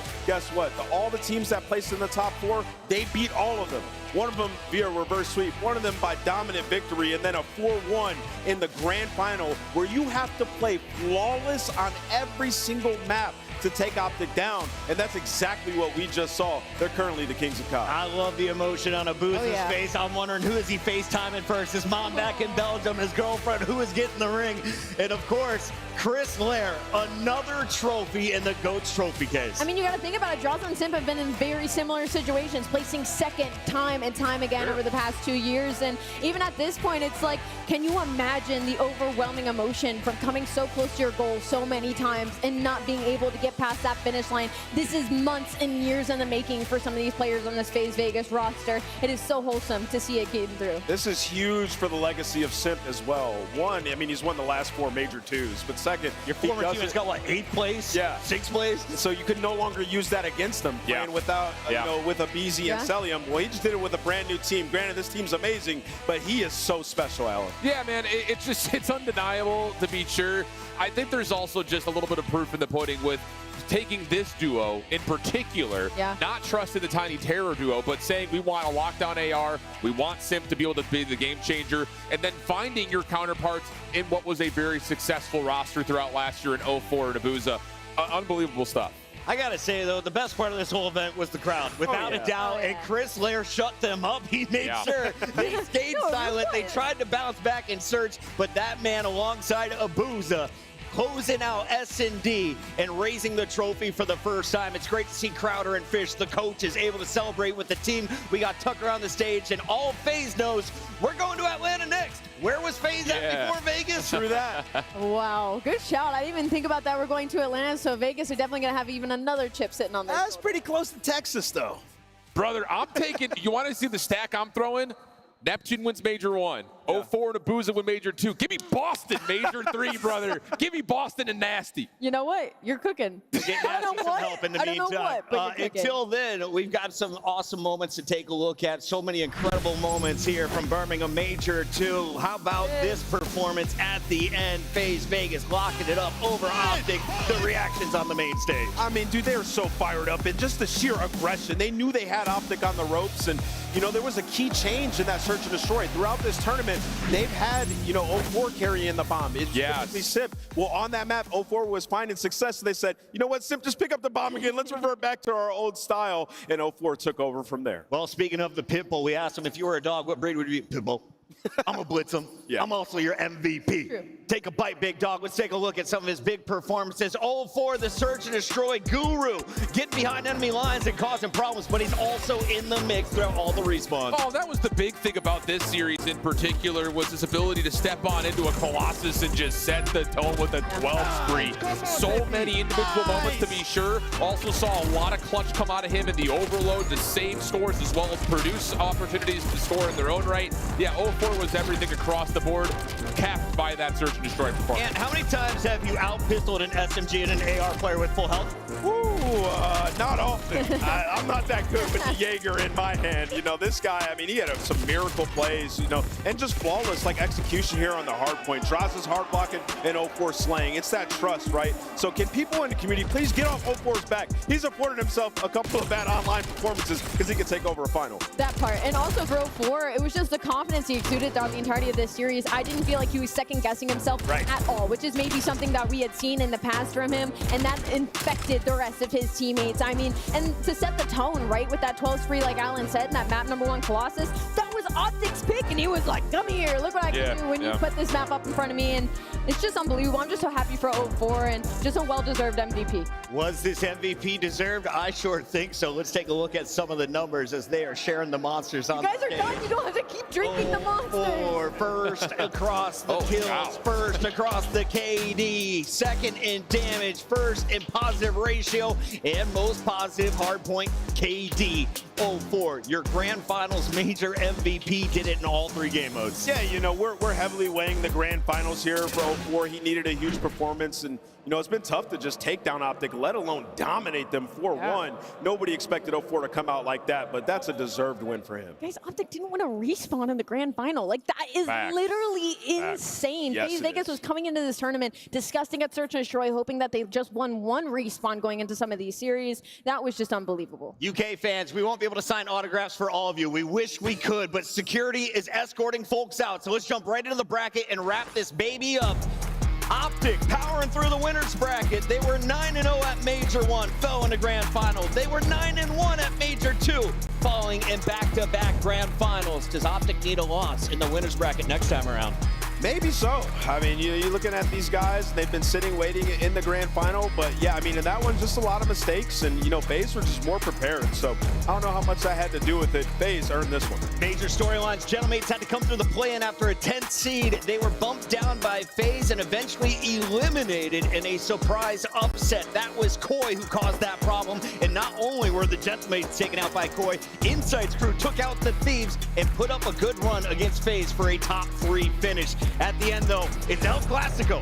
Optic and FaZe hitting back this time. They'll earn $150,000 for their attempt. And the 100+ CDL points is not going to do you too badly, especially considering that going into Major 3, we have our first minor returning where extra points are going to be dispersed amongst our squad. So, yeah, huge safety blanket there for FaZe, and of course, obviously asserting themselves as the team with a target on their back going into the quals. Was this the best stage yet, the best format we've had? I enjoyed having only 10 teams. I loved every second of it. The parity that we had in the league, how close all the teams were. I mean, also shout out to just the build-ups and the makeups of these rosters to be as good as they are, but easily my favorite split. And the tension of those playing matches, absolutely unbelievable. Yes, I love this format. Shout out to Call of Duty League, everybody behind the scenes trying new things. This one landed. With Major 2 officially in the books, we still have a second half of the season to go, and it all concludes in Vegas. We want you to join us in the Michelob Ultra Arena July 19th through the 22nd. Did I get those right? Let's see if the graphic has it for me. Bam! 16th to the 19th. Post it up, baby. We're going to Vegas. I'm staying late. You can join in on the party. All you got to do is scan that QR code. Get your single-day GA passes. Go check out Zuma's stream. The Flanked is always giving away some passes as well. And, of course, you get a chance to see all of our teams back in action as we get ready for Major 3 in just a few weeks out. Yeah, with the Challengers teams in the mix. Rock already securing a spot with their Major 2 win in the Open. You got Project Notorious qualifying a spot, 2 more teams. But I'm telling you, boys, Boston's going to win Major 3. Go Nasty. On behalf of everyone behind the scenes, UK, thank you for making this event so amazing. We can't wait to come back. For now, we're signing off, and we'll see you at Major 3.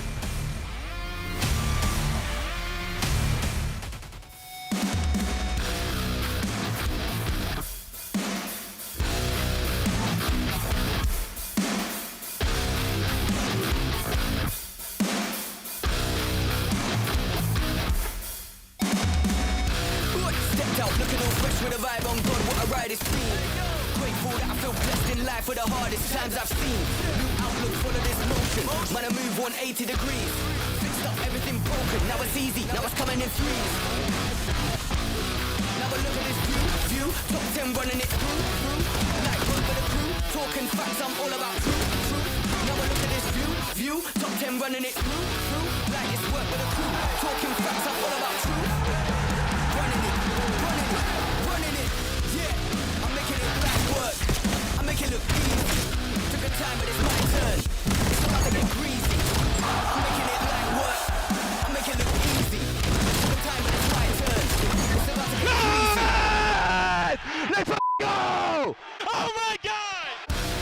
Lethal labyrinth into the maze, I go for the wildest sound. Against all odds, I turn this around, and the words get almost burned to the ground. Now I'm gonna play this loud. Now I speak out for the crowd. Everything I had got lost and found. Running in the west and running in the east. Left to the right, man, killing it with ease. Holding driveway, bigger than a dream. I feel it in my heart as I'm coming with the heat. Come for the head of this beat. Knocking in right, just cut it off me. What you mean, what you mean? Now it's R-E-C-I-P to the E.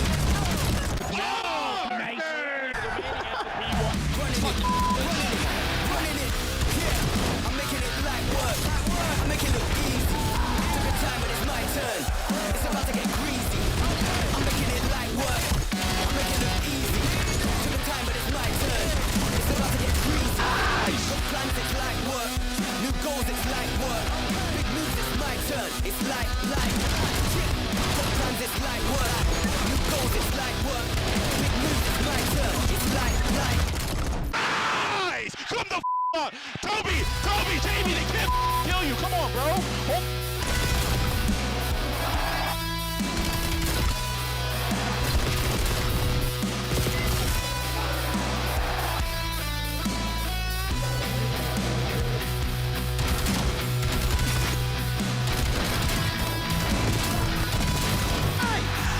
Baby, come on.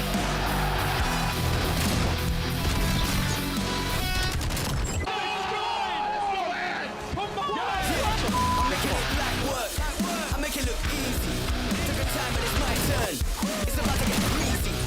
I'm making it like work. I make it look easy. Took a time, but it's my turn. It's about to get crazy. Got plans, it's like work. New goals, it's like work. Big moves, it's my turn. It's like. Got plans, it's like work. Come on, Pepe. New goals, it's like work. Big moves, it's my turn. It's like.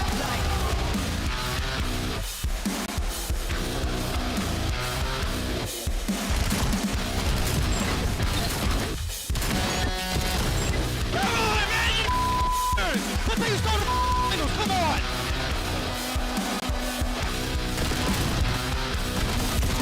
Watch out! Nice!